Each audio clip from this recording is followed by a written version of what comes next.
Chien Vo Tin stood there quietly, looking at the dilapidated grave in front of him, mottled with red paint. On the tombstone was a photo of a smiling young woman. He reached out to touch the photo and called out loudly, "Mom, I'm back. I'm finally back." Chien Vo Tin gently stroked the photo. His hands clenched into fists as he angrily recalled. "Back then, Father married a new woman and ruthlessly kicked us two siblings out of the house. Even Mother was driven away." The scene of the mother and her two children from that year flashed in Chien Vo Tin's mind. It was a pouring, rainy night. Mother's frail body knelt in front of the door all night long, just to beg Father to keep the two siblings, regardless of her own life and death. However, the tightly closed gate remained unyielding, as if silently mocking Mother's innocence and foolishness. A vicious dog lunged at the three of them. Chien Vo Tin's mother could only helplessly beg, "Please, they are your children. Let them in." The three knelt in the rain until dawn, and that iron gate finally opened. Mother was overjoyed, thinking that Father had changed his mind out of his love for his own flesh and blood. But unexpectedly, it was a vicious dog that rushed out. To protect the two siblings, Mother was bitten all over by that dog, covered in wounds. Chien Vo Tin's mother, while being mauled, worriedly shouted to the two siblings, "Run, children. It will be too late if you don't run." Finally, she took the two siblings away, blaming herself. "It's all because I'm useless and couldn't protect you. Your sister is still young. You must take good care of her." He originally thought they could live peaceful days, but storm struck again. Not long after, Mother was framed and forced to jump off a building to commit suicide. On that day, Chien Vo Tin's mother stood silently on the rooftop and called him, "Son, I'm sorry. I can't bear to leave you too. I love you. Remember to take care of your sister. Leave Haidong forever and never come back." Then, she threw herself off the rooftop. It wasn't until the last minute that he realized it was his mother's last phone call. At that time, he was on his way home from school. Waiting for him at home was his mother's blood-soaked body and his sister's tragic cries. The little girl knelt before their mother's corpse, hugging Chien Vo Tin and bawling, "Brother, I'm scared. I'm so scared. I want Mom." At that time, his sister was not even 10, and he had just turned 14. At that very moment, although Chien Vo Tin was still a tender child, he had to use his small body to shield them from the wind and rain, shoulder the whole family, and endure the coldness of the world and unimaginable hardships. Despite that, the people who framed them never showed mercy or let the two children off. He suddenly remembered how back then, those people holding bloody long knives slashed at the siblings without hesitation. His voice sounded, recounting what happened later. A mysterious person appeared, killed all those who wanted to assassinate the two siblings, and then took them away. Images of the battlefield from years ago flashed in Chien Vo Tin's mind as he said, "Time flew by. 10 years later, the situation at the border of Dahua Kingdom was tense, with hails of bullets and artillery shells everywhere. The enemy cavalry was extremely fierce, successively destroying many border passes, shattering the 1,000-mile defense line. The army suffered heavy casualties. Even the commanders were no exception. However, just as our troops were continuously falling, there was a man who single-handedly charged into the enemy camp. Chien Vo Tin, amidst the enemy's massive army, took the enemy general's head as easily as taking something out of his pocket. The enemy army became like a headless snake, defeated without a fight. That person was the peerless war god of Dahua Kingdom, War Heavenly Emperor, the rising star in the Dahua army, hailed as the War Wing Heavenly King. He turned the tide, recovered the lost territories, and created an unprecedented military achievement in a single battle. Chien Vo Tin stood on a high platform, hearing the cheers of everyone below. War Wing Heavenly King. Chien Vo Tin Kudao His Gun, listening to the rumors around him, possessing the power of heaven and earth, the wrath of thunder, and astonishing regenerative abilities. Only unknown is whether the enemies from the past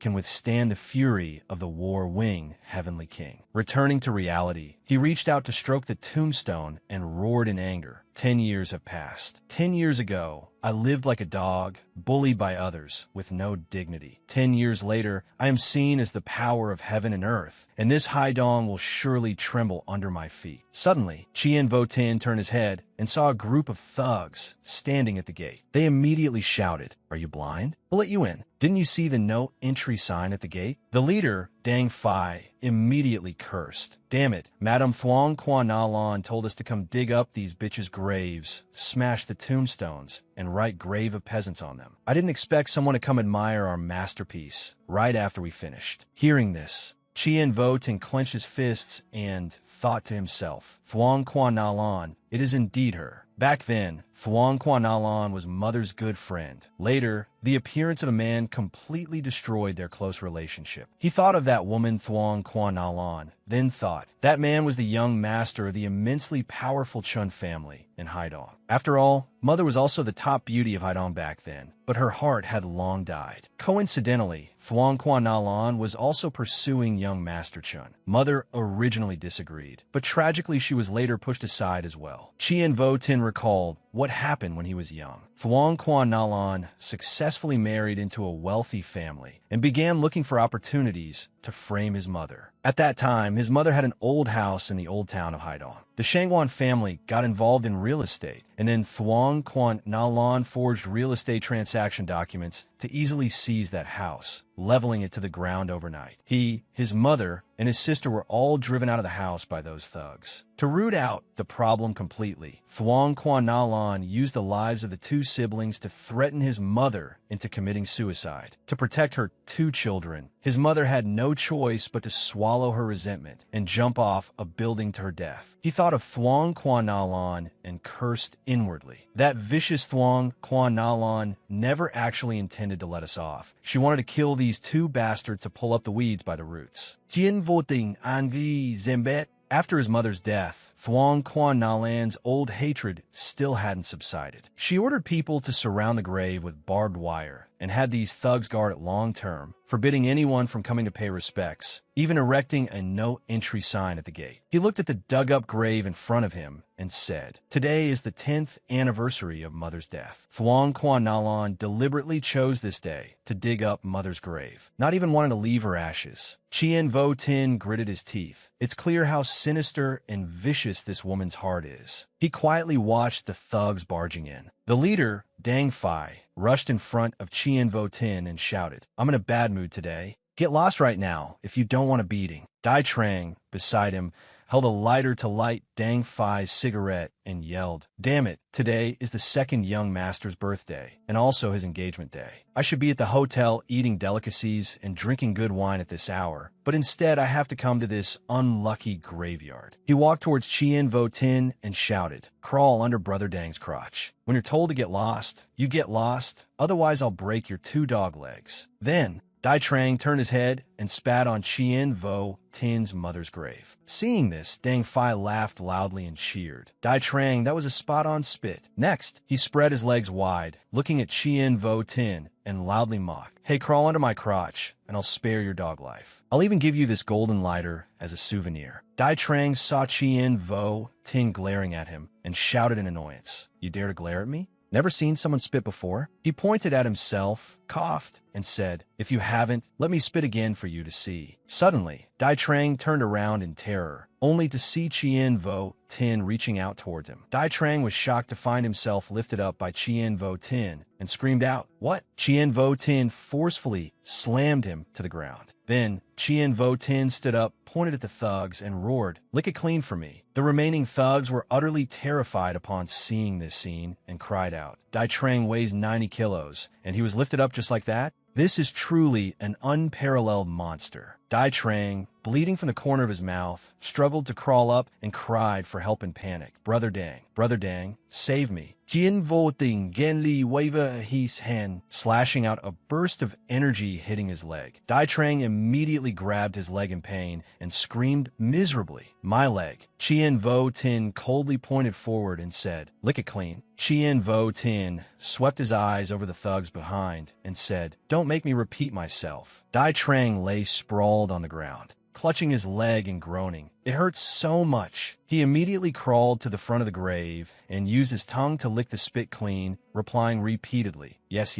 I'll lick it. Right after that, a helicopter towing a massive cargo box appeared in the sky. The thugs shielded themselves from the wind and dust with their hands, shouting, it's a helicopter. Chien Vo-Tin turned his head back, only to see dozens of helicopters carrying cargo boxes flying towards them. Chien Vo-Tin raised a finger and declared, begin. Immediately, a massive cargo box was dropped down, followed by other cargo boxes landing one after another. Then, countless people jumped down from the helicopters, neatly kneeling in 2 rows in front of Chien Vo Tin. The blonde guy in the back saw this scene and yelled out in terrified confusion, "What's going on?" The people who jumped from the helicopters simultaneously cupped their hands and shouted loudly, "Greetings, Your Highness." Chien Vo Tin turned around and waved his hand to signal, "Do it." Everyone replied in unison, "Understood, Your Highness." Then they stood up and opened the cargo boxes, which were filled with gold bars. Dozens of boxes were opened, revealing the gleaming gold bars. A young man shouted, "Use this gold to rebuild the grave." Dang Fai looked at the gold bars inside and cried out in shock, "Oh my god, it's all gold." A full 20 boxes of gold. The crowd discussed in astonishment and envy. Using this much gold to build a grave. It's the first time I've ever seen it. Damn, if this was exchanged for cash, it must be worth tens of billions. Illuminated by the brilliant golden light, Chien Vo Tin looked at the golden grave before him and murmured, "Mom, back then you joked that 100 years later you wanted me to build a grave out of gold for you, so that you would have endless money to spend on the other side." He looked at the red paint-stained tombstone next to it and said, "Now,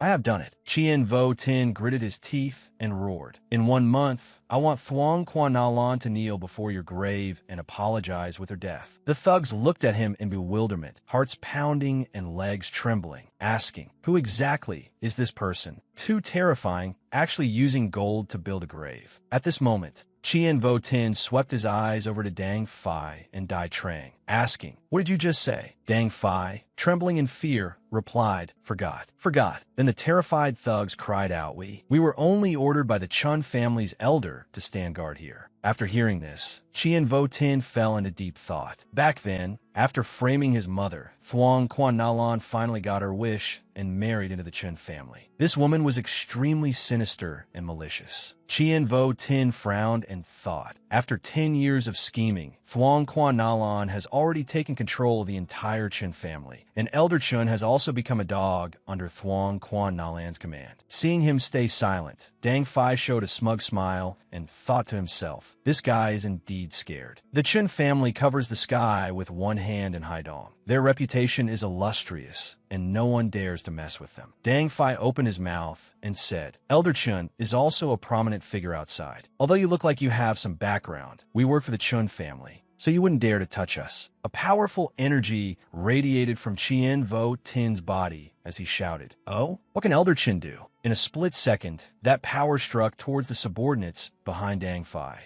Dang Fai turned around in terror, watching his subordinates struggling painfully in a sea of fire. Scared out his wits, Dang Fai continuously kowtowed and cried loudly, "It's a misunderstanding. Please don't kill me. Listen to my explanation." This king never listens to explanations. Dang Fai immediately screamed in horror, This king? You dare to call yourself this king? Could it be that you are the recently emerged war god? War winged heavenly king, war heavenly emperor?" Then, Chien Vo Tin raised his hand and viciously slashed at Dang Fai. Fresh blood splattered. Chien Vo Tin crouched down and wrapped the old red, paint-stained tombstone in white cloth. Chien Vo Tin stood up, handed the wrapped tombstone to Bakan, and said, "Let's go. Today is the joyous occasion of the Chun family's second young master, which is also Thuong Quan Nalan's territory. Let's go cause a scene and return the old tombstone to Thuong Quan Nalan." Then he strode down the steps. Hearing this, Bakan quickly followed behind. In front of the Tiandu Hotel, one of the iconic buildings of Haidong City, a car stopped right at the door. Chien Vo Tin pushed the door open and stepped out of the car, thinking to himself, "Years ago, this place was the old town. Mother's old house was located right here. To be exact, it is the current location of the Tiandu Hotel." Bakan, holding the tombstone wrapped in white cloth, got out of the car and said loudly, "Your Highness, just let your subordinate handle these ants. Why do you need to deal with them personally?" Chien Vo Tin reached out to take the wrapped tombstone and ordered, "Go back and guard the cemetery. The enemies from back then, I want to take care of them with my own hands." Then, Chien Vo Tin carried the tombstone on his shoulder and walked straight inside, completely ignoring the guests around him. The surrounding girls, seeing this, excitedly gossiped. Who is this person? He looks so strong and very charismatic. It would be so thrilling to date someone like this. Chien Vo Tin walked over, slammed the tombstone heavily onto a table, pulled up a chair to sit down, and raised a glass of red wine. Seeing this, the female guests exclaimed in amazement. I've never seen such a handsome man in Haidong. He is truly the #1 handsome man in the world. Just at this moment, a security team walked in from outside.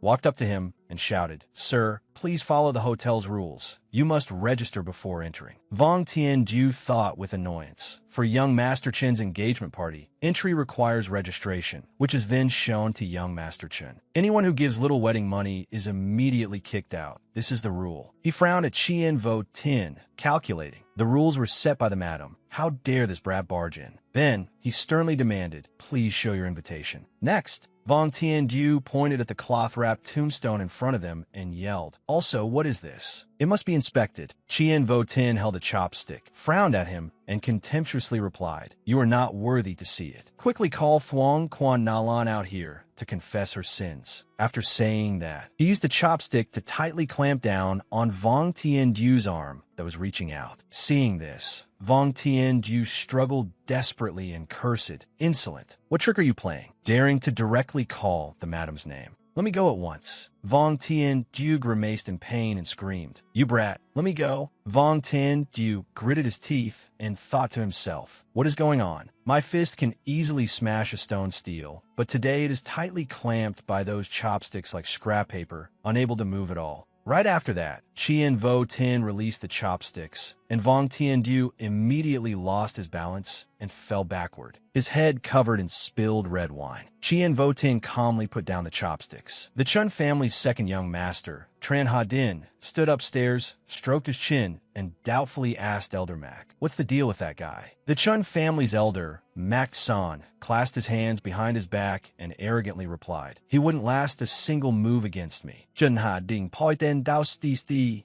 snorted coldly and said, Have there been few people seeking revenge on my mother over these past few years? But in the end, they were all thrown into the sea to feed the fishes, truly not knowing life from death. Downstairs, Vong Tianju looked at the 2 security guards helping him up and immediately started cursing. Damn it, what are you still standing there for? Cripple him. Hearing the order, the security guards immediately revealed ferocious looks and charged toward Chien Vo Tin. The public relations director of the Tiandu Hotel, Huyen Vai, stepped out at this moment. She raised her hand and shouted, Stop. Vong Tiandu, his face flushed red with wine, immediately stood up and said with a smile, Greetings, Director Huyen Vai. Holding a glass of red wine, she walked toward Chien Vo Tin and said with a smile, Sir, I'm Huyen Vai, the public relations director of Tiandu Hotel. Just call me Vai Vai. Come, have a drink and chat with me for a bit. If there's anything to discuss, we can do it calmly. Huyen Vai smiled, thinking to herself, In a situation like this, I have to avoid conflict so it doesn't affect young Master Tran's engagement banquet. Pretending to be flirtatious, she sat on his lap and said, Let me see what treasure little brother brought with him. But inwardly, she was analyzing. The priority right now is to confirm what exactly this brat brought from Madam, so it'll be easier to explain things to young Master Tran and the others. Chien Vo Tin stood up and flung Huyen Vai to the ground, then barked sternly, You're not qualified to look. Call Thuong Quan Nalan out here. She immediately turned to glare at him and screamed angrily, I've already lowered myself this much,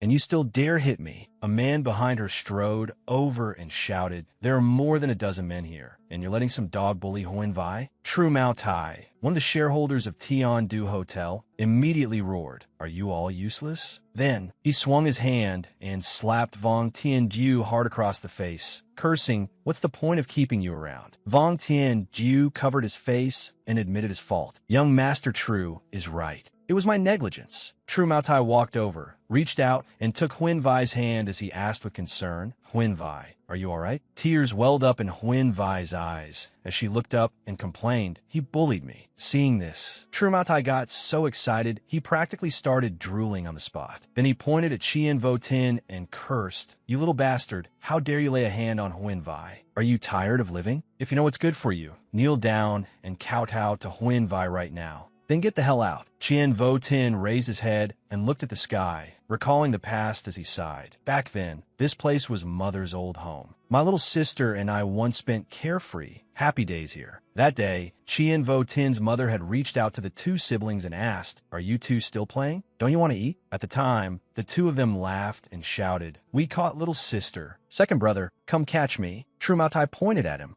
and when he saw no response at all, he froze on the spot. Then True Mao Tai still raised his fist, cursing under his breath. Jiu Mo Tai Sha Fight Dak In. He turned to Vong Tien Jiu and roared, "Captain Vong, what are you still standing there for? Beat this brat to death for me." Vong Tien Jiu frowned and led the security guards as he shouted, "Brothers, go!" Seeing this, the surrounding guests cried out one after another. With so many people rushing him at once, it'd be strange if that brat didn't get torn apart. Hit him harder. Then our gift money this time won't have gone to waste. Chien Vo Tin sat calmly in his chair, ignoring the guards charging toward him. He casually lifted the wine glass and took a sip. Vong Tien Ju raised the club in his hand and sneered, "You're about to die, and you're still putting on airs. Today, I'll beat you into minced meat. I alone can handle 10 street thugs, and the club in my hand can shatter a man's bones with ease. With the Tran family backing me, killing one person is easier than crushing an ant." True Mao Tai wrapped an arm around Huyen Vai's shoulders and said with a smile, "Huyen Vai, let's go. It's about to get bloody. Don't be scared." Chien Vo Tin sat there in silence while the club was already close to his body. He cast it a cold glance, then reached out, grabbed the tombstone from the table, and slammed it hard onto the ground. In an instant, a red glow burst from the tombstone and spread rapidly in all directions, striking the charging guards. Vong Tien Jiu fell to the ground and spat out a mouthful of fresh blood.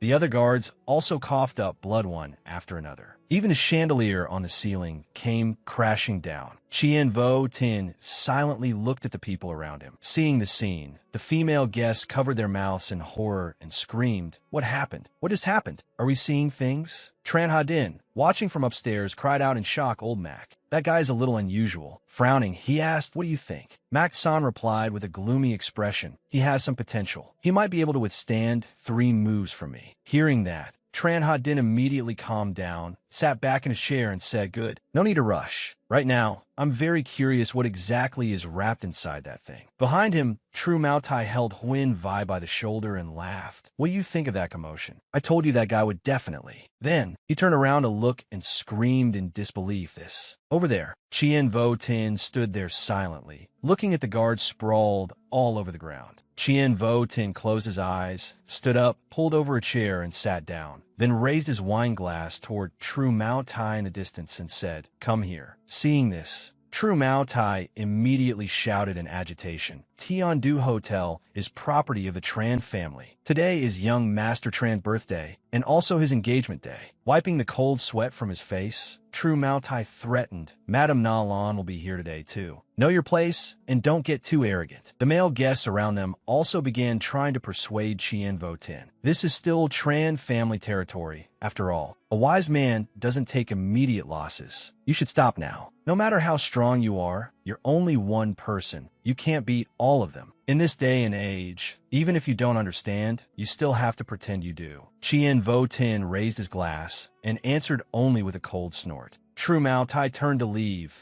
then pointed at Chien Vo Tin with a trembling hand and shouted, "Since he doesn't want to register, then just leave him alone." He turned his head and yelled, "Just wait here. Madam and young Master Tran will be here soon." But inwardly, he was calculating, better let him calm down first. When young Master Tran arrives, it won't be too late to deal with him. Chien Vo Tin suddenly turned his head and hurled the tombstone at True Mao Tai. True Mao Tai stared in terror as the tombstone landed right in front of him, frightening him so badly that he collapsed onto the ground, only to be caught in time by Huyen Vai. Chien Vo Tin stood up and walked toward him, asking in a low voice, "I remember you just said you wanted to kill me. Since you harbor such intent, then today, you're definitely going to die." True Mao Tai got up, his whole body trembling in fear. Then, without delay, he dropped to his knees and kowtowed to Chien Vo Tin. Next, True Mao Tai clenched his teeth, looked up, and cursed at Chien Vo Tin. "Bastard, you think I'm afraid of you? Do you dare kill me? This is Tran family turf. Just try touching me." Hearing this, Chien Vo Tin calmly lifted his foot and stepped on his head. True Mao Tai's whole body trembled as he screamed in horror, Don't. Help. Save me. Just then, Tran Ha-din came down the stairs with a cigarette in his mouth and shouted stop. Huyen Vai immediately ran over and complained, "Young Master Tran, you've finally come. This man doesn't understand the rules." He entered without registering. I only said a few words to advise him, and he shoved me to the ground. He's simply too overbearing. She ran to Tran Ha-din aside and pointed behind her. He even wants to kill young Master True. He's arrogant and tyrannical, clearly not taking young Master Tran seriously at all. "You must stand up for us." Sweating profusely, True Mao Tai looked up and shouted, "Bastard, you're about to die and still don't know how to repent. Help me up and make him kneel so I can hack him 300 times. As soon as he finished speaking, True Mao Tai's body suddenly exploded violently. When the smoke and flames cleared, True Mao Tai had become a corpse lying on the ground. "Jin vô tình stipet over to Mao Tai she body,"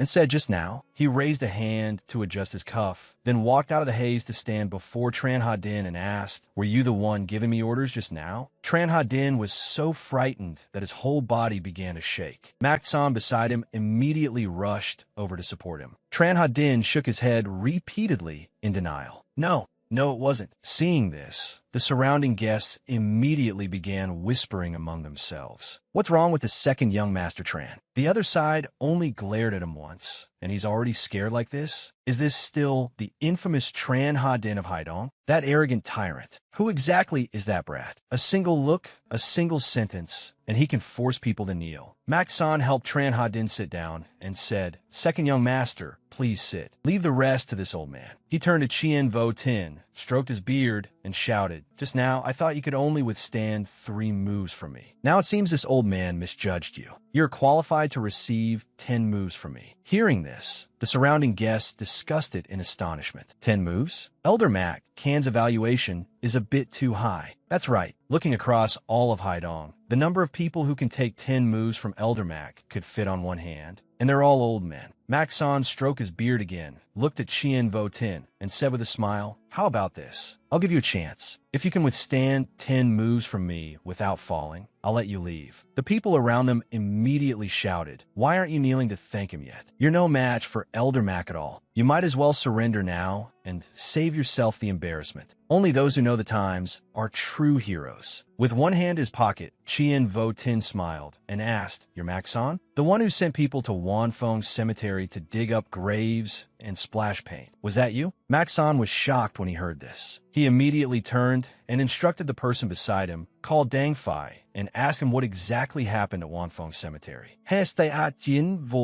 Thinking deeply, Wanfeng Cemetery. Could this brat be related to the person buried there? And that thing wrapped in black cloth that he brought, could it be? Chien Vo Tin immediately raised a hand and said, "No need to call. I already killed all of them." Hearing this, Mac Can's face turned purple with rage. "Who exactly are you?" Chien Vo Tin casually waved his hand and said flatly, "You're not qualified to ask." Mak-san was livid and roared, "You refuse a toast only to drink a forfeit? Then don't blame this old man for being rude." Chien Vo Tin closed his eyes and sneered, "Since you're so eager to die, I'll give you a chance. If you can withstand 1 move from me, I'll count it as your victory." Mak-san flew into a rage and howled, arrogant. Golden light erupted from his body as he shot toward Chien Vo Tin. The other security guards also joined in shouting, "Elder Mac, kill that brat. Kill him." Chien Vo Tin stood there quietly, his expression calm. He raised one hand, and the tombstone embedded in the ground before True Mao Tai instantly cracked open. Fragments of stone flew up, shooting straight toward the charging Mak-san. When Mak-san saw this, he cried out in alarm, "This is bad." Immediately afterward, a violent explosion rang out, blasting Mak-san backward. He staggered back repeatedly, the ground beneath his feet shattering piece by piece. Then he forcibly spat out a mouthful of fresh blood. Staring at Chien Vo Tin, Mak-san shouted, "Who exactly are you?" Jin Vo Ting Dun Azun. Mak Can's heart was filled with confusion. Since when had such a fierce dragon crossed into Haidong? Chien Vo Tin lightly tapped his finger on the tabletop and asked, "Are there still ruby pomegranates here?" In his mind appeared a childhood memory. Back then, there had been a pomegranate tree in the courtyard, and it bore the most delicious ruby pomegranates. His mother sat under the tree washing clothes, while he led his little sister in play, chasing each other around the tree, supported upright by the men in black. Mac-san saw Chien Vo Tin spacing out and cursed loudly. "Damn it, I'm asking you a question. Why are you bringing up ruby pomegranates?" He wiped the blood from the corner of his mouth and said, "You may be powerful, but this is Tran family territory." The head of the family, Tran Ba Dao, is the #1 expert in Haidong. I advise you not to be too arrogant. Hearing this, Jin voting so daken. He thought to himself, Tran Ba Dao, the young master Tran who pursued Mother back then, now Shenwan Alan's husband, and also Haidong's #1 young martial prodigy of that time. Back then, I thought he truly liked Mother, so I didn't pay much attention. It wasn't until I accidentally overheard a conversation between Tran Ba Dao and Thuong Quan Nalon. At that time, Tran Ba Dao had shouted at Thuong Quan Nalon, "I am Haidong's #1 talented young master of noble status. How could I possibly like that kind of damaged goods? She really doesn't know her place." Thinking of this, Chien Vo Ting clenched his fist tightly. Mother's suicide, Tran Ba Dao absolutely played a part in driving her to it. He must pay the price. Supported by others, Maxon pointed at Chien Vo Tin and shouted, "Get to the doorway and kneel, then kowtow 1,000 times so loudly they ring out. The family head is merciful. Perhaps he'll leave your corpse intact." Sang Tien Vo Ting Siting Tiamo Tiong. He smugly thought, just as expected. The moment I mentioned the family head's name, this brat was scared stiff. Chien Vo Tin stood up and coldly stretched out a hand. "I asked whether you have ruby pomegranates or not. If yes, say yes. If no, say no. Stop talking so much nonsense." As soon as he finished speaking, Mac Can's whole body flew backward and slammed hard into the wall, which collapsed instantly. Everyone stared in horror and saw that Mac-san had closed his eyes and passed out on the spot. Seeing this, Huin Vai broke out in a cold sweat and cried out, "How is that possible? That's Elder Mac-san." Chien Vo Tin turned to the utterly terrified Tran Ha Din nearby and asked, "Second young master Tran, tell me, are there any pomegranates here?" Tran Ha Din frantically waved his hands and answered in a trembling voice, "No, there aren't any here. But I can have someone go buy them for you." Chien Vo Tin raised one hand and coldly ordered, "Move faster. Remember this, I only want pomegranates." At the same time, on the 5th floor of the hotel, a group of people was gathered in conversation. One person stood up and said with a smile, "Brother On, today is the engagement alliance between our On and Tran families. This is a major event in Haidong. Your daughter On Tuet Din and my nephew Tran Ha Din are truly a talented man and a beautiful woman. A match made in heaven." Sitting beside them, Thuong Quan lifted her teacup and said with a smile,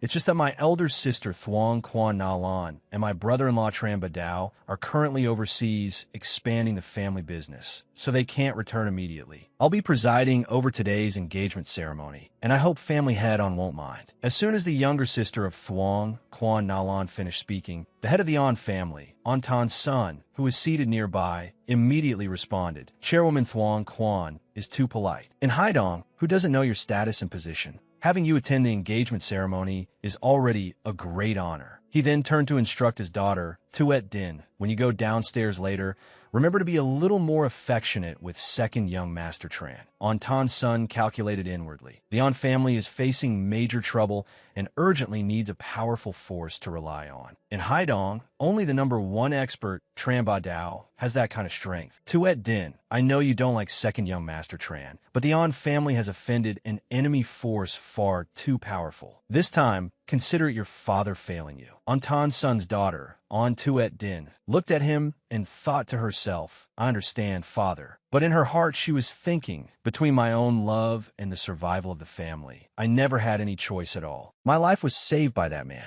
If it weren't for him, I probably wouldn't even have the chance to sit here right now. It's a pity we only met by chance, like floating duckweed crossing on water. In this lifetime, we likely have no fate to meet again, not even a chance for me to repay him. Suddenly, a security staff member ran in from outside and shouted, "Chairwoman, someone is causing trouble downstairs. Not only did he kill True Mao Tai, he also severely injured Elder Mac-san, and he's currently threatening second young Master Tran. Hearing this, Thuong Quan turned purple with rage, slammed the table, and stood up. Who is so bold to dare come here and cause trouble? He must be tired of living. Beside her, Anton's son raised a hand and said, Chairwoman Thuong Quan, there's no need for you to personally deal with an ant like this. Wait until I write a letter. One letter will be enough to make him retreat. Then, he took out a roll of blank paper, spread it open, and flourished his brush to write a line of words on it. The man in black beside him saw Wen Qingshan roll up the paper and smiled in praise. In martial arts, there is Chun Bideo. In letters, there is Wen Qingshan. Who would dare not show respect to Headwen? I am willing to do this for Mr. Wen. He took the scroll and left, saying as he walked, Headwen is the Mount Tai and Northern Dipper of the calligraphy world. No matter who it is, they'll be intimidated. When Xueting looked at Wen Qingshan and asked, Father, I'll go down and see what's going on. When Qingshan looked at his daughter and replied, all right. When Xueting quickly went downstairs toward the main hall. The male guests around her saw her and immediately began chattering excitedly. So, this is the eldest miss of the Wen family? She's gorgeous. She really is a perfect match for young Master Chun. If I could marry such a beautiful wife, I'd die happy. When Xueting looked at the chaos below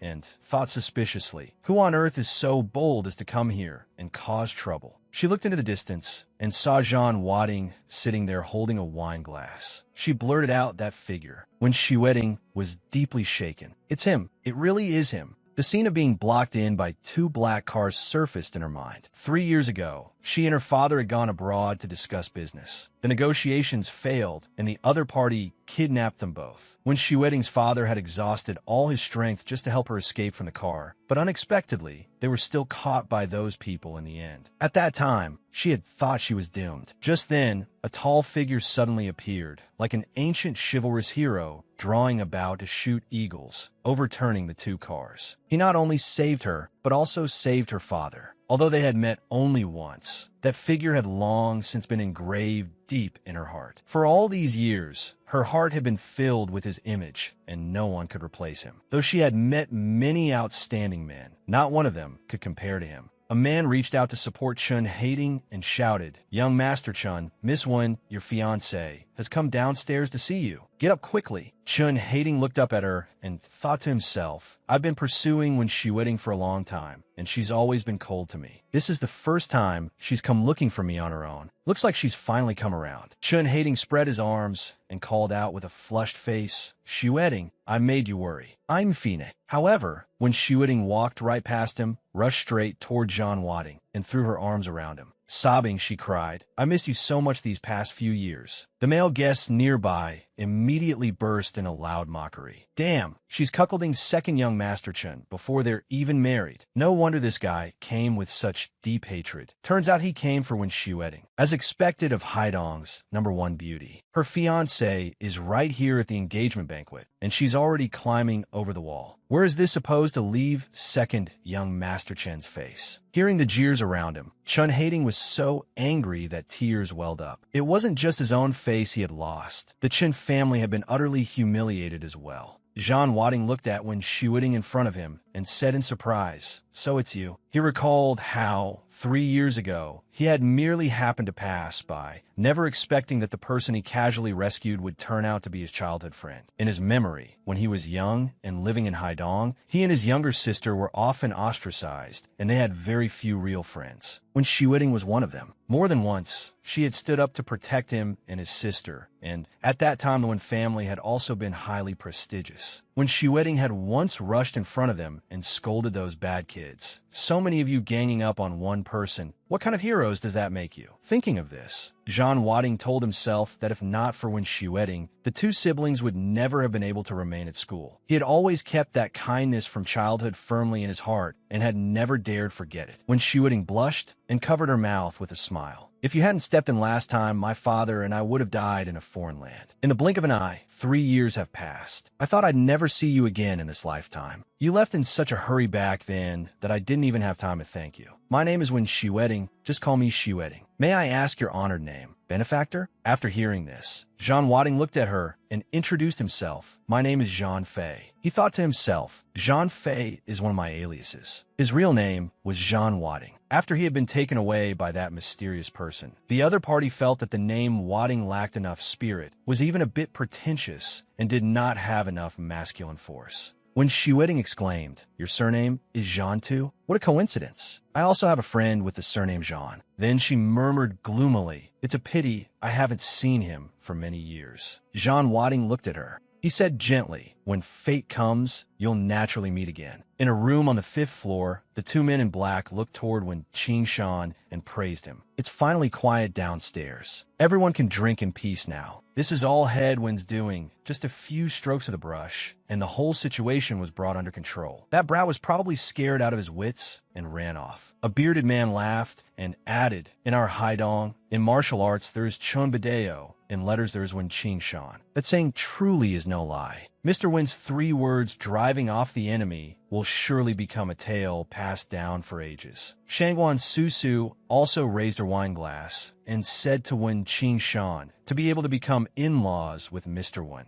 "I feel extremely honored as well." Hearing this, the bearded man laughed and cheered. With Haidong's #1 beauty marrying into the family, the Chun family is bound to grow even stronger and flourish. The people around them all chimed in. "That's right, young Master Hating is still young. I could already tell long ago. He is destined to have a virtuous wife, boundless prospects, and rise to the pinnacle of life." Suddenly, a man in black burst through the door from outside and shouted, "Mr. Wen." The person outside, when Qingshan heard this, raised his hand to stop him, and barked, "No need to say more. That little matter is nothing at all. Go tell him that receiving those 3 words is a blessing earned over 3 lifetimes." The man in black pointed behind him with one hand and waved the other frantically, shouting anxiously, "No, Mr. Wen, Miss Wen and those 2. When Qingshan smiled and replied, "HM, you mean the Chun family's 2nd young master and Xueting? They're young people. Kissing and warming up their feelings before marriage is perfectly normal. It's fine." Shangguan Susu beside him also covered her face with both hands and cried out excitedly, "If Hating can get Xueting pregnant with a chubby baby boy before the wedding, my sister and brother-in-law would be overjoyed." The man in black grabbed Wen Qingshan's hand. "Mr. Wen, please come with me." Seeing this, Wen Qingshan stood and walked out of the room.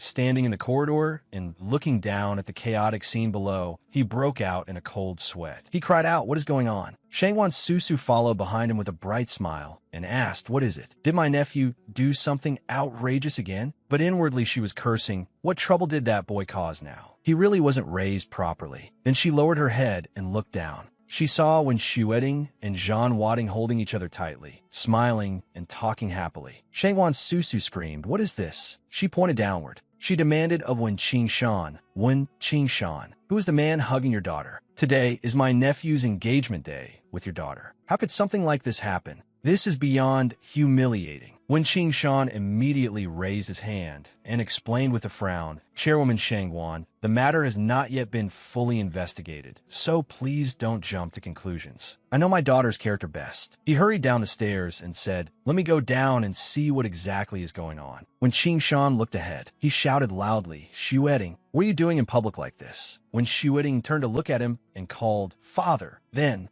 she pushed Jean Wading away and ran quickly to Wen Qingshan's side, saying excitedly, "Father, look, our life-saving benefactor has appeared. Doesn't Father always mention him?" When Qingshan looked in the direction she was pointing, he cried out in shock, This gentleman is our benefactor?" When Qingshan hurried over, grabbed Jean Wading's hands tightly, and shouted, "Benefactor, I've searched for you so hard." He frowned and studied Jean Wading, hesitating as he said, "Looking closely, you really do seem very familiar." Hearing this, Wen Xueting immediately objected, "Father, I already asked. His name is Jean Fei, not the Jean Wading from back then." Hearing that, Jean Wading raised a hand and said, "It was only a small matter. There's no need to mention it again." But inwardly he was thinking, "I remember when we were children, when Xueting often invited me and my sister to the Wen residence to play. When Qingshan also took very good care of us. Every time, he personally went to the kitchen and prepared a lavish meal to treat us. For the pillar of the one family to do, that was truly rare and precious." On the other side, Chun Hating ran over, grabbed Shangguan Susu's arm, and complained, "Aunt, you must stand up for me. That bastard is too arrogant. He barged in carrying that black thing, looking for my mother. An old MO and so many guards were all beaten by him. Shangwan Susu planted her hands on her hips, walked toward John Wadding, and shouted, "Hating, don't worry. I want to see just who dares cause trouble on Chun family turf." Shangwan Susu pointed a finger at Wen Qingshan's face and cursed, "Wen Qingshan, is this your answer to me? You dare indulge your daughter in fooling around with this kind of trash? If I had known your daughter was such a shameless little fox spirit, then even if you knelt and begged us, we wouldn't want her." Hearing this, Wen Qingshan pointed at her and shouted, "Watch your mouth." Shangwan Susu raised her voice in accusation. "Too much. Your Wen family prides itself on being scholarly and knowing propriety, and yet you raised this little fox spirit. But that's fine. Since they aren't married yet, it's not too late to fix things. Right now, on behalf of my sister and brother-in-law, I'm canceling the marriage agreement between our two families. However, you must repay the betrothal gifts at 10 times their value. Then make this adulterous couple kneel and kowtow to apologize to my nephew. Or else don't even think about leaving." When Xueting cried out in shock, "How can you say such things?" John Wadding stepped forward and raised his hand in front of her to protect her. Looking directly at Shangwan Susu, he asked coldly, "What, you want to make a move?" Seeing this,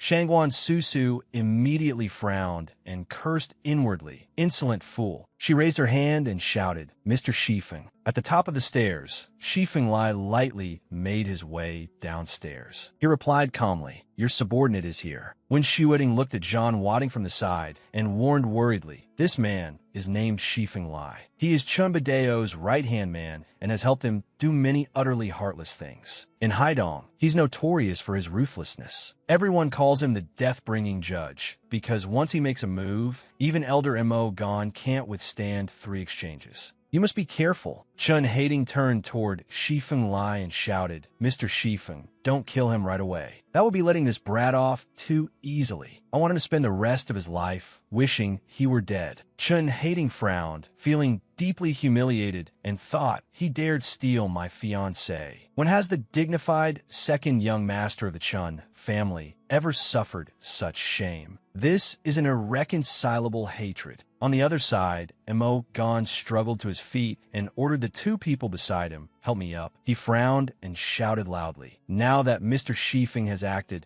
my revenge can finally be had. I want to see how this brat dies." John Wadding turned his head to look at Shifeng Lai, who had appeared behind him. Shifeng Lai looked at him and warned, "Young man, you are no match for me at all. I'll give you 3 seconds to think. Either get lost yourself or die." Shangwan Susu immediately shouted, "What do you mean by sparing this beast?" Shifeng Lai held a very special position in the Chun family. To a certain extent, he could even represent the family head himself. Shangwan Susu thought to herself in dissatisfaction, letting this brat go is far too easy on him. Hearing this, Chun Hating beside her also pointed at John Wadding in displeasure and cursed, "Why spare him? But no matter. From now on, you could be a dog of the Chun family and obediently listen to this young master. If I tell you to kneel down and lick, you'd better drop to your knees immediately. After that," he pointed at Wen Xueting and cursed, "And you too, you slut. You dared openly seduce another man. And now, I'll teach you a lesson." Wen Xueting reached out and tightly grabbed John Wadding's arm, saying, "Chun Hating, I never liked you in the first place. I beg you,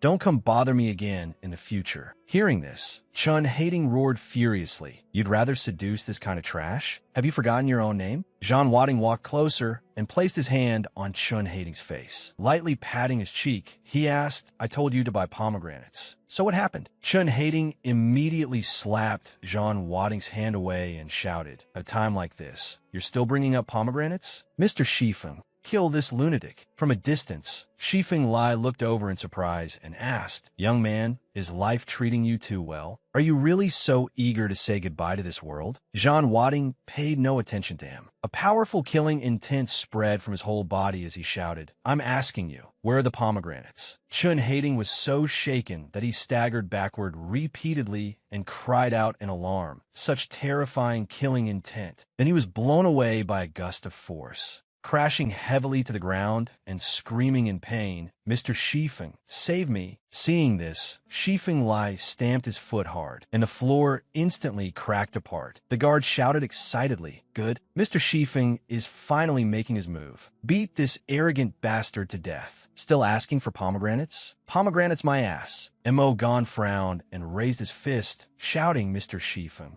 This brat is dead for sure. Shangguan Susu also clenched her hands and said with a smile, now that Mr. Shifeng has acted, this matter is settled. Chun Hating frowned, got to his feet, and shouted, I've already thought of how to torment you. Once you lose, we'll see how I deal with you. Seeing this, Wen Qingshan thought worriedly, I know our benefactor is highly skilled, but this is Shifeng Lai, Chinbadeo's top expert. He is definitely no simple man. After all, even a mighty dragon cannot suppress the local snake. A flame appeared in Shifeng Lai's palm as he charged toward Zhang Wading and shouted, It's too late to retreat now. Prepare to die. Zhang Wading kept both hands in his pockets, revealing that black command token. Shifeng Lai saw it. His pupils contracted sharply, and he blurted out, This is the command token of the War Wing Iron Cavalry. The battle from years ago flashed through his mind. In the Battle of Longkay Terrace, 100,000 War Wing Iron Cavalry had swept across Ma Bay, exterminated Talu, and recovered the Lost Lands. What a glorious battle that had been. Only commanders of the War Wing Iron Cavalry were qualified to wear such a token. Back then, when the War Wing Iron Cavalry were recruiting, he had gone to try out as well, only to be eliminated in the very first round. Shifeng Lai stared at the token and pondered. As far as I know, the tokens worn by commanders of the War Wing Iron Cavalry are ranked from lowest to highest as iron, then bronze, silver, gold,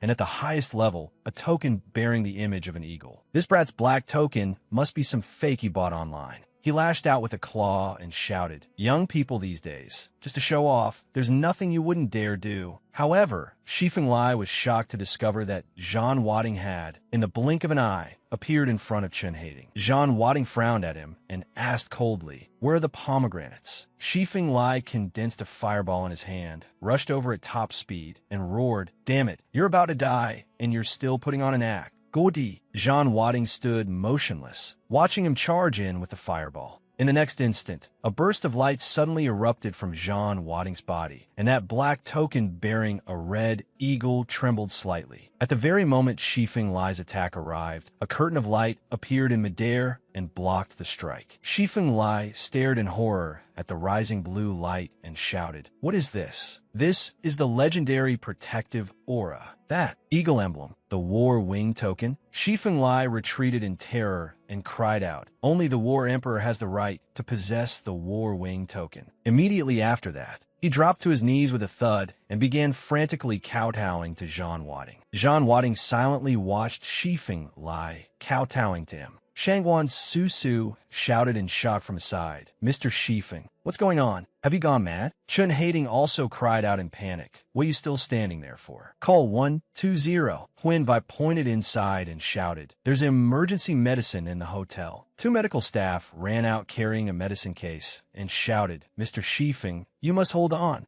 After you take the medicine, we'll take you to the hospital right away. Chun Hating said to the two of them, Mr. Shifeng seems to have something wrong with his brain. With this kind of illness, the rescue window is only a few minutes. Miss it, and it'll be hard to save his life. The urgent thing isn't medicine, it's CPR to help him regain consciousness. Then take him to the hospital. Then Chun Hating pointed at a security guard and ordered, Hurry up, give Mr. Shifeng CPR right now. Seeing this, Shangguan Susu crossed her arms over her chest and thought happily, Hating has grown up. With some more training, he'll be able to stand on his own. He handled this very appropriately. The guard hurried over and shouted, Mr. Shifeng, don't panic. I'm giving you CPR right away. Shifeng Lai's eyes flashed with fury. He suddenly raised his head and slapped the guard and the two medical workers flying. Roaring, Get lost. Chun Hating walked over with a worried expression and asked with concern, Mr. Shifeng, you. Before he could finish, Shifeng Lai directly rewarded him with a loud slap. Watching Chun Hating crash into the nearby table, Shifeng Lai cursed furiously. You think there's something wrong with my brain? Wrong with your mother's head. Shifeng Lai frowned and cursed inwardly. Chinbadeo had been brilliant all his life, so how had he ended up producing two such idiotic young masters? Truly useless except for being stupid. Seeing this, Shangguan Susu shouted, Mr. Shifeng, have you gone mad? Shifeng Lai covered his mouth and yelled, If you don't want to die, then don't touch me. He frowned to himself. Arrogance was bad enough, but to be arrogant and brainless at the same time, that was beyond saving. Shangwan Susu, what an idiot. I've already tried to warn you with my actions, and you still can't see the situation clearly. Shangwan Susu immediately cursed. Damn it, you're just a servant, and you dare scold me?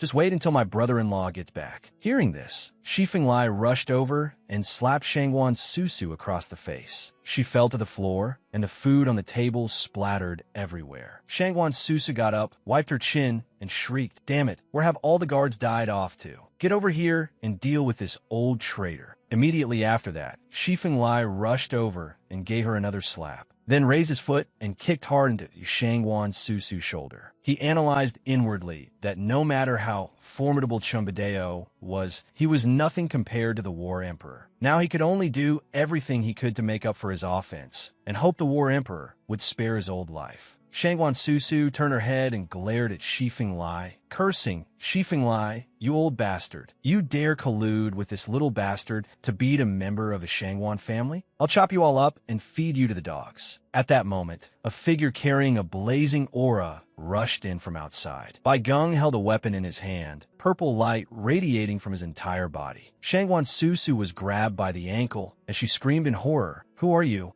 What do you want?" Bai Geng tightened his grip on her leg, hoisted her upside down, and shouted, "Anyone who disrespects His Highness dies." Then he slammed Shangwan Susu down onto the ground with force, then lifted her over his head again and smashed her down once more, setting off a burst of red light. The people around them silently watched Bai Geng, standing in the deep crater, and Shangwan Susu, covered in blood, begging painfully for mercy. Then Bai Geng raised the gigantic iron hammer and smashed it hard into the ground, bright red light splattering everywhere. Bai Geng stood still, watching the dust settle, then walked over to Zhan Wading and asked, "Your Highness, the other brothers are guarding the tomb, so I came over to see if you had any orders." Zhan Wading turned his head and reminded Bai Geng, "This isn't a battlefield. You need to fix that habit of yours of smashing everything you see." Then Bai Geng planted his hammer on the ground and shouted at the crowd, "Since you've got the guts to stand there, then try taking one blow from my hammer." Shifeng Lai immediately dropped to his knees and cried out, "Too terrifying. Just one subordinate already has such combat power. If that iron hammer struck a person, they'd be crippled even if they didn't die." Mo Gan, standing nearby, was also so terrified that he knelt to the ground and thought, "This warrior is actually this powerful. Then just how strong must the young man behind him be? Mo Gan truly misjudged him." Right after that, the guards also knelt one after another. Chun Hating immediately knelt and begged, "Spare me, please don't kill me." Zhan Wading walked over, patted his face, and asked, "Where's the thing I wanted?" Chun Hating answered in panic, "Right away. Right away, sir." Then he turned and shouted to the guard beside him, "Where's the agate pomegranate?" Chun Hating took a small potted pomegranate plant and held it up with both hands, shouting, "I'm sorry. Here is the agate pomegranate you wanted." Zhan Wading accepted it and thought, "Perfect. I can give this pomegranate tree to my little sister and surprise her." Cold sweat covered Chun Hating's forehead as he clasped his hands and pleaded, "You've got the pomegranate now. My parents have both gone abroad. How about you come visit some other day?" Hearing this, Zhan Wading turned and walked away with the potted plant, saying, "Since your mother isn't home, then you can accept this gift on her behalf. Tell her that in 1 month." Zhan Wading waved his hand, sending the tombstone flying toward Chun Hating, and said, "I will come and wipe out your entire family." The tombstone smashed into Chun Hating with a loud crash, and dust instantly engulfed him. His whole body trembled, unable to believe his eyes. Both of his legs had already been crushed under the tombstone. Zhan Wading walked step by step toward Shangwan Susu, who was lying on the ground. She raised her head to glare at him and shouted through gritted teeth, "Don't get too arrogant. Just wait until my brother-in-law gets back. He'll definitely deal with you." Zhan Wading looked at her coldly and declared, "Whoever dares slight the heavenly king must die." As soon as he finished speaking, Zhan Wading crushed her head under one foot. Leaving the corpse behind, Zhan Wading led Bai Geng out the door. Under the light of the setting sun, Bai Geng sat in the car and asked Zhan Wading, "Your Highness, are we going to find Wu Shuang?" Zhan Wading stroked the pomegranate tree and thought, "My little sister's real name is Zhan Wu Shuang. We found her whereabouts. Now we're finally going to meet her. I've waited far too long for this moment." Then he replied yes. The car stopped in front of the bustling gates of Haidong Number 1 High School. Looking at the school, Jean Wadding thought proudly, Haidong Number 1 High School is a key high school. The students here are all top students from middle schools across Haidong. My little sister, Jean Wushuang, was the city's top scorer on the entrance exam. He smiled and thought, her name now is Long Idon. Back then, after second aunt took my sister away, in order to avoid the surveillance of Shangwan Nailin and Chumbadeo, she had no choice but to place her with a close friend. In the blink of an eye, 10 years have passed. The image of Long Idon surfaced in Jean Wadding's mind. He remembered that when she was taken away, she had still been an elementary school student. Now she had grown into a young woman. Inside the car, he opened a newspaper and waited. From the distance, a group of people approached. A man in blue said to a Biao boss, "That girl is definitely top tier. Her skin is so smooth, it looks like water would drip out if you pinched it." The man in the cap beside him also laughed and said, "No wonder she's the school beauty of Haidong Number 1 High School. She's definitely still a virgin. Boss is in for a treat tonight." A Biao put his hands on his hips and cursed. The young master has already set his sights on that girl. We're only responsible for grabbing her, so don't get any crooked ideas. You all know what young Master Poo's temper is like. When the time comes, don't blame me for turning on you. The men around him hurriedly pleaded, "Brother Biao, we were just joking. Remember this. Wait until she gets out of school and reaches somewhere secluded before making her move. Best if no one knows and no one notices. Don't worry, Brother Biao. We'll handle it cleanly. We've already looked into her. Her parents are both honest people with no influence at all. Once it's done, young Master Poo can throw them a little money and scare them a bit, and it'll all be settled. It's already her blessing that young Master Poo has taken an interest in her. Why even talk about money? Once young Master Poo gets tired of her, it'll be our turn. Now hurry up and get rid of that obstructive car. Move the car somewhere else. Don't ruin our big business. Pour me a cup of tea, and I might let you bastards off. In broad daylight, you dare act violently? As the War Emperor, I naturally cannot ignore it. Why you? What did you say? Damn it, I told you to get lost, and you're telling me to pour tea for you? Why don't you take a look at yourself and see what kind of thing you are? What kind of thing am I?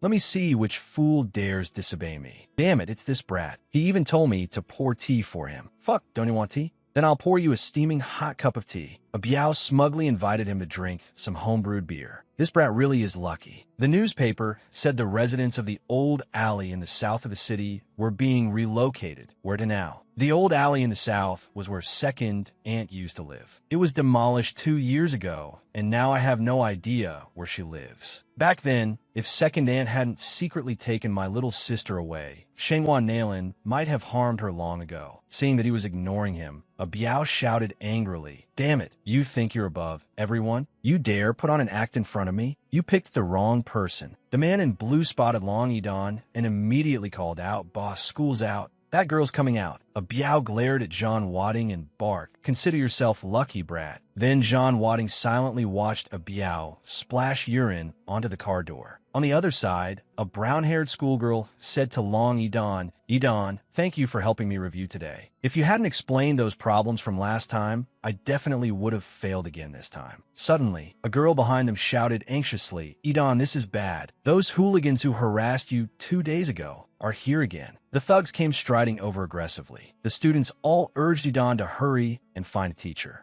At that moment, a group of girls walked by. Among them was a purple-haired girl who looked like a bully. She walked over and sneered, "Look, the hooligans are here again. Serve her right. She looks like a little fox spirit. Anyone can tell she's a flirt. That's right. Why aren't they harassing anyone else? Why do they keep targeting her?" Hearing that, the leader of the thugs became even more smug and laughed sinisterly. "Birds of a feather flock together, little beauty. Let's see where you can run today." Suddenly, a group of male students stepped forward to protect Idon. "You people are going too far. This is a school. You can't bully people like this. It's broad daylight. What exactly are you trying to do?" But that male student was grabbed by the collar and threatened, "A bunch of little brats dares lecture me about reason. I am the reason." With that, a Biao punched the boy in the face. Idon anxiously stopped the others and said, "You all should go. Don't worry about me." The leader put on a lecherous expression and coaxed, "Don't hide, little beauty. Come with your big brothers." He reached out his filthy hand. "Come on, I'll take you out for some air." Suddenly, Xia Qing'a rode a motorcycle in and blocked them. Urging urgently, "Idon, hurry and get on." Idon froze. "Ms. Xia?" So Idon climbed onto the motorcycle and escaped. One of the lackeys asked a Biao resentfully, "Boss, that girl's been taken away. Should we chase them? A Biao slapped him and cursed. Chase my ass. They're on a motorcycle. How are you going to catch them with your 2 legs? A Biao smiled confidently and said, idiot. Even being a hooligan takes skill these days. Her father runs a stall at the night market. She definitely went to find her father. Perfect. I'm hungry anyway, so I'll just go get a free meal while I'm at it. The lackeys cheered. Brother Biao is brilliant. Follow Brother Biao, and there's meat to eat and women to play with. At this moment, Jean Wadding sat in the car, observing everything, folded up the newspaper, and said coldly, they're courting death. Xia Qinghe brought Yidan to her father's stall. He was Long Yidan's adoptive father, Long Dongxiang, and he was grilling meat. Yidan got off the bike and politely greeted him, Dad, I'm home from school. Long Dongxiang gave a light scolding. Hurry and go to your homework. There's nothing for you to do here. Then he said to Xia Qinghe, Ms. Xia, you're here too. The lamb leg is almost done. Sit down and try some. Xia Qinghe politely declined. No, I still have something to do. Long Dongxiang insisted. What could be more important than eating? It's already finished roasting, so don't be polite. Yidan quietly said to Ms. Xia from behind, Ms. Xia, please don't tell my dad about what happened earlier or he'll worry. Then the 3 of them sat down.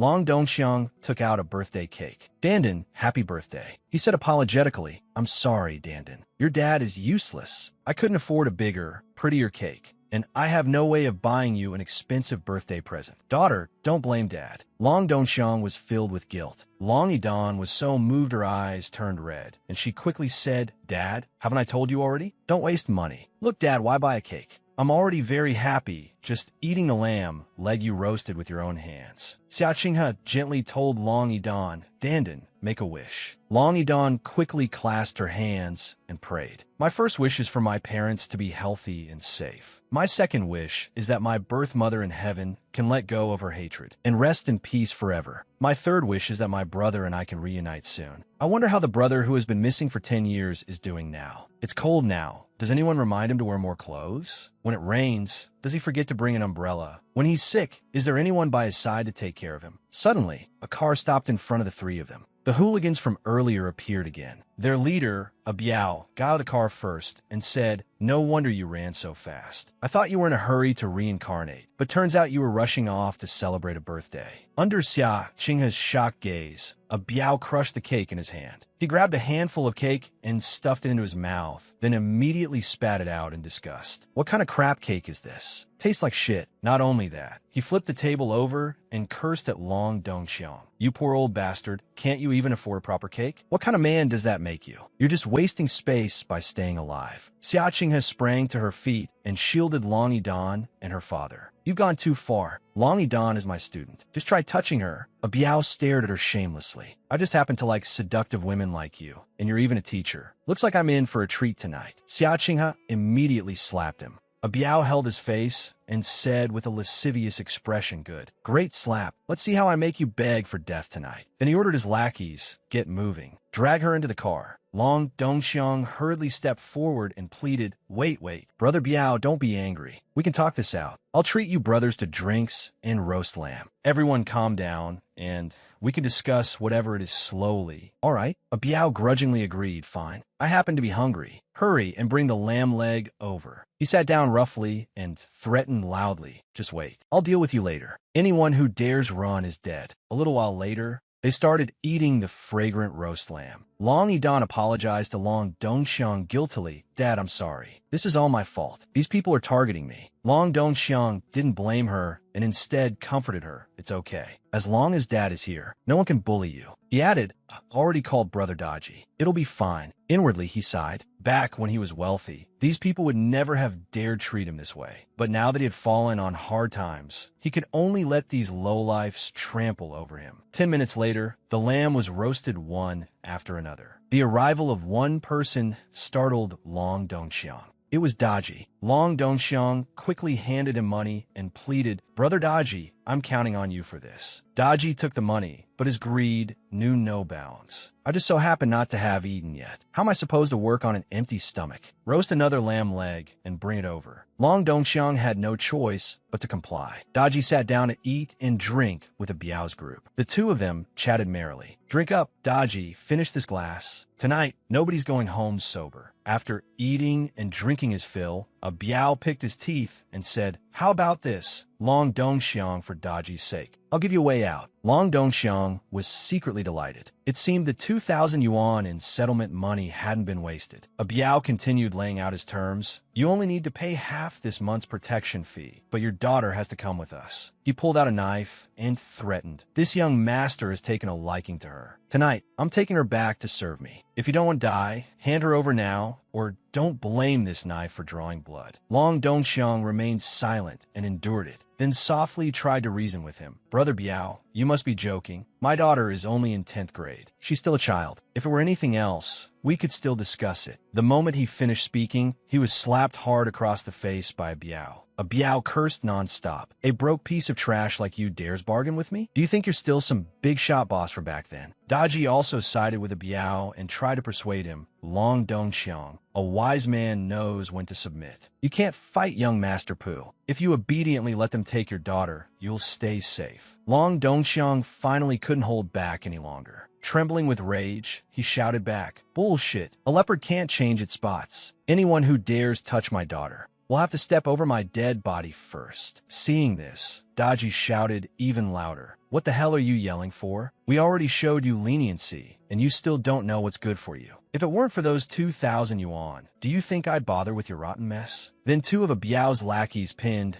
Long Dongxiang down and viciously forced him to kneel. "Kneel before Brother Biao right now." A Biao even spat in his face, then raised a finger with a smug look. "This young master taking a liking to your daughter is a blessing her family earned in 3 lifetimes. You poor old bastard, you can't even afford a cake. No wonder you got cheated. You're a walking jinx. Anyone who follows you gets unlucky." Xia Qinghe shielded Long Yidan behind her. A Biao leered and laughed. "Be a good girl and come with us, little sister. We'll be very gentle." Long Dongxiang fought back desperately, breaking free from their grip and charging at them while shouting, "You beasts! I'll fight you to the death." The two weakest lackeys were knocked to the ground. Long Dongxiang grabbed a folding chair and smashed it hard into a Biao's face. A Biao was hit until blood burst from his mouth. Humiliated and enraged, he struck back, punching Long Dongxiang in the face. "Damn it!" Then the gangsters surrounded Long Dongxiang and beat him together. "Beat him for me. Today, I'm going to step over your corpse." Long Yidan ran over in panic to stop them. "Don't hit my dad." The bystanders felt sorry for them, but none dared to speak up. That father and daughter are so pitiful. There's nothing we can do. A Biao is the little tyrant of Haidong Night Market. Nobody dares mess with him. They could only watch with sympathetic eyes and sigh over how unlucky the two of them were. Just then, Zhan Wading came speeding in like a gust of wind and rammed straight into a Biao's car. He slowly opened the door and calmly stepped out, his gaze sharp as he spoke. "So many of you bullying one person. Don't you find that shameful?" The girls passing by immediately cried out, "Oh my God, he's so handsome. So cool. He's the most handsome man I've ever seen." They excitedly whispered among themselves, "I can't take it anymore. My heart is racing.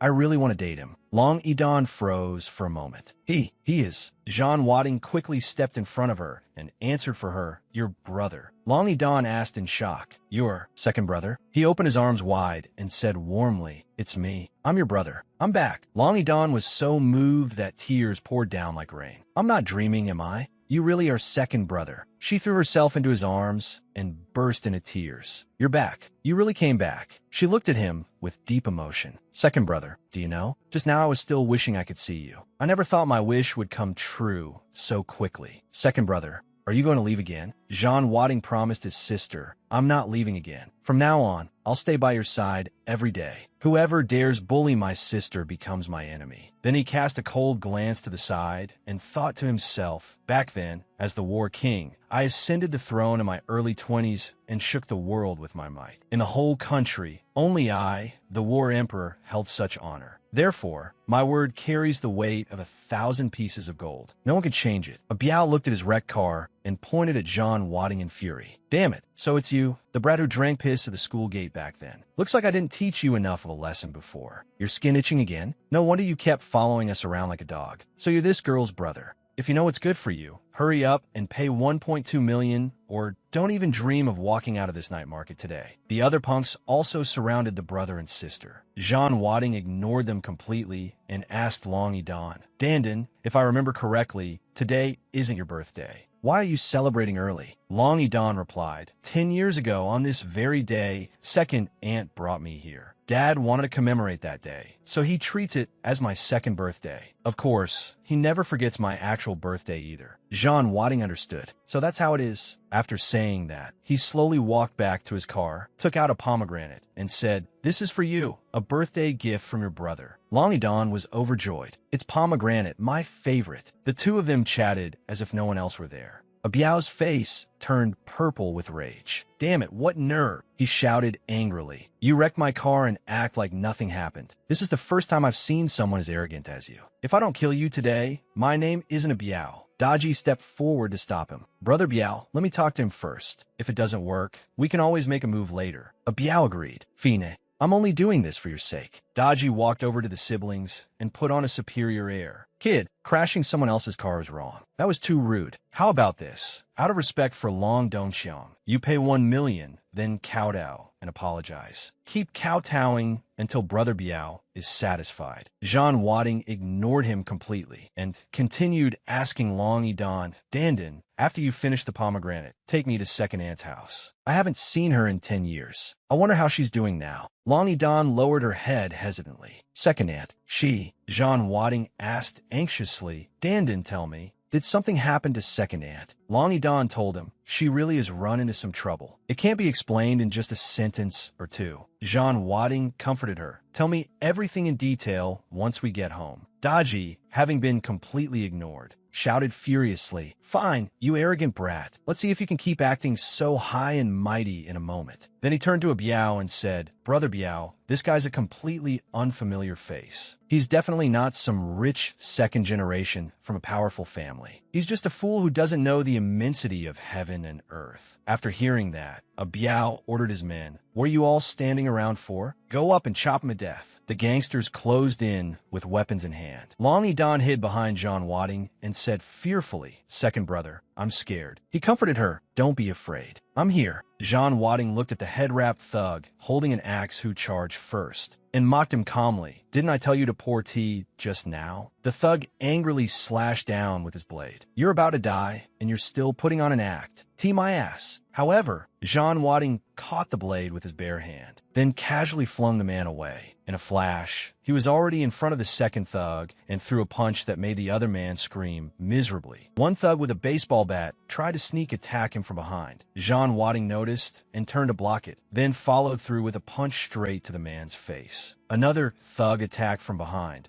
but Jean Wadding leaped up to dodge and, as he came down, stomped directly on him. Another thug with a baseball bat came out of nowhere. Jean Wadding skillfully snatched the bat away, then kicked him hard in the ribs. In the blink of an eye, all of Daji's and a Biao's men were sprawled on the ground, silent and motionless. A Biao couldn't believe his eyes. Damn, is this for real? Daji was sweating cold bullets too. Jean Wadding spoke up. You're a Biao, right? Come here. I have something to ask you. A Biao swallowed hard, hesitating a little, but immediately forced himself to act tough again. Brat, don't get cocky. There's always someone stronger. If you've got guts, let me make a phone call. Jean Wadding agreed with mocking pity. I'll give you that chance. A Biao hurriedly made a call and whispered into the phone. As soon as he hung up, he turned back and threatened. Just wait. My boss is bringing people over right now. By then, just everyone spitting on you would be enough to drown you. Daji also loudly joined in. Kid, I need to let you know, you've caused a huge disaster. If you'd listened to me from the start, things wouldn't have ended up like this. A Biao's cousin is Brother Jiao, the boss of this area. He has dozens of men under him. Even I treat him like an idol. The two of them regained their confidence and provoked him fiercely. If you obediently hand over your little sister now, then add another 1 million and kneel to apologize to Brother Biao, there's still time. Otherwise, when Brother Jiao gets here,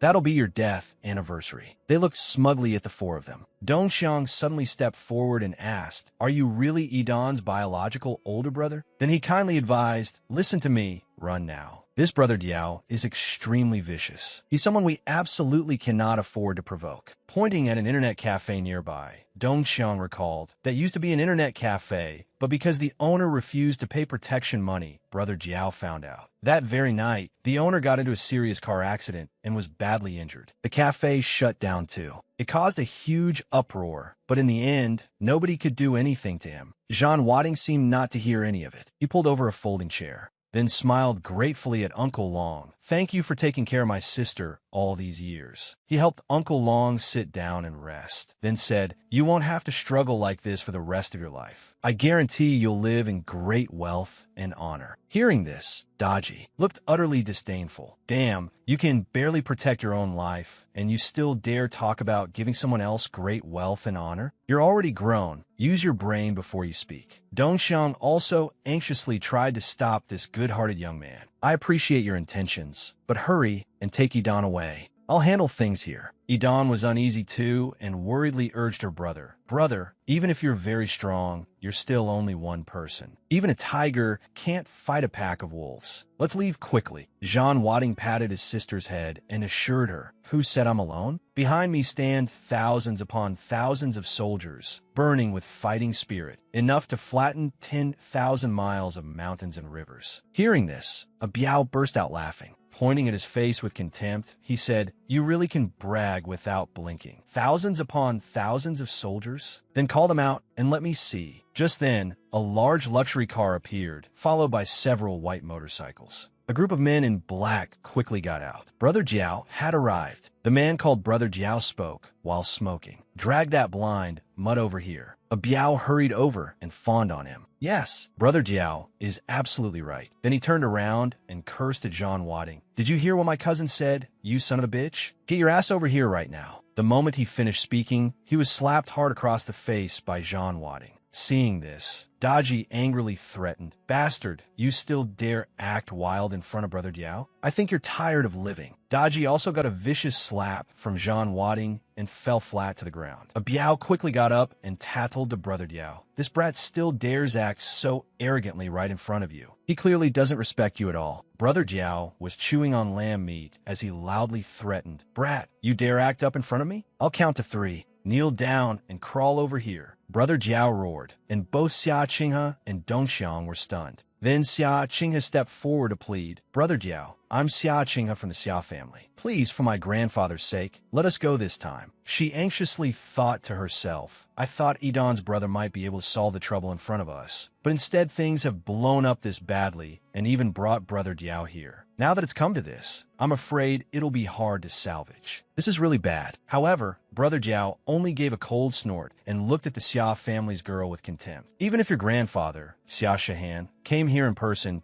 he still wouldn't have the right to speak to me like that, let alone a little girl like you." Qinghe tried her best to persuade him. "Brother Jiao, Idon is my student. No matter what, as a teacher, I can't just stand by and watch you take her away." Seeing her courage, Jean Wadding was slightly moved and thought to himself, "A weak young woman can still suppress her fear and say these words. Such courage is truly commendable." He turned to thank her. "Teacher Xia, on behalf of my sister, thank you. If anything happens in the future, I will protect you." Qinghe angrily reproached him. "Can you stop talking for a few sentences? This whole thing happened because of you. You can barely save yourself, and you're still talking about protecting others." Brother Jiao shouted one again, and Jean Wadding leisurely echoed one. Brother Jiao bit into the lamb meat, angrily turning his head to look at that arrogant man, and suddenly his expression froze. He was Wang Xindiao, head of security at Tiandu Hotel, nicknamed Brother Diao. He trembled in shock and blurted out, "What? Damn it, why is it him?" Not understanding what was happening, a Biao smugly said from behind, "This brat must be crazy. Look, he pissed Brother Diao off so much he's shaking. He even mocked loudly, this dog. Still dares act wild in front of my cousin." Damn it, get over here and kneel down. Daji also chimed in with contempt. If you had listened to me just now and kowtowed to admit your mistake, you wouldn't have ended up like this. Daji again put on a superior look. Pitiful people always have something hateful about them. The head-wrapped lackey from earlier spat into a cup of water, then mockingly brought it in front of Jean Wadding and said, "Here, brat, the tea you wanted." But he was immediately punched hard in the face by Wang Xindiao, who cursed, "Tea my ass, you blind dog." Wang Xindiao didn't forget to force that cup of water into his mouth either. "How dare you speak to Brother Jean like that? Fuck, are you tired of living?" Seeing this, a Biao asked in confusion, "Cousin what? What's going on?" He was instantly slapped by Wang Xindiao. Wang Xindiao roared, "You're asking me what's going on? I should be asking you that. You actually dare defend Brother Jean." Then Wang Xindiao slapped him several more times in a row. "How many lives do you think you have? If you want to die, don't drag me down with you." Daji was so frightened that he thought, "What's wrong with Brother Diao? From the way things look, this situation is very bad." Then Daji forced a smile and tried to slip away. Brother Diao, I still have something to do, so I won't disturb everyone any longer. I'll be leaving first." However, he did not escape Wang Xindiao's punishment either. Wang Xindiao beat him while cursing. "You offended Brother Jean and still want to leave? Leave my ass." Daji cried out in pain and fell to the ground. Trembling, he explained, "Brother Jiao, I only came to mediate. What happened here has nothing to do with me." But Wang Xindiao refused to listen at all and kicked him again. "You still dare talk back to me?" After dealing with them, Wang Xindiao ran to Jean Wadding and apologized. I'm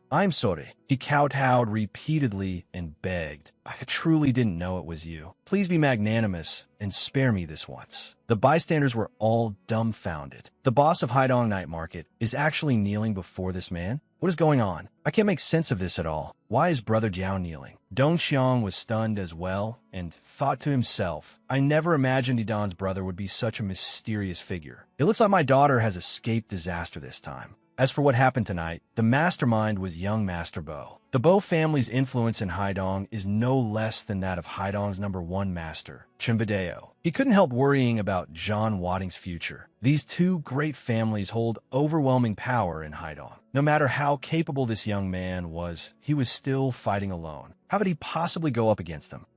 They would just have to take it one step at a time. Xia Qinghe was also frozen on the spot, shocked to the core. She had never imagined that her grandfather's reputation would be overshadowed by a young man like this. He was clearly just someone who knew how to fight. Her thoughts were the same as Dong Xiang's. No matter how strong he was, he still couldn't contend with the power structure of Haidong. Force was not the solution. The Bo family was not someone a young man like him could afford to provoke. At that moment, Jean Wadding spoke coldly. "Long Idan is my biological younger sister, yet these people were harboring vile intentions toward her. If it were you, would you just let it go?" Then he furiously kicked Wang Xindiao away with one blow. "Get lost!" Wang Xindiao crashed into the table of the hooded lackey beside him. Seeing this, Jean Wadding beckoned for the man to come over. The man immediately stumbled over. Jean Wadding grabbed him by the throat and glared at him. "Didn't I tell you to pour tea?" The man was choking and gasped out a plea. I was wrong. I'll go pour it right now." Jean Wadding casually flung him aside, then turned back around. A Biao was so terrified that he kept crawling backward, hastily explaining, "Be Brother Jean, I was only following young Master Bo's orders. It was young Master Bo who took a fancy to your sister. I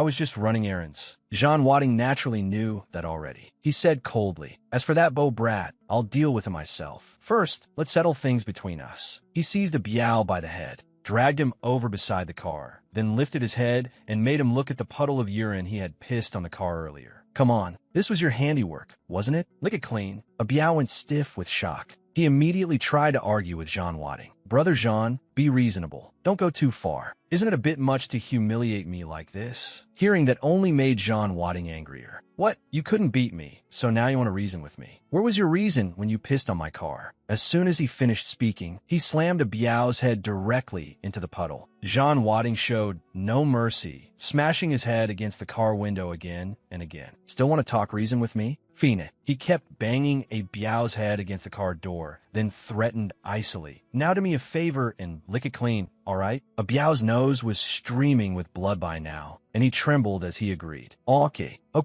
of course." A Biao hurriedly obeyed and licked the urine stains off the car door. Then Jean Wadding turned to Daji. You come here too. His expression was calm, but his voice was cold as steel. Didn't you just say you wanted me to kneel and lick? Daji hurried over and dropped to his knees to beg for forgiveness. Brother Jean, I was wrong. I'm the one who should kneel and lick. He even knowingly reached out as if he wanted to touch Jean Wadding's leg. But Jean Wadding slapped him so hard that he flew more than 10 meters away. Daji crashed into the edge of a wall and was in agonizing pain. Jean Wadding walked over and looked down at him with contempt. You think you're worthy of kneeling before me? Then he grabbed Daji by the throat and landed 10 loud slaps in a row before throwing him to the ground. Speak. Tell me where you went wrong. Trembling, Daji struggled to sit up and answered, I've done this protection racket for a living. I've done a lot of bad things. It's my fault. It's all my fault. Jean Wadding gave him another slap, then continued, If you know you were wrong, then how should you make up for it? Daji suddenly understood. He turned to look at Long Dongxiang, then rolled and crawled over to beg. Uncle Long, I'm sorry. It was all my fault before. I was blind and offended you. He knelt and clutched Dongxiang's leg as he pleaded. Please forgive my stupidity. Please be magnanimous and spare me. Seeing this, a Biao hurried over from the car as well. Brother Long. He grabbed Dongxiang's other leg and begged, You're like a real brother to me. Please go easy on me this time. He put on a deeply regretful expression. I'll pay back double the protection fees from before. No, 10 times over. The rest can count as compensation for you. The hooded lackey also ran over. Brother Long, we were wrong. All of them knelt before Long Dongxiang, kowtowing and begging, Please spare us this once. Then Jean Wadding looked over at Wang Xindiao, who was sitting off to one side. Wang Xindiao looked full of remorse. Brother Jean, spare me. This really isn't my fault. Hearing that, Jean Wadding gave him a meaningful smile. I never said I was blaming you. Wang Xindiao froze, thinking to himself, You're not blaming me, and yet you still beat me into this miserable state? My face is still burning. What kind of logic is that? The next second, Jean Wadding gave the order, Each of you cut off one finger, then get out. Wang Xindiao pleaded miserably, Come on, Brother Jean. Jean Wadding said coldly, 2 fingers. The thugs on the other side also shouted, Brother Jean, we know we were wrong. Jean Wadding ignored them and continued, 3 fingers. A Biao was still trying to beg. Brother Jean, Finally, Jean Wadding lost patience and ordered the whole hand. If any of you says one more word, I'll take your head too. Everyone went rigid with fear. Only Wang Xindiao acted decisively. He looked at the liquor bottle beside him and cursed. Damn it, what are you idiots still standing there for? He grabbed the bottle and smashed it hard against his own arm. The others were horrified, but they also crippled one of their arms. After that, they grabbed whatever weapons were nearby and, with pained expressions but not daring to hesitate, smashed and broke their own arms. Looking at the group rolling on the ground and howling, Jean Wadding coldly ordered, Get lost. Long Yidon's voice was full of pride. Brother, you're amazing. Everything's over now. Let's go home. Xiaoqing has suddenly cut in. Wait, I need to say something to your brother. Jean Wadding was pulled off to one side by her, where he was subjected to a stern lecture. You're Yidon's brother, so I'll speak plainly. Maybe you did make something of yourself during all those years you disappeared overseas, but I still have to remind you, this is Haidong. The situation here is far more complicated and dangerous than you imagine. The Chen family and the Bo family will absolutely not let you go. When that time comes, with you all alone, how are you supposed to stand against the 2 greatest powers in Haidong? And how is Yidon supposed to feel safe going to school in the future? Just because you vented your anger for a moment, you've pushed Yidon and her father to the edge of cliff. I truly wonder whether your return is a good thing or a bad thing for Yidon after all. Jean Wadding replied, Thank you for caring about Yidon, but I'm much stronger than you think. With that, he turned and left without hesitation, making Xiaoqing stamp her foot in anger. A brute. He's really just a brute. Walking along the road, Jean Wadding looked at the surroundings and sighed inwardly. Over the years, his younger sister had been forced to live in such a run-down place, struggling through a poor and difficult life. She had truly suffered. The moment he stepped into the shabby room, his guilt deepened even more. The room was cramped, with neither heating nor air conditioning. It was practically nothing but 4 bare walls. He was the mighty war emperor, a man with power enough to shake the world, yet his younger sister had been reduced to living in a place like this. Long Dongxiang looked full of guilt as he apologized. Wating, I'm sorry. I failed to take good care of Wu Shuang. I made her suffer. Jean Wadding gripped his hand tightly. Uncle Long, You are the great benefactor of the Zhan family. I can never thank you enough. Who would dare blame you? Long Edan came over carrying a cup of tea and urged them, "All right, enough with all the polite talk. We're family. Brother, have some hot water and warm yourself up. We don't have any good tea to serve you at home, so don't laugh at us." Long Dongxiang said to the two of them, "You brother and sister haven't seen each other in 10 years. I'm sure you have a lot to talk about, so take your time. I'll go wash the clothes first." Zhan Wading stopped him by the shoulder and took out an orange-colored item. "Uncle Long, you were hurt just now too. This is medicine for injuries. Apply it to the wound, and it should heal quickly." He thought to himself that this was the miraculous medicine refined by that mysterious master who had taken him away years ago. After years of fighting on the battlefield, his body had accumulated countless wounds, even mortal ones, and he had survived them all thanks to this ointment. Zhan Wading picked up the teacup and sat down to chat with his sister. "By the way, Wu Shuang, where's Uncle Long's wife? Why don't I see her?" Long Yidan recalled sadly. 8 years ago, Mom became seriously ill and passed away early. All these years, it's been Dad raising me on his own. To me, he is my real father. Long Yidan's hands, resting on her knees, unconsciously clenched. Then a large, warm hand gently patted them. He looked at his sister with affection. "From now on, your brother is here. If anyone dares bully you, I'll wipe out his whole family." Inwardly, he was already calculating. The young master of the Bo family dared lay a hand on my sister, the sister of the War Emperor. I wonder whether your Bo family can withstand this king's wrath. And that heartless man who abandoned his wife and child as well. One day, I'll use his blood as an offering to my mother's spirit in heaven. The next day, weak sunlight shone into the narrow alley. Long Yidan and Zhan Wading were preparing to head out. "Dad, brother, and I are going to visit second aunt. Stay safe at home by yourself." Long Dongxiang reminded them, "Go on without worry. Send my regards to your second aunt." An hour later, a group of youths with dyed red and green hair stormed into the alley. They kicked open the door arrogantly. Leading them was Red Hair, who grabbed Long Dongxiang by the collar and cursed. "Damn it, Long Dongxiang. You owe our Sky Eagle Finance Company 5 million. When the hell are you going to pay it back?" Long Dongxiang tried to negotiate. "About this, does Brother Dodgy, does President Liu know about this? Call your President Liu over. I want to talk to him." He was extremely worried inside.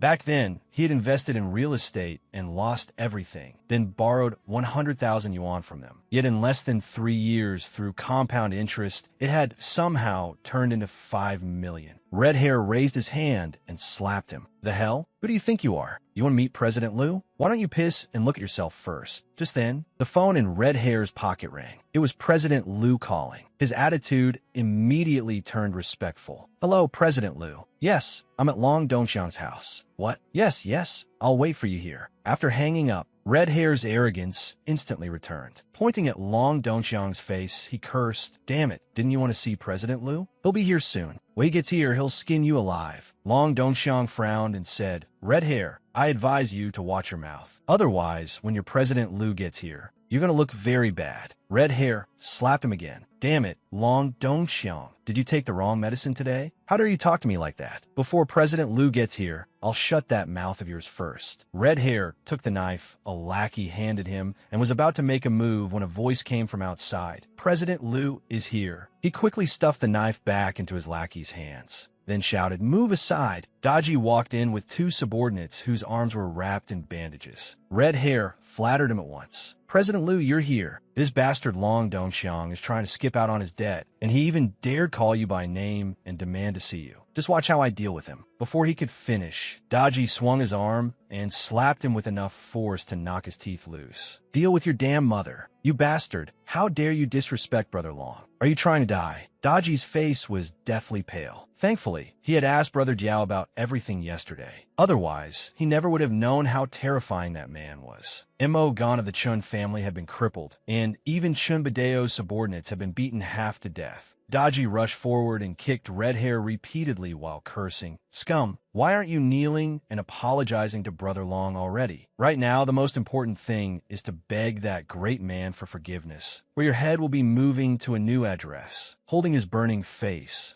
Red Hair looked completely bewildered. "Boss, what's going on?" Did you take the wrong medicine too? Daji turned and fawned over Long Dongxiang. Brother Long, this is the contract you signed with the company back then. I am truly sorry. I was too busy at the time and didn't look at it carefully. What I mean is, we'll count it as simply lending you the money, interest-free, as helping you out. After all, our relationship is so good. He pointed at Red Hair and accused him, but I never expected this bastard Red Hair to secretly alter the contract behind my back and dare demand 5 million from you. That's absolutely conscienceless. I, Daji, have always valued loyalty. What I hate most is this kind of person. Red Hair, why aren't you getting over here and apologizing to Brother Long? Red Hair was stunned speechless, thinking that his boss had somehow become unbelievably shameless. Daji anxiously kicked him again. What are you standing there for? Apologize now. Red Hair rolled and crawled over to beg. I'm sorry, Brother Long. I was blind and offended you. Please be magnanimous and don't stoop to my level. Long Dongxiang showed no mercy and returned 2 loud slaps, then grabbed him by the collar. Red Hair trembled violently while Long Dongxiang raised his fist, breathing hard. Over the years, he had suffered no small amount of humiliation from these people. At last, he was finally venting it all. A little later, Daji obediently presented a leather suitcase full of cash and said ingratiatingly, Brother Long, this is the money for the roasted lamb leg from yesterday. Please accept it. But inwardly he was bleeding. Damn it, spending 2 million yuan on a single lamb. Leg hurt like hell. Long Dongxiang firmly snapped the suitcase shut and flatly refused. I know you're here because of Wadding. I can't accept this money unless Wadding agrees to it. Daji asked again. Then where did Brother Jean go? Long Dongxiang answered. He went to his second aunt's house. I'll give you the address. Daji didn't dare linger. He left a stack of cash on the table. Thank you, Brother Long, but you must accept these 2 million. This is for yesterday's meal and also compensation for the damaged tables and chairs. A white car stopped at the mouth of the alley. Jean Wadding and his sister got out. Up ahead, a group of children were bullying a little boy. Idiot, go pick up the ball. He's a bastard child. Don't play with him. Beat him to death. Long Idon shouted. What are you kids doing? The children scattered and ran. Run.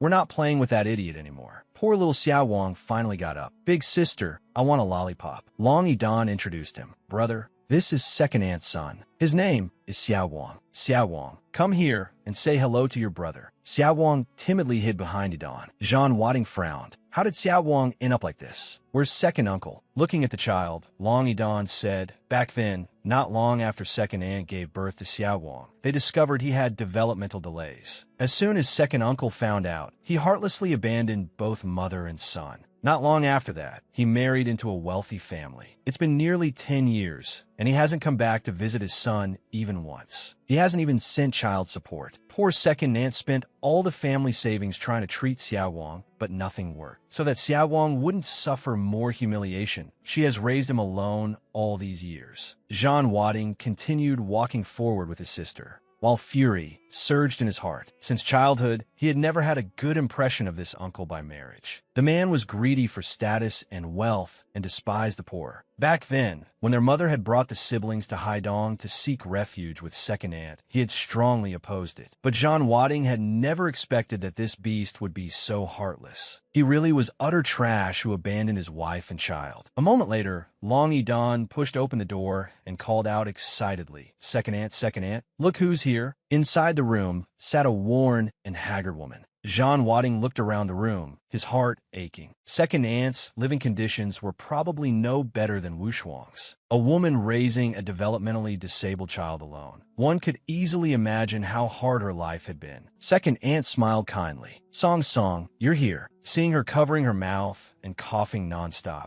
Long Idon hurried over in concern. Second aunt, are you sick? I'm fine, just an ordinary cold. A few days of rest, and I'll be better. She looked curiously at the person beside her. And this is? Jean Wadding clasped her dry hands in both of his. Second aunt, it's me, Wadding. Second aunt got down from the bed in shock, touched his face, and was overcome with emotion. Wadding, you're back. It's been 10 years. I thought you would never return. It's good that you're back. Seeing that you're safe and sound truly makes me happy. The three of them sat down and talked. Long Idon asked, second aunt, I remember you used to live in a 2-story house, 500 square meters. Even if it got demolished, shouldn't it have been exchanged for 5 or 6 homes? Why are you living in such a cramped place now? At the mention of this, Second aunt was so angry her whole body trembled. Isn't it all because of that beast? The demolition compensation really was 5 or 6 houses, but that bastard used tricks to seize most of the property and swallowed the entire 2 million in compensation. In the end, I could only bring Xiao Wang here and scrape by in this tiny place. And all the money at home was spent on Xiao Wang's treatment. Jean Wadding frowned. I remember the household registration was under your name. How did he even get the chance to pull something like that? He quickly calculated in his mind. That old house had been an ancestral property, worth no less than a courtyard house in Longdu, at least 100 million. Second aunt coughed as she cursed. That conscienceless man is now a live-in son-in-law with the Boo family, and the Boo family happened to be in charge of the demolition and relocation. Those heartless scum easily took my house. Your grandmother left that property behind, and that bastard just snatched it away like that. Jean Wadding's expression darkened. Grandmother had passed away many years ago. Back then, she had come from a wealthy family. Though the family later declined, a starving camel was still bigger than a horse. She had left one house each to his mother and second aunt. His mother's house had already been taken by the Chun family. Calmly, he peeled an apple and handed it to second aunt. Don't be angry, second aunt. It's bad for your health. Leave this matter to me. I won't let that man off, and that includes the Boo family. A knock came from outside, and a young man in a suit and leather shoes, with hair slicked back shiny with pomade, pushed the door open and walked in. A trace of delight appeared on second aunt's face. Jiadong, you're here. She introduced him. This is my nephew, Jiang Jiadong. Jiadong, this is Jean Wadding, Wu Shuang's older brother. Jiang Jiadong looked a little surprised. Wu Shuang's brother? Just graduated? Which school did you attend? Jean Wadding could not be bothered with him at all. He turned to second aunt and asked, Is the apple sweet, second aunt? Second aunt nodded. Jiadong usually helps me quite a lot. Ignored like that, Jiang Jiadong felt annoyed and sneered sarcastically. As the saying goes, your heart may be higher than the sky, but your fate is thinner than paper. There were 2 interns in my department before, just like you people. Come to my office tomorrow. We happen to be short-handed at the front desk, so you can give it a try. But you'll have to start with the most basic service work. You should know that Tiandu is a famous 5-star hotel in Haidong. Who knows how many people show up every day for interviews? Second aunt advised from the side. Wadding, you've just come back, so you probably haven't found a job yet, right? Why don't you go and try tomorrow? Jean Wadding touched his nose. No need. I already stopped by a few days ago. Jiang Jiadong's eyes widened, his face full of disdain. You've got a tiny bit of ability, and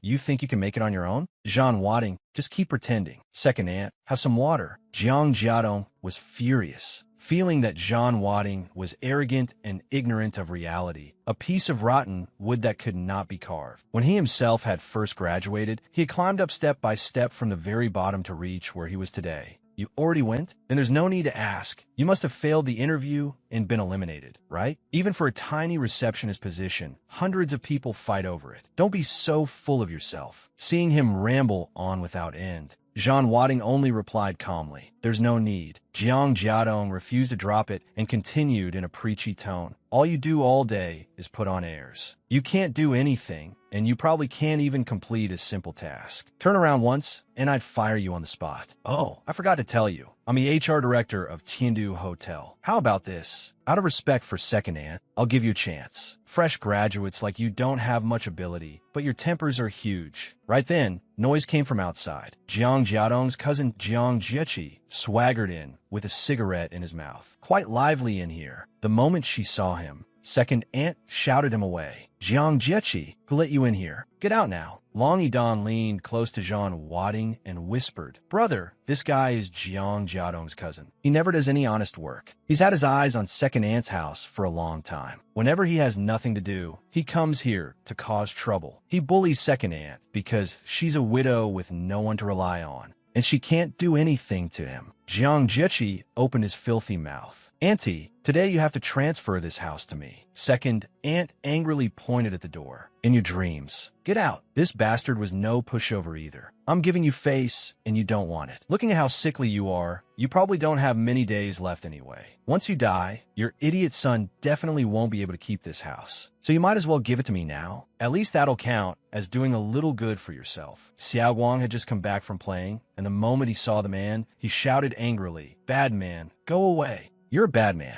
Don't come to my house. Jiang Jiechi struck viciously, slapping the child so hard he fell to the floor. Xiao Wang cried out in pain. With so many people in the room, not one of them had stopped this beast from hitting a child. Long Idon hurried over to comfort him. Be good, Xiaowang, don't cry. I'm here. Second aunt trembled with rage, pointed at him and stammered, why you? You, before breaking into a fit of coughing. Zhan Wading stood there, his expression dark. Jiang Jiadong sneered from the side. Coward, now you don't even dare fart. He pushed up his glasses, then turned to lecture Jiang Jiechi. Jiang Jiechi, what the hell are you doing? Get out. Before he even finished speaking, Jiang Jiechi backhanded him across the face. Who the hell do you think you are? Stop acting like some big shot in front of me. Let me tell you, if not for the fact that you're my cousin, I'd make you bleed today. Believe it. Jiang Jiadong collapsed to the floor in fright and scrambled backward in terror. Jiang Jiechi spat contemptuously. Trash. But the moment he turned his head, he ran straight into the oppressive aura of Zhan Wading. Used to acting lawless, he barked, damn it, a smart dog doesn't block the road. Get the hell out of my way, Zhan Wading asked coldly. Who is the dog cursing? Jiang Jiechi, thick-headed and muddled, snapped back without thinking. The dog is cursing you. Realizing he had misspoken, he spat several times. Damn it, you dare mess with me. As he spoke, he viciously kicked out. Unexpectedly, he lost his balance, his foot slammed into the bed frame, and the pain brought tears to his eyes as he howled miserably. Zhan Wading said, go downstairs and buy some cold medicine. Then kneel at the door and kowtow to apologize, and I'll give you a chance. This fool didn't know what was good for him and drew a knife. You dare toy with me? I'll stab you to death. Second aunt cried out anxiously. Wading, be careful. Jiang Jiadong secretly shook his head, thinking the kid had no sense of proportion and wasn't even as good as himself. He might get bullied, but at least his life wasn't in danger. He was just about to say that one should know when to advance and retreat, when before he could finish, Zhan Wading drove an elbow strike, sending Jiang Jiechi flying out like a ball, rolling all the way to the door. Jiang Jiechi still hadn't been beaten into submission and continued to bluster. Damn it, you dare hit me. I've had my eye on this woman's house. That's me giving her face. Zhan Wading did not waste words. He swung his hand and slapped him several times in a row. Jiang Jiechi seemed enveloped by an invisible force. His whole body was lifted and smashed down like a basketball, thudding hard against the floor. He was beaten until his face was bruised and swollen, but his mouth was still stubborn. Damn it, just wait. I'm calling people to deal with you.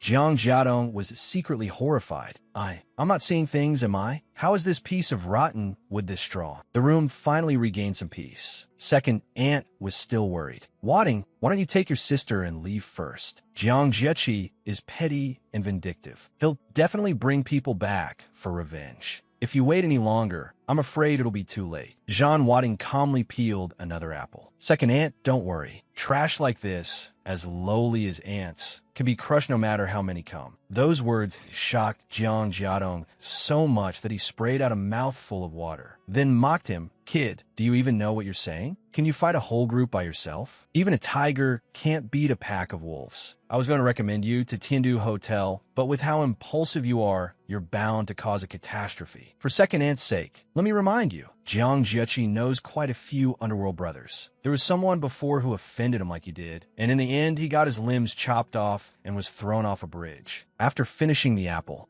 Zhan Wading spoke in a firm tone. Second aunt, within 3 days, I will make Xianglong Real Estate Group return all the assets they forcibly seized in the demolition. Principal and interest, not a penny less. Jiang Jiadong burst out laughing, spitting as he jeered. Kid, do you know what you're saying? Do you know who backs Xianglong Group? It's property of the Bu family of Haidong, one of the great powers standing shoulder to shoulder with the Chun family and the Shangwan family. An ant like you could be crushed to death with a flick of their finger, boasting without fear of biting your tongue. At that moment, no one noticed Xiao Wang standing by the window. Suddenly, a brick flew in from outside, smashing the window glass and striking Xiao Guang right on the forehead. Everyone in the room turned pale in shock. Long Yidan rushed over and pressed tightly against the bleeding wound, shouting anxiously, Xiao Guang. Zhan Wading clenched his fists, walked to the shattered window, and looked down. Jiang Jiechi was leading a group of hooligans below, yelling provocatively, You bastard, your grandpa's back. Get your ass down here now, or don't blame me for not being polite. Second aunt tried to stop him. Wading, don't go down no matter what. Long Yidan frowned,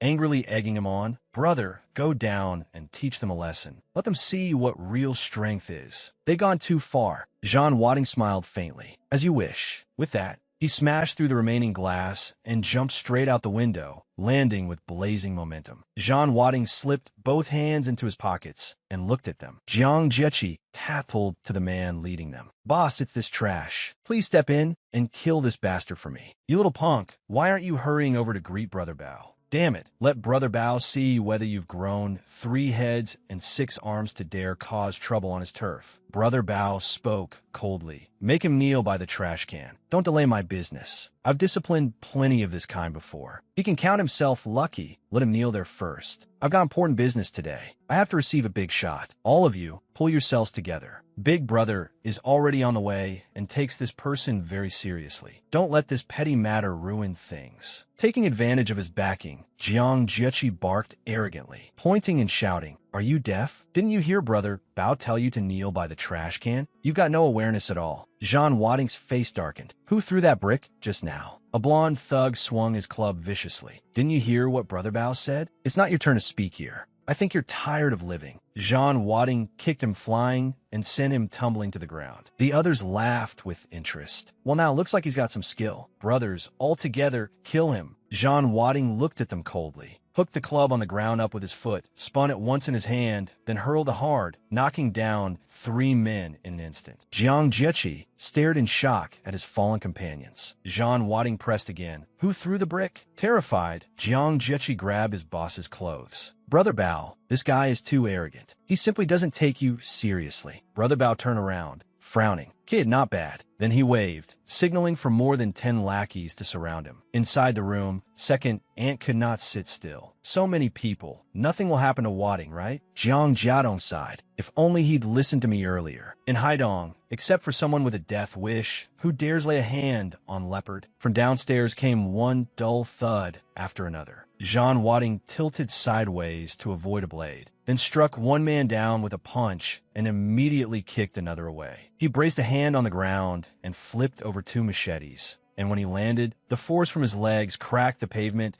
as he drove a heavy punch into the face of a thug charging with a club. Another man, unafraid of death, rushed in with a knife. But Zhang Wading shifted and locked his wrist. Amid the billowing dust, that underling was flung through the air in a daze, his face scraping across the ground for a long distance. Brother Bao gritted his teeth. What? How is this guy so good at fighting?" "No, impossible." Zhang Wading adjusted his collar. "I'll ask one last time. Who threw it?" The air fell into a deathly silence. Knowing when to yield, Brother Bao immediately pointed at Jiang Jiechi beside him. It was him who threw it. It has nothing to do with me." Jiang Jiechi waved his hands and tried to explain, I just wanted to say hello." Before he could finish, Zhang Wading slapped him to the ground, blood gushing from his nose and mouth. Zhang Wading flicked his hand, sending out a burst of force, and directly severed one of Jiang Jiechi's arms. Staring at the detached limb, Jiang Jiechi let out a scream that pierced the heavens. Zhang Wading looked toward Brother Bao. "Where exactly did you want me to kneel? Repeat what you said." Brother Bao's face was drained of blood as he waved his hands frantically. This is all a misunderstanding." Just then, the phone in Brother Bao's pocket rang. A voice on the other end asked, "Hello, Baozi, how's the reception prep going? That important guest is about to arrive." Brother Bao hurriedly reported, "Big Brother, get over here quick. Something happened. Someone's causing trouble." The voice on the other end roared, What stray dog dares ruin my good business? Wait there. I'll be there in a few minutes and kill him." With backing again, Brother Bao immediately turned haughty. "Brat, our big brother, Haidong's famous brother Daji, is about to arrive. He's coming to receive an important figure. How about this? I can see your skills aren't bad, so I'll give you a chance. Follow me from now on, and I guarantee you'll live in luxury. We'll call today's matter even. What do you say?" As soon as he finished speaking, a punch weighing 1,000 caddies smashed into his face, driving him head first into the ground. Zhang Wading grabbed him by the hair and said, "I don't think that sounds good at all. When your big brother gets here, tell him to kneel here and apologize." After saying that, Zhang Wading turned and left without hesitation.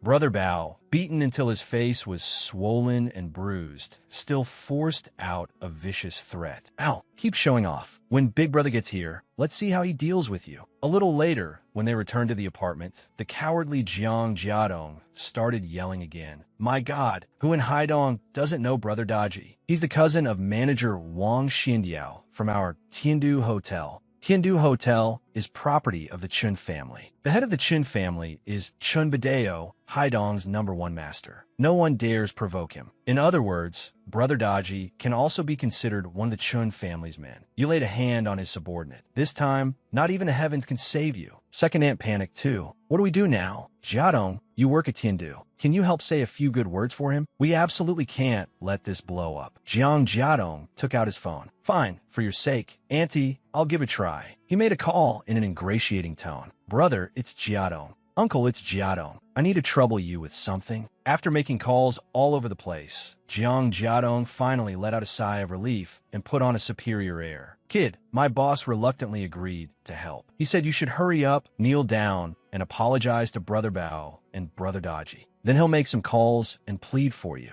That's the only way this can still be salvaged. What are you standing there for? Come downstairs with me now. If Brother Daji and Brother Bao come to your door later, it'll be too late. Jean Wadding sat there peeling an apple for second aunt and replied, I already told Baozi. When Daji gets here, tell him to kneel downstairs and apologize. Jiadong broke out in a cold sweat when he heard that. What? Arrogant. You're arrogant beyond saving. Auntie, you saw it yourself. Don't blame me for not helping. This brat thinks he's above heaven itself and has no idea how high the sky is or how deep the earth is. Having a nephew like this, your family must have been unlucky for 8 lifetimes. A string of curses suddenly came from outside the door. Damn it, who the hell told me to kneel outside and apologize? Brother Daji, one arm broken, kicked the door open and stormed it aggressively. I want to see for myself. Which bastard has the guts to talk so big? A group of men followed closely behind him, radiating pressure. Which son of a bitch just said he wanted me kneeling downstairs to apologize? Get the hell out here and face me. Jiadong hurriedly shook his head. Not me, not me. He's inside. Jean Wadding stepped out. Didn't I already say it? As he chewed on an apple peel, he questioned them darkly. I told you to kneel downstairs and apologize. Who gave you permission to come up? Brother Daji started trembling all over. The blind fool, Baozi, stepped forward and pointed as he shouted. This brat really likes putting on an act, huh? He won't learn unless we beat him senseless, right?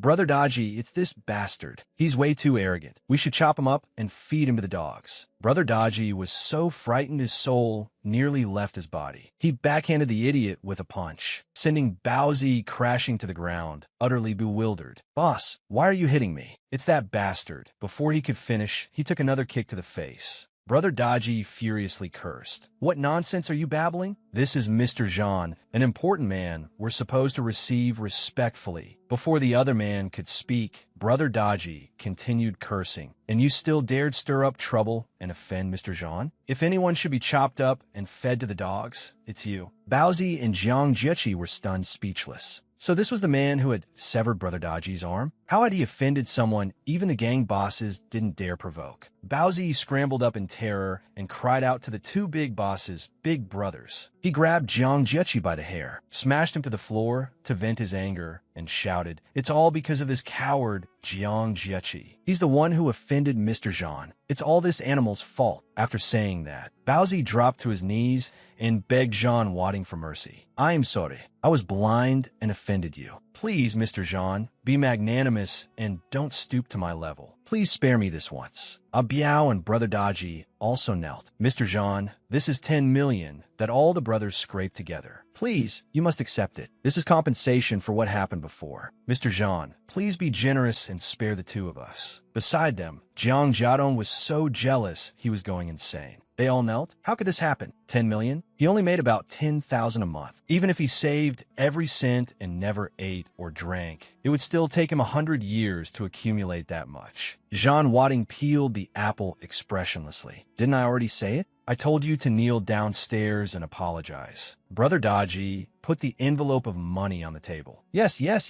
We'll go downstairs right away. As dusk settled over the house, the 5 of them sat around eating dinner. Jean Wadding pushed over a slip of paper. This is a 10 million check. I plan to split it into 2 parts, 5 million each, one for second aunt and one for Uncle Long. Holding such a large sum, second aunt looked uneasy. Wadding this, Longy Don comforted her. This is my brother's sincerity. Second aunt, don't refuse it. Use this money to treat Xiao Wang. Long Dongxiang spoke up. I'll take the money, but absolutely not because of Wu Shuang. Although I worked hard to raise Wu Shuang, that child has been sensible since she was young. She suffered a lot, but she also brought me a great deal of joy. Family affection can't be measured with money. Long Dongxiang then stated his purpose. I'm taking these 5 million so I can make a comeback. Back then, when I was in business, I trusted people too much and lost everything, but I never gave up. I won't even need 3 years. I'll return these 5 million to you with interest. Jean Wadding encouraged him. Uncle, you'll definitely succeed. The phone in his pocket began to vibrate. The moment Jean Wadding answered, a barrage of curses came from the other side. You dog.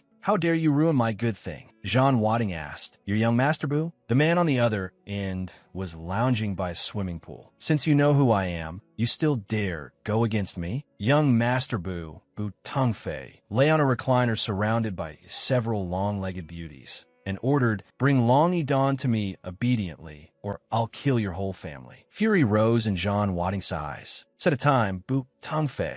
Wutangfei Lafit Samugli. Surrendering that quickly? Tomorrow at noon, Mangsingdi Hotel. If you don't come, the consequences will be very serious. The suited man standing behind him flattered him. Young Master Boo, an ant like that isn't worth your personal phone call. Just let me take a few brothers to deal with him and bring that girl back afterward. Wutangfei Lafit Vikidli. It's been a long time since I met someone this interesting. I want to see whether that brat really has 3 heads and 6 arms. As he spoke, he crushed the glass in his hand. Back here, everyone was eating when they heard someone outside shouting, Payday! Come downstairs and collect your wages. Second aunt stood up happily. They're paying wages. I'll go down and get mine. She opened the door and went downstairs, where a fat old man and a girl in a red dress were waiting below. The fat man had a cigarette in his mouth and held out a bag with her pay. Take it. Second aunt took the bag, checked it, and immediately asked, that's not right. Why is it short by 210 yuan? It should be 1,050 yuan. The pot-bellied man replied, didn't you take 3 days off? Of course your wages got docked. What? You expect to get paid without working? There's no such easy thing in this world. As he spoke, he secretly exchanged glances with the woman beside him. The woman spoke up. You're sick and weak all day long. It's already generous enough that we didn't fire you, and you still dare complain? Don't bother coming to work next month. Second aunt challenged them. But according to company rules, employees on sick leave don't get their pay deducted. And why did you deduct double from mine? The woman shouted viciously. Are you saying I docked your wages on my own? You damned old woman. If you have objections, then go report me. I have people in the company backing me. Do you think I'm afraid of your complaint? Don't come to work tomorrow. Second aunt cursed. You've gone too far bullying people. The fat man threatened. Take your wages and get lost. Do your work properly. And if you earn merit, naturally there'll be rewards. Jean Wadding's icy voice sounded from behind them. Why despise most is trash like you, who selfishly dock workers' wages? The fat man turned around. I'd like to see what mutt dares spout nonsense behind my back. Get out here. He immediately saw 3 people standing there, 2 men and 1 woman. When he clearly saw the older man among them, the fat man spat on the ground in disdain. I was wondering who it was. So it's Long Dongxiang. Is this brat a relative of yours? One look, and I can tell he's just like you. A bunch of dirt-poor busybodies. Get lost, or else. Someone jumped over the railing. Brother Dodgy slapped him hard across the face. How dare you run your mouth? What I hate most are dogs like you. The pot-bellied man crashed to the ground, his face full of confusion. Brother Dodgy turned and obsequiously said to Jean Wadding, Mr. Jean, we were still kneeling over there. When we heard this dog running his mouth here, we couldn't help coming over to teach him a lesson. The green-haired girl, not knowing what was good for her, blurted out, What the hell is he? How dare he hit Director Huang? The result was a slap from Brother Dodgy that shut her up on the spot. Director Huang clutched his face. Zed Zhao, President Zhao, why are you here? The green-haired girl was terrified beyond measure. What? He's one of the company's shareholders, President Zhao. Brother Dodgy coldly demanded. If I hadn't come here, I never would have known you were selfishly docking workers' wages. The company pays employees 2,500 yuan a month, and you people skim off half of it. Do you have any conscience left? Mr. Jean, how do you think these 2 shameless dogs should be dealt with? Director Huang got up and begged. Mr. Jean, I'm sorry, I really didn't mean it that way. For President Zhao's sake. His whole body flew backward. Jean Wadding kicked him and sent him tumbling.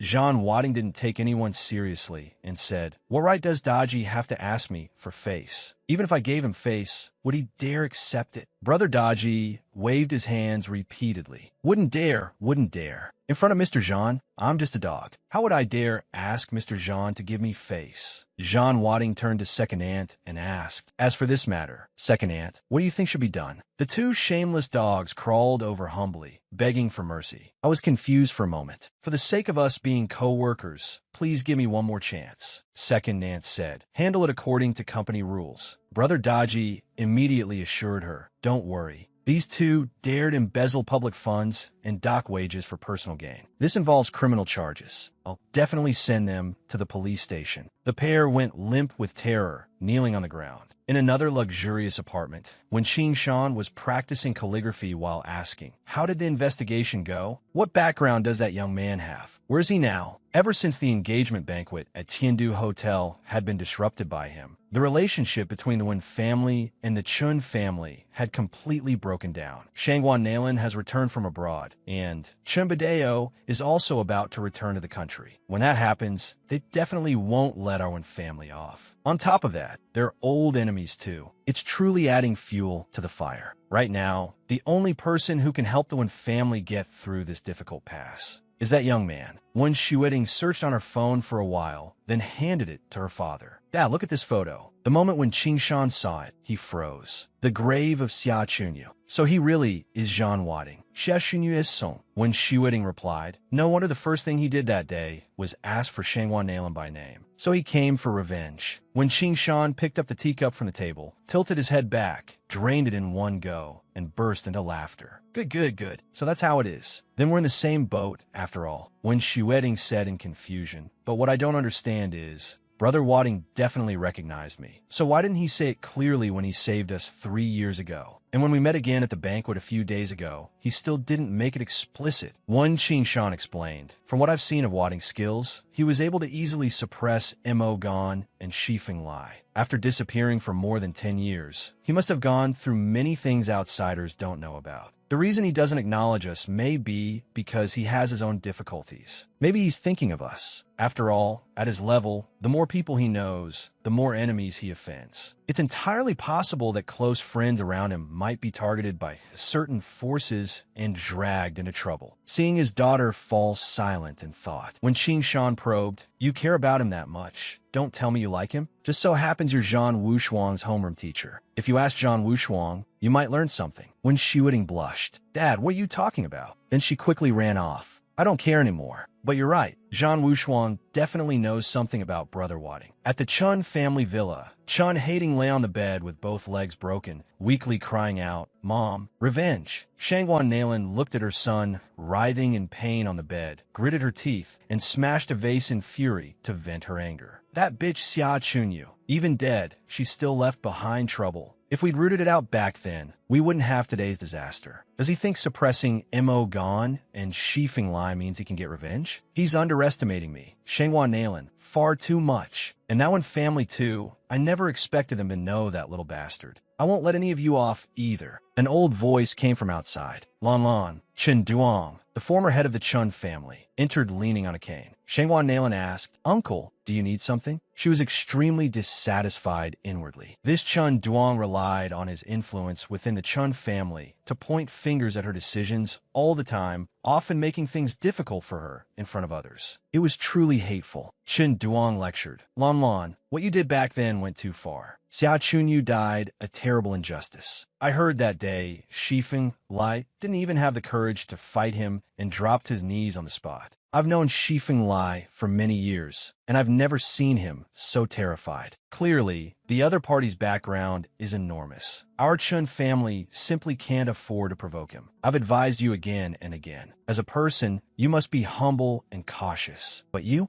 go everywhere acting arrogantly and causing trouble, and the whole city knows it. If you hadn't spoiled hating so much, would we have today's consequences? Shangguan Nalan couldn't hear a single word of it. She viciously slapped him hard across the face. Pointing straight at Chun Di Wang's nose, she cursed him loudly, blaming him for doing nothing but nagging endlessly. Other than running around talking nonsense everywhere, what use was he? If not for the fact that he was an elder of the family, she would have shot him on the spot long ago. Shin Duong was so furious his whole body trembled. You dare hit me? This is rebellion. Shangwan Nalan, are you tired of living? Men, drag this crazy woman out of here. The two bodyguards stood where they were without moving an inch. Shin Duong panicked. Are you deaf? Didn't you hear what I said? Shangwan Nalan sneered darkly. Shin Duong, who do you think you are? Calling you uncle is me giving you face. If I chose not to, in front of me, you wouldn't even be worth a dog. Why do you have to throw your weight around here? These people only take orders from me now. Men, drag this old dog away. You old immortal have been putting on airs in front of me all day long. I found you irritating for a long time. Shindy Wang's arms were twisted behind his back by two subordinates. He was still cursing, outrageous. Shangwan Nalan savagely slapped him again. My son and my younger sister were harmed to this extent, and instead of thinking about revenge, you come here to lecture me. You are not worthy of being a member of the Chun family at all. Blood seeped from the corner of Chun Di Wang's mouth from the slap.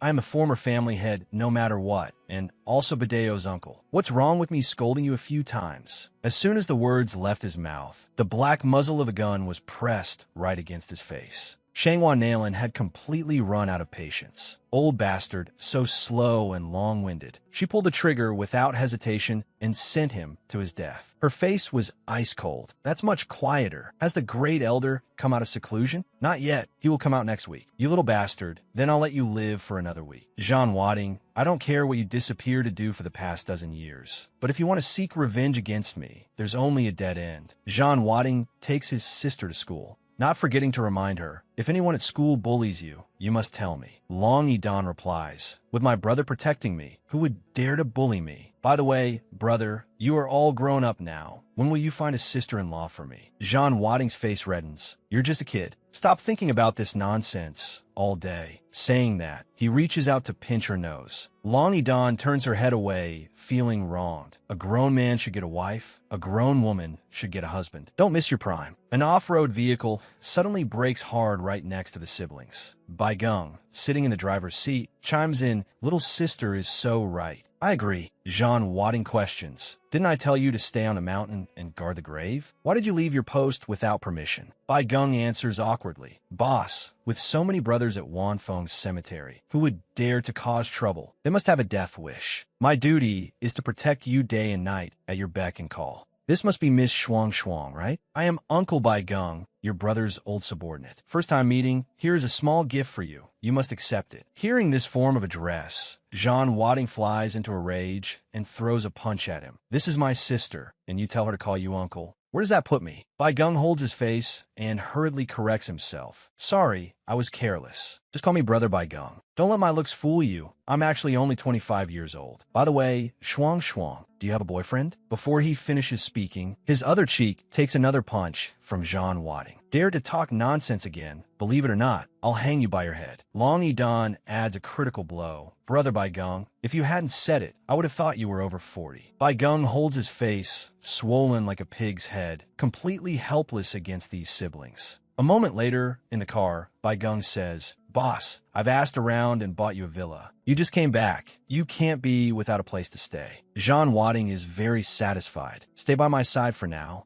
until further notice. Bai Gung replies excitedly, Understood, boss. Then he drives off, speeding away. At school, a classmate passes a message. Edan, the homeroom teacher called you to her office. Edan goes to the teacher's office, tiptoeing in. Ms. Won, are you looking for me? Won Shiwedding, dressed in a black business suit, looks intently at Long Edan. Won Shiwedding thinks to herself, after graduation, perhaps due to my father's influence, I came to Haidong to be a literature teacher. On my very first day at school, I recognized Zhang Wushuang and even became her homeroom teacher. Long Edan is a bit confused. Why are you looking at me like that? Is there something on me? When Shiwedding asks gently, Wushuang, where's your brother? Seeing the teacher leaning so close. Long Edan leans back a little. How did you know my brother's back? When Shiwedding says a bit shyly, I want to see your brother. Long Edan crosses her arms over her chest, acting as if watching a good show. Oh, I understand now, miss. Do you like my brother? That makes sense. You two were childhood sweethearts. Miss Wen has always taken care of me over the years and helped me keep the secret. I've long considered her as my own sister. How great would it be if she really became my sister-in-law? Having her true thoughts exposed when Shiwedding gets flustered. You little girl, how dare you tease your teacher? Are you going to answer me or or not? Long Edan giggles. Of course I'll tell you,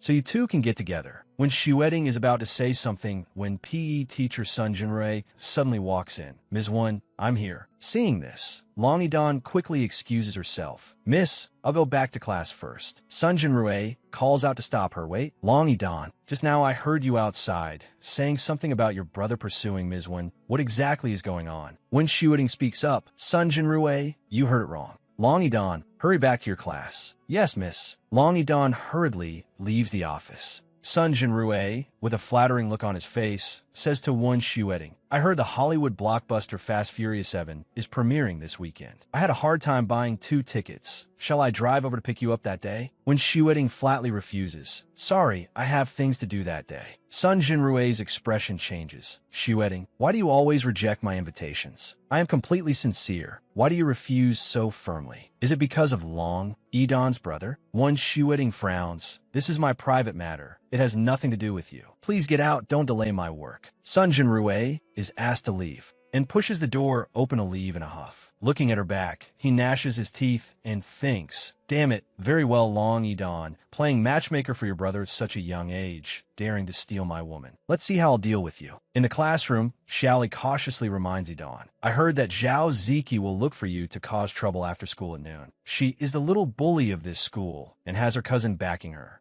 You have to be careful. Long Edan sits down and replies, really? Let her come. Xiaoli continues gossiping. Having said that, Zhao Ziki has a really bad heart. Jealous that you are pretty and good at studies, she has repeatedly found trouble with you. You've endured it every time. I wonder when these days will end. Long Edan intertwines her hands and says smugly, they will end today. I've tolerated her for a long time too. I can't take it anymore. Now that I have my brother's protection, even if the sky falls, I won't be afraid. Xiaoli covers her mouth in surprise. Huh? You won't endure it anymore? In the security room, Biao and Brother Daji are sitting on chairs, enjoying the service of a few underlings. A person carrying fruits rushes in. Brother Daji says, it seems school is over. Biao has a calm expression. Rest assured, I've already spread the word. No one will dare to touch that girl unless they have a death wish. The two of us being here is also to put on a show for Master Jean, proving that we are putting an effort and working for him. Brother Daji flicks his cigarette ash. Even so, it's better to be careful. I don't want my hand chopped off again. Sun Jinrui walks in, saying obsequiously, you two bosses have been working hard. I am the PE teacher Sun Jinrui. I heard that you two bosses came to the school to be security guards. It is truly an honor for our school. Tonight I would like to invite you two to dinner, to entertain you bosses. Is that all right? Sun Jinrui respectfully offers cigarettes while thinking to himself, I don't know why these two big bosses of Haidong streets have appeared here, but such a good opportunity absolutely cannot be missed. Brother Daji waves his hand in refusal. No mood for eating. Someone arranged for us to stand guard here. Sun Jinrui suggests, then let's invite that person along too. It's a good chance for everyone to get to know each other. A person who can send these two must be an extremely powerful figure. If I can be lucky enough to make their acquaintance, when Shueting will definitely look at me in a different light. Brother Daji slaps Sun Jinrui's face hard. What the hell are you? Are you worthy of eating with that person? Hurry up and take a piss to look at your own reflection. Scram, scram, scram. Don't get in my way of working. At this moment, a crowd of people gathers at the school gate. Let's see where you can run. Long Edan is surrounded in the middle. The leader is the female bully of Haidong No. 1 High School, Zhao Ziki, who is smoking a cigarette and blowing clouds of smoke. Xiaoli yells indignantly, Zhao Ziki, there are so many of you bullying Edan alone. Don't you think it's too much? Zhao Ziki points at her, threatening. Damn it, keep yelling and I'll tear your mouth off. Long Edan says, Zhao Ziki, let Xiaoli go. If you have what it takes, come at me. Zhao Ziki sneers. Oh my.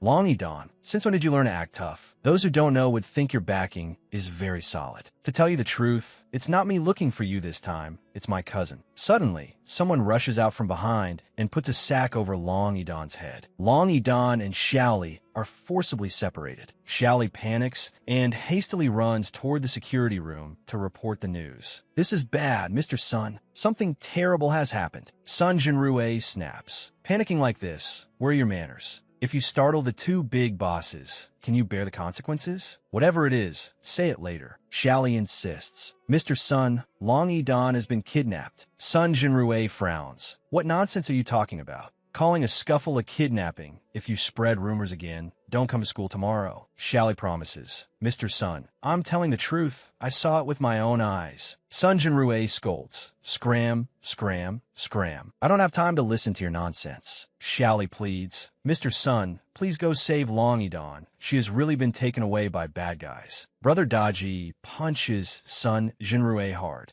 urgently asking, what did you just say? Who was taken away? Shally replies, fearfully, it's Longidon from our class. Longidon from class 10A3. Brother Daji and Ah Biao are shocked. What? Sun Jinrue holds his face. You two bosses. Don't listen to this girl's nonsense. In broad daylight, who would dare to kidnap someone at the school gate? Regarding tonight's dinner, I wonder if you two could do me the honor. Brother Daji is infuriated and slaps him again. Honor your mother's head. Don't stand here in the way. How did the school hire a trashy teacher like you? Scram, little girl, lead the way immediately. Yes, Shally leads them to the school gate, pointing at Zhao Ziki and says, it was her who had people take Long Idon away. Brother Daji asks fiercely, where is she? Zhao Ziki is frightened by this aura, but remains stubborn. Damn it, you dare to yell at me? Believe it or, before she can finish, she is knocked to the ground by a resounding slap. She lies on the ground, throwing a tantrum. How dare you hit me? I'll teach you a lesson today. What are you all staring at? Get him. However, none of her underlings dares to move. An underling leans into her ear and whispers a few words. After hearing that, Zhao Ziki is scared out of her wits. Her attitude does a 180-degree turn, and she kneels on the ground pleading, I'm sorry, B-Boss. I didn't know it was you.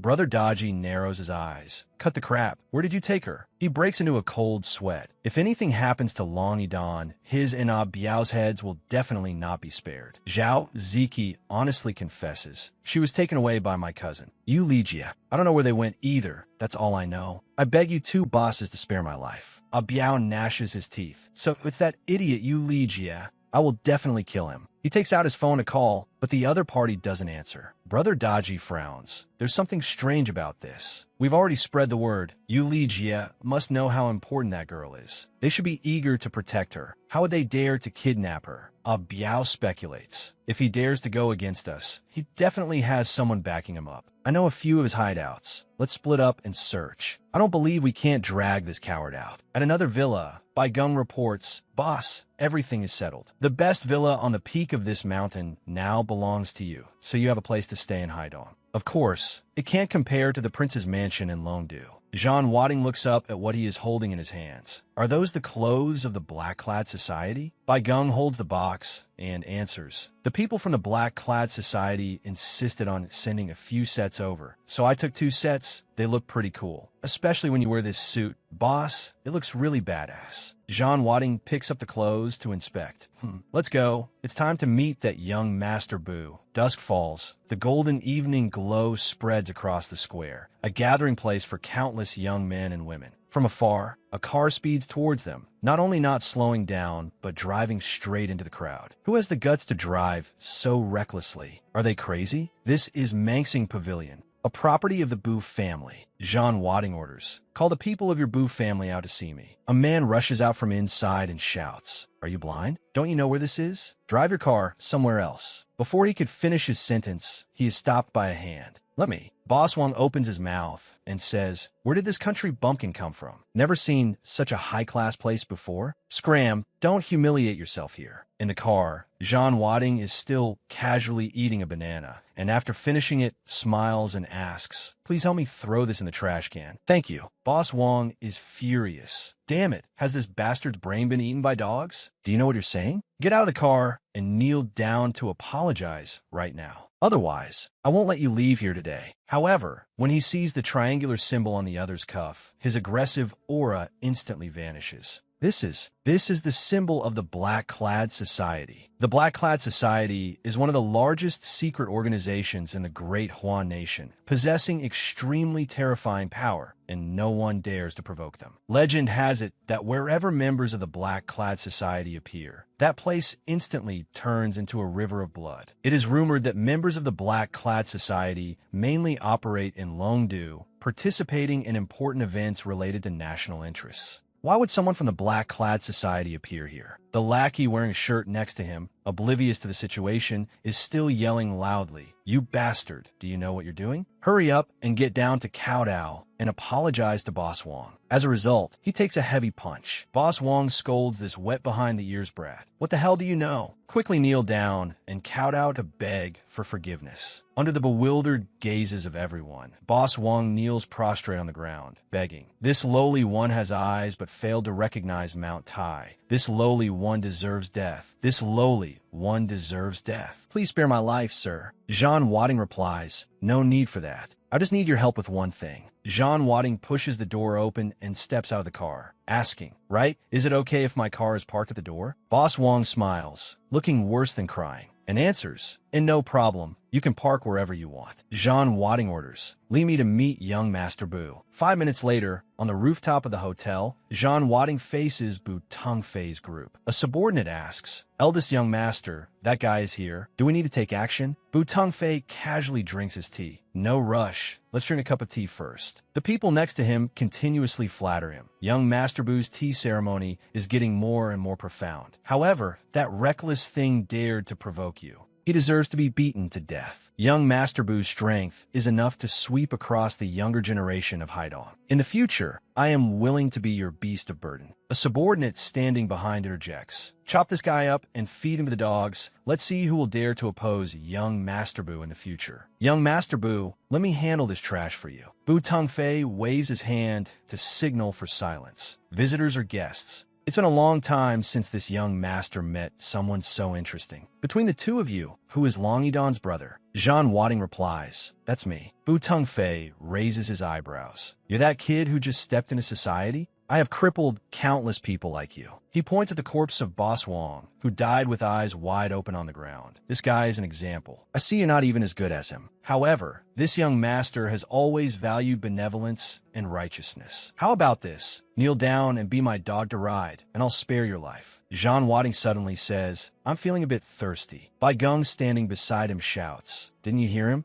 Hurry up and serve tea for the boss." The boss's favorite is pu'er tea, preferably aged for 15 years. Bu Tongfei and his subordinates are dumbfounded, and the others are also stunned. Bu Tongfei sneered maliciously, waving his hand to signal, "It seems I have to teach you the rules and open your eyes to how formidable I am." A beer bottle on the table was snatched, and a fierce subordinate rushed forward. "Still want to drink, Pua? Your grandpa here will give you a bottle of beer." Bai Gong casually slapped him, directly knocking the guy to the ground. Dealing with trash doesn't require a second move. Bu Tongfei remained calm. "Interesting. I didn't expect to meet someone capable. Get them all." The subordinates immediately surrounded them. Bu Tongfei confidently declared, "In the fight in 30 seconds." Standing in the middle of the encirclement, Bai Gong said to Jean Wadding, "Boss, leave it to me." After speaking, he reached out and grabbed the neck of a guy who was trying to test the waters. Jean Wadding demanded a quick victory. Receiving the order, Bai Gong began to strike fiercely. Jean Wadding walked towards the table, and the unrelated people sensibly left quickly. He picked up a teacup, took a sip, and said with a look of disgust, "This is Longjing picked before Qingming, but it's not from the 18 trees bestowed by Emperor Qianlong. You could say this isn't Longjing at all. It's probably just Wunyo grass." Bu Tongfei didn't believe it. "Nonsense. This is authentic Longjing, picked from the Shizi Lake Reserve. My friend has been in the tea business for over 10 years. More than 100,000 for half a caddy. How could he deceive me? You simply don't understand the way of tea." Jean Wadding shook his head. "Authentic Longjing is yellow-green on the outside. After brewing, the water is pale yellow. The taste is rich and sweet, and the aftertaste has a natural bean flour aroma." Outside, the subordinates were fighting to the death, while the two big bosses sat discussing tea. Jean Wadding continued explaining, "Wunyo grass is pure green and smells like grass when drunk. It looks a lot like authentic Longjing, just a bit lighter. Because Wunyo grass hits the market a month earlier than Longjing, it is often used by unscrupulous merchants to pass off as the real thing, driving up the price, specifically tricking pretentious people who have never tasted real Longjing like you. In fact, half a caddy is only a few hundred yuan, yet you dare to bring it out and claim to know the way of tea." Bu Tongfei angrily slapped his thigh. "That guy dared to trick me. If word of this gets out,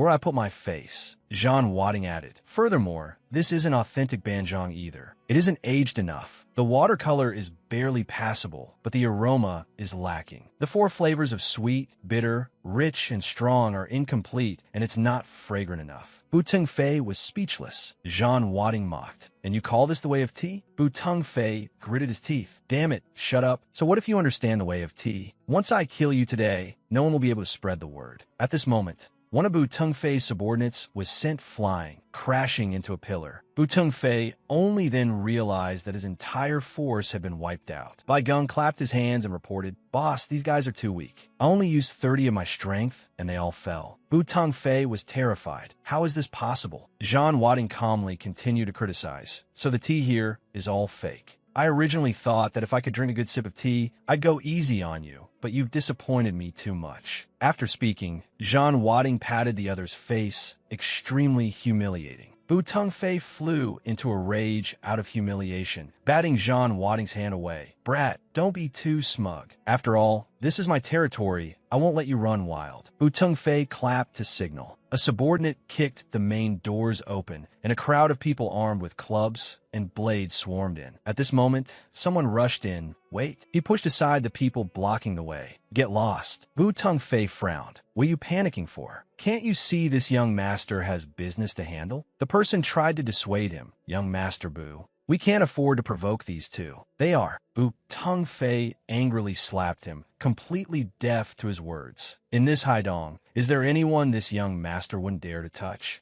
I only need a few seconds to finish off these 2 pieces of trash." The subordinate desperately tried to persuade him. "No, they are." But Bu Tengfei, blinded by rage, wouldn't listen to anything. "I don't care who they are. Even if they're the son of heaven, I'll kill them." Bu Tengfei kicked the subordinate. "You traitor, how dare you speak up for outsiders? What are you standing there for? Hurry up and kill these 2 dogs. I'll treat everyone to tea later." Jean Wadding frowned. "Too noisy. Go outside and handle it." Bai Geng happily replied, "All right." Bai Geng grabbed them by their necks one by one and threw them out the door. Bu Tengfei crossed his legs, resting his arm on the back of the chair. "Brat, stop pretending. Have you thought carefully about how you're going to die later?" Jean Wadding continued talking about tea. "You're useless as a person. And your tea is terrible too. This kind of low-quality fake tea, you won't have the chance to drink it again in the future, so cherish it." Outside, the sounds of fighting could still be heard. 2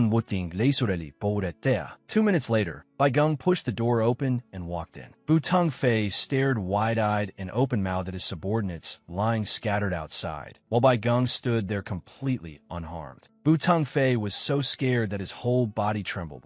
What? Facing the 2 people in the room, Bu Tengfei's arrogant demeanor from earlier instantly plummeted below zero. Bu Tengfei asked in disbelief. "Over 100 people wiped out in a few minutes? Is this real?" Jean Wadding said indifferently. "If you have anyone else, call them all out. Otherwise, you won't have another chance." Bai Geng lost his patience, kicked out, and scolded. "A bunch of trash. Boss, why waste words with him? Let's just kill him and be done with it." Bu Tengfei fell to the ground, scrambling backward in terror. Wait, that brat is in my hands. Don't be too smug." Jean Wadding frowned. "What did you say?" Anger flared up within him. Biao, Brother Dodgy, those 2 useless fools couldn't even protect a student. Bu Tengfei smugly took out his phone and dialed. "Don't believe me? I'll call and let you hear." Hello. "Yu Li Jia, this is young Master Bu. Let that brat say a few words." Hearing the voice on the other end of the line, the smile on Bu Tengfei's face froze. "Young Master Bu, this is Biao. Sorry, Jia died in a car accident on the road. He won't be hearing you speak for the rest of his life." Bu Tengfei jumped up. "Biao, you idiot, daring to ruin my plans. Do you still want to live? Believe it or not, this young master will." Jean Wadding delivered a slap, snatched the phone, and ordered tensely into the receiver. "Hello, Biao, let me speak to her." Hearing his sister's voice reporting she was safe, his expression relaxed. "Hello, brother, I'm fine. Brother Biao and Brother Dodgy saved me." Bu Tengfei was scared out of his wits. Jean Wadding's cold gaze shot towards Bu Tengfei. "Now, do you have anything else to bark about?" Bu Tengfei dropped to his knees.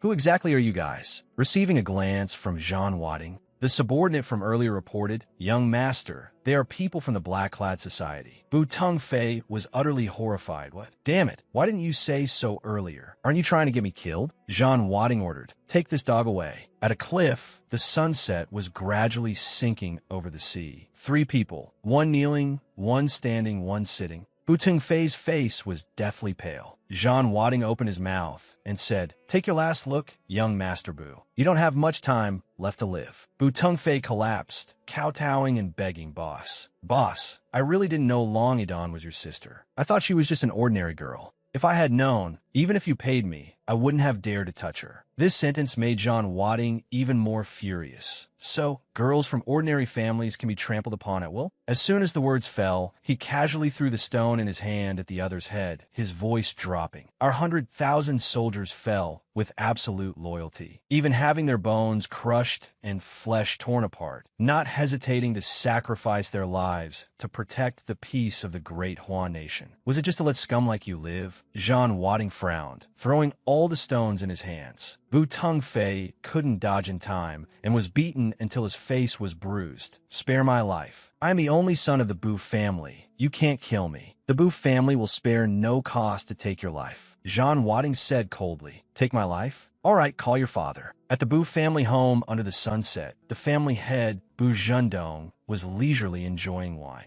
This was a grand outdoor party, crowded with guests. The bald Huang Fatsai stepped forward to congratulate, wishing Patriarch Bu longevity like the Zhongnan Mountains and fortune as vast as the Eastern Sea. Everyone else also competed to offer their congratulations, wishing Patriarch Bu longevity like the Zhongnan Mountains and fortune as vast as the Eastern Sea. Bu Zhendong returned the courtesy. "I Bu, thank you all." Just as the banquet was in full swing, someone rushed in a panic, shouting loudly. Seeing the butler whispering in his ear, Bu Zhendong impatiently shouted, "Whatever it is, just say it straight." The butler had to speak loudly. "The eldest young master has been kidnapped." The whole hall was shocked. Who was bold enough to kidnap the eldest young master of the Bu family? Is this guy tired of living? Furthermore, today is Bu Zhendong's 60th birthday. Doing this is no different from slapping him in the face. Once Bu Zhendong gets angry, all of Haidong will tremble beneath his feet. Bu Zhendong frowned. Which brainless fool is acting so recklessly? The butler held up the phone. "I don't know the other party's identity either. He said he wants you to answer personally." Bu Zhendong didn't show any panic, pulled out a black business card, and said, "Tell him, today is my 60th birthday. I don't want to start a massacre. Give him my business card, and this matter will naturally be resolved." Huang Fatsai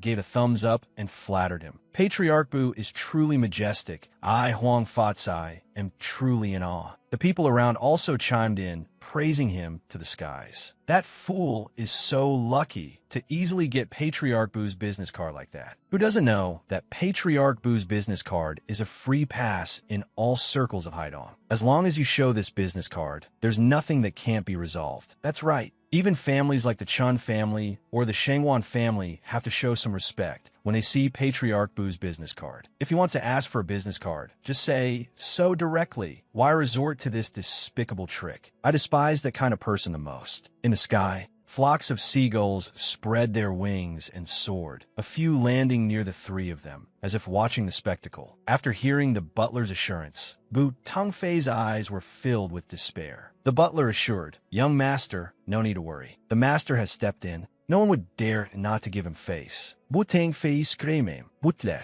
tell my father, we've provoked someone absolutely untouchable. Quickly tell my father to personally bring a generous gift to apologize. Hand over most of the family fortune to them. Maybe then things can be turned around. These people are." On the other end of the line, the butler interrupted, "Young master, rest assured, no matter who these kidnappers are in Haidong, even a dragon has to coil up and a tiger has to obediently kneel at his feet. Don't worry, the master will personally step forward to save you." Bu Tengfei se trouglet desperately. "No, butler, we've really provoked people we can't afford to offend. They are." Before he could finish, the phone was snatched away. Jean Wadding briefly declared. I will wait for your patriarch to arrive. Brat, report your location quickly. The patriarch is merciful. He'll give you a chance and bestow a business card upon you. Release the young master. Take the business card and get lost. Jean Wadding raised an eyebrow. Business card? What the hell is Bu Jindong's business card worth? But since he wants to put on a play, I'll play along with him to the end. Jean Wadding took the short knife, threw it forcefully at Bu Tengfei, and his arm was instantly severed. Bu Tengfei howled miserably, frightening the seagulls into scattering. Jean Wadding instructed, take it and send it to Bu Jindong. Bai Geng took out a white handkerchief. Yes, boss. He swiftly wrapped the severed arm and turned to leave. Meanwhile, Bu Jindong was still immersed in the words of praise. Patriarch Bu is too merciful towards him. If today wasn't your birthday banquet, I would definitely go over there personally and slaughter those madmen. I think those kidnappers must be so happy receiving Patriarch Bu's business card that they've forgotten their own names. Bu Jindong spoke. All right, it's just a small matter. I, Bu, have always been merciful. If we can avoid using weapons, we should try to resolve things peacefully. Huang Fatsai chimed in. Patriarch Bu indeed has an outstanding demeanor. This is exactly subduing the enemy without a fight. A single business card settles the opponent and controls all of Haidong.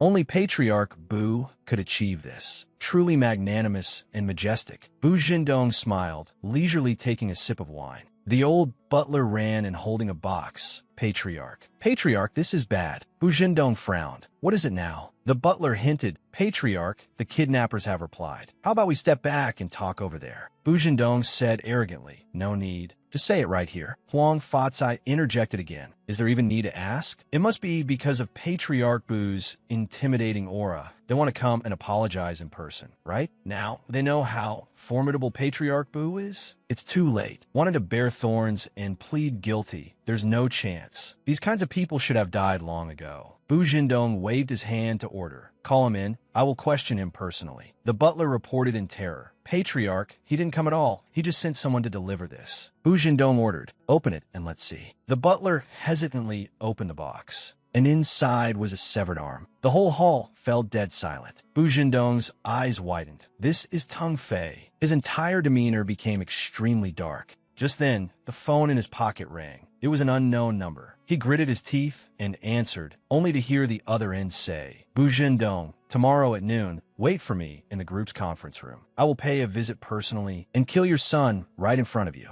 The phone was crushed into pieces, and Bu Jindong roared, all right, tomorrow I, Bu, will definitely entertain you well. I want to see which one of you ate a bear's heart and a leopard's gall, daring to kill my son right in front of me. Huang Fatsai raised his fist to show his loyalty. This guy is too arrogant, giving him face, and he doesn't want it. This lowly one is willing to work like a horse and ox for Patriarch Bu. Tomorrow I will intercept and kill him on the way, venting this anger on behalf of Patriarch Bu. Bu Jindong shouted loudly, stay put. I want to catch the mastermind with my own hands. In the hotel, Bai Geng was gnawing on a large chicken drumstick. Long Dongxiang sighed. Idan is safe and sound this time. I was really worried. Wadding, thank you so much this time. Otherwise, it would have been very difficult to save someone from the Bu family's hands. This is truly harder than ascending to heaven. Let's bottom up. Jean Wadding replied, Uncle Long, don't worry. With me here from now on, no one can bully you guys. After speaking, he tilted his head back and drank it all. Two girls walking by whispered to each other. Look at that guy over there. He has such a huge appetite, eating for 5 people all by himself. It's amazing. Long Dongxiang laughed and said, Wadding, your friend sure has a good appetite. Jean Wadding looked at his comrade who was wolfing down the food, recalling the time they guarded the border. Bai Geng was the biggest eater. But even so, there was a time when Bai Geng led a suicide squad of 1,000 men. Each person only brought 3 days' worth of dry rations, but they were unexpectedly surrounded by enemy forces. Bai Geng and his team were forced to retreat and hold out in an earthen fortress. To yield food to the wounded, Bai Geng starved for 6 days without a single drop of water, during which time he also had to command the troops to repel waves of attacks. When Jean Wadding led the troops to reinforce them, counting Bai Geng, there were less than 20 people left. The others had all died on the battlefield, their bones buried in the yellow earth. Bai Geng was so hungry at that time that he was skin and bones, unable to stand steadily, but he still gritted his teeth and persevered. The emaciated Bai Geng blamed himself himself. Boss, I'm sorry. Out of our 1,000 brothers, only these are left. I'm sorry, brother. A man over 2 meters tall, who had never stepped back in the face of the enemy's brutal attacks, who hadn't eaten for 6 days without a single complaint, yet in that moment, shed tears for his fallen comrades. The smiles of the past were still there, but the people were gone. Bai Geng, chewing his food and speaking unclearly, said, Boss, I'm sorry. I ate too much and made you lose face. The touching brotherhood instantly became comical. Zhan Wading patted his shoulder. How could that be? At the border, you could eat 20 portions by yourself. Why haven't you even finished half of that now? Have you been lazy and skipping training lately? Bai Geng, with one side of his face swollen, shook his head and said, Boss, I haven't. Zhan Wading raised his hand to threaten him. If not, then eat up quickly. If you don't eat 20 portions, see if I don't skin you alive. Bai Geng stood at attention and replied, Understood, Heavenly King. Looking full of vigor, he was about to say something when Zhan Wading pinched his waist hard. He hurriedly changed his tune. Even if the Heavenly King himself comes, I still have to finish these 20 portions of dumplings. Long Dongxiang laughed and said, Just now you mentioned the Heavenly King. Uncle almost thought Wading was the newly conferred Zhani Heavenly King. The next day, a group of men in black lined up across the street. A scarred leader ordered, Everyone, look sharp. Don't even let a single fly slip through. He then turned to report, Boss. Setting up such a grand formation, aren't we giving those kidnappers too much credit? Even if he has 3 heads and 6 arms, he'll be scared out of his wits. Huang Fatsai took a drag of his cigarette. What do you know? If I can solve this for Patriarpu this time, our Huang family will definitely be able to step into the ranks of the wealthy and powerful, and our influence will reach a whole new level. The scarred man looked at his watch. It's almost time. There are only 5 minutes left, and the other party hasn't shown up yet. Could be they don't dare to come. Huang Fatsai said, No, that person is incredibly arrogant. So arrogant that no one dares to cross him. Otherwise, he wouldn't have kidnapped young Master Bu. Don't worry. He will definitely come. The subordinates applauded loudly. Boss, your analysis is brilliant. Huang Fatsai stood up. Time is running out. Everyone get ready. Once that person appears, no matter what, we must capture him alive on the spot. Finally, pay attention to one thing. Absolutely do not hurt young Master Bu.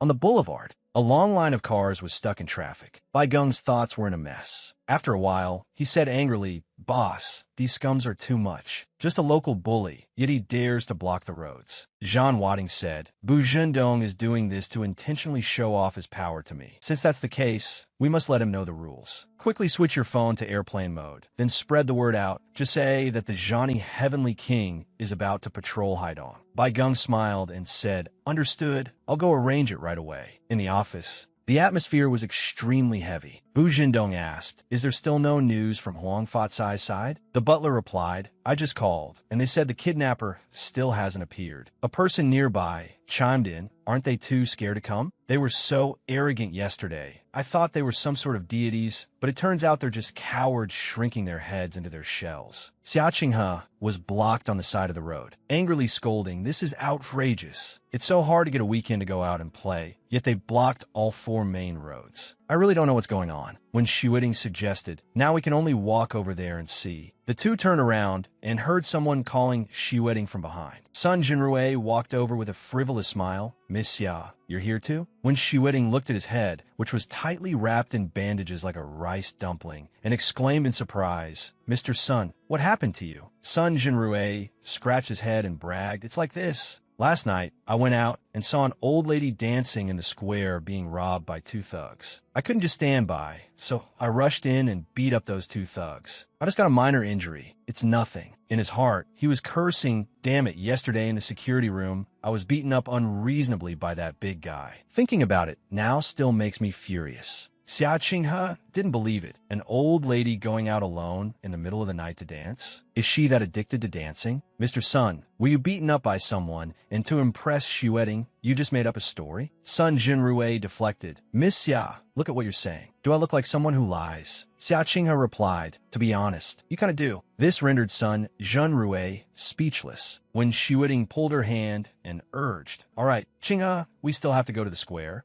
Let's go quickly. Sun Jinrui stopped them. Hold on, beautiful ladies. The square is temporarily locked down. You can't get in. When Shiweting was confused, locked down? Why is it locked down? Sun Jinrui took the opportunity to show off. Something big happened today, but it's fine. One phone call from me will solve it right away. Sunlight shone directly on the high-rise buildings. Sun Jinrui hung up the phone and boasted, "How is it? I told you it wasn't a problem. To tell you the truth, today, the roads are blocked by Huang Fatsai. In other words, it's lucky I know someone under President Huang. Otherwise, it would take you two at least half an hour to walk over there." Sun Jinrui suggested, "How about this? Get in the car. I'll drive you over. I've already put in a word. We'll get through in a few minutes." Xia Qinghe rested her chin in thought. When Shiweting saw Zhan Wading, and her eyes lit up brightly. Before Zhan Wading could react to what was happening, when Shiweting threw away her image and rushed over to hug him. "I finally found you. Zhan Wading, why didn't you tell me earlier? If it weren't for your sister, I wouldn't have even known your identity. I didn't expect to meet you here." Xia Qinghe glanced over. "So it's him," and Shiweting even knows him. Zhan Wading replied, "It's me. I'm back." When Shiweting asked, "Right, where have you been and what have you been doing these past few years?" Zhan Wading answered, "I enlisted, carrying out secret missions at the border, so I couldn't contact anyone." When Shiweting explained, a bit flustered, "Right, Wading, the engagement between me and Qin Xiaoding has been canceled. I never had any feelings for him in the first place. If something hadn't happened to my family, my father would never have resorted to such a desperate measure. It's just that this time, we've also offended the Chun family." Zhan Wading comforted her. "Don't be afraid. I'm here. When we were young, you protected me. Now that I'm back, I will definitely protect you." Sun Jinrui roared in jealousy. "There should be a limit to bragging. You're boasting too much. Are you Long Yidan's brother?" Zhan Wading completely ignored him and asked the two girls, "Were you planning to go to the square?" When Shiweting replied sweetly, "Yes. After a hard week, we finally got some time to go out and relax, but we didn't expect a traffic jam. I heard the square is locked down too." Sun Jinrui was boiling with anger. "You brat, I'm talking to you. Are you deaf?" Zhan Wading said, "A helicopter will come to pick me up soon. It's on the way, so I could drop you two off there. No need to worry about the traffic." Sun Jinrui was trembling with anger. Xia Qinghe frowned and repeated, "A helicopter? You mean you called in a helicopter because of the traffic? Is that it?" Zhan Wading asked back, "Is there something wrong with that?" Xia Qinghe replied arrogantly, "I think you're bragging again. If it wasn't out of respect for you being Long Yidan's brother, I wouldn't even bother paying attention to someone who boasts all day like you. Taking a helicopter because of a traffic jam? You really know how to talk big. I made up my mind, let's go." In that case, taking Sun Jinrui's car is more reliable. Sun Jinrui happily opened the car door. "It's an honor to serve two beautiful ladies. I'm not like that king of braggers. Taking a helicopter because of traffic?" When Shiweting followed the two with an unhappy expression,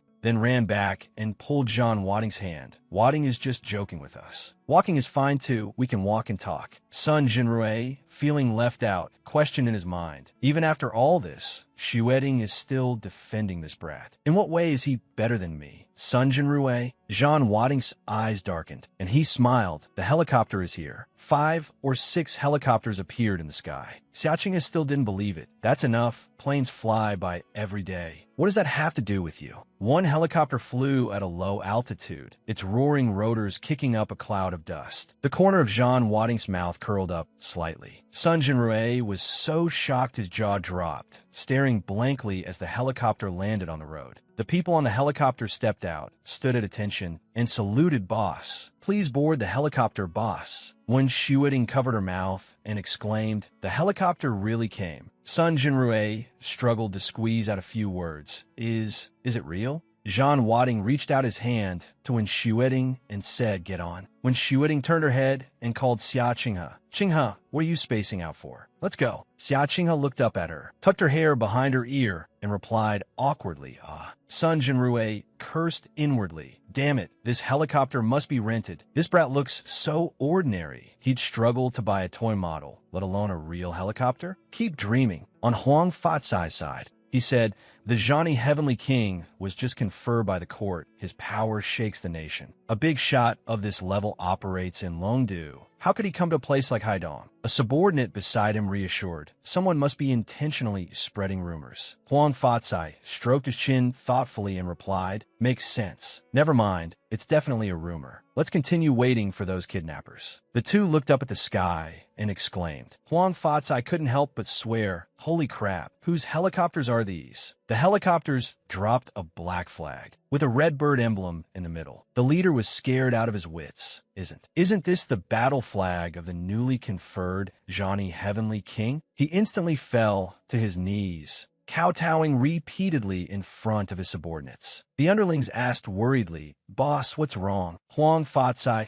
hastily grabbed the collar of an underling and said urgently, John, the Zhani Heavenly King is really here. What are you standing there for? Kneel down quickly." All the subordinates immediately prostrated on the ground, bowing their heads. Two helicopters flew straight toward the Xianglong group. A subordinate helped Huang Fatsai up and asked, "Boss, the helicopters are flying toward the Xianglong group. What should we do now?" He frowned and said, "What else? Quickly go clear the traffic on the roads for me." The court just conferred the Zhani Heavenly King. Huang Fatsai stood up, checking his phone, and warned, "This power can shake half the nation. If he finds out, neither you nor I can bear the consequences. Quickly inform Bu Jindong. The Zhani Heavenly King is heading toward the Xianglong group." Footsteps echoed as Bu Jindong led his subordinates inside. The crowd buzzed with discussion. Whenever a big shot from above comes to inspect, they all enter Haidong from here. "That's right. We might be able to meet the Zhani Heavenly King here." Two men chatted and laughed. To be able to wait for the Zhani Heavenly King is truly an honor. Huang Fatsai then ran to Bu Jindong's side, panting. Patriarch Bu, Huang Fatsai wiped his sweat and pleaded, "I have a major matter to report." Bu Jindong raised his hand to interrupt. "Have you caught the lunatic who kidnapped my son? We'll deal with this matter later." Bu Jindong thought to himself, "The Zhani Heavenly King's power reaches the heavens. If our Bu family can cling to this massive tree, we could absolutely ascend to the top in one step, maybe even become a wealthy family in Longdu. My son's matter can wait." Huang Fatsai leaned into Bu Jindong's ear and whispered, "No, it's news about the Zhani Heavenly King. He's arrived at the Xianglong group." Bu Jindong shouted in shock, "What?" Then he turned and ordered, "Do not tell anyone about this. Let's go quickly." He thought to himself, "To welcome the Zhani Heavenly King, all the renowned powerhouses have gathered here. I didn't expect our Bu family to get there first. To be valued by the Zhani Heavenly King. What an immense fortune that would be." Zhan Wadding's helicopter fleet flew away after dropping them off. When Shueding asked Zhan Wadding, "Wadding, aren't you going with us?" He replied, "No, I still have matters to deal with." The sunlight reflected off the glass building, dazzlingly bright. Bai Geng, carrying a person, walked into a building with Zhan Wadding. Two subordinates blocked them and shouted, "Stop right there. What are you doing?" Zhan Wadding said leisurely, "Please call Bu Jindong and tell him I'm waiting in his office with his son." A subordinate roared, "Do you have a business card? If you don't have a business card, get lost. Do you think you could just meet Patriarch Bu whenever you want?" Bai Geng threw Bu Jindong's son toward them, cracked his wrists, and sneered, "Boss, this is much simpler." Zhan Wadding didn't even bother to look. Saying calmly, "Let's go up." Bai Geng dragged Bu Jindong's son, following behind. Zhan Wadding strode into the building with an imposing aura.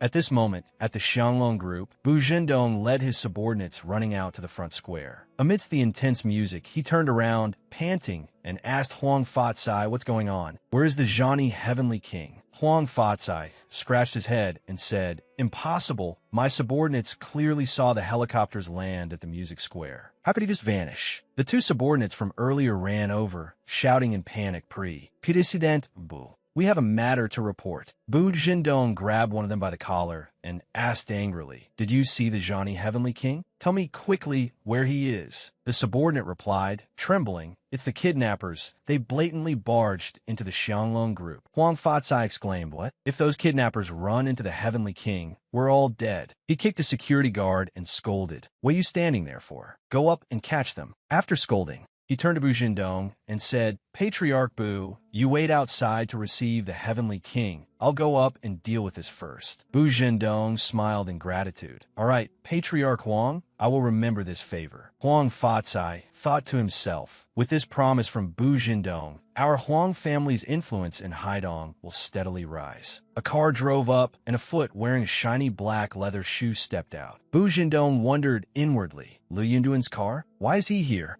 Lu Yundun stepped out of the car, laughing triumphantly. Haha, the Bu family truly lives up to its reputation as a top tycoon in Haidong. Your news is really fast. Bu Jindong crossed his arms and retorted. The Lu family's news speed isn't slow either. Meanwhile, on Bai Gung's side, he slapped a man hard in the face, scolding. Everyone says the Xianglong group is the top tycoon in Haidong. Why is your security level not even a match for one of my hands? The man crashed into the wall and fell. A group of security guards were beaten by Bai Gung, crying out miserably, spare my life. Ouch. It hurts so much. Zhan Wading reminded him. This is the domestic front after all. Don't compare it to the battlefield. Bai Gung scratched his head and gave an apologetic smile. The guards lay groaning on the ground. Ouch, it hurts to death. Spare me. Huang Fatsai, who happened to run over and saw this scene, was so terrified that he hurriedly knelt down, his voice trembling as he pleaded, Please, please spare me. Zhan Wading turned away, ignoring him, and said, Let's go. Huang Fatsai kept trembling unceasingly. Scare me to death. Bai Gung and Zhan Wading walked up to an office. Bai Gung kicked the large doors open and laughed wickedly. Hee boss, why did you let that coward go? Zhan Wading turned his head and gave a faint smile. He was so scared he peed his pants. Aren't you afraid of dirtying your hands? Besides, isn't beating people up your life? Bai Gung smiled and said, I'm just afraid my hands will get tired from beating people. Zhan Wading put his hands in his pockets and snorted softly. This place is not bad. Let's pick this place. Call Bu Zhendong. Tell him to come and ransom his man. Bai Gung put the person on the table and replied, Yes. Bai Gung picked up the phone with a serious look. At this time, Bu Zhendong answered the phone. What is it? On the other end of the line was Huang Fatsai. Patriarch Bu, things are a bit chaotic. I want to ask if we can use. Bu Zhendong instructed. Yes. Remember to attach a silencer. Clean it up nicely. Lu Yindun urged. Patriarch Bu's complexion doesn't look very good. If you have something to do, go do it quickly. I am enough here. Bu Zhendong replied. He me pe. No need for Patriarch Lu to worry. No matter how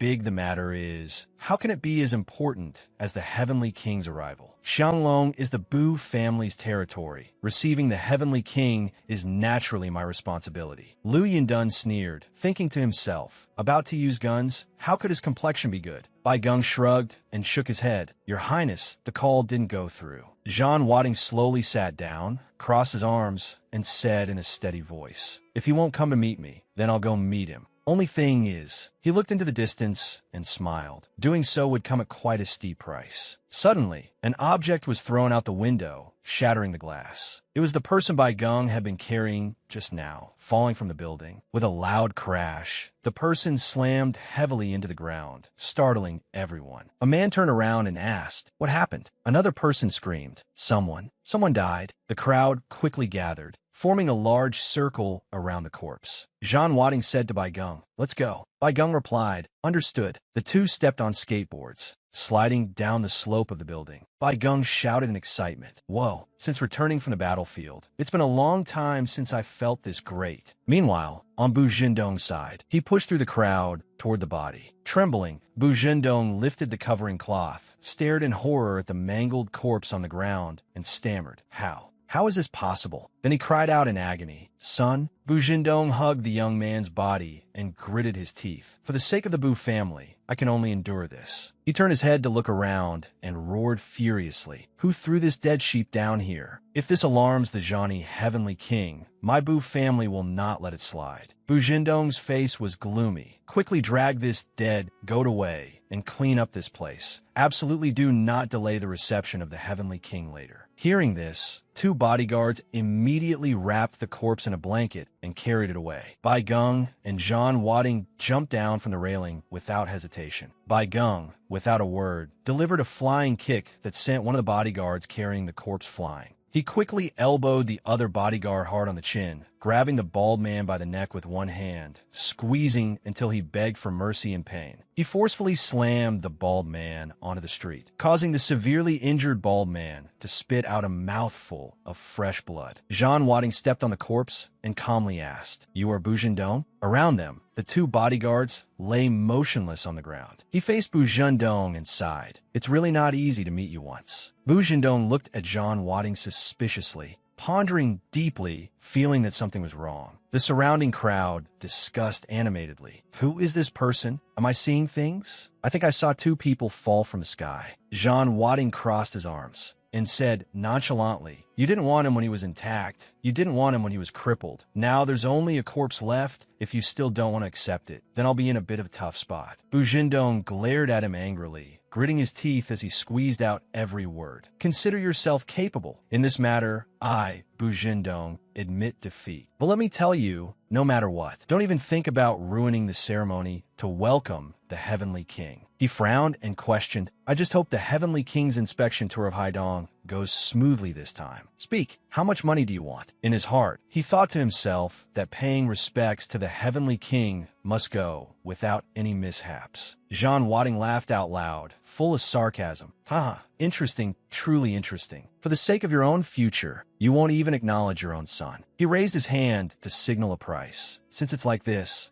then add another 10 billion. Bu Jindong was frightened by this price and stammered, "You." A shameless person rushed forward, pointed at Jean Wadding, and roared, "You're crazy. 10 billion? Let me tell you, I'm the biggest judge in this Haidong. If you immediately kneel down and apologize to Patriarch Bu, I might still give you a lighter sentence." Jean Wadding glanced at them and said, "It seems your opinions are not very unified." Bu Jindong hurriedly stopped them. "Wait, I'll pay." He angrily slapped the judge and growled, "Is it your turn to speak here? Get lost." He handed Jean Wadding a black card. "This is the supreme black card of Tongbao Bank." Jean Wadding took the black card, and Bu Jindong continued, "There are 10 billion inside." Having achieved his goal, Jean Wadding held the black card tightly, preparing to leave. He waved the card. "Small capital, huge profits, reputable business. I hope Patriarch Bu will take care of my business more in the future." Bu Jindong looked furiously at his retreating back. "Wait until I finish receiving the Heavenly King. I will definitely settle the score with you, tearing you to pieces." Jean Wadding walked away full of indignation, his tone filled with sarcasm. To cling to power and wealth. He didn't even want his own son. Truly just like that father of mine. Walking a bit further, Jean Wadding thought to himself, "I hope you take care of your health. Wait until I personally smash your kneecaps and make you kneel before my mother's grave to repent." Bai Geng looked at Jean Wadding, feeling awe in his heart. This murderous aura is still as terrifying as ever. Xia Qinghe and Wen Shuiting waved to call him from afar. Jean Wadding walked over, and Xia Qinghe looked at him suspiciously. "What are you doing dazing off over there? Shuiting has been calling you for a while." When Shuiting happily pulled her hand, Qinghe heard that the Heavenly King was coming to Xianglong Group and insisted on coming here to watch the excitement. Xia Qinghe was stunned.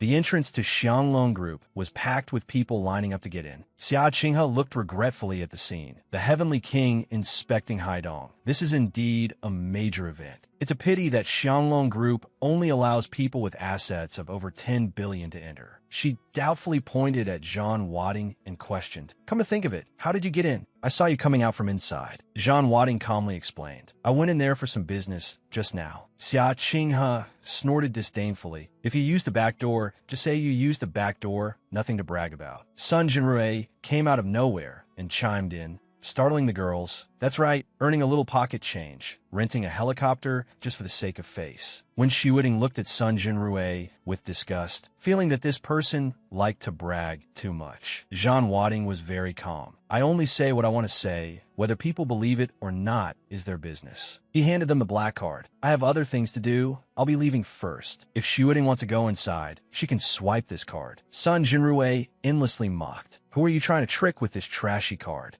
At that time, it won't be you losing face." Shuiting don't believe him. Sun Jinrui smugly pulled out his phone. "Look at me, I know Boss Huang." Bai Geng was angry and wanted to punch him. "You brat. Are you tired of living? Do you know who this is that you dare to provoke him?" Jean Wadding raised his hand to stop him. "There is no need to get angry over this kind of person. Let's go." Sun Jinrui was still putting on airs. making a servile phone call. "Hello, is this Boss Huang? This is Little Sun. I have a favor to ask." On the other end of the line, Boss Huang's voice was extremely impatient, scaring Sun Jinrui half to death. "Get lost. If you dare call again, I'll have someone beat you to death." Boss Huang looked ahead in horror, cursing. "Damn it, is this something a human can do? Which great deity did I offend anyway?" Huang Fatsai gripped his phone tightly. The glass window of his office was shattered to pieces, and sunlight shone straight in. Sun Jinrui looked at his phone in horror. What happened? When Xueting snorted coldly at him. "Teacher's son, if you keep doing things like flattering and begging others for favors like this, sooner or later you will meet disaster." She handed the black card to Xia Qinghe and signaled. "Qinghe,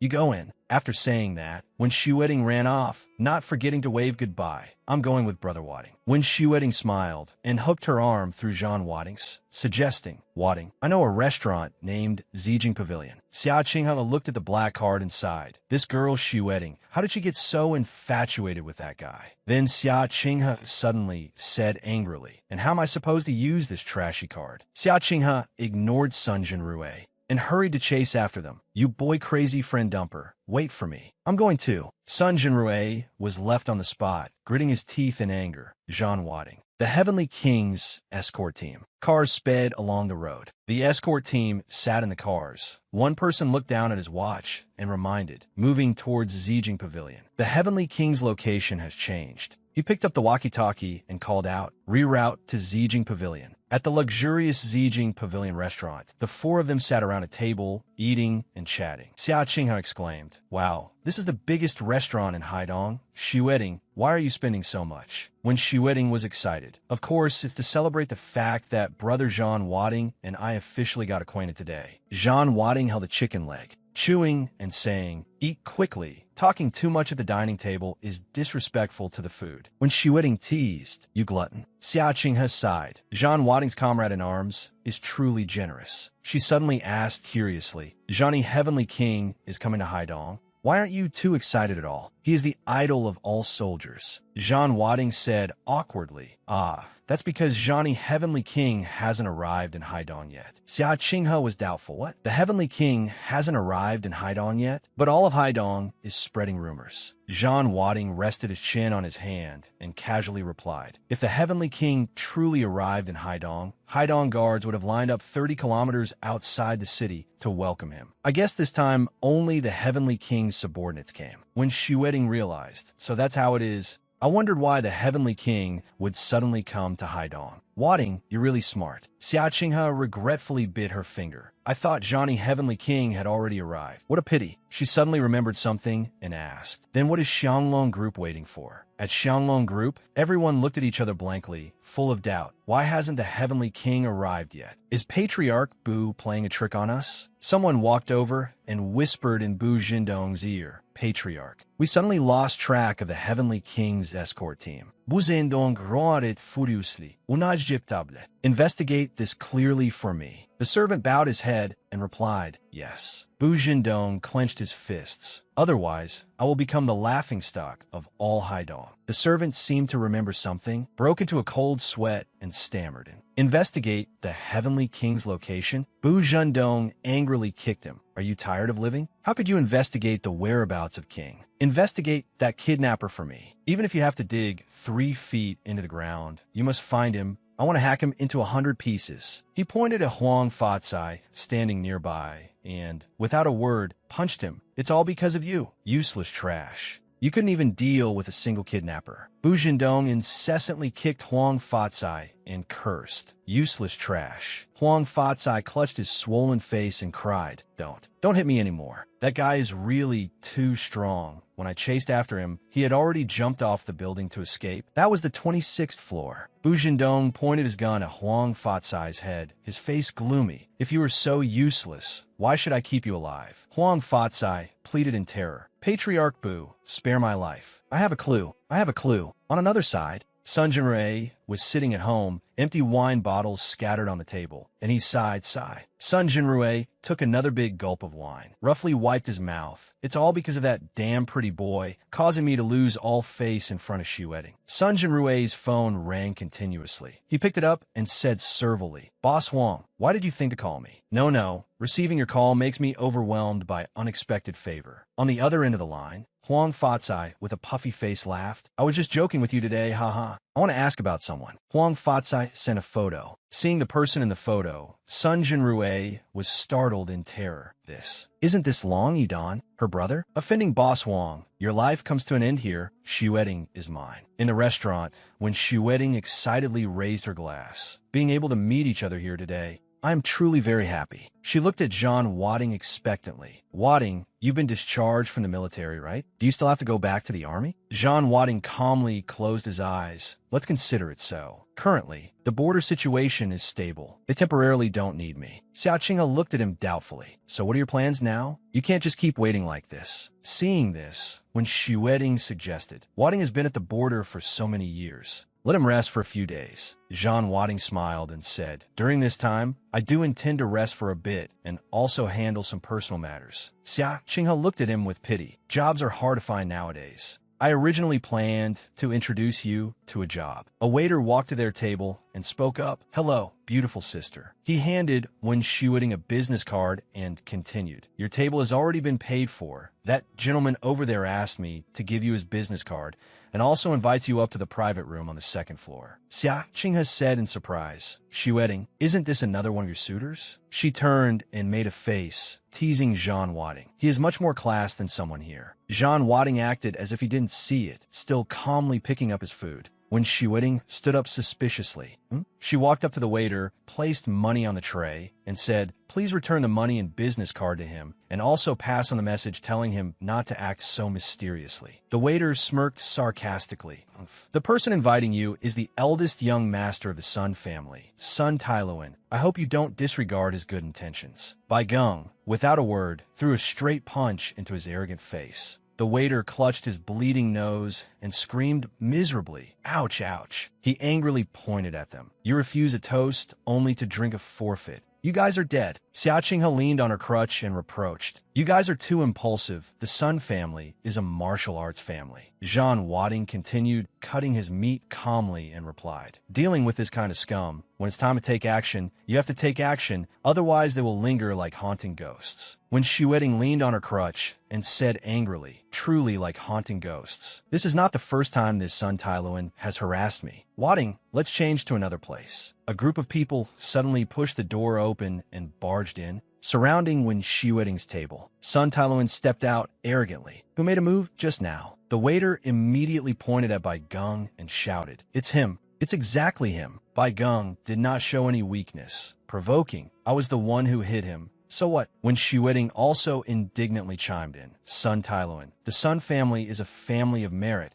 How could they raise such a scumbag like you? Sun Tailuan shrugged. Shi Wedding, don't target me just because we know each other. He immediately pointed at the person walking over. Tonight, the one calling the shots is fourth young Master Chun. Chun Sihai suspiciously looked when Shi Wedding up and down. Are you the fiancé of the Chun family second son? Stay and have a glass of wine with me, and I will let your friends go. When Shi Wedding looked displeased, the engagement between the Wen family and the Chun family has already been canceled. Please show some self-respect. Sun Tailuan leaned close to her and opened his mouth to say, Shi Wedding, the Chun family is the overlord of Haidong. Having a glass of wine won't cost you anything. Before he could finish his words, a shoe kicked Sun Tailuan squarely in the face. He rolled onto the ground. Jean Wadding looked at him with disdain. Is Shi Wedding someone you can touch? Sun Tailuan lay on the ground, foaming at the mouth. Chun Sihai was startled and horrified. This speed was too fast. He regained his arrogant aura. It seems you have some three-legged cat martial arts. Who are you? Jean Wadding sneered. Who am I? I am someone you cannot afford to provoke. Chun Sihai immediately laughed loudly and looked provocatively at Jean Wadding. Ha ha ha ha. Cannot afford to provoke? Is there still someone in this land of Haidong that my Chun family cannot afford to provoke? Chun Sihai declared directly. Brat, Just based on these words of yours, I will make sure you cannot step out of the main door of the Zijing Pavilion. The crowd immediately rushed forward, wanting to cause trouble for Zhan Wading. Xiaoqinghe spoke up. Gathering to fight is illegal. Don't mess around. She was secretly terrified. Oh no, we are in real danger this time. Chen Sihai's face darkened, and he sneered. Ha ha ha, she says we are breaking the law. He lowered his voice. Then I will show you clearly what it truly means to break the law.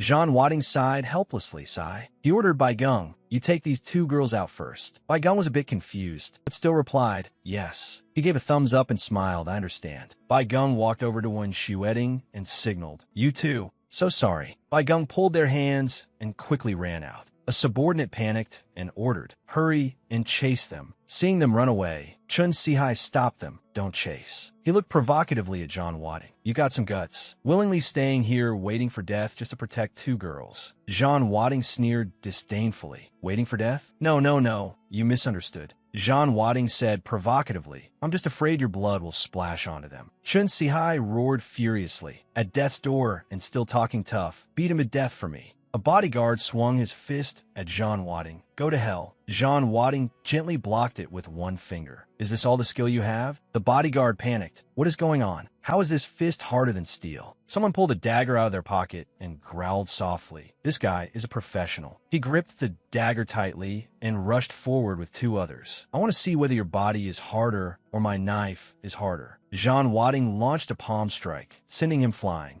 gently clapping his hands. It seems my body is harder than a knife. Zhan Wading quickly rushed into the crowd, knocking them down to the ground one by one. They lay on the ground groaning. Ouch, it hurts. Spare our lives. Zhan Wading walked up to Chen Sihai, calmly looking at his terrified face. You're the only one left. Chen Sihai backed away continuously, threatening. My family is the overlord of Haidong. If you dare to hurt me, it's going against the whole of Haidong. The Chen family won't let you off. Chen Sihai's face was pale. No matter how good your martial arts are, you're no match for firearms. If you let me go, I will pretend nothing happened today. Zhan Wading slapped Chen Sihai straight in the face. Mocking, the Shengwan family actually gave birth to someone like you. It's a pity the quality is truly lacking. Chen Sihai panicked and stuttered. Do you know my mother? My mother is the most powerful woman in Haidong. She can give you whatever you want. Zhan Wading raised his foot and kicked Chen Sihai hard, sending him flying. Scram. Chen Sihai sat paralyzed on the ground, absolutely terrified. Zhan Wading angrily stepped forward and kicked him hard. The kind-hearted lose their fortunes, while the wicked have countless descendants. On what grounds is it so unfair? Chen Sihai was beaten until his nose and face were swollen, begging in terror, spare my life, spare my life. Zhan Wading seemed to notice something and gently leaned to the side to dodge. Huang Fatsai stood at the door aiming a gun at Zhan Wading, cursing, damn it, I missed. Chen Sihai, as if catching a life-saving straw, reached out his hand and shouted, Boss Huang, save me. I am Chen Sihai. Huang Fatsai raised his gun and threatened, let fourth young Master Chen go, and I'll spare your life. Then he thought smugly, I can save the Chen family's young master along the way, effortlessly earning a favor from the Chen family. Zhan Wading snorted angrily. Humph. He increased the force on his foot. Chen Sihai screamed miserably. He lay motionless on the ground, covered in blood. Zhan Wading kicked his body toward Huang Fatsai, saying disdainfully, returning him to you. Huang Fatsai looked down at his feet in panic, stuttering. You killed fourth young Master Chen. Huang Fatsai waved his hand and sighed. Whatever, dead is dead. A group of bodyguards rushed in with guns, tightly surrounding Zhan Wading. Huang Fatsai raised his eyebrows and sneered. Ha, you're dead for sure. Zhan Wading clicked his tongue in amazement. TSK, not bad, having so many firearms domestically. Zhan Wading raised his hand to signal. Shoot. Huang Fatsai flew into a rage out of humiliation. If you are in such a hurry to die, then don't blame me. Huang Fatsai ordered to open fire. Everyone raised their guns, aiming at Zhan Wading, when suddenly a group of people charged forward, quickly taking down the bodyguards, and then turned their backs to Zhan Wading. The bodyguards groaned in pain.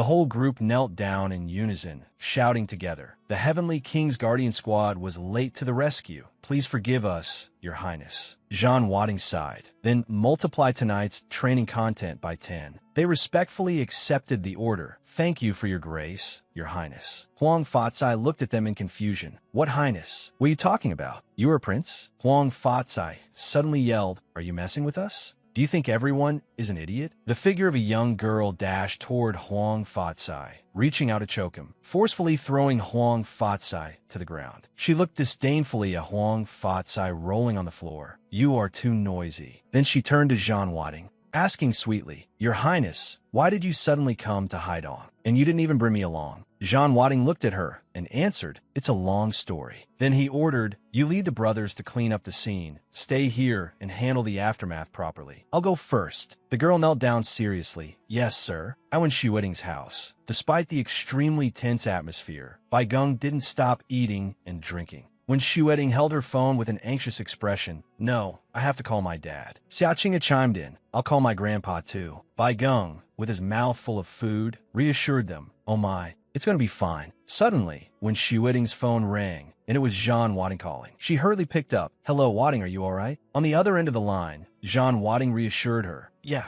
I'm fine. After dealing with Chun Sihai's group, Jean Wadding called when Xu Wedding. She gently wiped her tears and scolded. Honestly, why couldn't you stay for my sake? Thankfully you're okay. Otherwise, what would I do? She was curious about what exactly had happened. Jean Wadding answered affectionately. Don't worry, it was just a minor issue. Suddenly, a tragic cry came from the bushes ahead. Let me go, boo-hoo. Jean Wadding's expression became serious. I have to go. I'll find you later. Hanging up the phone, Jean Wadding quietly went in to check. A pervert was pinning A. I thought this kind of plot only appeared in comic books. The pervert was startled, turned around abruptly, and yelled, Who is it? Seeing someone approach, the girl hurriedly cried for help. But her mouth was covered, so she could only make muffled sounds. Jean Wadding looked at the pervert with disdain. Man, you're in too much of a hurry. You should have at least found a place with no one around. The guy became enraged from embarrassment and furiously roared. Damn it, what the hell are you trying to say? Jean Wadding sneered. What I want to say is, if you had found a secluded place, you might have been able to keep your miserable life. The pervert was completely infuriated. Brat, you want to kill me? I'm afraid you don't know the skills of me. Lei Bao swung his fist and rushed forward to attack. Jean Wadding gently grabbed the incoming fist, showing an amused expression. You are the first interforce martial artist I've met since coming to Haidong. Lei Bao immediately realized he had encountered a master. His face turned pale, and he stuttered. You.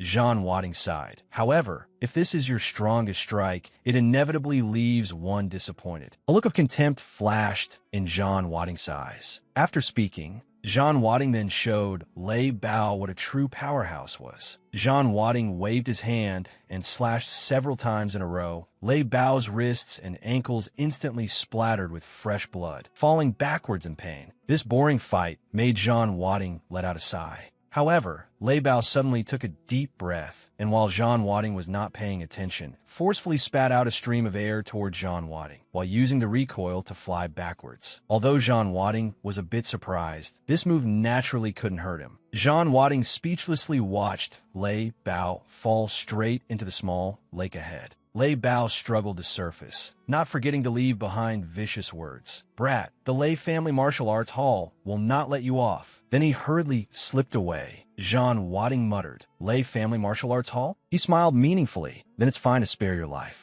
Jean Wadding was indeed too lazy to chase after him. I hope your Lei Family Martial Arts Hall can bring me some surprises. Then Jean Wadding walked over to untie the girl on the ground, asking with concern, Are you all right? The girl looked at Jean Wadding with red-rimmed eyes. Thank you for saving me. Otherwise, I'm afraid. Jean Wadding comforted her. It's okay now. You're safe now. Do you need me to help contact your family? The girl, after calming down, spoke with a slightly commanding tone. No need. Just take me to the Xianglong group. Jean Wadding looked at her and smiled wryly to himself. This pretty girl is really good at bossing people around. However, what puzzled Jean Wadding even more was, Xianglong group? Why there? Jean Wadding coincidentally saved a girl on his way home, and the two of them then arrived together in front of the Xianglong group. Jean Wadding took her to the door, saying somewhat awkwardly, eagerly. Miss Liu, I can only bring you here. The girl was extremely enthusiastic, pulling Jean Wadding's hand, wanted to take him inside. No, you have to come in with me. My dad is the second largest shareholder of the Xianglong Group. You saved me. I definitely have to repay you. Jean Wadding looked at her doubtfully. Second largest shareholder? I only know the largest shareholder of Xianglong Group is Pu Zhendong. The girl generously shared. My dad is Lu Yindun. Somewhere else, a hand slammed hard on a table, accompanied by an angry voice. You useless bunch. The man irritably pointed at the noses of the people in front of him. The young lady has been missing all afternoon, and you're telling me you can't find her? Pu Zhendong, sitting in a chair, spoke calmly. Family head Lu, calm down. Good people are blessed by heaven. Your precious daughter is definitely in a very safe place. How could these good-for-nothings possibly find her? Lu Yindun immediately turned around and questioned, Did you do this? Pu Zhendong sneered, putting on the appearance of a model citizen. What is family head Lu saying? I'm a law-abiding, good citizen. Even if I wanted to kidnap someone, I wouldn't do it myself. Lu Yindun angrily pointed at him. Pu Zhendong, I only have this one daughter. Whatever you want, just say it straight. If anything happens to Qingqing, I'll fight you to the death. Pu Zhendong didn't take Lu Yindun's threats seriously at all, leisurely pointing behind him. Family head Lu, don't be agitated. Let me introduce you. This is Lei Hu from the Lei Family Martial Arts Hall, highly skilled in martial arts. Pu Zhendong smiled sinisterly. As long as family head Lu hands over the shares of Xianglong Group under your name, just let him investigate this matter, and there will definitely be results. Lu Yindun clutched his chest in anger. Pu Zhendong was naturally a grudge holder. He gloated at Lu Yindun's suffering. Weren't you very happy mocking me today? Lu Yindun sat back down in his chair, conceding defeat. Fine, we will do as you say. I want to hear Qingqing's voice. Pu Zhendong confidently replied, Of course. Then he signaled Lei Hu to make a call. However, only the sound of a dial tone came from the phone. A female voice sounded. The number you have dialed cannot be reached at the moment. This made Lei Hu very annoyed. What is this guy doing? Pu Zhendong realized something was wrong and frowned, asking, What's the matter? Lei Hu hurriedly explained. Family head Pu, you can rest assured about the reputation of my Lei Family Martial Arts Hall. Before he could finish speaking, the door was suddenly burst open. Lu Qingqing ran in joyfully, loudly calling for her dad. Seeing her safe and sound, Lei Hu immediately panicked. Impossible. I clearly already. Pu Zhendong was also dumbfounded. How did you get here? Lu Yindun was stunned. Qingqing. Lu Qingqing rushed over to hug her dad, and Lu Yindun happily rubbed her head. Qingqing, it's good that you're okay. It's good that you're okay. Lu Qingqing choked up, Dad. This time thanks to Jean Wadding. Otherwise your daughter almost wouldn't have been able to see you. At this moment, Jean Wadding strolled in unhurriedly and greeted. We meet again. Family head Pu, it really is destiny. Jean Wadding calmly looked at Pu Zhendong. It just so happens. We can discuss another business deal. Seeing Jean Wadding appear, Pu Zhendong's face darkened. You're actually still alive? Huang Fatsai is really a piece of trash. After saving her, Jean Wadding brought Lu Qingqing back to her father's side, and Lu Yindun gratefully stepped forward. Thank you, young brother, for lending a helping hand. I, Lu, am extremely grateful. Seeing the confrontation between Jean Wadding and Pu Zhendong, he was secretly pleased. So he is Pu Zhendong's enemy. Lu Yindun, now full of confidence, turned to mock. It seems someone's scheme has failed. Why aren't you getting lost? Don't tell me you want to stay for dinner. Although Pu Zhendong's plan was ruined, he was still aggressive. Family head Lu, there's no need to be in a rush to turn hostile, unless you have to kneel down and beg me later. He signaled Lei Hu, and Lei Hu nodded in understanding. Yes. Suddenly, Lei Hu darted forward. Pu Zhendong's plan was to have Lei Hu capture Lu Qingqing again.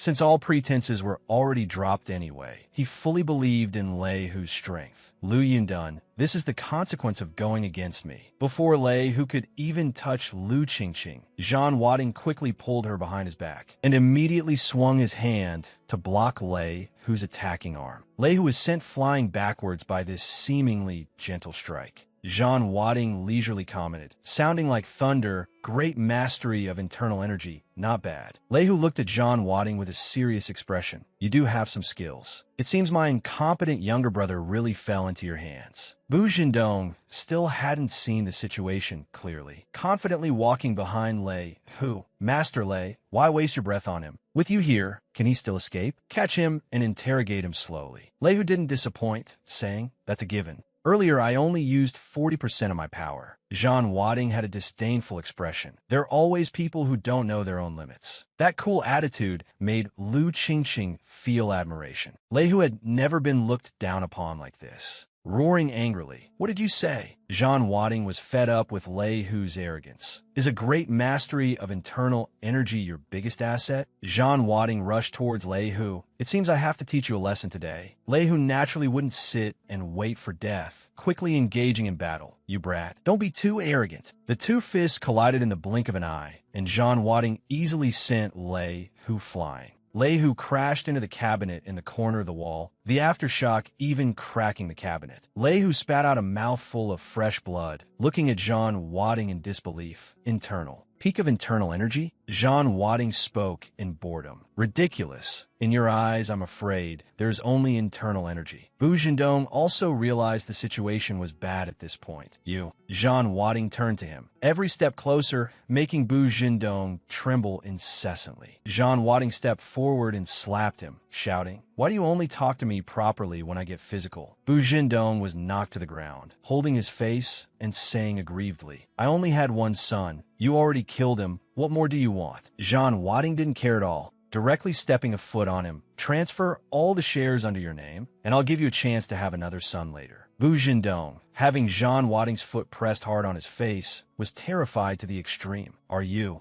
trying to force me to death?" Jean Wadding looked at him coldly. "So will you give it or not?" Finally, Bu Zhendong had to submit. I'll give it.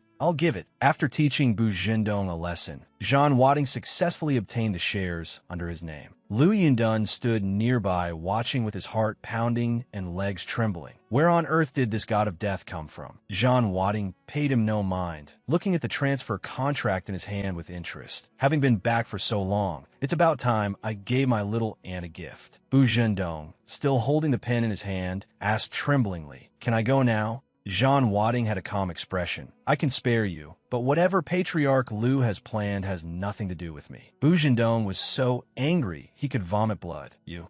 Lu Yundun amicably put an arm around his shoulders. "Rest assured, Patriarch Bu, I am a proper businessman. I won't use vigilante justice." His attitude actually made Bu Zhendong even more afraid. Patriarch Lu is magnanimous. Lu Yundun was a man of his word, waving his hand to call for his men. "Men, hand over all the evidence I've collected over the past decade or so to the police." Bu Zhendong was horrified. Having taken revenge for the recent grudge, Lu Yundun looked at him, slumped on the ground with satisfaction. This is retribution. As dusk fell, the two troublemakers were escorted into the police car. A young police officer saluted Jean Wadding. "Comrade, thank you for your assistance in solving this case." Jean Wadding held the medal, slightly surprised. "A good citizen medal?" Lu Qingqing happily linked arms with him. "That's great. I was originally planning to find a job for you, but you ended up directly becoming a boss." Lu Yundun cupped his hands and said, "Little brother, good people are rewarded. If you need any help in the future, just come to Xianglong Group to find me." Jean Wadding wasn't polite either. "I will keep those words in mind." He turned and left. "I'll be taking my leave." Not long after, at Long Dongxiang's house, Bai Gong, while eating from a bowl of rice, assured, "Don't worry, big brother, I've safely brought both of those beauties home." Looking at his appearance, Jean Wadding couldn't help but laugh. "Didn't they invite you to stay for a meal?" Bai Gong proudly held up 2 fingers. "Of course they did. I had 2 meals before coming back." Jean Wadding's expression immediately changed, flicking his head. "Mooching so many meals off them, and you can still eat when you get home?" Long Dongxiang laughed heartily, full of confidence. "Wadding, it's fine. Uncle Long only has this culinary skill. Whatever you want to eat, I can make it." Jean Wadding looked at Uncle Long. Uncle Long's cooking is truly impeccable. "How are the preparations for Tianxiang restaurant going?" Long Dongxiang answered seriously. "The location has been chosen, just waiting for the grand opening. However, I'm a little worried about Idan." He looked at the girl beside him. Bringing this up suddenly startled Long Idan. Long Dongxiang explained that once the restaurant opened, he was afraid he wouldn't be able to take care of Idan. Jean Wadding looked at him, his tone firm. "Uncle Long, just focus on starting your business. Idan can stay at my place. Let me fulfill my responsibility as an older brother. Upon hearing this, Long Idan smiled sweetly. A moment later, Jean Wadding walked out of the house. Looking at the people in front of him, you've rendered meritorious service in saving Idan and deserve a reward. Deji and Abiao, their arms wrapped in bandages, laughed and said, honestly, it was our negligence. We wouldn't dare accept a reward. Jean Wadding had a serious expression. Being clear with rewards and punishments is my principle. If you want, I can send you to the Western Frontier for training. Abiao was incredibly excited. With a background from the Western Frontier, transferring back to Haidong would mean at least a district commandant rank. Jean Wadding wanted to reward the two, but Deji showed a sorrowful expression. The Western Frontier is the military region of the Zhani Heavenly King. No one has ever been able to interfere in the affairs of that military region. Abiao, who had been very happy, felt downcast upon hearing Deji's words. Then what should we do? Jean Wadding loudly declared, my word is the imperial decree of the Western Frontier. The two were instantly stunned.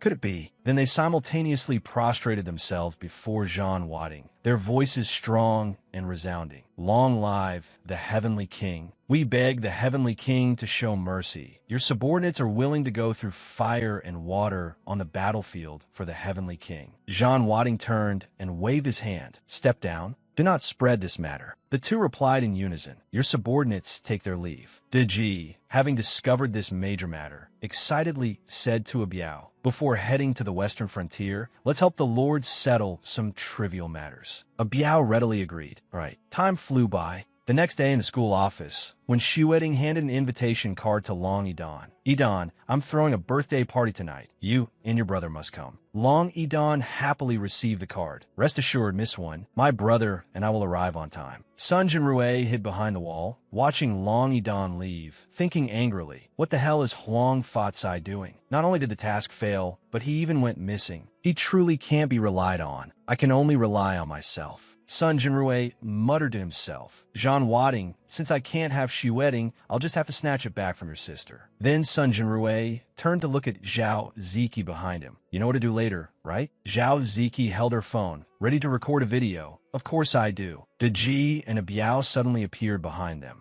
glaring at these two vile people. Sun Jinrui was scared out of his wits, hurriedly raising both hands and stammering an explanation. Brother Biao, Brother Ji, wait. It's a misunderstanding. Naturally, the other two wouldn't listen to Sun Jinrui's explanation. Even though Biao had an injured arm, he easily pinned Sun Jinrui to the ground and beat him to a pulp. Deji went a bit easier on Zhao Ziki, as she was a girl after all, but still taught her a lesson. These two dark-hearted individuals were beaten half to death by a Biao and Deji. The two left in satisfaction.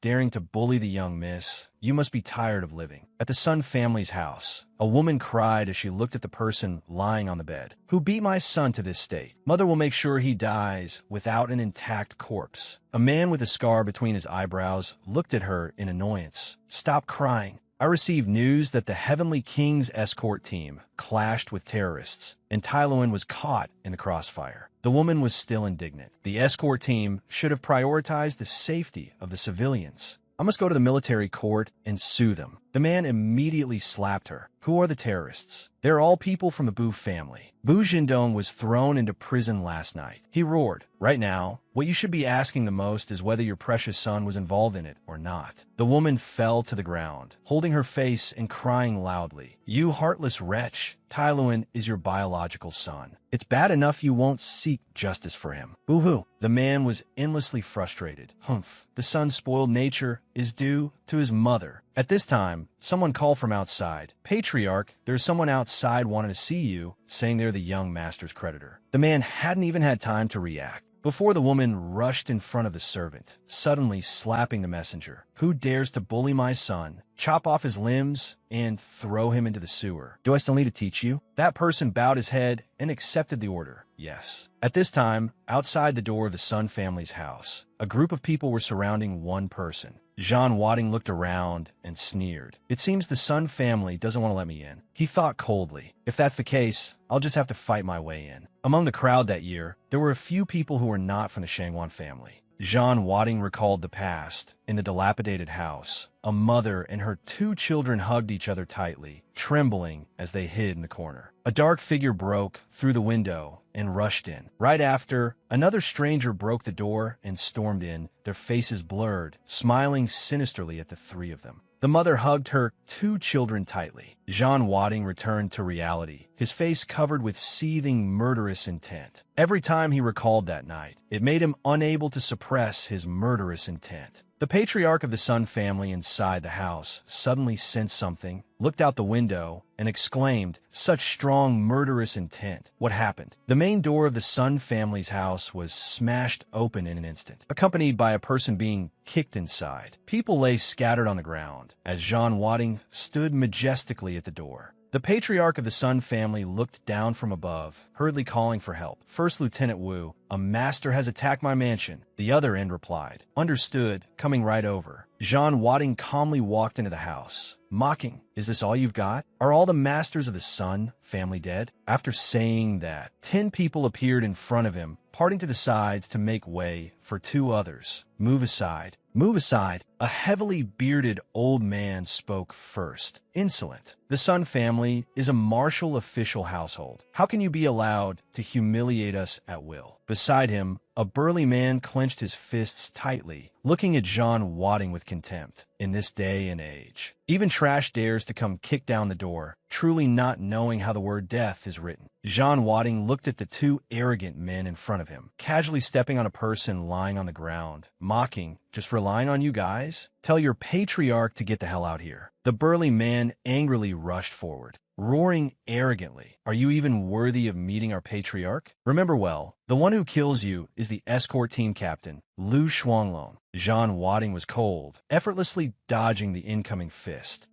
He casually slapped the opponent, arrogant. Lu Shuanglong was slapped until his face was swollen, panicking and stammering. Wait.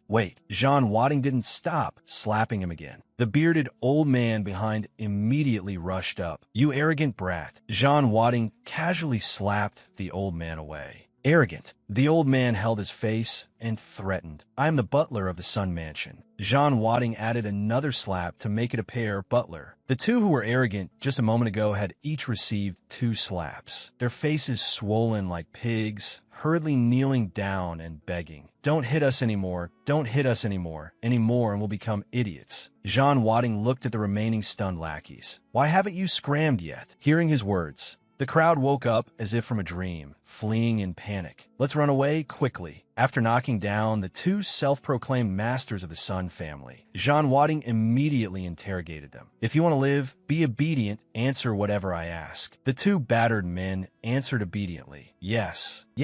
Jean Wadding asked sternly, "What other masters does the Sun family have?" Thinking for a moment, Jean Wadding asked more clearly, "In recent years, have you come into contact with a martial artist skilled in using swords and a martial artist skilled in lightweight martial arts?" Lu Shuanglong cowered and answered, "The masters in the house, besides the patriarch, are only us." The old butler also chimed in, "The Sun family's power is weak. We've never met the kind of martial artists you mentioned." Jean Wadding fell into deep thought after asking. They were not lying. Jean Wadding rubbed his chin. It seemed the Sun family was not involved in the events of that year. Jean Wadding didn't want to make things difficult for them either, calmly saying, "If that's the case, then this matter ends here." Suddenly, a knife thrust towards him. Jean Wadding sneered inwardly. His face immediately darkened as he gently pinched the blade with 2 fingers. Jean Wadding frowned as he looked at the woman in front of him. Such vicious intentions. Even a woman is trying to sneak attack. Jean Wadding's fingers twitched slightly. The knife was immediately snatched away, and the woman stumbled backward a few steps. She steadied herself and pointed at Jean Wadding's face, questioning, "Tell me, were Tai Luan's injuries caused by you?" Jean Wadding calmly replied, "He brought it upon himself." The woman cursed crazily. "It was indeed you. Let me tell you, no matter how high your martial arts skills are, so what? In Haidong, I have tens of thousands of ways to make you wish you were dead. I'll start with your family first." Jean Wadding glared at her,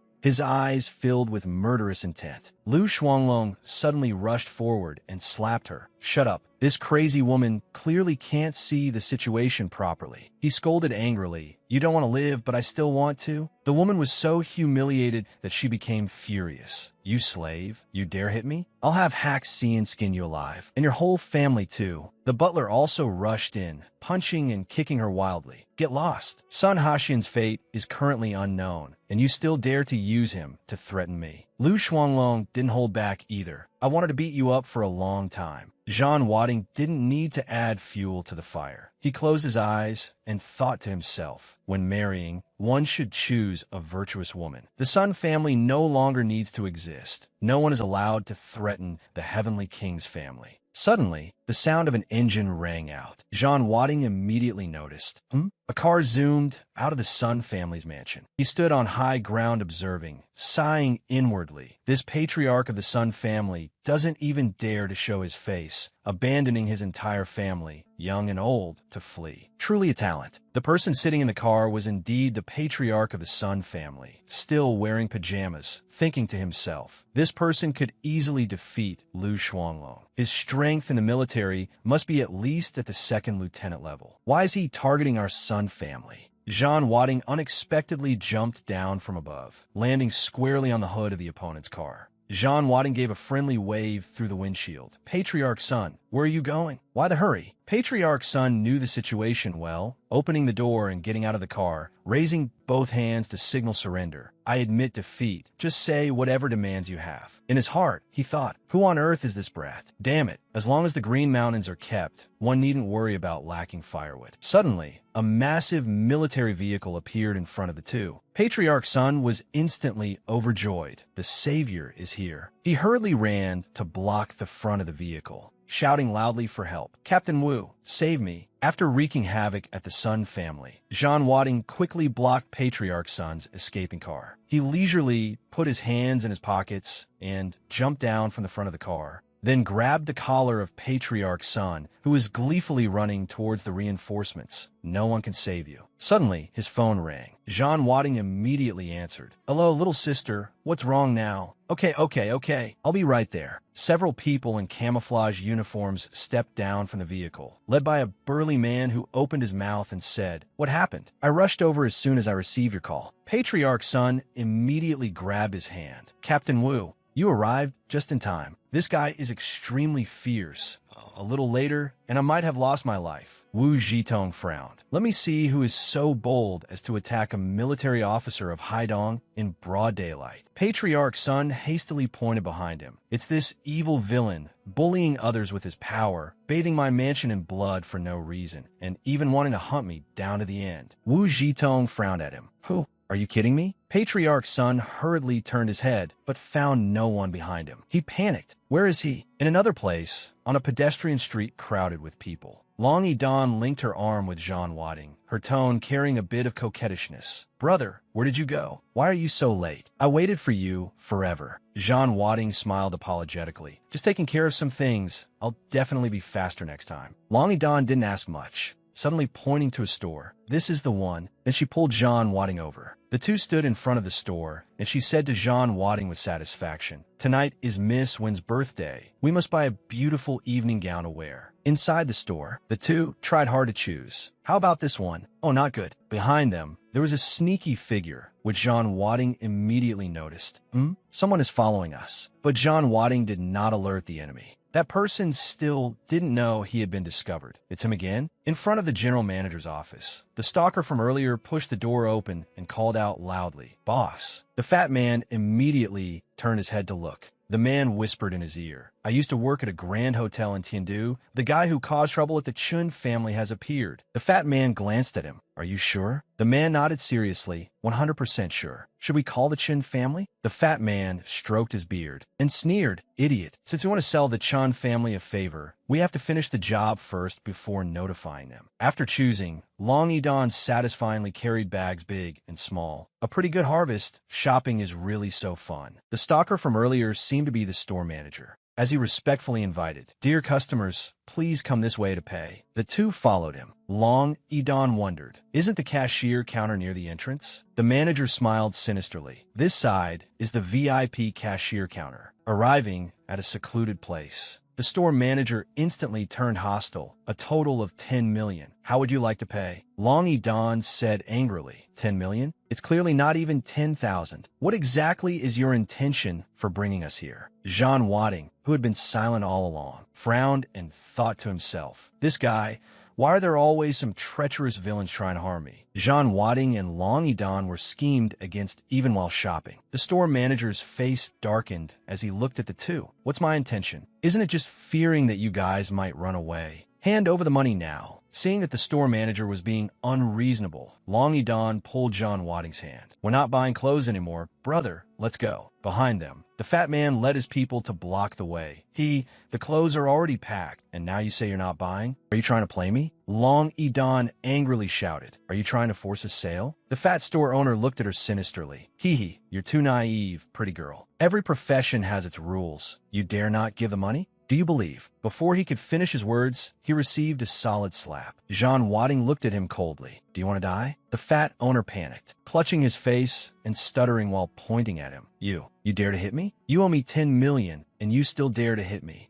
Jean Wadding stepped closer and sneered. "I hit you, so what can you do about it?" The fat owner took out his phone to threaten. "I know you're good at fighting, but can you fight against the authorities? I have people at the top. You brat, you owe me one." "No, 10 million. As long as I make a phone call, you'll spend the rest of your life in prison." The fat owner seemed to regain his confidence, his tone becoming arrogant. "However, seeing how dirt poor you guys are, I won't make things too difficult for you. As long as you follow me to the Chun family for a trip, I'll waive this 10 million. Long Edon anxiously pulled John Wadding's arm. "Brother." Jean Wadding suddenly burst into laughter. "Ha." Then he quickly rushed forward. Jean Wadding knocked down the people in front of him with extreme ease. The fat owner's round body smashed hard into the wall. Jean Wadding casually threw another guy away, his tone full of contempt. "With only this little skill, you still want to copy others and mingle in the underworld?" The fat owner was scared to death, seeing his underlings flying over and lying motionless. Trembling, he held his phone, pointing at Jean Wadding, and stammered, "You're dead meat. Intentional homicide is an even heavier crime. I've already called the police. Just wait for the death penalty." Jean Wadding was extremely confident. "In this world, no one has the right to judge me." The fat owner was still stubborn. "You won't be arrogant for long. Wait until you go to prison, that little girl in your arms." Jean Wadding calmly looked at him. "Oh, you're quite confident. Then I'll wait and see what happens." The door was suddenly pushed open,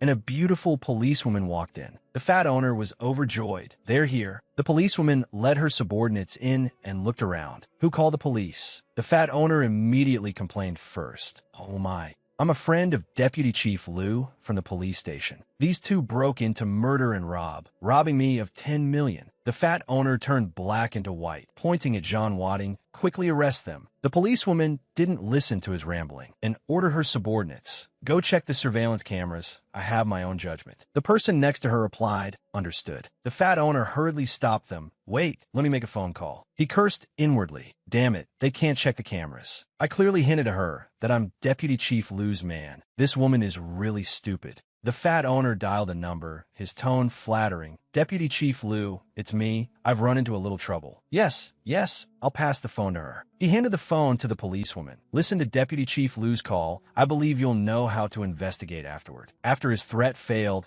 and he got beaten up, the fat owner called the police, wanting to use his connections to crush Jean Wadding. He turned his head and looked at Jean Wadding with a sinister smile. Fighting with me? Kneel down and beg me first. Maybe I'll show great mercy and make your life in prison a bit easier." Jean Wadding calmly smiled. The policewoman took the fat owner's phone, which was already connected. She called the other party directly by name. "What's up, Liu Ziliang? Do you have any instructions?" The other end of the line was silent for a moment, then laughed awkwardly. "Oh my, isn't this the chief's voice? How dare I have any instructions? I just want to listen to your teachings." The policewoman gave a cold laugh and looked at the fat owner. "Forget about teachings. Do you know the owner of the Liren fashion store?" The fat owner was stunned. What was going on? A voice came through the phone. How unjust. I don't know him at all. Nowadays, any random cat or dog claims to know me. Please absolutely do not believe it. Everyone in the store heard these words clearly. The fat owner stammered, "Want to take back the phone. Deputy Chief Liu, The policewoman threw the phone back to him. Liu hung up. How about you call again? The fat owner hastily caught the phone and knelt down in terror, stammering, You're the chief?" The female chief crossed her arms, looking at him with a stern face. "Who I am is not important. The truth is what matters. Now you'd better confess sincerely." The fat store owner hurriedly threw the phone aside and yelled in panic, "I was lying. I called the police, but now I withdraw it." Jean Wadding, who had been silent, seized the opportunity to speak up. "Withdraw? You forced sales, harassed, and extorted others. Now, I want to report you." The guy waved his hands in flat denial. "That's not true. You clearly haven't paid yet. You have no proof." Right at this moment, a phone suddenly rang with a notification sound. "Your account has just received 10 million. The fat owner stared wide-eyed at his phone, then looked at Jean Wadding. "What? You?" Jean Wadding happily shook the phone in his hand. "My hand trembled a bit just now. Remember to return the money to me when you're in prison. In the future, be a good person. Don't copy others trying to be a gangster." The female chief also coordinated by shaking a pair of shiny handcuffs. "Witnesses and material evidence are complete. Sir, you are suspected of participating in kidnapping and extorting 10 million. Please come with us to the station." After that, the two extortionists were taken away by the police. The female chief coughed lightly twice. Ahem. She looked at Jean Wadding. "Sir, I now have a few questions I want to interrogate you about in private. Could you be a little serious?" Long Yidon looked at the two of them, leaving in annoyance. The two entered a room, and the female chief, who was serious just a moment ago, now intimately linked arms with Jean Wadding. "Your Highness, it arrived in time, right? How are you going to reward me?" Jean Wadding was a bit surprised and smiled. "Is this little matter even worth claiming credit for? However, this identity of yours," the female chief explained, "to facilitate the investigation of the task you assigned, I sought out the Black-Clad Society to carry out the operation. The Black-Clad Society dispatched a high-ranking leader in Haidong named Wu Zhitong with the rank of captain." Jean Wadding pondered. "Captain Wu Zhitong. I don't think I've ever met him, but why does the name sound familiar?" The female chief enthusiastically handed Jean Wadding a box. "Hearing that your Highness is in Haidong, he was worrying about not having a chance to show off. He also asked me to bring this evening gown." Jean Wadding looked at the box and nodded slightly. That's thoughtful." The female chief took out another item. "The matter you asked me to investigate has some clues. However, why don't you mobilize the forces of the royal court to investigate?" Jean Wadding took the item, gripping the micro-device tightly in his hand, his eyes revealing a stern and majestic look. "I issue this decree in my capacity as the Heavenly King. The Shangwan family is the main culprit. Naturally, their deaths will not wipe out their crimes. But those small fries that just surfaced, once alerted, will hide even deeper." Jean Wadding frowned, clenching his fists, his entire body emitting a majestic killing intent, and said loudly, "Those who participated in dividing my family's assets and forced my mother to death back then. I won't let a single one of them off. Understood." Shadow Guard knelt on one knee at Jean Wadding's feet, her voice full of reverence. "This subordinate is willing to go through boiling water and leaping fire without hesitation. May your Highness achieve your wish soon." After that, the two walked out of the room together, bumping right into Long Yidon, who was waiting outside. Long Yidon propped her chin up, looking at them with an unhappy expression. "What were you two doing in there? Why did it take so long?" Seeing this, Shadow Guard looked away, covering her mouth with a provocative smile, doing exactly what you're imagining. Long Yidon felt she had lost a bit of her composure, her face blushing with embarrassment. Meanwhile, Shadow Guard crossed her arms and left with a smug smile, leaving Long Yidon standing there stamping her feet in anger. "You." Shadow Guard even remembered to smile and wave goodbye. "Bye-bye, wishing you two smooth sailing." Next, Jean Wadding and Long Yidon linked arms, carrying their bags with their other hands, and walked out of the store. But Long Yidon still didn't forget to turn her head and make a funny face at Shadow Guard. Leaving the store, they arrived in front of a brightly lit, grand, and towering building, Tiandu Hotel. Here, the traffic of people and vehicles was constant and extremely bustling. A man standing in the middle of the banquet hall laughed loudly.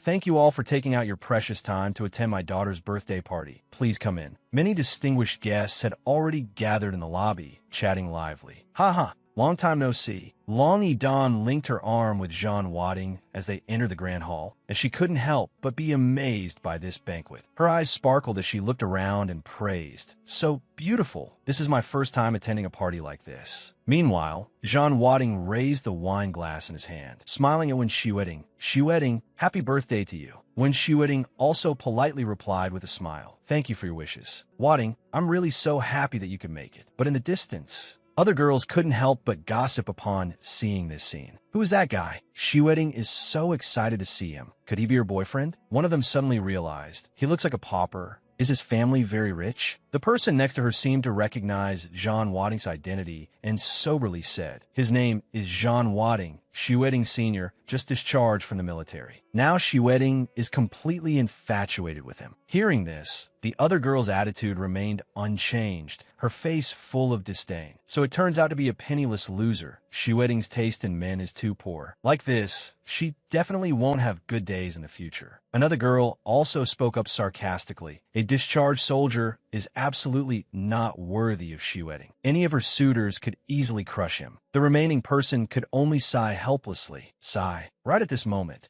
a car stopped in front of the Tiandu Hotel. A manager hurriedly ran out to welcome enthusiastically. Brother Long, I didn't expect you to be able to come despite your busy military affairs. Wu Tianlong stepped out of the car with a valiant aura. Today is Shiwedding's birthday. How could I not come? The manager pointed towards the entrance, excitedly leading the way. Brother Long, please go this way. The banquet is divided into 2 floors. The second floor is for the big shots, and the first floor is an entertainment area for the youth. With your status, you are qualified to go to the second floor. But Wu Tianlong walked coldly and decisively. No need. Shiwedding must be on the first floor. I'll go find her. Just as he walked in, Wu Tianlong was stunned by the sight before him. He gritted his teeth, anger showing on his face, and roared, "Damn it, that brat dares to get close to Shiwedding." Meanwhile, Jean Wadding seemed not to have noticed anything unusual, still happily chatting with Wen Shiwedding. Wu Tianlong's eyes were cold, aggressively walking over and pushing 2 security guards aside. The girls around saw him and started pointing and screaming. Look, it's Wu Tianlong, the younger brother of Captain Wu Zhitong, Shiwedding's loyal suitor. It was a good show to watch. Another girl gently swirled her wine glass and frowned, saying, I heard that Wu Tianlong once severely injured one of Shiwedding's suitors. The person next to her turned around with a regretful face. After Shiwedding got engaged to the Chun family, he finally restrained himself. But now that the engagement is canceled, he won't pass up this opportunity. Wu Tianlong walked up to Wen Shiwedding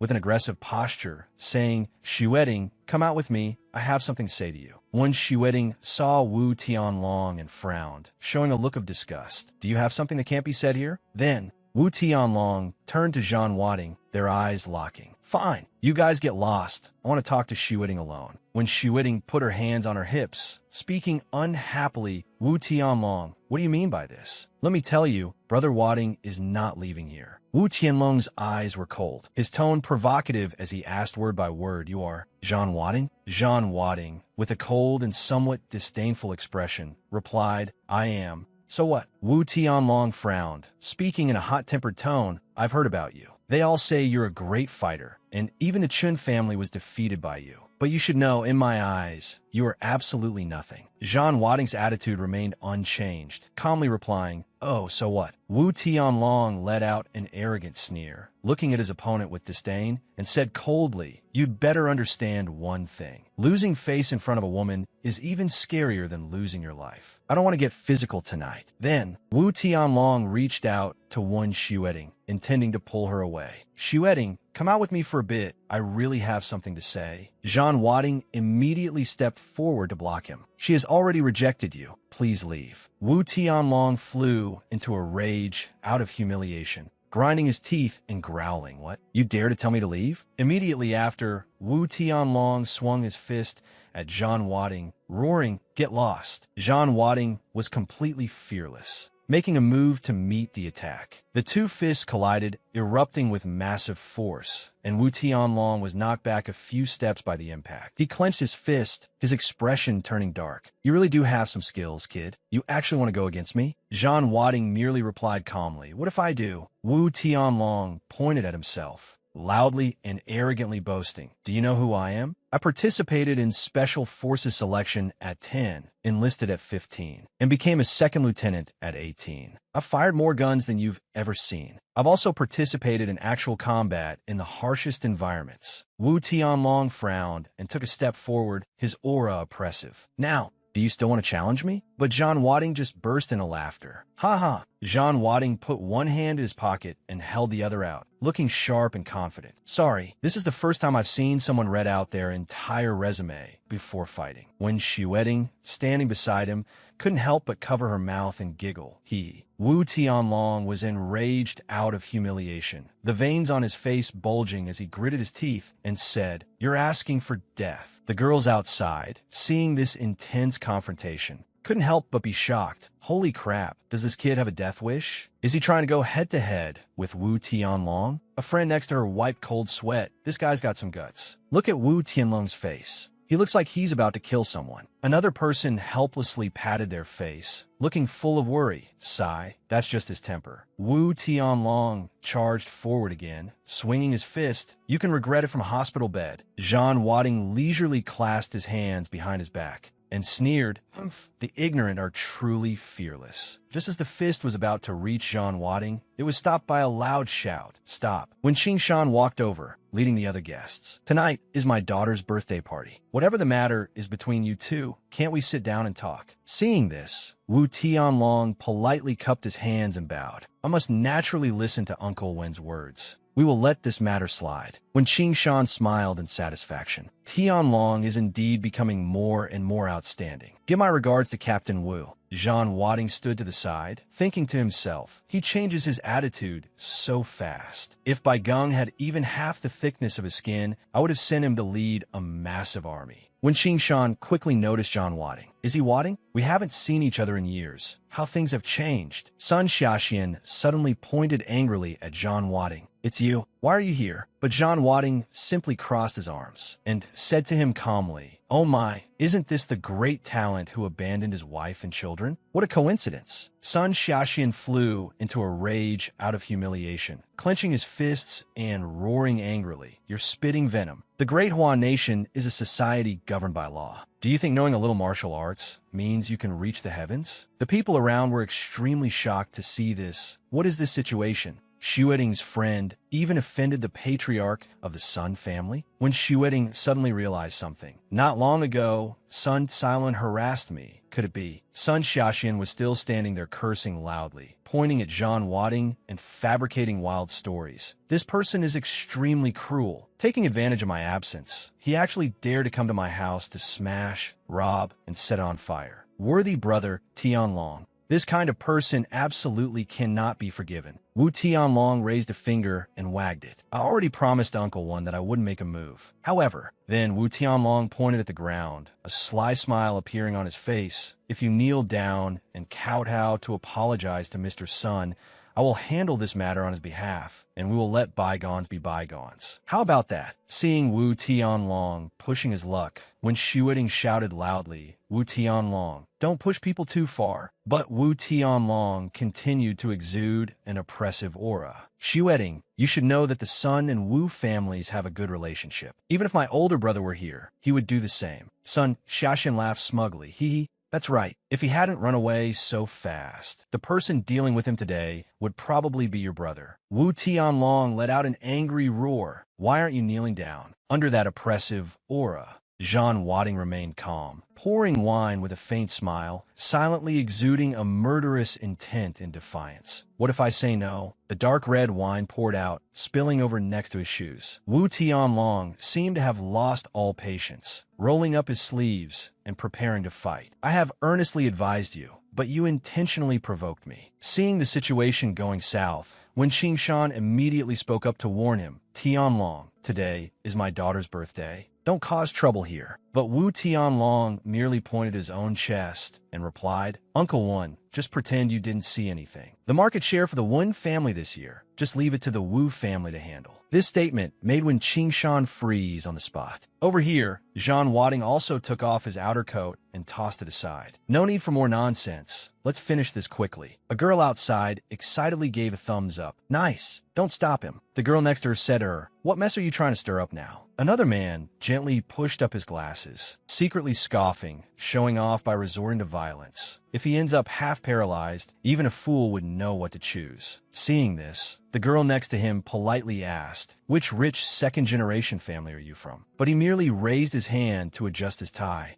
confidently saying, I don't rely on my family, but on my own efforts, and I have finally become the HR manager of Tiandu Hotel. Immediately after, the girl angrily kicked him a few times. You trash. You're not even a rich second generation, yet you dare to hit on me. The girl beat him until he collapsed on the ground, crying and begging, Spare me. Spare me. The girl next to her smiled helplessly and bitterly. Ha, your stamina is really something. At this moment, Long Yidan gently pulled Zhan Wading's arm, reminding him to let it go. When Shuiding next to him also held his hand tightly. Wading, there's no need to pay attention to this kind of person. But Zhan Wading showed a confident smile. Rest assured, he won't be looking for trouble with you two anymore after this. Then, Zhan Wading pointed forward, speaking with absolute certainty. He will respect me as he would a god. The people around saw this and curled their lips in mockery. He really has a death wish, actually daring to provoke Wu Tianlong. I really have nothing more to say. I can only say the ignorant are fearless. When Qingshan leaned in, secretly reminding the manager, Quickly, go call Captain Wu and notify him to come here immediately. Wu Tianlong lowered his center of gravity, adopting a fighting stance. I really admire your guts. Falling to the ancient style boxing of the Wu family is an honor for you. The crowd, seeing Wu Tianlong take this stance,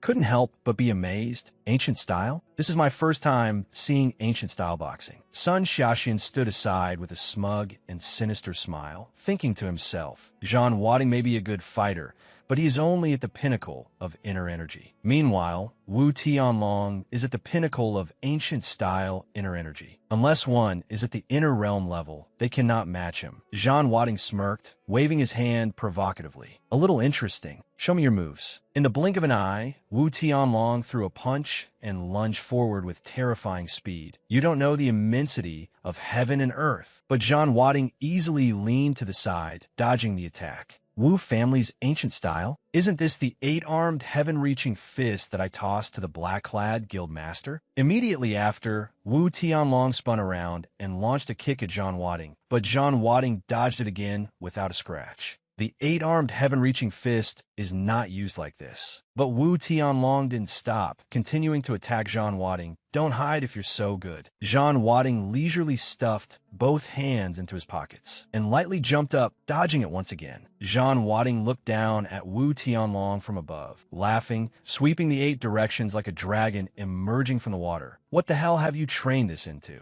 Wu Tianlong roared in anger. Bastard. Do you only know how to hide? Zhan Wading beckoned provocatively again. Come here. Sun Xiaxian, standing on the sidelines watching everything, couldn't help but feel a bit panicked. How can this be? Wu Tianlong is far inferior to him. Absolutely no match at all. I have to slip away first. Outside the building, a tall figure was walking in. At this moment, Wu Zhitong entered aggressively, his face filled with rage. That bastard Wu Tianlong, causing trouble outside and bringing disaster upon me. Sun Xiaxian frantically ran out of the building and immediately rushed to file a complaint. Captain Wu, you've come at the perfect time. Today, the guy who wrecked my house and ran away is right inside. Hearing the familiar situation, Wu Zhitong also got riled up, walking into the hall with Sun Xiaxian. Enemies truly meet on a narrow path. Let's go. Zhan Wading just slightly leaned back and dodged Wu Tianlong's fist. Wu Zhitong stood outside looking at him, thinking to himself, this person looks very familiar. Yidan shouted from the outside, reminding Zhan Wading to be careful and kick Wu Tianlong in the groin. Wu Zhitong pondered. Strange, isn't it the Atlantis silk suit that I used my connections to gift to my superior? Wu Zhitong suddenly realized in terror. Oh no. Wu Tianlong burning with rage, yelled loudly, "Damn it, take my strongest move." Jean Wadding smiled leisurely. "Let's decide the winner in one move." "I'm bored too." Jean Wadding suddenly turned his head in confusion. Wu Zhitong aimed straight at Wu Tianlong's face and delivered a flying kick, shouting loudly, "I'll beat you to death, you rebellious son." Immediately after, Wu Tianlong took a kick to the face, sent flying outwards, screaming miserably nonstop, Wu Zhitong landed lightly, standing there full of imposing majesty. The guests murmured excitedly, "Captain Wu is so cool, truly worthy of being a major figure in the Haidong military." For ordinary occasions like one family party, he usually wouldn't even show up. Someone stepped up, pointing at Wu Tianlong, and said, "I don't understand what you guys are saying, but didn't he kick the wrong person?" Jean Wadding looked at Wu Zhitong, feeling somewhat surprised. Wu Zhitong suddenly fell to his knees and said, "Your subordinate failed to maintain strict discipline, a crime deserving 10,000 deaths." Two guests gaped in astonishment. "Why is Captain Wu being so polite? Am I still asleep? Do you call this polite? This is like seeing a ghost. My worldview is about to collapse." When Shiwedding covered her mouth in shock and whispered, "Could it be that before his discharge, Jean Wadding was a major?" Jean Wadding looked at the kneeling Wu Zhitong, thinking to himself, "He knows my identity, but doesn't dare to expose it, only calling himself a subordinate. Quite smart." Jean Wadding casually pulled up a chair and sat down, crossing his legs in approval. "You're quite a sensible one." Wu Zhitong hurriedly kowtowed and begged, "King, my lord, the Wu family is completely devoted to you. I beg you to show mercy." Wu Tianlong, whose face was swollen like a pig's head, asked in astonishment, "Brother, what are you doing?" Wu Zhitong turned his head and scolded angrily, "Shut up, you unambitious fool." Wu Tianlong answered briefly, "Yes." Wu Zhitong continued begging, "My lord, please spare my younger brother's life. If not, I am willing to trade my life for his." Jean Wadding dismissively waved his hand and said, "Drop the act. Just this once, there won't be a next time. Clean up this place and get lost." When Qingshan warmly invited Jean Wadding, "This incident happened so suddenly, our hospitality was lacking. Come, let's go up to the second floor." Jean Wadding readily agreed. "In that case, thank you for your hospitality." Jean Wadding brought Long Yidan, and when Shiwedding upstairs with Wen Qingshan, Wu Zhitong shouted furiously, "You were the one who incited my brother to fight, weren't you?" Sun Xiaxian backed away in terror, asking, "Captain Wu, what are you going to do?" Wu Zhitong, his anger unquenched, cursed, "What am I going to do? Didn't you hear that lord tell me to clean up this place? You damn bastard. The Wu family was almost destroyed because of you." Sun Xiaxian desperately tried to plead for peace. No, Brother Wu, I'll give you all the assets of my Sun family. Please spare me." Wu Zhitong didn't even listen, delivering a kick that sent Sun Xiaxian flying, slamming him so hard he spat blood. Wu Zhitong stepped on Sun Xiaxian, cursing with contempt, as cowardly as a mouse. "Do you even deserve to be a military official?" Sun Xiaxian continuously begged, "Brother Wu, spare my life. Spare my life." Wu Zhitong landed another heavy kick, and Sun Xiaxian immediately passed out. Wu Tianlong swallowed hard as he watched this scene, breaking into a cold sweat from fear, and opened his mouth to ask, Who exactly is that person?" Wu Zhitong sighed, then leaned into Wu Tianlong's ear and whispered. Upon hearing it, Wu Tianlong uncontrollably dropped to his knees, exclaiming in shock, "The king." He trembled internally as he thought, that is actually that great lord." Wu Zhitong turned to leave, saying, "It seems I have to find a chance to apologize to that lord." At the same time, in the guest room, Jean Wadding sat on the sofa and spoke up, "I returned to Haidong, but haven't had the chance to greet Uncle Wen." When Qingshan looked at his daughter and politely said, "I'm just an old man, there's nothing to visit me for. You young folks should interact more." When Shiwedding was touched and called out, "Father." When Qingshan laughed out loud, "Let us two men talk. You two girls go outside and play." When Shiwedding playfully pouted and said, "Humph, I don't want to listen to your gossip anyway." After the door closed, Jean Wadding took a sip of water and asked, "Uncle Wen, is there something you want to say to me?" Wen Qingshan did not beat around the bush. He directly knelt, cupping his hands in a plea. "The quota martial arts tournament concerns the fate of the Wen family. Please save my Wen family." Jean Wadding hurriedly stepped forward to help him up, saying, "Uncle Wen, you don't need to do this. Can you tell me what the quota martial arts tournament is? If I can help, I will do my best." Wen Qingshan sat back in his chair,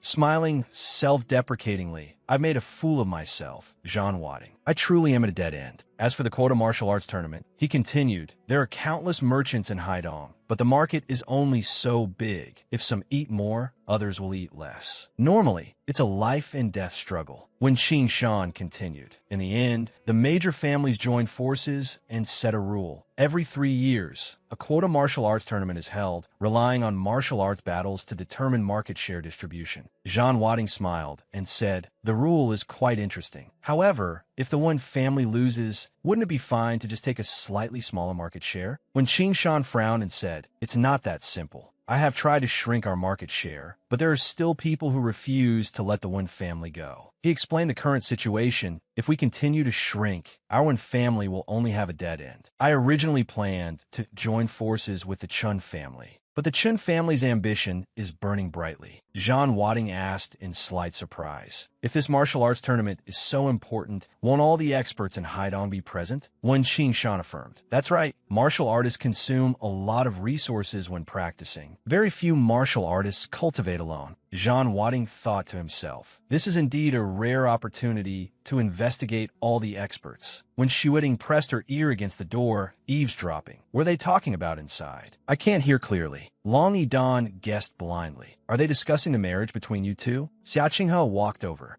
suddenly thinking, marriage? Marriage? She was sad, unable to understand her own heart. When Shuiting and Jean Wadding are getting married, why am I so sad? At this time, at the Chun family mansion, thunder and lightning rumbled. The old butler handed over a stack of documents and reported to his master. The documents about Jean Wadding are all here. Shangwan Nailan scolded contemptuously. Umph. This beast has been missing for so many years. It turns out he wanted to join the army. Does he think having a military rank is enough to go against me? She threw the stack of documents away and shouted, stupid. Our Chun family is the overlord of Haidong. Eliminating a mere Jean Wadding is no different from crushing an ant. Shangwan Nailan angrily clenched her fists, her nails even digging in until they bled. Back then, when eliminating that bitch, I should have pulled it up by the roots. The old butler bowed his head and said, I have passed your words to Elder Jiang. Elder Jiang said he must finish participating in the quota martial arts tournament before he can handle your matters. She angrily slapped the old butler, shouting, but I don't want to let that beast live for another day. Shangwan Nailan waved her hand and asked, fine, let him jump around for a few more days. How is the investigation into the disappearance of the fourth young master going? The old butler knelt down in terror and said tremblingly, I still haven't found out. No, soon. Immediately, she coldly pulled the trigger of a gun and scolded, I assigned you 3 tasks, and you failed 2. Trash has no value to live. The old butler immediately collapsed in a pool of blood, showing no signs of life. At the same time, at the second aunt's house, Jean Wadding was sitting with everyone at the dining table. Long Yidan handed a gift box to Xiao Wang, saying happily, good boy Xiao Wang, this is the birthday present I bought for you. Do you like it? The little boy smiled happily and replied, I like it. Xiao Wang's mother said with tears in her eyes, in this life, if Xiao Wang's illness can be cured, I would be willing to die. Jean Wadding rubbed his chin, recalling, I heard there's a top brain expert in Aranda. Maybe he can cure Xiao Wang's illness. Xiao Wang's mother said anxiously, for that top expert to casually treat someone once costs tens of millions. How can a small family like ours dare to dream of that? As long as Xiao Wang can grow up safely, I am already satisfied. Jean Wadding took out a piece of paper and said, actually, I hold shares in the Xianglong group. Suddenly, someone kicked the door open and rushed in. Jiang Jiadong laughed loudly and said, little ant, there is earth-shattering good news. Seeing Jean Wadding sitting there, Jiang Jiadong's movements suddenly stopped. He scratched his head and smiled awkwardly in embarrassment. Oh, young Master Jean is here too? Jiang Jiadong felt guilty in his heart. Why is this god of death here? Then the matter uncle asked me to do, isn't it? Xiao Wang's mother asked, Jiadong, what good news did you just say there was? Jiang Jiadong said timidly, It's nothing. Jiang Jiadong took out a piece of paper, smiled, and said, it's uncle who asked me to bring you something. She said unhappily, don't call him uncle. He and I no longer have any relationship. Xiao Wang's mother covered her mouth. scolding in both horror and indignation. That beast, abandoning his wife and child. Even if I become a ghost, I won't let him off. Jiang Jiadong hurriedly stepped forward to comfort her. Yes, I don't want to pay attention to him either. But the conditions he offered, it's best if you look over them yourself. She reconfirmed the settlement agreement paper. Jiang Jiadong said cheerfully, as long as you accept the settlement and sign here, Uncle said he is willing to compensate 500,000. Jiang Jiadong continued to advise, Uncle's conditions are very sincere. Although it won't cure Xiao Wang's illness, at least it can ensure your whole family doesn't have to worry about food and clothing. Xiao Wang's mother immediately snatched the piece of paper, tore it to pieces, and shouted loudly, his hypocritical face only makes me more nauseous. I'd rather die than take his money. Jiang Jiadong tried to justify this. Uncle just wants to compensate you and your son. Aren't you also short of money? Zhan Wading suddenly let out a cold laugh. Ridiculous. So many years have passed, and now he remembers to compensate? Jiang Jiadong restored his flattering expression and said, actually, it's because Uncle heard that young Master Zhan caused a huge uproar at the Tiandu Hotel and made a resounding name for himself. So he wanted to ask me to mediate a bit. Zhan Wading held up the piece of paper from just now and laughed out loud a few times. You want to mediate, right? Zhan Wading threw the piece of paper onto the table and continued, if he can spend an amount equivalent to half of these shares as compensation, I might accept it. Jiang Jiadong read the content in astonishment. Ownership of Xianglong Group shares? Xianglong is the top core enterprise in Haidong, and you actually hold shares in Xianglong? Jiang Jiadong comforted himself. It must be just a small fraction of it. Yes, that must be it. I can still win this. Jiang Jiadong still tried to persuade. Actually, for all these years, Uncle still has feelings for you, he. Zhan Wading suddenly grabbed Jiang Jiadong by the neck, pushed him against the window, and said in disgust, too noisy. Jiang Jiadong screamed in panic. Young Master Zhan, don't. I'm just a messenger. The family my uncle married into has considerable power. Zhan Wading warned with a stern expression, go back and tell that beast. If he dares to bother my little Anne again, I will chop off his dog head. After saying that, Zhan Wading unhesitatingly threw Jiang Jiadong onto the main road. Inside the house, Xiao Wang's mother said worriedly to Zhan Wading, Wading, I'm worried that scumbag will make a move against you. Zhan Wading comforted her confidently. Annie, rest assured, even if that scumbag doesn't come looking for me, I will go looking for him. How can I let him off easily? Jiang Jiadong clutched his shoulder and left, cursing indignantly.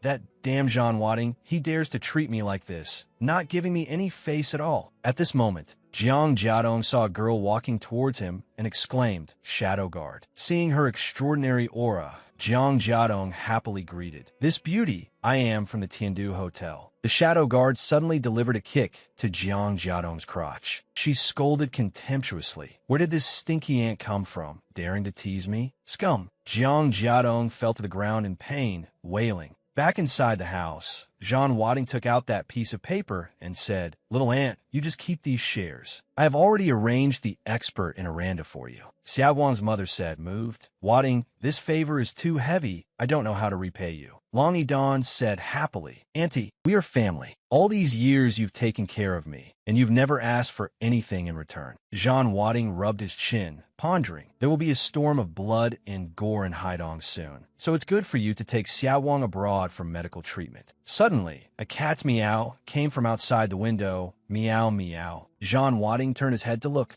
Outside became quiet. Zhan Wading looked up at the tree and asked, What are you doing up there? The Shadow Guard pretended to meow in response. A lonely little stray cat. Passionate as fire, delivering to your door, satisfaction guaranteed. Zhan Wading kicked the tree trunk.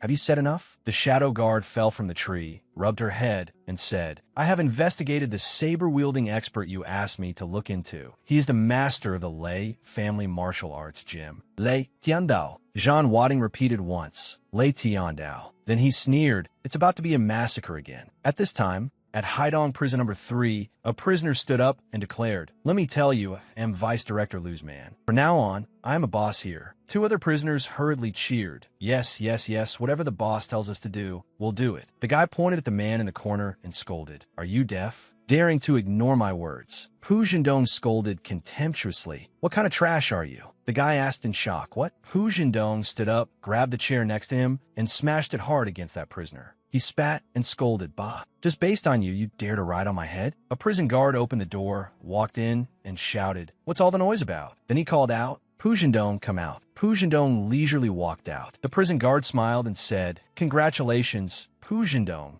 The guarantor has arrived." Lei Tiandao was waiting outside, opened his mouth, and said, "Pujandong, fishing you out cost me quite a bit of effort." Pujandong said in surprise, "Lei Tiandao, you've come out of seclusion? I thought the person coming would be Lei Bao." Lei Tiandao said loudly in frustration, "The third brother has been crippled, and the second brother, severely injured and unhealed, died in the prison hospital. Besides me, who else could it be?" Pu Zhendong exclaimed. "What? Lei Hu is dead?" Lei Tiandao raised his long saber, slowly drew it out, and sneered resentfully. "This time in seclusion, my divine skill has achieved great success. Zhan Wading, you killed my brothers. I will surely kill you." Pu Zhendong arrogantly chimed in. "Good. You and I, one gun and one cannon. First kill Zhan Wading, then join forces to occupy all of Haidong." Lei Tiandao laughed loudly and put his arm around his shoulder. "Ha, good brother, let's go. Let's go attend your younger brother's post-seclusion banquet." A car sped down the road. At this time, at the Tiandu Hotel, the shadow guard pointed ahead and reported, "That is Lei Tiandao's car. At noon today, he wants to hold his post-seclusion banquet here." Zhan Wading said unhappily, "The Tiandu Hotel again. I hate this property of the Qin family. I don't want to see it anymore tomorrow." The shadow guard knelt to receive the order. "Understood. This subordinate will go handle it right away." Zhan Wading smiled and said, "Let's go. We're going inside." Bai Geng also laughed excitedly. "Hee hee, I can finally have a real fight." A luxury car stopped outside. Zhan Wading raised his hand to stop her and said, "Wait. Isn't that the scumbag who abandoned my little aunt to become a live-in son-in-law?" Jiang Jiadong was laughing and leading the way. "Uncle, please come in." Zhan Wading also felt a bit of excitement. "Interesting. We might as well wait a bit to see what other bugs crawl into this jar." Inside the hotel, everyone was immersed in the banquet. Lei Tiandao raised his wine glass and said, "Distinguished guests, despite your busy schedules, you still came to congratulate this old man on coming out of seclusion, truly making me both delighted and anxious." An old man stepped forward, cupped his hands, and said, "Gym Master Lei, there's no need to be polite. I see that your inner strength is surging. In the future, we will have to rely on you a lot." Lei Tiandao drained his glass of wine and laughed heartily. "Ha, fellow martial artists, you are too polite. Let us work together to build up Haidong." When Qing Shan sat on the side, thinking resentfully,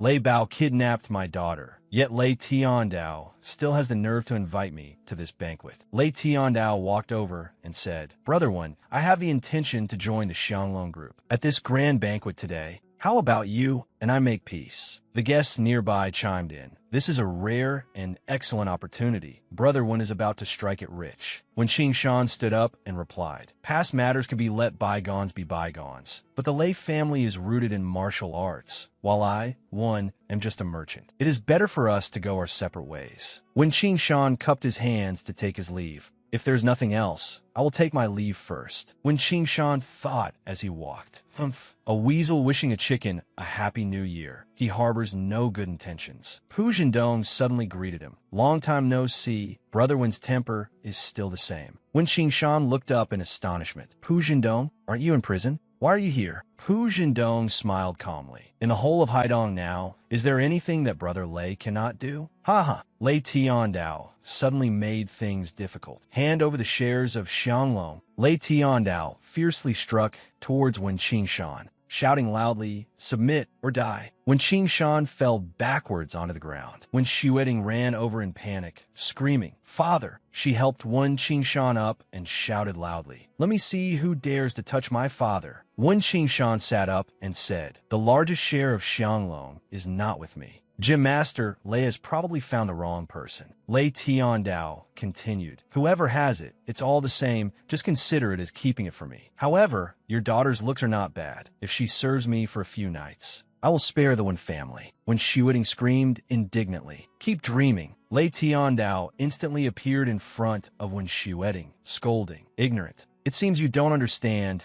the terrifying nature of an inner strength expert." Lei Tiandao casually waved his hand, pushing back the bodyguards. The one father and daughter looked at Lei Tiandao in horror. Lei Tiandao took the opportunity to show off, releasing his inner strength. This is the might of inner strength. Wen Qingshan looked at Lei Tiandao and muttered, "Is this the power that all of Haidong admires?" When Xueting also said in astonishment, "Is this still human strength?" Suddenly, someone walked over and praised, "Excellent, truly excellent." Chen Hashan walked over and said, "Gym Master Lei's skills, compared to my father's, are evenly matched." The followers shouted loudly. The third young master of the Chun family brings 2-century-old ginseng roots to congratulate old Mr. Lei on his great achievement in martial arts. Lei Tiandao cupped his hands and smiled. "Ha, so is the third young master of the Chen family. I'm ashamed.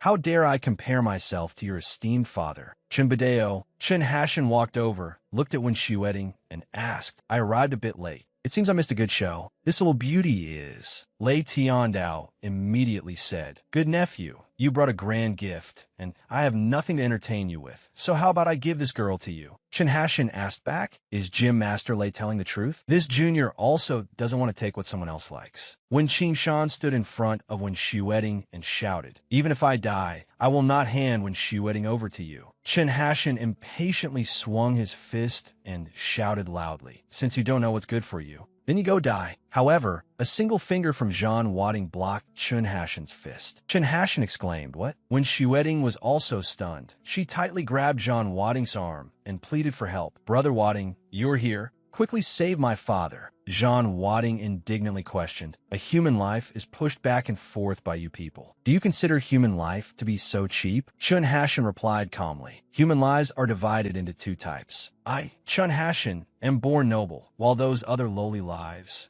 What does it matter if they're killed?" Zhan Wading said contemptuously, boasting about being born noble. "Interesting. It seems you really don't know who I am." Chen Hashan pointed at Zhan Wading disdainfully and said, "Why the hell do I need to know who you are? Listen carefully. I am the son of the Haidong Overlord Shenghua Nalan, and this entire Tiandu hotel is a birthday gift from my mother. You dare to stand before me and uphold justice?" The bodyguards behind Chen Hashan also burst into laughter. Hu Zhendong spoke from behind. "Zhan Wading, there's a path to heaven, but you refuse to take it. Today, with Gym Master Lei here, I'll see what kind of waves you can make." Chen Hashan exclaimed, "What? You are Zhan Wading?" Lei Tiandao pressed Chen Hashan's shoulder and comforted him. "Good boy, don't panic. With me here, he can't touch you." Chen Hashan clasped his hands and said, "Then thank you, Gym Master Lei." Chen Hashan immediately regained his arrogant look, shouting, "Zhan Wading, why don't you kneel down and beg for mercy? Maybe I can help plead for you and spare your dog life." Zhan Wading said calmly, "If I kneel, I'm afraid this building won't be able to bear it and will collapse into ruins." Chen Hashan laughed in disbelief. "What a joke. My Chun family's Tiandu Hotel has stood tall in Haidong for over 10 years. Even if you die, the Chun family's building won't fall." Zhan Wading picked up his phone and said, "Let's try and see." Zhan Wading dialed a number. The other end reported, "Boss, the relevant procedures have been completed and the surrounding personnel are being evacuated." Chen Hashan asked in surprise, "Evacuate what? You actually dare to call for people?" Lei Tiandao continued to reassure, "Good boy, don't rush. Wait until his reinforcements arrive and all kneel before us. He will know what kind of existence we truly are." Chen Hashan said arrogantly, "That's right. Wouldn't it be more pleasurable to see their panicked faces begging for their lives then?" Chen Hashan laughed, pointed at Zhan Wading, and said, "Ha, the Gym Master Lei still knows how to play. I'll give a dog like you a chance." Zhan Wading reached out, grabbed Chen Hashan's hand, squeezed it tightly, and said, "Pointing at me?" Zhan Wading asked Chen Hashan in return, "You seem to be mistaken about one thing. Do you really think someone can protect you?" Zhan Wading immediately threw Chen Hashan flying outward and continued, "Whether it's Lei Tiandao or this building, neither can." Chen Hashan was thrown out of the building. Hu Zhendong hurriedly chased after him, shouting, "Third young Master Chun." Lei Tiandao swung his palm at Zhan Wading. "Just a lowly servant, yet you dare to dream of hurting others." Bai Gong suddenly appeared in front of Lei Tiandao. shouting loudly. How bold! A palm and a fist clashed fiercely. Lei Tiandao was knocked flying and cried out in shock. What immense power! Lei Tiandao lended clumsily, thinking in panic. To think that Zhang Wading has an expert with such profound internal energy by his side, who can actually match me. Bai Geng laughed disdainfully. Don't misunderstand. The boss has something to ask you, so I spared your life. Lei Tiandao forced a smile. Trying to win over Bai Geng, an expert like you, why stoop to serve a lowly commoner like Zhang Wading? What can he give you? If you join forces with me, even Shimbadeo will be nothing, and all of Haidong will be in our pockets. Bai Geng spat disdainfully. Lei Tiandao was completely enraged. But he still chose to endure it, and said, Fine, since you're an internal energy grandmaster, I admit defeat. Can we just let this matter go? Zhang Wading spoke up. People like you, who are born considering yourselves noble, merely rely on rules and violence to suppress others. When you find you don't have the upper hand, the face you reveal is even uglier than a despicable villain's. Chun Hashin howled from outside. Gym Master Lei, why compromise with that lowly commoner? He dared to hit me. You must avenge me. Lei Tiandao held his blade horizontally in front of Zhang Wading, saying, Do you really think you've won? My lifelong skills are all in this blade. It's still unknown who will die by whose hands. Lu Yundun reminded Zhang Wading from behind not to be impulsive. Though injured, he struggled to say, cough, cough. Wading, you must be careful. This old bag of bones of mine is not worth mentioning, but Qingqing is still young. Zhang Wading confidently turned his head and replied, Uncle Lu, there's no need to worry. A bunch of dying people can't turn the sky upside down. At this time, Zhang Wading and Bai Geng were already surrounded by a group of people. Outside, someone gossiped. Is this kid stupid? Can a battle between grandmasters be provoked so easily? Another person thought, Gym Master Lei has a resounding reputation. This Zhang Wading is so arrogant relying on his subordinates. He will definitely face disaster. Lei Tiandao thought smugly. Later, I just need to bypass that big guy and grab Zhang Wading, then everything will be under control. Zhang Wading asked, Tell me, how do you want to die? No need to worry about anything else. Bai Geng won't interfere. Lei Tiandao furiously drew his blade and asked, What? He roared and charged forward. You dare to insult me. I want you to kneel and die before me. Zhang Wading also glared. Lei Tiandao, you seem to still not know who you are facing. In an instant, Zhang Wading erupted with terrifying power. The ground beneath his feet cracked, and countless stone spikes thrust upward. Lei Tiandao laughed smugly. Go to hell. Suddenly, Lei Tiandao stopped his movements and said in horror, To shatter marble relying solely on internal energy. You are Grandmaster? But Lei Tiandao still confidently declared, However, you can't beat me.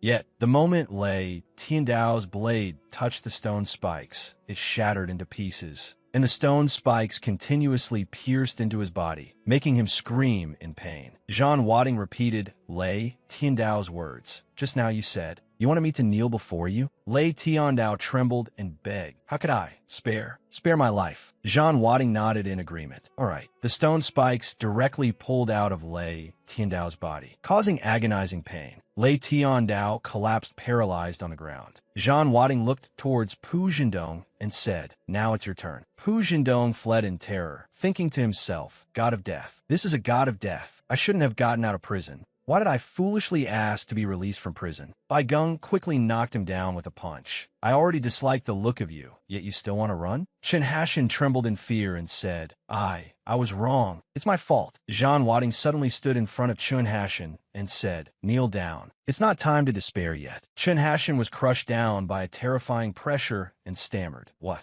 do you mean? The onlookers pointed to the sky and asked, Look everyone, where did those helicopters come from? 3 people rappelled down from the helicopters. A resident wondered, what are they planning to do? It doesn't look like they are here to save people. Suddenly, the roar of bulldozers rang out. One bulldozer slowly approached, followed immediately by several others closing in on the building. Chun Hashin exclaimed in shock. Could it be? How dare you? Do you know the consequences of doing this? Zhang Wading replied calmly. There are no residents living around the Tiandu Hotel. Those who needed to be evacuated have all been evacuated. What consequences could there be? Zhang Wading leaned close to Chen Hashin's ear and continued. Originally, I didn't want to use such a crude method. After all, it makes quite a commotion. Zhang Wading squatted down and continued. But your words reminded me. Perhaps smashing the thing you are most proud of right in front of your eyes will be even more pleasurable, right? Chun Hashin hugged Jean Wadding's leg and begged, "No, don't. This is my bargaining chip to compete for the position of family head in the future. You can't do this." Shadow Guard placed a hand on the bulldozer and reported, "Boss, everything is arranged." Jean Wadding snapped his fingers and ordered, "Still thinking about your future wealth and glory?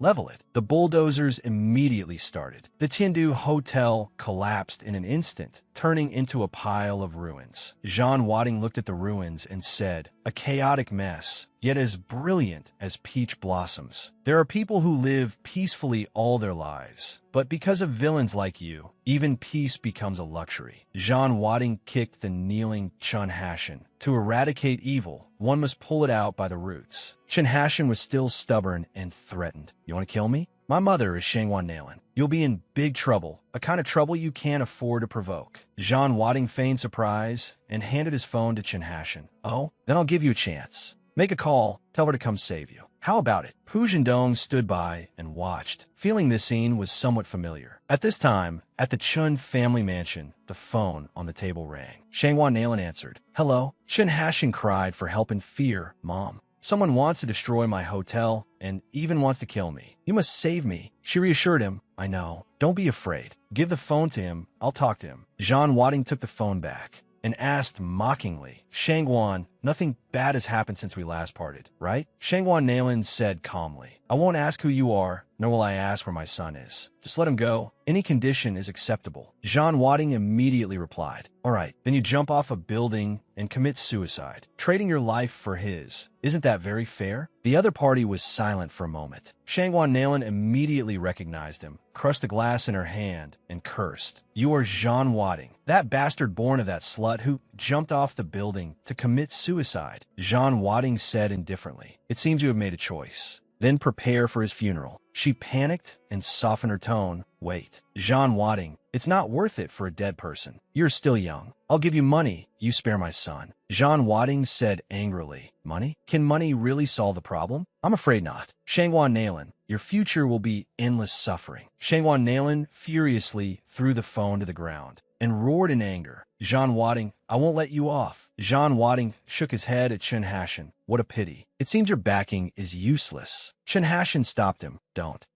I still want to call my dad. He is a martial arts grandmaster." Jean Wadding ignored him and threw Chun Hashin out. "Having committed enough evil deeds in this life, what else are you unsatisfied with? Be a good person in your next life." Chun Hashin was thrown far away in an instant. Lei Tiandao stared blankly at all this. Why did it turn out like this? He didn't want to believe the reality before him. He was clearly about to become part of the top elite of Haidong. Lei Tiandao knelt before Jean Wadding and asked powerlessly, "Before I die, can you let me die understanding clearly?" Jean Wadding asked coldly, "Do you still remember the woman who jumped off the building 10 years ago?" Lei Tiandao's whole body shook.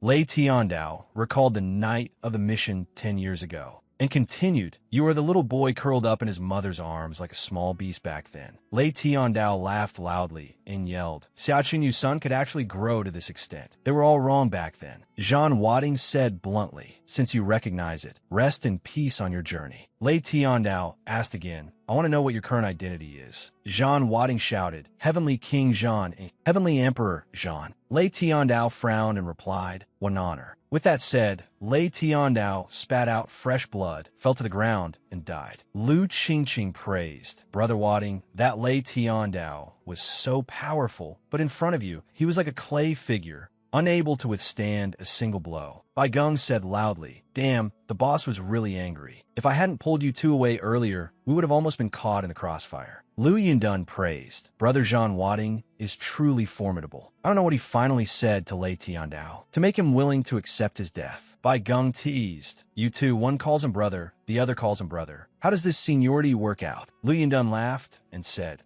"To each their own. Call him whatever you like." Jean Wadding whispered to himself, "Hopefully, the next target can be met at the quota tournament." Shadow Guard suddenly hooked her arm through Jean Wadding's and asked loudly, "Boss, any new findings?" Jean Wadding replied indifferently. None. Shadow Guard said angrily.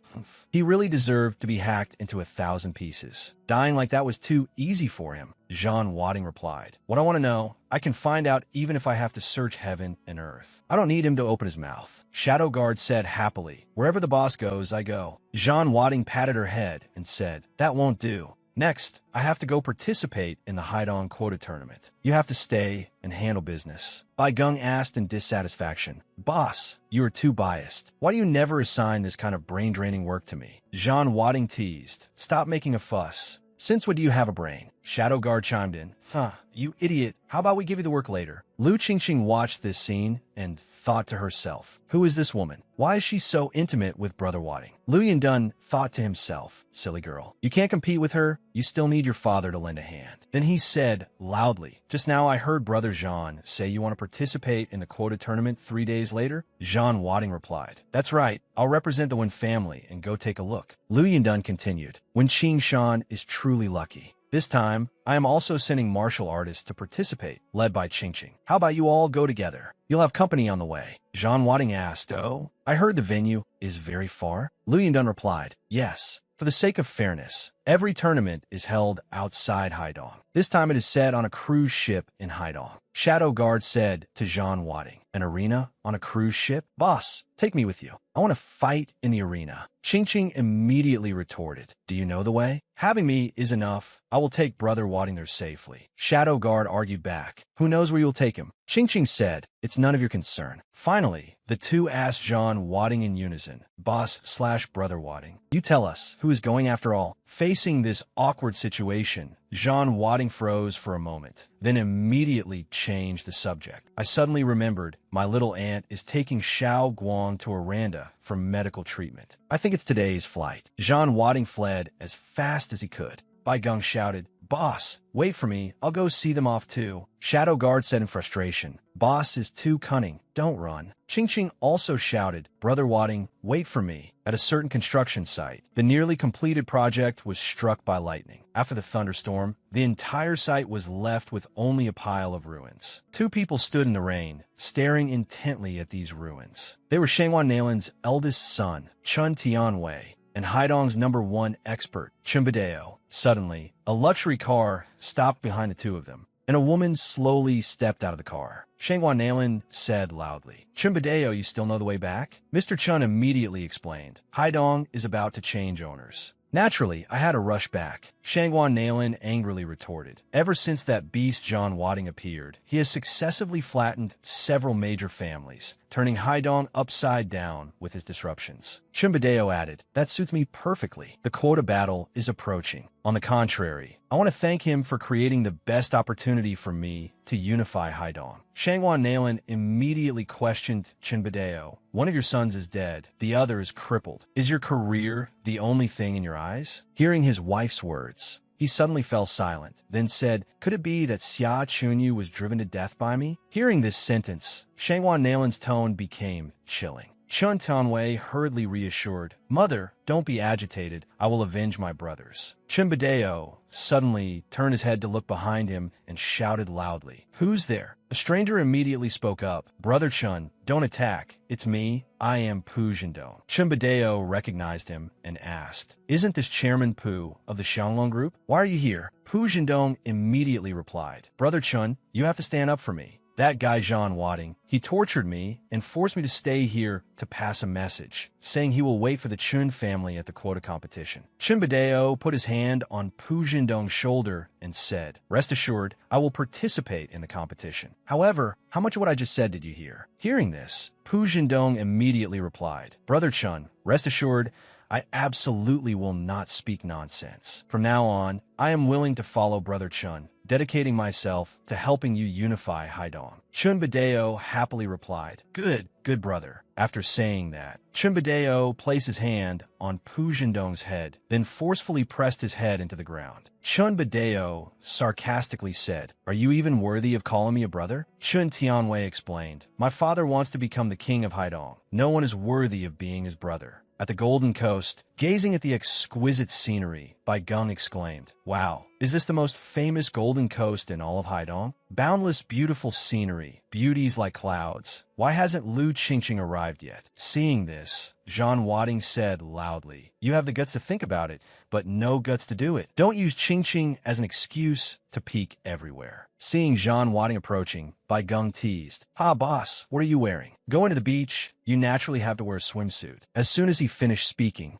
Zhan Wading punched Bai Geng right in the middle of his forehead and roared angrily, "Isn't my clothing schedule all arranged by you?" Shadow Guard suddenly spoke up, "Boss, when it comes to taking care of others, you still have to rely on me. How about I take care of you closely from now on?" A young man praised, "That girl is so pretty." A brown-haired guy replied, "Want to go tease her a bit?" His companion hurriedly stopped him. "You're such a hooligan. Haidong has a major event recently. In the past few days, those going in and out of the Golden Coast are all big shots. Be careful of your dog life." The brown-haired guy immediately replied, "Don't worry. We have people backing us too. Besides, I have experience. I won't make a move without gathering clear information first." He then smugly said, "Hee, watch me." After that, the brown-haired guy walked up to Shadow Guard. "Hi, beauty. Are you alone?" Shadow Guard immediately linked arms with Zhan Wading and replied, "How did your eyes grow? We're obviously a couple." He continued, "So the flower already has an owner? How embarrassing. Brother, I have a party over there. Want to come and join the fun?" The brown-haired guy secretly sneered at Zhan Wading his heart. Where did this country bumpkin come from? Coming to the Golden Coast and still wearing a suit. Zhan Wading refused. "No need. We still have things to do." Shadow Guard said the opposite. Sure.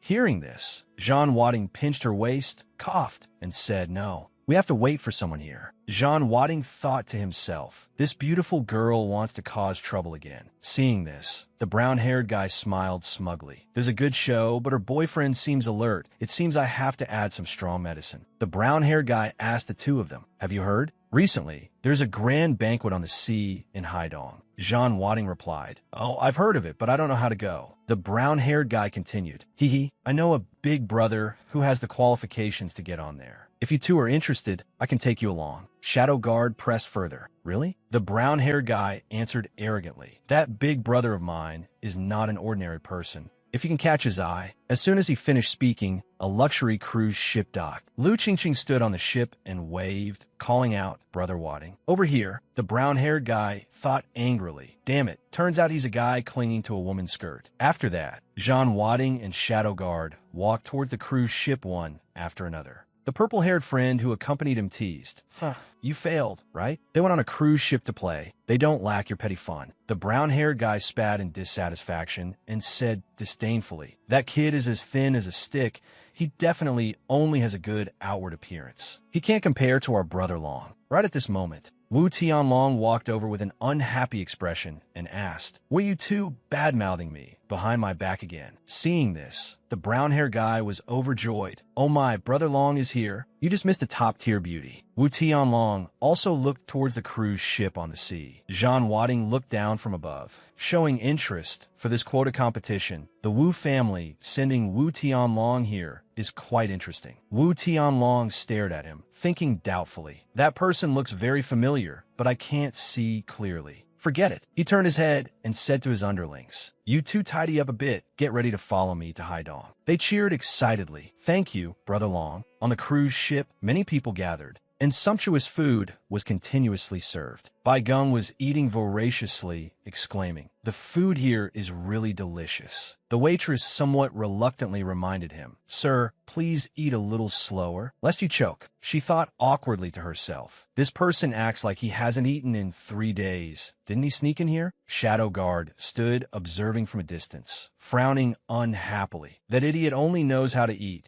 Has he completely forgotten the mission assigned by the king? She then took out a pair of blue glasses and put them on, observing the people around her. Detailed investigations like this still have to rely on me. She stared at an old man, with beauties and bodyguards beside him, and analyzed. Haidong's wealthy merchant Lu Yishui. The accompanying martial artist is Twin Freak Li, who excels in using double canes. Doesn't meet the conditions, eliminate. A moment later, she sighed and thought, where on earth is the martial artist who is good at lightness skill? Suddenly, the brown-haired guy unexpectedly appeared and greeted. "Hi, beauty. We meet again. What fate? Where's your boyfriend?" Shadow Guard frowned in annoyance. "It's him again." She immediately dodged, but he shamelessly blocked her way. "Beauty, your boyfriend isn't here anyway. Being alone is so boring. Play with me for a bit." While he was pestering her, a man walked past. Shadow Guard was startled, aimed her glasses at that person, and the glasses reported, "Match." Her eyes became serious, and she immediately reported to Jean Wadding. "Boss, the person you were looking for has been found." At this time, Jean Wadding was standing by the side of the boat and replied, "Received, I know." Shadow Guard pressed. "Boss, I can kill him anytime now. Should I make a move?" Jean Wadding stopped her. "No rush. Come back first. Wait until the when family finishes participating in the quota competition before making a move." Hearing this, she praised, "You are really gentle." The brown-haired guy thought she was talking about him,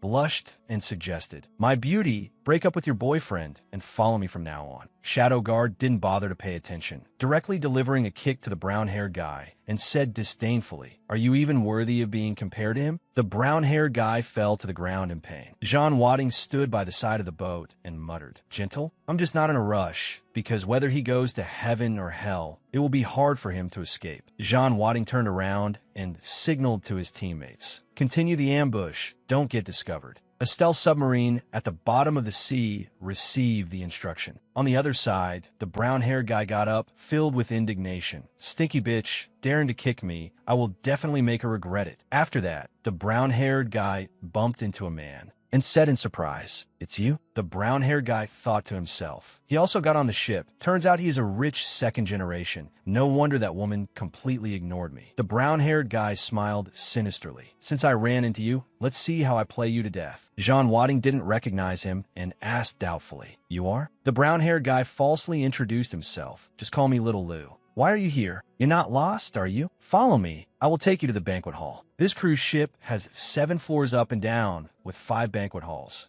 It will be hard for you to find it alone. Jean Wadding agreed. "All right, lead the way." As Little Lou led the way, he was full of calculations, still pretending to be noble with me. "You'll have something to cry about later." The door of the banquet hall had 2 bodyguards strictly guarding it. Jean Wadding was blocked. "Please present your invitation." Jean Wadding took out a ticket, but the bodyguard refused. "No, this is an admission ticket. To get inside, you also need an invitation to the cocktail party." Jean Wadding frowned in confusion. "An invitation to the cocktail party?" Little Lou jumped out, pointed at the bodyguard's face, and scolded loudly. "Bastard, do you know who this is? Immediately call the host of the cocktail party to roll out here and welcome him." The bodyguard reminded his companion, "Damn it, daring to come here and cause trouble. Keep an eye on them. I'll go call for people." After the bodyguard left, Little Lou revealed his true colors, pointed inside, and said, "Those attending the banquet inside are all powerful officials and nobles. If you ruin the banquet hall, do you know what the consequences will be?" Jean Wadding merely let out a cold "oh." Little Lou laughed viciously. "Did you come to cause trouble? As long as I say one word and you kneel down and beg me, I will let you off this once." At this moment, Jean Wadding asked curiously, "Do we have a grudge?" Wu Tianlong walked into the hall, froze for a moment, then enthusiastically reached out his hand to greet him. "I didn't expect you to come and attend our cocktail party. It is truly an honor for this humble one." Jean Wadding coldly replied, "Are you even worthy of shaking hands with me?" Wu Tianlong smiled awkwardly. "This. Ha!" Little Lou was dumbfounded. Brother Long?" Wu Tianlong hurriedly explained to Jean Wadding. "What Brother Long? Don't listen to his nonsense. Just calling me Little Long is fine." Little Lou's face lost all its color, thinking to himself, how is this possible? Why would Brother Long flatter this pretty boy? Jean Wadding turned his head and asked Little Lou again, "So, do we have a grudge?" At this point, Little Lou was dripping in cold sweat, so terrified that he didn't dare to answer. Seeing this, Wu Tianlong became furious. "What is going on? Did you offend Grandmaster Jean?" Little Lou then remembered to ask, "You are Jean Wadding who leveled the Lei family's martial arts gym?" Suddenly, his face received a full slap, and Wu Tianlong said indignantly, "Is Jean Wadding a name you can call out? This is your grandpa Jean, Hurry up and call him Grandpa.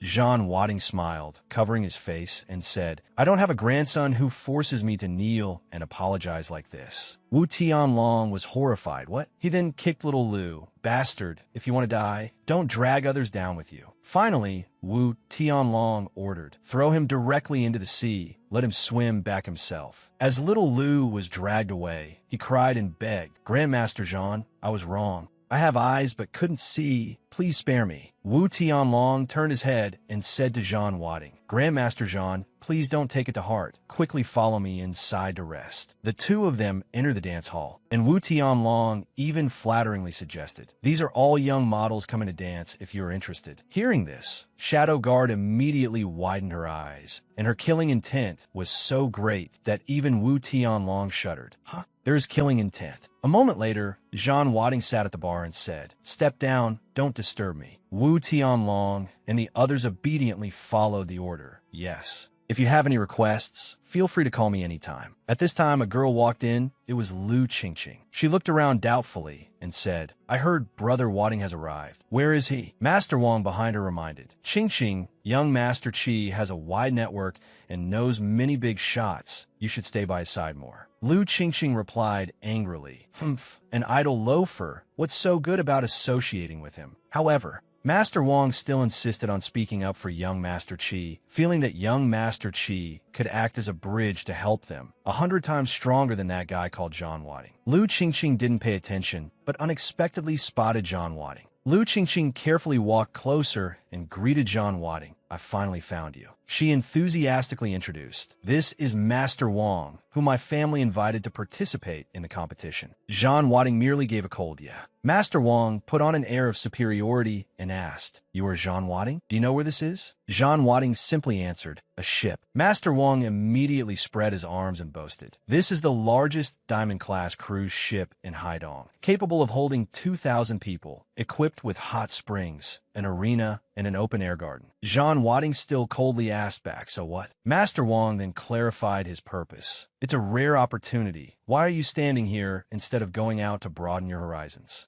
Qingqing is very busy. Suddenly, Jean Wadding's eyes lit up, and he sneered mockingly. Humph, dog eyes looking down on others. Bizarre black shadows appeared beneath Jean Wadding's feet, then quickly moved towards Master Wang. Master Wang widened his eyes in horror. That black shadow spread to his neck, causing him to clutch his neck in pain and cough violently. Unexpectedly, a hand was placed on Master Wang's shoulder, asking, Master Wang, why is everyone walking so fast? Young Master Qi approached and asked, I haven't finished talking with Qingqing yet. Why did everyone suddenly want to leave? At this time, the black shadow had disappeared, and Master Wang looked bewildered, not knowing what had just happened. Jean Wadding continued to drink leisurely. Lu Qingqing stepped forward to introduce. Wadding, this is young Master Qi from the entertainment industry. Young Master Qi interrupted disdainfully. Qingqing, no need for introductions. I have no interest in this kind of nameless nobody. Hearing this, Jean Wadding held his head and sighed. Suddenly, a commotion erupted in the crowd. Wow, is it the real person? Hurry up and take pictures. Take pictures. The person arriving was Xia Qinghe. Lu Qingqing's eyes were filled with admiration, exclaiming, Is that Xia Qinghe? She debuted only half a year ago and is already famous all over Haidong.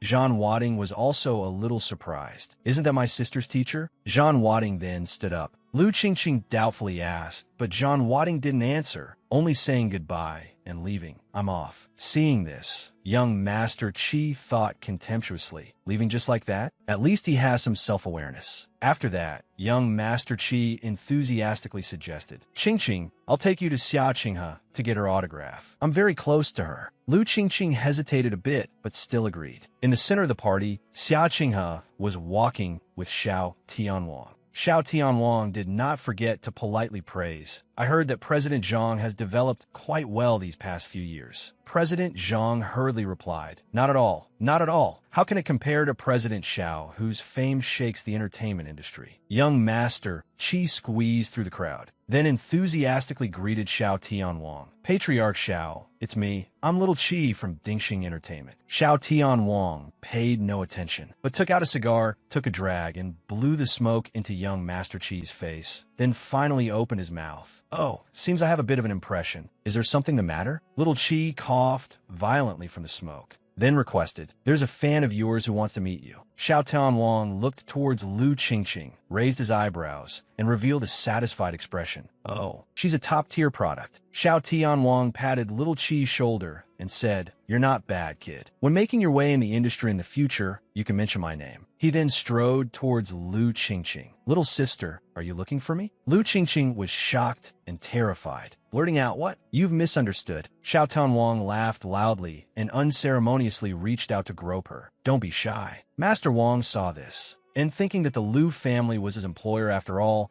he couldn't let anyone bully the eldest young miss. So he stepped forward to stop him. "President Xiao, everyone is watching." Suddenly, Ghost Hand swung his fist. Master Wang sharply noticed and blocked the blow. Ghost Hand sneered, "Ha, do you have a problem?" Master Wang was knocked back far away, exclaiming in shock, "Senior Ghost Hand, you have actually returned to the martial world." Ghost Hand replied rather smugly, "I didn't expect someone in the martial world to still remember this old man's title." Unexpectedly, Master Wang immediately turned hostile, turned his head and said to Lu Qingqing, "Miss Lu, I'm sorry, my contract with your father ends here." Lu Qingqing was stunned. "What? Senior Wang, why?" But he did not answer, but walked toward Ghost Hand and shamelessly reminded her, "Miss Lu, you should just agree with President Xiao. There are some people you cannot afford to offend." Lu Qingqing froze on the spot, then immediately shouted in anger, "Shameless!" Xiao Qinghe appeared and intervened. "President Xiao, let it go. It seems this little sister is not your fan either. It's all a misunderstanding." Hearing this, Xiao Tianwang glared angrily at young Master Qi. Xiao Tianwang walked away without saying a word, but young Master Qi gritted his teeth and rushed toward Lu Qingqing with hatred, intending to attack her, cursing, "You bitch, I gave you a chance and you didn't appreciate it. Stop pretending to be so noble." Suddenly, a figure appeared and kicked young Master Qi away. The kick was so powerful that it sent young Master Qi flying while coughing up blood, eventually landing right in front of Xiao Tianwang.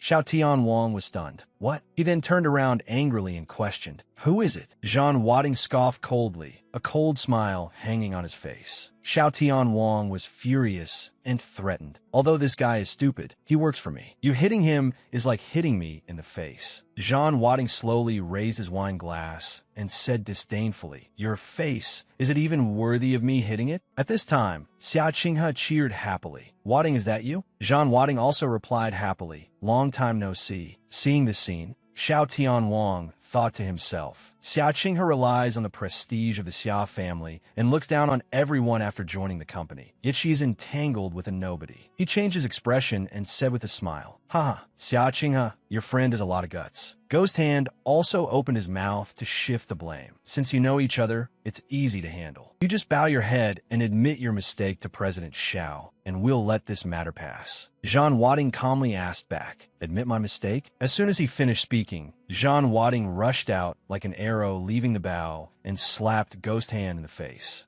Ghost Hand was slapped flying and crashed into a pillar nearby, falling to the ground, unable to get up. With just one slap, Ghost Hand was completely immobilized. Zhan Wading dusted his hands and said contemptuously, "An ant like you is worthy of my apology?" Everyone in the hall was stunned in shock. This person is too strong. Is he here to participate in the competition? Master Wang also exclaimed in astonishment, "Senior Ghost Hand." He widened his eyes, unable to believe it. Xiao Tianwang angrily threatened, "You dare to oppose me? Do you have money? Even this cruise ship belongs to my family." The others also chimed in, "President Xiao, he looks down on you. Make a get off and swim back." Xiao Tianwang furiously pointed at Zhan Wading and ordered, "You right now immediately." However, before he could finish his sentence, a bottle of red wine was poured over his head. Zhan Wading directly poured the wine over his head and threatened back, "Say one more word, and I'll kill you, believe it or not." The crowd in the hall was once again astonished. Lu Qingqing pulled his arm and reminded, "Brother Wading, don't be impulsive." On the other side, Xiao Dafu was walking with Wu Tianlong. He happily requested, "I heard that Grandmaster Zhan is a guest at your place. You must help introduce me to him." Wu Tianlong hesitated a bit and reminded, "Grandmaster Zhan killed Lei Tiandao with a single punch." He is a heaven-like figure. Xiao Dafu remained confident. I understand. You just need to bring me there and leave the rest to me. He secretly speculated. Grandmaster Jean is still young after all. He might also like beautiful women. A moment later, the two enter the hall. Xiao Dafu was stunned first. Grandmaster Jean? The other guests hearing this exclaimed in shock. Grandmaster? Xiao Dafu greeted enthusiastically. To be able to meet the Grandmaster here,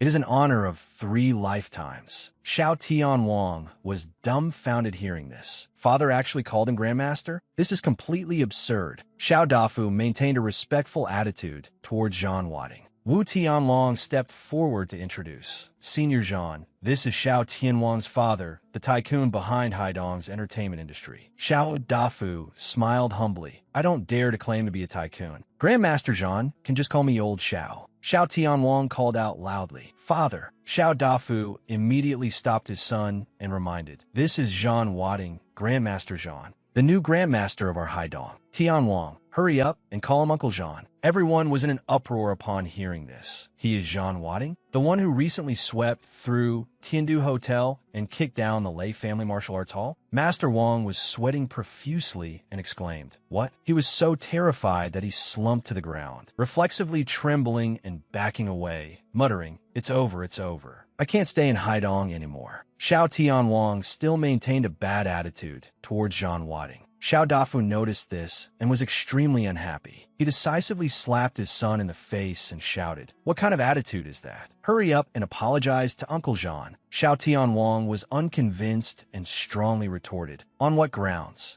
Just because he knows how to fight? He's just a crude martial artist. What does he have to do with our entertainment industry? Xiao Dafu was so angry that he was speechless. You.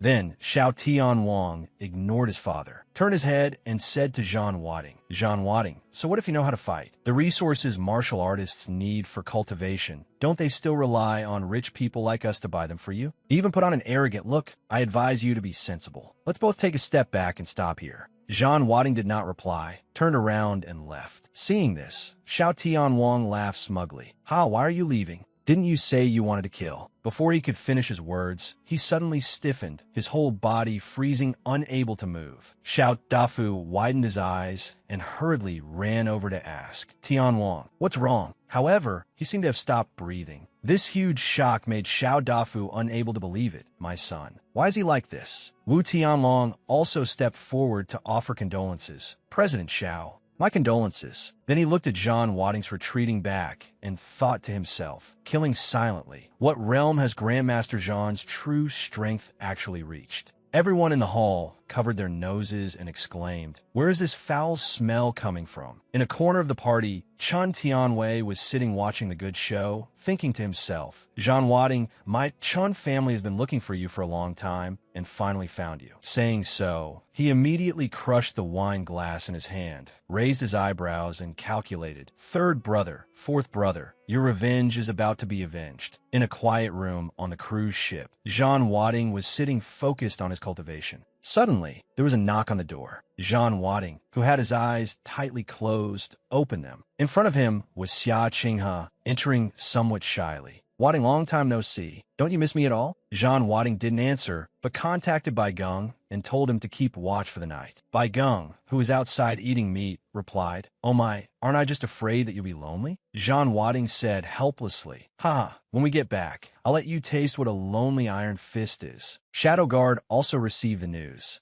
and quickly assured, My king, don't worry, I will go handle her. Zhan Wading held his head and refused. No need, just do your job well. At this moment, Xia Qinghe pressed herself against Zhan Wading and asked flirtatiously, Do you really have no feelings for me at all? Zhan Wading replied expressionlessly, Speak, what do you want from me? Xia Qinghe puffed out her chest and replied, Tisk, so boring. Can't I come look for you if I don't have a reason? Zhan Wading's attitude remained cold. Is that so? Seeing this, she had to honestly confess. All right.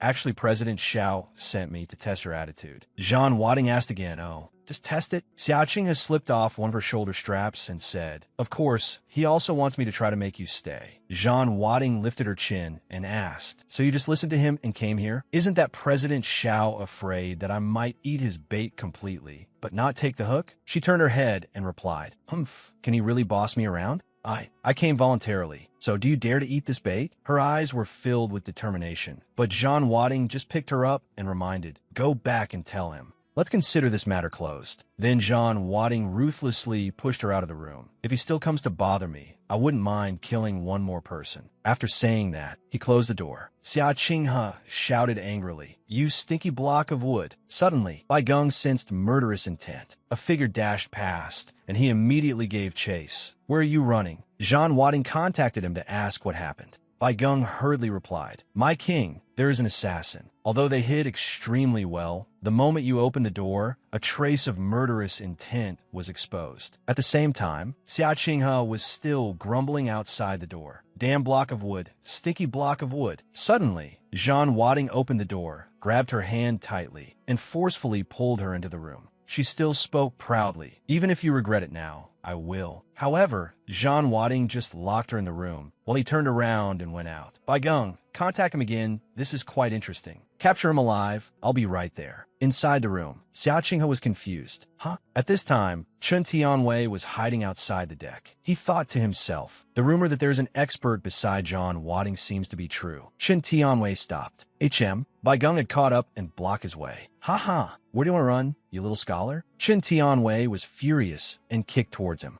Bai Geng gently reached out and grabbed it. Is this all the skill you have? He squeezed the opponent's leg tightly and said, and you're trying to copy others by going on an assassination. Suddenly, Chen Tianwei sprayed pepper spray into Bai Geng's face. Bai Geng's eyes stung sharply. He staggered a few steps, lost his balance, and fell to the ground. Immediately after, he was snoring and sound asleep. Chen Tianwei was shocked. This is a biochemical toxin from Shin biology. It can even kill a wild boar, yet it only makes him sleep? Chen Tianwei stepped back in terror, his face pale as a sheet, muttering, just how strong is this guy? Then, Chen Tianwei pulled out a knife, his eyes turning crazy. What a pity such a sexy body is about to die in my hands. Unexpectedly, someone appeared behind him. You're planning to kill him? That person slapped Chen Tianwei hard in the face. You trash. Chen Tianwei fell to the ground in pain, realizing that the person who arrived was Chun Bideo. Chen Tianwei blurted out, Father. Chun Bideo angrily questioned, threats, seduction, traps. I've taught you countless ways to ruin a person forever. Then he stepped on Bai Geng's face and said, restrain him.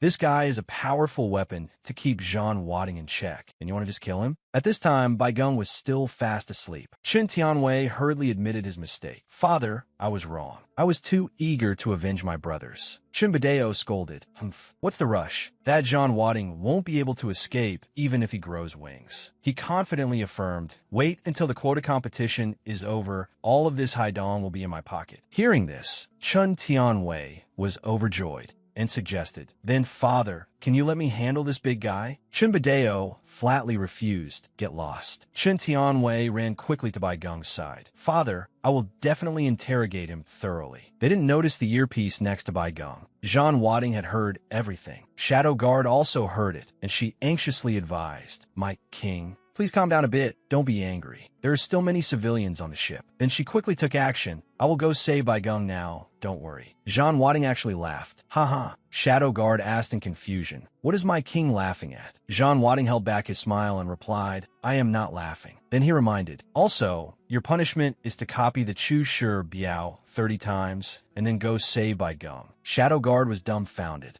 Early the next morning, the sunlight shone on a cruise ship. The people outside had not yet woken up. Only the sound of the ocean waves could be heard. At this time, a figure slowly walked out. He held a selfie stick with a phone attached, seemingly live streaming. Everyone sent some gifts. Friendship lasts forever. This is the scene of the quota competition. The entire financial circle of Haidong has been sleepless all night. This streamer is risking his life to secretly film. Unexpectedly, a group of large men rushed into the live stream frame. He looked warily at the guards. Chun Bideo stepped out and said, help him act a bit more realistically. The streamer hurriedly refused. Thank you. No need. I'm leaving right now. However, this unlucky young man was still taken away. He pleaded loudly, spare my life, spare my life. My king, I was wrong, it's me. Chun Bideo turned his head back, showing a sinister smile. Change your tune so soon? I'm not him yet. The fat guy following behind constantly flattered him. It won't be long. You will definitely be the second John E. Heavenly King, the kind who doesn't have the surname Wong. Then, the fat guy held the microphone and loudly announced, I announce the quota competition deciding the ownership of Haidong's assets officially begins. Jean Wadding, who was in the contestants' room, heard the announcement outside and stepped out. The first match was the One Family. The representative contestant was Jean Wadding.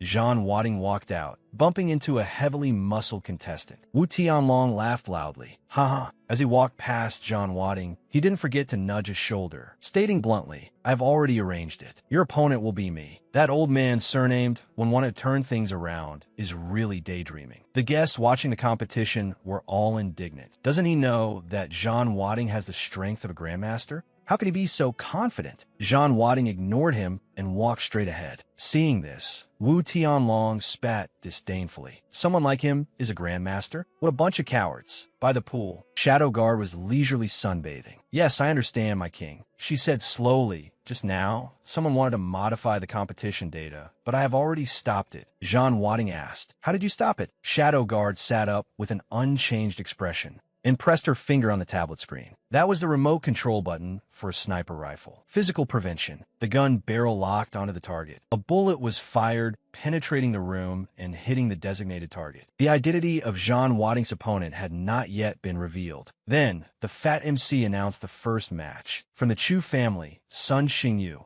Wu Tianlong was horrified. Impossible. The command was given. The match begins. Sun Xingyu looked a bit sluggish, but he quickly rushed forward, launching a powerful kick at Jean Wadding. Die. Jean Wadding dodged effortlessly and didn't forget to mock Sun Xingyu of the Sun family. Yet representing the Chu family in Haidong to fight, Sun Xingyu replied calmly. Originally, the person internally arranged to fight this match was not you. However, no matter what schemes you have, meeting me means this is the end of the line for you. Jean Wadding simply blocked all of Sun Xingyu's attacks. With a face full of fury, said, I've always held back. I never took the initiative to investigate you, because once the commotion got too big, the truth would disappear. Jean Wadding's eyes turned icy as he spoke and snapped the other man's arm. So, I kept waiting for you to show yourself. And today, I finally got my wish. Sun Xingyu showed no pain on his face at all, and asked, Who are you? In a flash, Jean Wadding appeared behind him. Xia Chunyu was killed because of you. Jean Wadding reached out, gripped Sun Xingyu's throat, and glared as he asked, Don't you remember? Sun Xingyu was horrified, blurting out, A remnant survivor. The ashes are burning again. Then he turned his head and declared, I will never die by your hands. But Jean Wadding tightened his grip on his throat until he coughed up blood. Sun Xingyu quickly broke free and lashed out with a kick. Jean Wadding blocked it and caught his leg, his eyes brimming with malice. Believe me,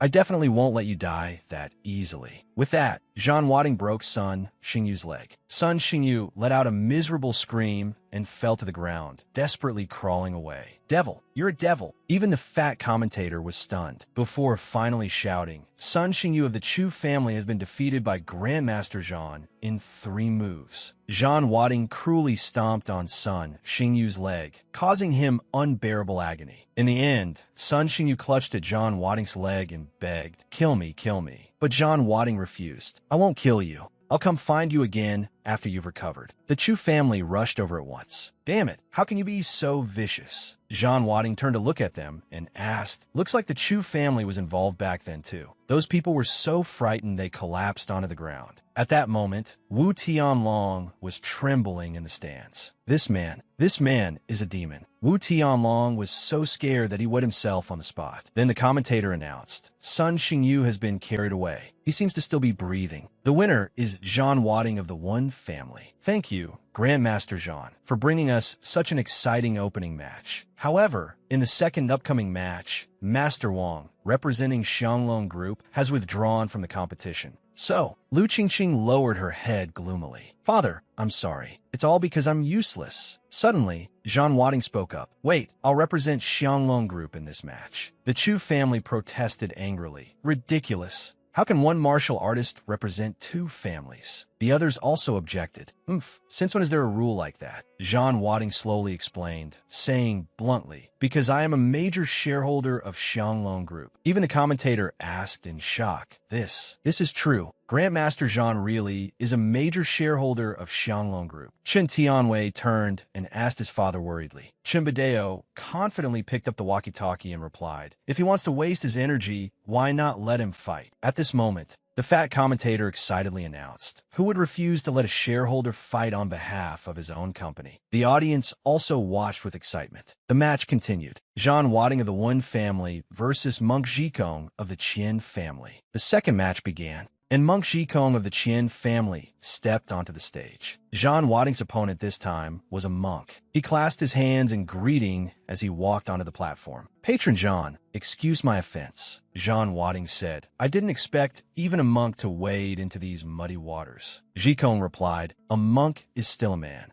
This old monk has loved martial arts since childhood and also wishes to test himself against the world's masters. He did not forget to kindly remind him, please be careful, patron. As soon as he finished speaking, he swung his arm and attacked. Jean Wading only smiled, his figure graceful as he dodged the attack. Zhikong was shocked. Zulfust, gritting his teeth, he struck at Jean Wading again. Just as his palm was about to touch Jean Wading's throat, Jean Wading caught it with his bare hand. In Zhikong's astonishment, Jean Wading questioned him, haha, is this all you've got? Zhikong's hand was firmly restrained, unable to move, and his face turned pale with fear. Jean Wading slowly released him. Zhikong retreated in terror again and again, cold sweat pouring down his body as he thought, too strong. Jean Wading did not forget to mock him. With strength like this, I don't even need to be careful. The Qian family below the stage kept pressuring him. Zhikong, you must not lose. Gritting his teeth, Zhikong charged once more and launched a fierce kick at Jean Wading. Take this. But Jean Wading still dodged it effortlessly. Zhikong lost his balance. After steadying himself, he threw a punch, but Jean Wading avoided that too. In the stands, Lu Qingqing's eyes lit up, her face full of admiration. Wow, Jean Wading is so handsome. The commentator kept narrating. As expected of Grandmaster Jean, he really is powerful. Monk Zhikong of Panlong Temple hasn't landed a single hit. The Qian family members said angrily, damn it.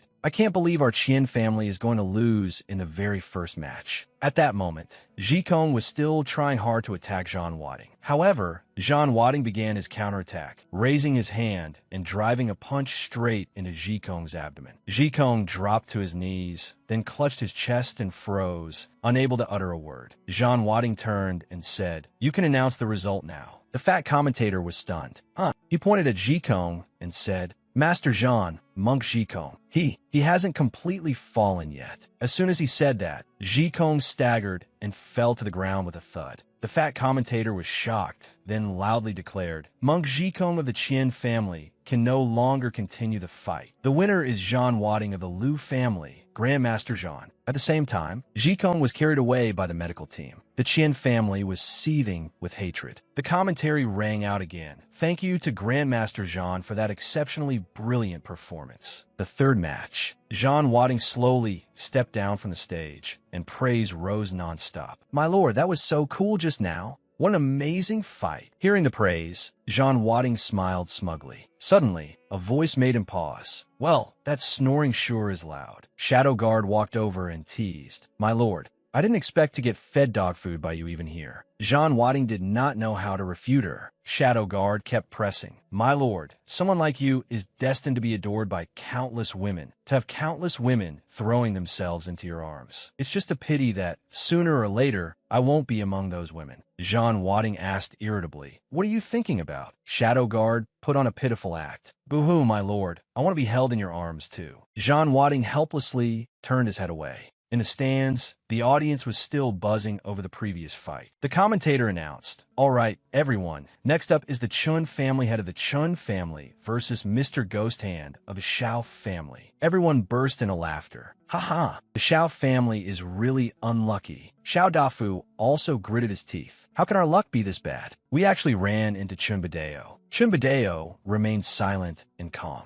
Ghost Hand also thought warily, first round, and I already ran into a tough one. Then Ghost Hand spoke. Master Chun, I concede. Chunbadeo was surprised. Oh, then he agreed as well. Ghost Hand said, "Thank you, Master Chun." The audience voiced their dissatisfaction one after another. Ghost Hand is still a top expert famous in one region. Yet he conceded before even fighting. That's disgraceful for a master. Ghost Hand just knows himself. He knew he wasn't Chunbadeo's opponent, so he surrendered voluntarily. Ghost Hand lowered his head and dejectedly stepped down from the stage, saying to President Xiao, "I lost." Xiao Dafu looked understanding and replied, "I know you're not Chunbadeo's opponent." He held his face in pain and could only sigh. "All I can say is that our luck is bad. Truly terrible. We met Chunbadeo in the very first round. In the VIP room, Chun Tianwei happily congratulated his father. "Congratulations, father, on winning without even fighting." As he poured wine, he flattered him. "Even Ghost Hand surrendered before fighting you. Your prestige is truly spreading farther and farther." Chunbadeo replied coldly, "What is there to be happy about?" He took the glass of red wine and said, "Ghost Hand was never my opponent to begin with. Surrendering was the wise choice." Chun Tianwei asked, "Father, you mean?" Back in the arena, the first round had ended, and now the second round was beginning. The loudspeaker rang out. First match, Grandmaster Zhan,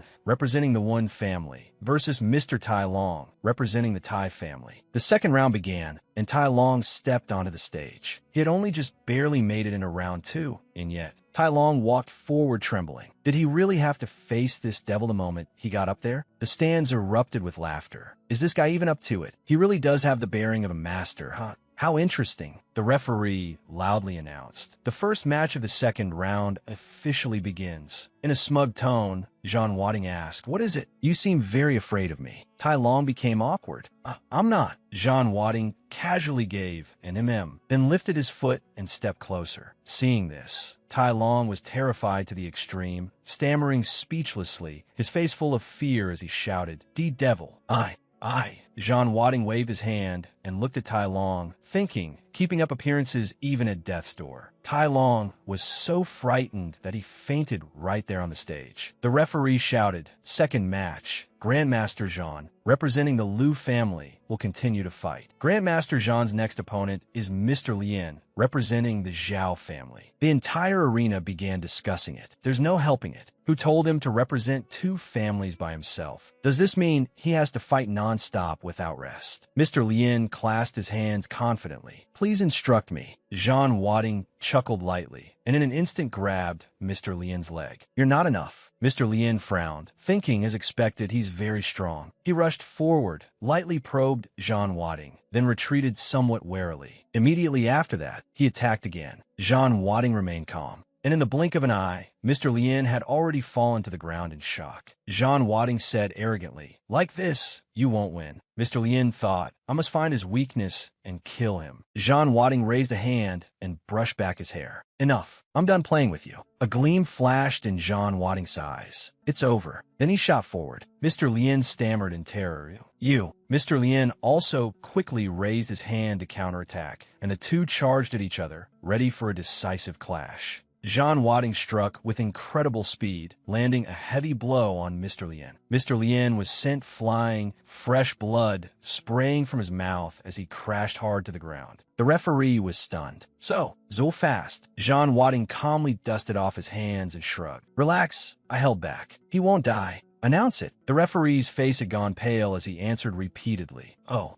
Second match of round two, Grandmaster Zhan, representing the Liu family, wins. The unconscious Mr. Lien was quickly carried away. On the other side, Chunbadeo watched through the screen and found it somewhat interesting. He gently rubbed his forehead. "Looks like the final battle is destined to be between the two of us." Far out at sea, the scenery was tranquil. In the arena, everyone shouted, "Zhan Wading wins! Zhan Wading wins!" Chunbadeo turned and left, adjusting his tie, while everyone also kept shouting, "Chunbadeo wins! Chunbadeo wins!" On the screen appeared Liu family's Zhan Wading versus One family Zhan Wading. The referee looked confused, and the audience laughed themselves silly. How is this supposed to work? Fighting yourself is pretty amusing, isn't it? The screen kept flashing. Liu family Jean Wadding versus When family Jean Wadding. Standing there, Jean Wadding looked somewhat helpless and sighed. How am I supposed to fight myself? Xiao Dafu pointed below the stage and solemnly declared, I declare that Grandmaster Jean advances directly to the finals. The stands immediately became noisy, and he turned to point at the crowd and said, anyone who disagrees can come up on stage and spar with Master Jean directly. Hearing this, the audience immediately shrank back. Are you kidding? Spar with that guy? Wouldn't that just be seeking death? Wu Zhitong said with a smile. Looks like Xiao Dafu really wants to submit completely now. He does have a good eye, the referee announced. Since President Xiao has spoken,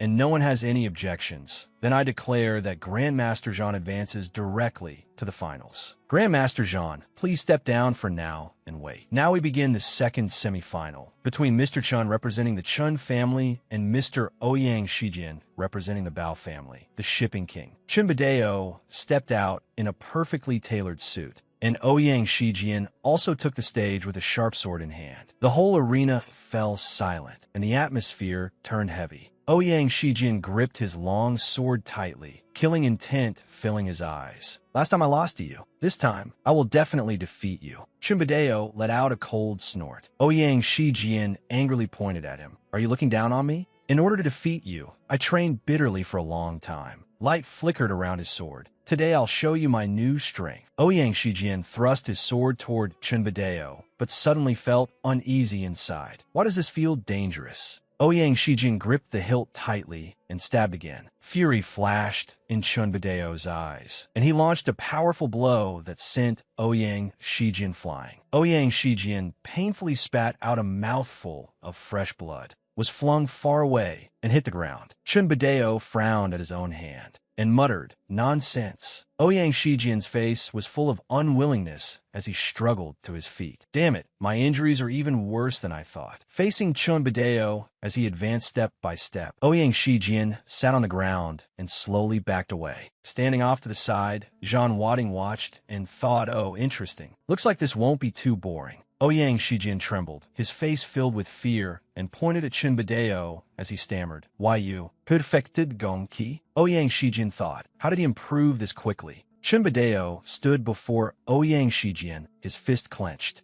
Ouyang Shijian hurriedly begged, I concede.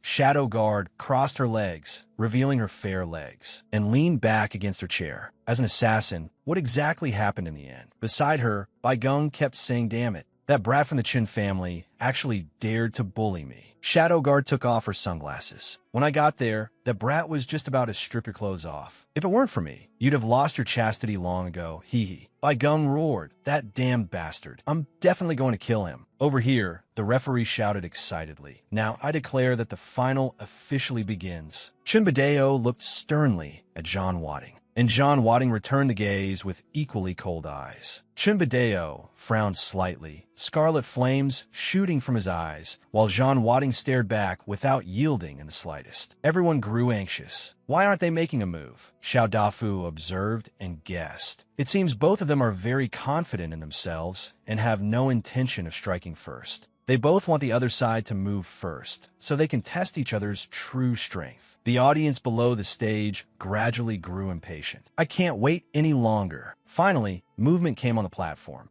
Their fists collided decisively, and the two immediately launched a fierce exchange of attacks. Chunbadeo spoke first. You surprised me a little too. All these years, not only did you survive, you actually became this strong. Jean Wadding coldly replied, with a blood-deep enmity still unavenged. How could I not strive with everything I had? Chunbadeo tapped the ground with the tip of his foot, and Jean Wadding also shot forward, his attacks coming in an endless stream. The massive collisions exploded with deafening blasts, white smoke billowing everywhere. The crowd shouted in excitement. Amazing. Brilliant. A crimson force spread out around Jean Wadding. Years ago, the suffering I endured. I'm taking it all back from you today. Jean Wadding charged forward like lightning. Chunbadeo frowned. An afterimage? Jean Wadding launched an attack, but Chunbadeo swiftly dodged it. Jean Wadding looked slightly surprised. The two continued fighting, and their iron fists collided once more. Chimbadeo looked at his bleeding hand. How is this possible? I didn't expect you to be even stronger than I imagined. Jean Wadding smiled. My growth has far exceeded your imagination. Chimbadeo stomped his foot hard, straightened his clothes, and a powerful aura surged upward. Then I'll show you my true strength. Jean Wadding said nothing, only stared coldly at him. At this moment on the deck, Shadow Guard suddenly widened her eyes in shock as she stared ahead, then fixed her gaze on the phone screen. A gigantic ship appeared on the screen, cutting through the waves at high speed. Her face was full of shock. The Yi family ship had returned. In the arena, Chimbadeo strode forward with powerful steps, his fist wind roaring, radiance bursting in all directions. Jean Wadding remained calm and let out a light laugh, then threw a punch to meet him head-on. Jean Wadding's power was so great that even the ground warped, and with a wave of his arm, he unleashed a deadly strike. Their auras intertwined and clashed, and Chimbadeo cried out in shock. What? In the next instant, Jean Wadding smashed a heavy punch into his face. Chimbadeo was sent flying, blood spraying from his mouth. Jean Wadding adjusted his clothes and looked at Chimbadeo lying on the ground. Is that all you've got? The audience below the stage was stunned speechless, and even the referee looked dumbfounded. What? Everyone burst into discussion. Chimbadeo is the #1 master of Haidong, and he was actually blasted away? That Jean Wadding is terrifying. He's obviously so young, yet he can suppress Chimbadeo. In the VIP room, Chun Tianwei frowned. How is this possible? How could father lose? Chimbadeo staggered to his feet and wiped the blood from the corner of his mouth. It's been a long time since anyone made me bleed. He roared angrily. You're the first. Jean Wadding laughed excitedly. Got any other moves? Chimbadeo began taking off his outer coat, then flung it behind him. He slammed his fists together and roared. I'll show you the full extent of my power. Murderous intent filled his eyes as he stared at Jean Wadding, and blue energy swiftly covered his entire body. Thunder rumbled across the sky. The spectators were horrified. This aura is terrifying. Chimbadeo is like a completely different person. Jean Wadding remained calm and said coldly, spare me the nonsense. Chimbadeo shouted, 10,000 men of Zhao with tasseled caps and shining spears, Wuhook swords gleaming with frost and snow, silver saddles lighting up white steeds, galloping swift as shooting stars. In 10 steps, one man slain. Across 1,000 miles, no one could stop them. When the deed is done, they brush off their sleeves and leave, hiding deep both name and self. Green energy coiled around his body, and his expression turned solemn as he drew a long sword wreathed in spiritual energy. This made Jean Wadding visibly startled.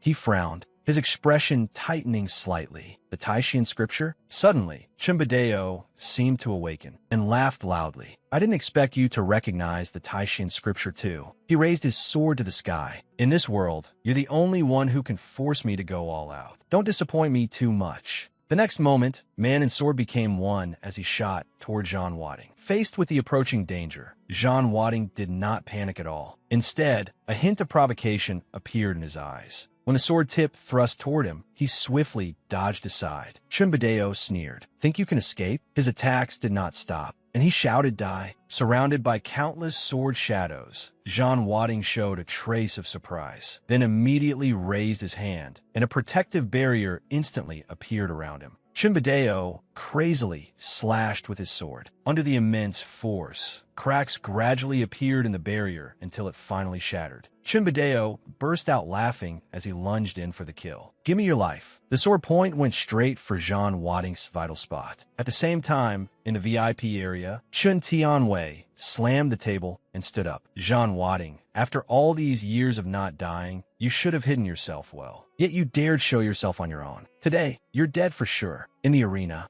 the longsword shot toward Jean Wadding like lightning, its tip already right before his eyes. Yet Jean Wadding only gave a faint smile. Oof, is this really all you're capable of? Jean Wadding lightly caught the sword tip between two fingers. Chimbadeo was horrified and suddenly realized this is the Lingxi finger. The long sword shattered into pieces. Jean Wadding let out a cold laugh. Chimbadeo, now it's my turn. Chimbadeo gritted his teeth and threw a punch, but the situation was already extremely unfavorable. In the next moment, he was hit by Jean Wadding's counterattack, a heavy punch landing squarely on his face. And Jean Wadding didn't stop there. He launched a full physical assault, grabbing Chunbadeo arm and twisting it violently. Chunbadeo cried out in pain and collapsed to the ground. Jean Wadding followed through, preparing to strike hard at his abdomen. He lifted his leg, then viciously stomped down on Chunbadeo's head. Jean Wadding said slowly, "Is that all you've got?" He stood imposingly with his foot on his opponent's head, then reached down and grabbed Chunbadeo by the collar. "I told you before." Jean Wadding easily lifted him into the air. "I would make you pay." The spectators below the stage were horrified, all of them gaping in shock. Chun Tianwei collapsed to the ground, his voice trembling weakly. "Impossible. Father lost." Elsewhere, Shadow Guard was lounging in the sun. She made a call. "Let the Yi family ship enter." She gave a quiet instruction. "Remember, don't let them discover us." A submarine was diving toward the seabed, and a reply came from inside. "Understood." The commander gave the order, "All submarines, warships, and aircraft, move aside and let that ship come through. Stay concealed as well. Don't be detected." The pilot answered intently, "Understood."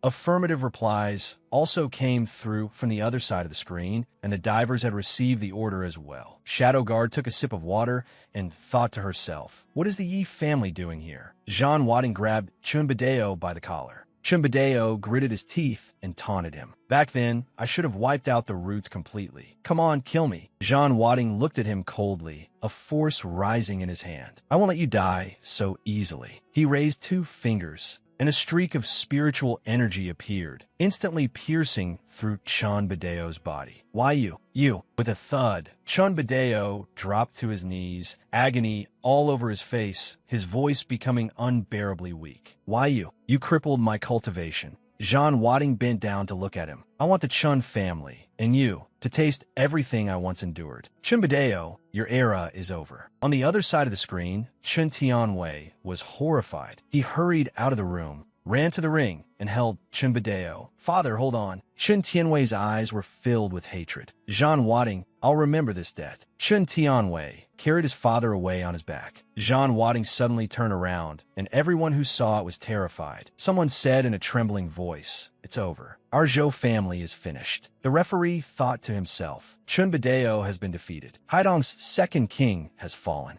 Jean Wadding immediately reminded him, "Aren't you going to announce it?" The referee's hand trembled slightly as he pointed at Jean Wadding. "Congratulations to Master Jean on winning. And congratulations to the Wen family and the Liu family for successfully obtaining the right to divide Haidong's wealth." Lu Qingqing looked delighted and thought to herself, "Thank you." Jean Wadding strode down from the arena. As soon as he left the venue, he saw Shadow Guard approaching. She said, "The Yi family's people have arrived." Jean Wadding gave a simple response. "Oh." She continued, "I've already arranged the defensive line to let them in." Jean Wadding replied coolly, "Good." Wen Qingshan, Lu Yundun, and Lu Qingqing walked over. Wen Qingshan happily shook Jean Wadding's hand. "Thank you." Lu Qingqing also softly expressed her thanks. Jean Wadding smiled and prepared to leave. "As for the exact ratio of the division, your 2 families can discuss it yourselves. I still have something to do, so I'll be leaving first." A large ship cut through the waves. Jean Wadding and Shadow Guard stood on the deck, looking at the aggressive ship ahead of them,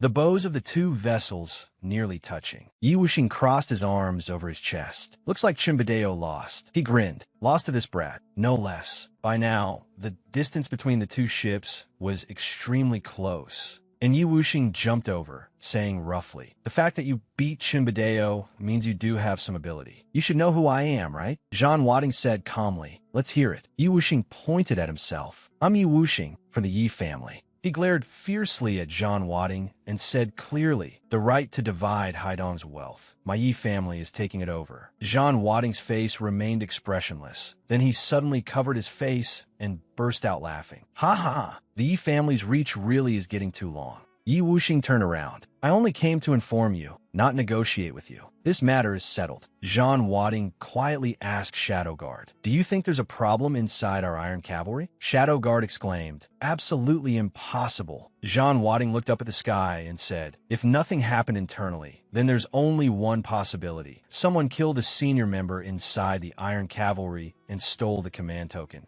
Then the 2 of them looked out at the distant sea together. "Let me see who this imposter really is." Elsewhere, Chunbadeo was drenched in sweat, coughing violently, his face covered in bruises. He gritted his teeth. Tianwei. Chun Tianwei stared at him. Father, you lost completely. Chinbadeo lost control of his emotions and growled. No, Chinbadeo, will not lose. Chin Tianwei gave a smug smile. Admit it, father. You no longer have any chance of becoming Haidong's second king. Chinbadeo was horrified. Tianwei, you. Chin Tianwei grabbed him by the collar. The Chin family is a powerful clan. And for a family to prosper, it can never be accomplished by relying on one person alone. Chinbadeo gaped at him, his voice trembling. Why you? What are you trying to do? Chin Tianwei reached out and gripped his neck tightly. The Chin family needs a backer, a massive backer. Of course, the Chin family also needs a new leader, and you, father, have now lost the qualifications. Terror filled Chinbadeo's face. Tianwei, you can't do this. The Chin family can't be without me. Chin Tianwei turned his head, his face full of contempt. The Chin family can do without anyone. What the Chin family needs is someone capable, someone strong. Then he leaned in close and revealed a sinister smile. Father, isn't this exactly what you taught me since I was a child?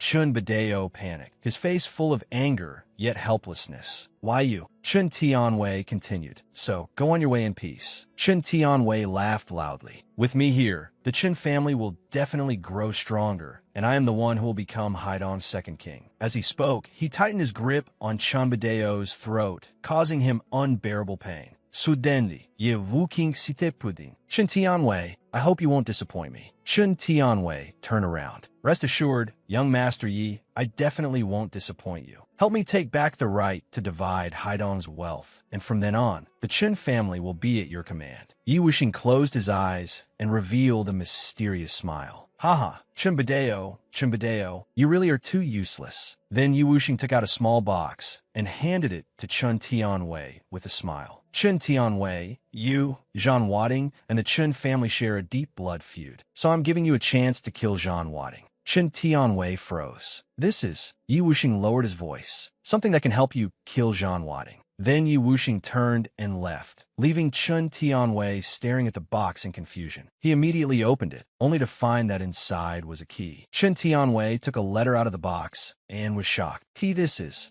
Elsewhere, in a private room, everyone was discussing the matter. Yi Wuxing said, You all heard clearly what I just said, didn't you? When Qing Shan said this, 90% to the Chin family? How can we possibly do that? Yi Wuxing turned and walked away. That's your problem. What does it have to do with me? I came to notify you, not negotiate. When Qing Shan faltered, Liu Yinduan's gaze was deep and unreadable. The atmosphere in the room turned silent. When Qing Shan picked up his phone, his expression somewhat worried. Chin Tianwei has invited us to meet at the Chun family residence in 5 days. Liu Yindun looked displeased. There's no choice but to do that. Zhan Wading sat in his room. I didn't expect Chinbadeo to end up dying at the hands of his own son. He slowly closed his eyes. This can also be considered karma. Shadowguard said softly. He brought it on himself. By the way, Your Highness, Chun Tianwei has invited the major forces to meet at the Chun family in 5 days. Zhan Wading lifted his hot tea. Fine. Has the matter regarding the Iron Cavalry operation been investigated clearly? Yes, it has been fully investigated. A few days ago, one of our station squads was ambushed. She added, every member of the unit was killed and the operation badges on their bodies were taken. At the same time, Iron Cavalry units in many places were also besieged and attacked to varying degrees. Zhan Wading chuckled softly. Interesting. It seems someone is targeting the deployment of my Iron Cavalry. Besides the Yi family, who else is involved? These people are extremely cautious, and they also seem to know us like the back of their hands. Based on current speculation, members of the royal household are definitely involved as well. Zhan Wading set down his teacup. In that case, this nail must be pulled out. Pass down the order. In 3 days, all senior Iron Cavalry officers are to gather in Haidong. Yes, by the way, Your Highness, there's one more thing I feel is a little off. Zhan Wading glanced at her.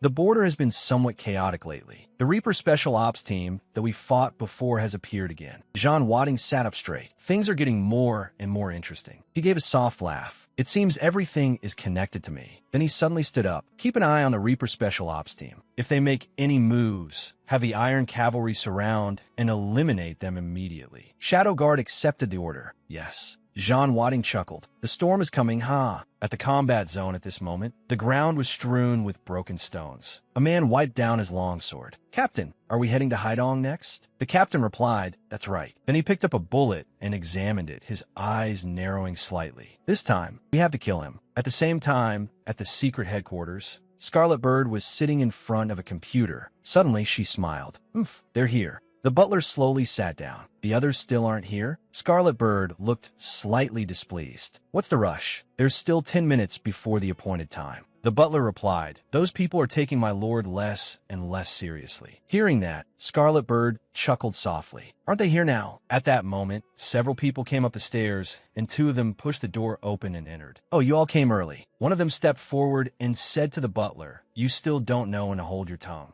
The butler said in confusion, where are Flying Tiger and Ghost Hand? Why aren't they here yet? Scarlet Bird explained, they're at the border. They can't make it back in time. The butler made a note in his ledger. Flying Tiger, Ghost Hand, 1 demerit each. Seeing this, the two of them thought to themselves, this old pervert docks points whenever he doesn't like something. Then that person circled behind Scarlet Bird. Look, we're all here, but my lord still hasn't arrived. Scarlet Bird looked a little embarrassed. Even though I'm in charge of intelligence monitoring, I wouldn't dare monitor my lord. Suddenly, a voice rang out, I'm here. Everyone immediately stood at attention and saluted. Greetings, my lord, Jean Wadding said. I've already informed you why I summoned you here. Scarlet Bird, you're in charge of intelligence. How could such a major matter as the missing tokens and combat drugs go undetected for so long? Scarlet Bird stammered, my lord, I was wrong. Jean Wadding let out a soft laugh. I'll give you a chance to redeem yourself. Tell me, what have you found in the past 3 days? Hearing that, Scarlet Bird was overjoyed. My lord is the best. The forces that participated in the encirclement of our Iron Cavalry were the Yi family, the Dragon King group, and the Reaper Special Ops team. After hearing this, Jean Wadding frowned. Just as I thought. I just didn't expect the Dragon King group to be involved too. The Dragon King group is one of the most powerful conglomerates in Huaxia. Why would they join forces with the Yi family and the Reaper Special Ops team? Could it be that the one behind the scenes has an even greater background? My lord, I'm still investigating why the Dragon King group joined them. There should be results soon. Jean Wadding said nothing and motioned for her to continue. Then she brought up a photo of a man. Also, I've identified a mole within our ranks. It's Chung Guang, captain of Squad 3 under Company 9. The divine physician picked up an unlabeled bottle of medicine. I've already dealt with him. It just so happened that I recently developed a new medicine and needed a test subject. Then, Jean Wadding looked at the divine physician. Divine physician, you're still as perverse as ever. A man stepped forward. My lord, when have we ever had to swallow this kind of humiliation? Jean Wadding burst out laughing. Since they want to play, then let's have a proper game with them. The Yi family, the Dragon King group, and the Reaper Special Ops team too. Oomph. Immediately afterward, Jean Wadding shouted, hear my orders. The crowd answered in unison, yes, sir. Please give your command. Scarlet Bird, keep a close watch on Yi Wuxing and every move the Yi family makes in Haidong. At the same time, monitor the Dragon King group and the Reaper Special Ops team closely. Jean Wadding let out a soft laugh. The moment any of their people set foot in Haidong, notify the entire Warwing army at once. Then, Jean Wadding looked toward the others. The rest of you will perform your respective duties and work closely with Scarlet Bird. They shouted in unison, understood. Shadow Guard spoke up. My lord, if Reaper comes to Haidong, I want to deal with him personally. Suddenly, she scratched her head somewhat awkwardly. I lost to Reaper last time, but this time I absolutely won't lose again. Jean Wadding pondered for a moment before replying, fine, I'll have Tank work with you. Remember, if there's any danger, withdraw first. Shadow Guard added, my lord, don't worry. Don't you know what I'm capable of? I'm not that little girl from back then anymore. Then the butler flipped open his little notebook. Shadow Guard, I rate you at S-Class, but I rate Reaper at SS Class. The butler continued, even if you and Tank join forces, I'm afraid you still won't be Reaper's match. Shadow Guard looked unhappy. Oomph. Jean Wadding also showed his agreement. The butler is right. You've improved an astonishing pace over the years, but Reaper hasn't been standing still either. So if you run into danger, your first priority is your own safety. That's an order. Shadow Guard lowered her head. All right, I understand. Jean Wadding turned around and continued. The Dragon King and several major forces in Haidong have already started gathering at the Qin family. Very good. I'll go join the fun myself. The butler added, we haven't all gotten together in a long time. Today I'm treating everyone to a meal. The butler picked up his phone and said with a smile, "We'll talk while we eat. Order 10 box meals." With that, the butler placed the food order for everyone through an app. At the same time, at a countryside villa, Chun Tianwei was serving tea to the Dragon King's people. A steaming cup of tea was brought over. The Dragon King glanced lightly behind Chun Tianwei. "My personal trip to Haidong this time is a secret operation." Then he slowly closed his eyes. "As for why I've come here, I assume you already know, don't you?" Chun Tianwei smiled. "Yes, very good. The Reaper Special Ops team will arrive in Haidong today. You will handle all coordination from here on out. Remember, this operation must succeed." This made Chun Tianwei feel a bit pressured. Immediately after, the Dragon King pointed at him and said, "If this succeeds, my Dragon King group will spare no effort in grooming you and making you the second king of Haidong, beneath only my lord." Chun Tianwei replied firmly, "Please rest assured, Dragon King. I will not disappoint you." After hearing that, the Dragon King calmed down a little. "All right, go take care of your business. If I remember correctly, today is the day Haidong's assets are divided." Chun Tianwei said respectfully, "Then I'll take my leave first. Please make yourself comfortable, Dragon King." The door shut with a bang, and the Dragon King crushed the teacup in his hand. "Chun Tianwei," he said through gritted teeth, "it's time for that title of Warwing Heavenly King to step down." Chun Tianwei strode into the room. "Everyone is here. In that case, let me announce the next allocation of Haidong's assets." Then he brazenly declared, 90% of the assets will still belong to our Chun family. Hearing this, everyone was shocked. He lightly pushed up his glasses. Of the remainder, 80% goes to the Zhou family, and the rest can be divided among all of you. Any objections? Everyone's faces darkened. Damn it. The Chun family is being far too overbearing. At the same time, Zhan Wading was strolling down the street. He suddenly noticed someone tailing him. He stopped, the corner of his mouth lifting slightly. Interesting. Then, he walked into a narrow alley. The men following him looked troubled. "Boss." The two of them continued to trail him cautiously and quickly turned into the alley as well. However, when they entered, Zhan Wading was nowhere to be seen. Where did he go? Zhan Wading chuckled softly. "You two, are you following me?" Hearing the voice from behind them, the two instinctively turned around. Zhan Wading walked out at an unhurried pace. "What is it?" The two men immediately dropped to their knees and shouted in unison, "Greetings, Warwing Heavenly King." This left him somewhat surprised. "Oh." The two looked tense. "Heavenly King, we absolutely meant no offense by following you. We only hope to serve under your command. Please take us in." He chuckled. "Interesting. Who are you?" "My name is Long Yi. I am a Dragon King's adopted son. This is Long Wu, my biological younger brother, and also the Dragon King's adopted son." Zhan Wading looked a little surprised. "The Dragon King's adopted sons?" Long Yi added, "Heavenly King, this isn't the place to talk. Let's go somewhere else." A while later, the three of them entered a room. Long Yi looked at Zhan Wading and said, "No, I only want to show you." Long Yi raised both hands and continued, "What human experimentation really is." Sitting in his chair, Zhan Wading asked in confusion, "Human experimentation?" Long Yi closed his eyes and began to recount slowly. "That's right, experimentation. I was adopted by the Dragon King at the age of 7, and from then on I was subjected to cruel and inhumane experiments on the human body." Long Yi opened his eyes and said, "At first there were more than 20 brothers. Now only Long Wu and I are left."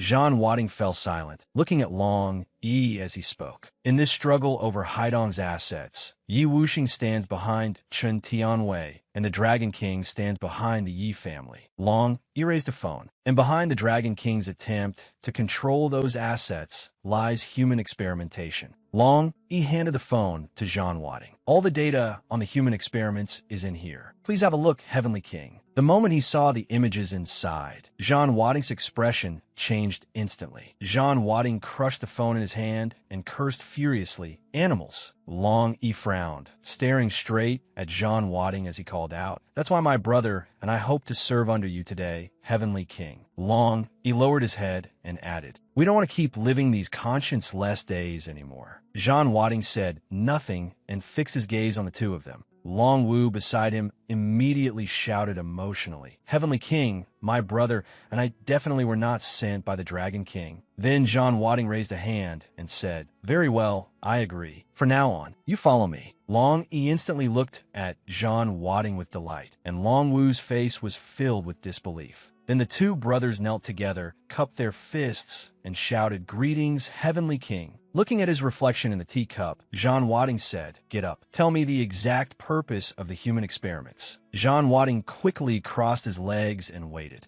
Long he frowned and began to explain slowly. The Dragon King has been preparing these human experiments for nearly 20 years. These so-called human experiments use technology and goo poison to alter the human body. Long Wu beside him immediately added, to push the human body to its theoretical limit. And not only that, these people have been scattered by the Dragon King throughout the country, infiltrating every level of society, including the border regions. Resting his chin on his hand, Jean Wadding could not help sighing when he heard this. What a huge game of chess. Long immediately raised his hand and said loudly, "There's also a considerable group already embedded in Haidong." This time the Dragon King came to Haidong because he wants to turn it into a new base for human experimentation and then gradually expand from there. Long, he raised one finger and shouted, "Some time ago, Haidong established a new large-scale orphanage. That place is the secret base for the human experiments." Jean Wadding was startled when he heard this and repeated, "An orphanage?" Long Wu beside him confirmed it. "That's right. Human experimentation has to start young." Long, he clenched his fists and shouted angrily, "That's why those orphan children with no parents are the best choice." Jean Wadding's face was hidden in shadow as he said furiously, "What a Dragon King. Long Wu, take me there." Long and Long Wu looked at each other and said about that. Jean Wadding closed his eyes and asked in return, "What is it? Is there a problem?" Long frowned and answered awkwardly, "That place is heavily guarded." Jean Wadding brushed past Long and said in a deep voice, "Are you afraid? Worry the Dragon King will find out you've joined me?" Long immediately thumped his chest and declared firmly, "No, that's not it. Since my brother and I chose to join the Heavenly King, we have nothing to fear." Jean Wadding walked toward the door and glanced at the two brothers.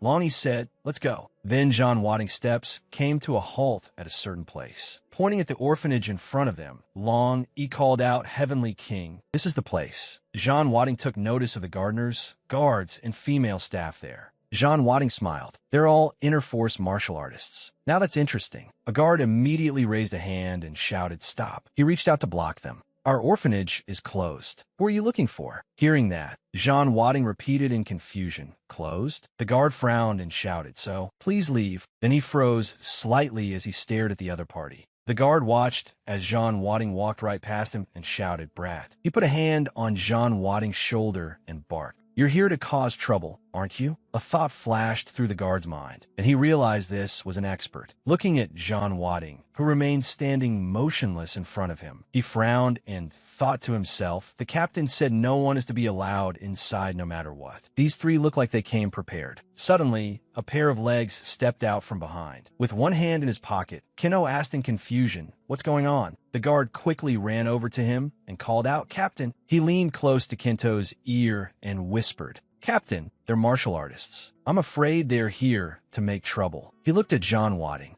smiled, and introduced himself. "Hello, I'm the head of security. My name is Kinto." Spreading his hands, Kinto walked toward Jean Wadding and explained gently, "To ensure the children's safety, our orphanage is closed, so no unauthorized persons may enter. I hope this gentleman can understand." Jean Wadding frowned and said, "What a pity." Then Jean Wadding turned and looked behind him. Watching the three of them leave, the guard asked in confusion, "Captain, have we been exposed?" Kinto's face darkened, and he said through gritted teeth, "Don't ask what you shouldn't ask. Activate the alert level tonight." The guard was immediately startled and answered, "Yes." On a nearby overpass, Jean Wadding gave his orders. "Tonight, you two will infiltrate the orphanage with me." Staring at them, Jean Wadding asked, "Are you familiar with the layout inside?" Jean Wadding looked at the two of them and smiled. "Very good." Long and Long Wu watched Jean Wadding leave, exchanged glances, and smiled. In the distance, the corner of Jean Wadding's mouth lifted slightly as he let out a cold laugh. "Oof." That night, Kino led the security team on patrol around the area and said they should be here soon.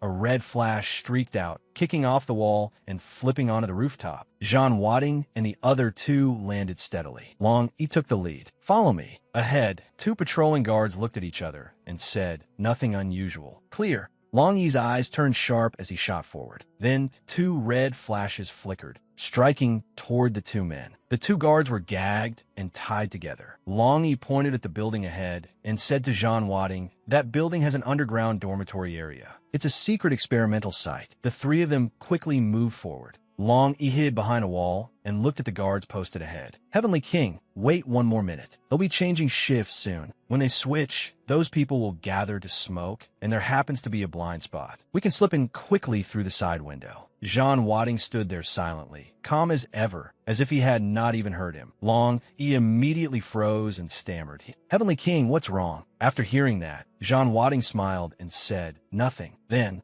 a white figure flashed and slipped through the window. Right after that, a light on the upper floor turned on. Long Yi led the way in front and called out, "Heavenly King, the secret experimental base is on basement level 2. Let's go." Behind him, Jean Wadding revealed a mocking smile. "Your mental fortitude seems rather poor." Long Yi's face was filled with shock. He stood rooted to the spot and cried out, "Heavenly King." Seeing this, Jean Wadding closed his eyes, sighed, and said, "Let's go." Then, Long Yi and Long Wu quickly headed down the stairs. Looking at the scene before him, Jean Wadding thought to himself, "So this is the base?" Jean Wadding stood quietly before a massive iron door. Long Yi reached out and pressed a red button, and the iron door slowly opened at once. He turned around and called to Jean Wadding, "Heavenly King, please enter." Long Yi and Long Wu watched as Jean Wadding walked inside. The two exchanged glances. Long Yi raised his hand and pressed another button, and the brothers quickly retreated backward. Jean Wadding turned his head and glanced in their direction. Then he closed his eyes and casually waved his hand. The brothers Long Yi and Long Wu were instantly dragged inside the door. Right after that, the outer iron door slammed shut with a bang. The floodlights high on both sides all came on at once, and Jean Wadding calmly looked at the people surrounding him and asked, "So this is your plan?" Long Yi covered his mouth and smiled. "You figured it out long ago?" Jean Wadding asked in return, puzzled. "A clumsy scheme like this. Did you really think it could fool me?" A blue glow spread from Long Yi's palms as he sneered. "So what if you saw through it? You're still as arrogant and conceited as ever." Narrowing his eyes, Long Yi shouted disdainfully, "You walked into our trap yourself. Today, I will eliminate you on behalf of our adoptive father." From behind the crowd, Kinto called out, "Warwing, Heavenly King." He stepped forward and looked scornfully at the man who was said to rival his adoptive father. "So you're only this much after all?" Jean Wadding swept his gaze across the crowd and asked, "Does the Dragon King know you're doing this?" Long Yi broke into a wide smile and answered, "Once we bring back your head, our adoptive father will naturally know." Jean Wadding pressed on, "If I'm not mistaken, your plan was rejected by the Dragon King, wasn't it?" Long Yi immediately frowned and loudly retorted, "Nonsense." Jean Wadding touched his forehead and remarked with amusement, "For the Dragon King to have adopted sons like you truly is his disgrace." Kinto frowned and shouted, "You're about to die, and you still dare to talk big." His expression turned wild and agitated as he roared, "Warwing, Heavenly King, you may be powerful and have once single-handedly guarded the border, but you're still only flesh and blood." Pointing at the armed guards, Kinto introduced them. "These men are all inner force martial artists. The daggers in our hands were made with new technology. They're incredibly sharp, and they're coated with a deadly poison. Even a single drop is enough to kill an elephant within 1 minute." The razor-sharp blades gleamed with purple poison, and Kinto raised his hand and laughed as he gave the order, "Attack." Instantly, guards from all directions charged at Jean Wadding. Long Yi and Long Wu also moved at the same time. A golden light flashed in Jean Wadding's eyes, and Long Yi's left cheek was immediately struck by a heavy blow. He spat out a mouthful of fresh blood. Long Wu rushed forward as well, only to be hit with a punch to the right cheek, blood spraying everywhere. The brothers Long Yi and Long Wu were instantly sent flying backward and crashed into the iron door. Jean Wadding activated his special ability, his body swiftly cutting through the guards, sending them flying. Sharp blades clattered all over the floor. Kinto was horrified. Gritting his teeth, he asked in disbelief, Are you even human?" Jean Wadding lightly brushed the dust off his clothes and said, "If this is your plan, then all I can say is that you've underestimated me too much." Kinto shouted after hearing that, "Of course, that's not all." He tightly gripped a small vial in his hand, the corner of his mouth curling upward. When Jean Wadding saw it, his heart jolted and he looked toward him. Kinto hurled the vial, and white toxic smoke rapidly spread out. He shouted, "This is the newest biochemical poison gas we've developed." Jean Wadding immediately raised a hand to cover his mouth and nose, and then his eyes widened in shock. Purple blotches immediately appeared on his arm. Seeing this, Kinto laughed loudly. Even the invincible Warwing Heavenly King is still just mortal flesh. There's no way you can withstand this kind of poison gas. The purple blotches quickly spread outward. Kinto immediately drew a long saber and shouted, "Heavenly King." Holding the saber horizontally, he threw aside the scabbard and roared, "Go to hell." Suddenly, a hand shot toward him. Kinto's eyes widened in terror. His neck seized tightly by Jean Wadding. "Huh?" Kinto trembled all over and growled. "You." Jean Wadding looked at him coldly and said, "Did you really think this little bit of poison gas could deal with me?" Kinto struggled desperately and shouted, Let me go, cough, cough." Jean Wadding slammed him to the ground and declared, "I won't kill you. I still have things to ask you." Turning his back to Kinto, Jean Wadding said, "Let's go. We'll talk somewhere else." Kinto lowered his head, cold sweat pouring down, and replied, "All right." Then Kinto stood before the iron door and entered the password, while Jean Wadding watched from behind. The heavy door quickly opened, and the two of them walked forward together. In a corridor outside room 203, Jean Wadding raised a cup of hot tea in his hand and asked, "This orphanage was a trap to lure me here, wasn't it?" He took a sip of tea and said, "Then where exactly is the real human experimentation base?" Jean Wadding's gaze sharpened as he barked sternly. Kinto's expression darkened as he asked, "If I tell you, can you guarantee you won't kill me?" Jean Wadding set down the teacup and replied, "If you don't talk, you'll definitely die. If you do, you might still have a chance to live." After hearing that, Kinto shouted without hesitation, "The real base hasn't been set up in Haidong yet." Frowning, he explained, Long Yi and Long Wu were in charge of preparing the site, which is why they came to Haidong first. Jean Wadding closed his eyes and said, "So that's how it is." Kinto immediately pounded his chest excitedly and shouted, "Heavenly King, I was truly forced into this. The Dragon King planted poison in my body. If I didn't obey him, my whole family would die." Jean Wadding closed his eyes in thought and did not reply.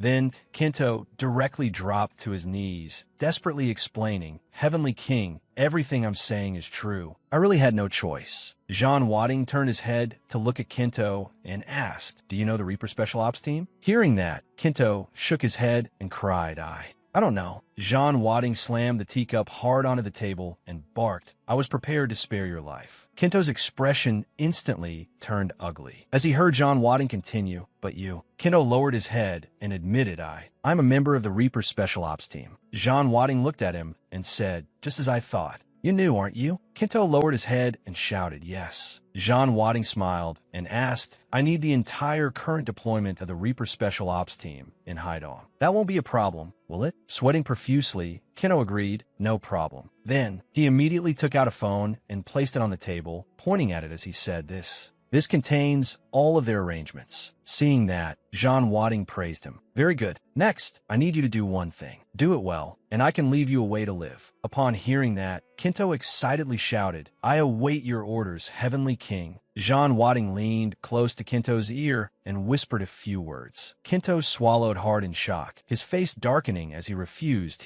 "Heavenly King, Jean Wadding said coldly, "Whether you live or die depends on your own choice." Hearing that, Kinto immediately lowered his head and stammered, I'm willing to do it." Jean Wadding stood up, opened the door, and walked out. "Very good. I'll wait for your good news." Elsewhere, Long Yi slowly opened his eyes, sat up, and looked around. He looked at Kinto, who was sitting in the corner, and said, "We failed." Kinto smiled and said, "Although we failed, we still achieved something." Long Yi was startled and asked in confusion, Kinto immediately stood up and walked over to Long Yi, explaining, "Although our biochemical poison gas didn't strip him of his combat ability, it still severely injured his body. He panicked and fled." Kinto frowned and shouted, "Long Yi, take me to see the Dragon King immediately. This is a perfect opportunity for the Dragon King." Long Yi frowned at Kinto and asked, Kinto, would you betray the Dragon King? Kinto brushed past him and answered firmly, absolutely not. Long Yi closed his eyes and smiled. I didn't think you would either. Let's go. In a magnificent building, an angry curse rang out. Useless trash. A cup of tea was hurled straight into Kinto's face with a smack. The Dragon King's voice rang out. How many times have I told you? He pointed at the crowd and roared. You are not to act rashly without permission.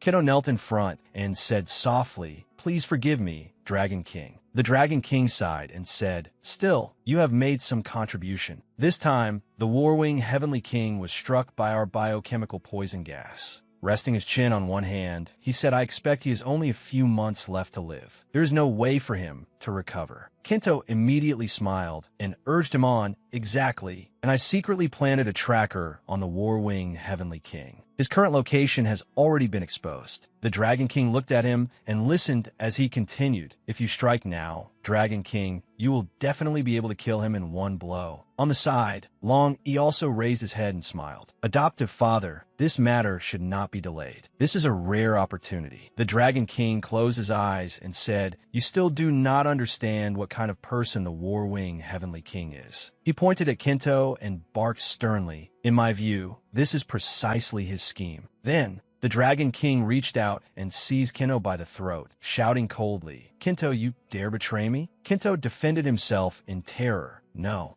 I absolutely would not dare betray you. Then the Dragon King twisted hard, and Kinto died on the spot. The Dragon King threw the corpse aside and asked, do you know why I killed him? He looked toward Long Yi and Long Wu. I understand the Warwing Heavenly King very well. When facing him, even the slightest mistake can doom us forever. So I will not allow any accidents. Do you understand? The two raised their heads and heard him say in their ears, therefore, act according to the plan. This time, I want 100% certainty in eliminating him. He closed his eyes and threw out 2 daggers, ordering, carry out the family punishment yourselves. Long Yi and Long Wu immediately raised their hands to catch the daggers, then viciously stabbed them into their own thighs. The Dragon King closed his eyes and ordered, enough. Withdraw and treat your wounds. He glanced at the 2 of them and reminded them in a deep voice, remember this, from now on, without my permission, you are absolutely not to act on your own. Long Yi immediately bowed respectfully and replied, yes, adoptive father. In a building still under construction, Bai Geng picked up noodles with his chopsticks and asked in confusion, do we need to call for reinforcements? Shadow Guard folded her arms and looked out the window, including the Reaper Special Ops team. There are 9 of them in total. She stared outside and hesitated as she muttered, but right now, there are only Reaper and 1 other member in this building. Outside, scaffolding was being erected. Bai Geng raised his head to look at Shadow Guard and asked, you mean? She smiled brightly and asked, 2 against 2. Do you think we'd lose? Bai Geng pounded his chest and declared, of course not. Hearing that, Shadow Guard smiled and made her decision. Good. Tonight, I want to capture Reaper alive and show my lord that I'm no longer the little girl I was back then. Then, she gave a wave of her hand, and Bai Geng and Shadow Guard immediately jumped out the window. Elsewhere, a hand caught a bullet. 1 Reaper team member lounged in a chair, while another stood on the balcony watching the surroundings and shouted, Captain, we've spotted 2 people heading toward us. That person responded, now, this is interesting. The man with the binoculars called out, they should both be subordinates of the Heavenly King. One is codenamed Tank, and the other is Shadow Guard. Another Reaper team member asked in confusion, oh? That little girl? Just the 2 of them? The Warwing Heavenly King didn't come with them? The Reaper member, holding the binoculars, looked over there and shouted, only 2. That person forcefully grabbed the gun on the table and said, interesting. The Reaper sitting in the chair raised his gun and declared, let's see how much that little girl has grown. Hearing that, the Reaper with the binoculars stopped moving and looked toward Reaper. The helmeted Reaper member shouted, move out. The next day, in the middle of a house, a pair of legs strode quickly inside. Jean Wadding stood there silently and lightly sniffed the air around him. He asked suspiciously, what happened here? Divine Physician appeared behind Jean Wadding and reported, my lord, last night Shadow Guard and Bai Geng went to ambush Reaper. Bai Geng was injured, but he's no longer in danger now. Divine Physician calmly recounted, Shadow Guard was hit with a type of biochemical toxin, but last night your subordinate successfully analyzed the toxin and produced an antidote. Divine Physician pointed toward the door and added, she's already been injected with the antidote. There's no danger anymore. After hearing that, Jean Wadding replied calmly.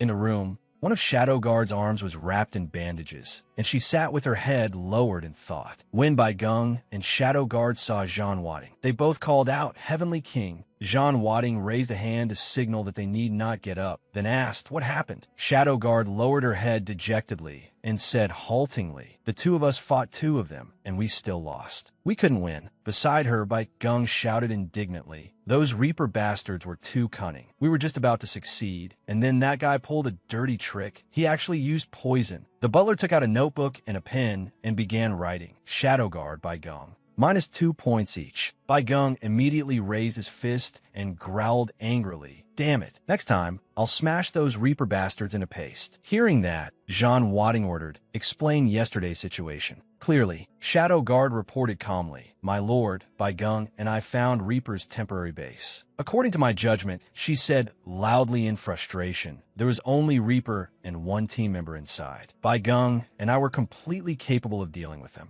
We launched a joint attack, intending to take down one of them first. The two of them quickly knocked one enemy flying and continued the pursuit. Shadow Guard's voice rang out, then we joined forces against Reaper. We were just about to succeed when he pulled out biochemical poison gas. Bai Geng shouted furiously, that guy doesn't have the slightest awareness of what it means to be a warrior. If he hadn't used poison, the one line there now would be Reaper. Jean Wadding barked coldly. The Reaper Special Ops team excels at assassination and sneak attacks, yet you expect him to fight you head-on and fair and square? Hearing that, Bai Geng lowered his head dejectedly and said nothing more. Jean Wadding pointed at Butler's notebook and ordered, add one more demerit for him. Bai Geng froze on the spot. Shadow Guard added from the side, but it wasn't a total loss for us. Reaper was badly injured too. Closing his eyes, Jean Wadding said, the two of you focus on healing during this period. Butler, come with me. The grass outside swayed in the wind. Looking ahead, Jean Wadding asked doubtfully, what do you make of this? Butler analyzed, the Reaper Special Ops team was hired by the Dragon King, so naturally they would have access to biochemical poison gas. It was within expectations that Shadow Guard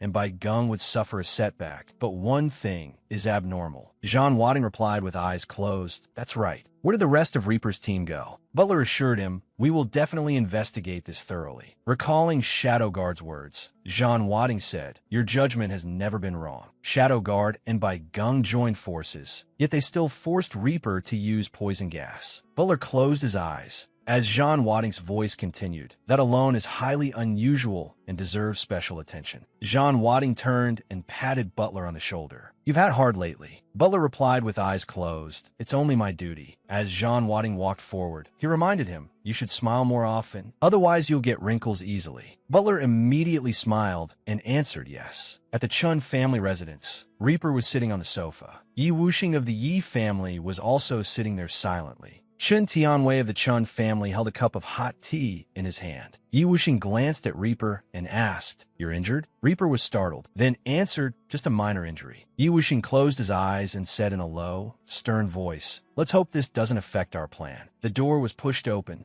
and the Dragon King walked in leisurely with a pleased expression. Everyone, today is the first time we've officially met. Everyone in the room stood up and called out in unison, greetings, Dragon King. The Dragon King asked Reaper, how was the biochemical poison gas? Did it work well? Reaper replied, the gas is a little lacking, but it takes effect very quickly. Still, I'm afraid it poses no threat at all to the War Heaven Emperor. Chen Tianwei suddenly spoke up, that's right. My subordinate made contact with the War Heaven Emperor last night. The Dragon King said, biochemical poison gas is indeed completely useless against him, but that was only the most basic kind. This is the second-generation biochemical poison gas, far more toxic. I spent no small amount of manpower and money to develop it. This time, I must make my money back in Haidong City. Ha ha ha. At that moment, Jean Wadding was walking down the road, thinking to himself, is a storm about to come? When he saw the license plate, he realized it belonged to a major figure from the capital. The car stopped beside Jean Wadding, the door opened, and Bai Mo stepped out. In a deep voice, Bai Mo asked, are you Jean Wadding? My master invites you. Please come with me. Jean Wadding stared at the dark figure inside the car for a moment, then quickly replied, all right. As soon as he got into the car, he saw Bai He. She spoke first. Please rest for a moment. Jean Wadding thought to himself, interesting. The car drove to a remote place and stopped, and the door was politely opened. Bai Mo made a gesture of invitation. Then Bai He led Jean Wadding into a grand villa. She personally pushed the door open, walked to the living room, and invited Jean Wadding to sit down. My name is Bai He. I'm from a Bai family in the capital. Bai Yayun is my grandfather. Upon hearing this, Jean Wadding remained very calm. So your old master Bai's granddaughter. You invited me here today. Did something happen? Bai He informed him the Bai family has changed. She suddenly stood up and bowed sincerely. Warwing Heavenly King, please save our Bai family. Jean Wadding frowned and quickly helped Bai He up. There's no need for that. Old Master Bai and I go back a long way. Take your time and tell me. What happened to the Bai family? Bai He answered sadly. Do you know my eldest brother by Manhwa? Jean Wadding replied, I think I met him once. Is this connected to him? Bai He slowly recounted. Some time ago, grandfather fell gravely ill. Bai Manhwa took him to a private hospital. From that day on, one major problem after another began appearing in the Bai family. First, I discovered subordinates secretly scheming for personal gain. Then they used the Bai family's connections to monopolize the pharmaceutical industry and drive up the price of medical supplies. On top of that, they're secretly building a hidden laboratory. This shocked Jean Wadding. A laboratory? Bai He nodded. That's right. I have no way of finding out what exactly they're researching. And right now, I can't even see grandfather anymore. Luckily, grandfather had previously told me that you were in Haidong City. Other than you, no one in the Bai family knows this. That's how I was able to come here under the pretense of sightseeing in Haidong and beg for your help. Jean Wadding asked, you didn't let me speak in the car just now because there was a listening device in it? She replied, yes. Warwing Heavenly King, I beg you, save the Bai family. Jean Wadding was somewhat puzzled. You're asking for my help, yet you still don't trust me? Bai He looked a little embarrassed and gestured for the servant to close the door. After the room was shut, she spoke awkwardly, Warwing Heavenly King. Jean Wadding interrupted, all right, your family is in turmoil, so it's normal for you to feel uneasy. Besides, given my friendship with old Master Bai, I will definitely help with this. His words brought a bright smile to Bai He's face. Thank you, Warwing Heavenly King. Jean Wadding added, it's just that I can't leave Haidong City during this time. There's a troublesome person I need to deal with personally. I'll arrange for my subordinates to help you. And first get old Master Bai out. Bai He said in a trembling voice, all right, anyone who can make you think they're troublesome must be a formidable figure. Jean Wadding answered frankly, he truly is hard to deal with. And I suspect the matter with Bai Manhwa also involves that same person. Bai He cried out in shock. Could it be the Dragon King? Hearing that, Jean Wadding said, looks like I guessed right. The Dragon King is currently in Haidong City. She said angrily, so it really is the Dragon King. While grandfather was still healthy, the Dragon King came to the Bai family once. It seemed he had some conflict with grandfather, and they parted on bad terms. After grandfather was placed under house arrest, I secretly investigated as well. Bai Manhwa and the Dragon King have been in frequent contact. Her account made Jean Wadding think to himself,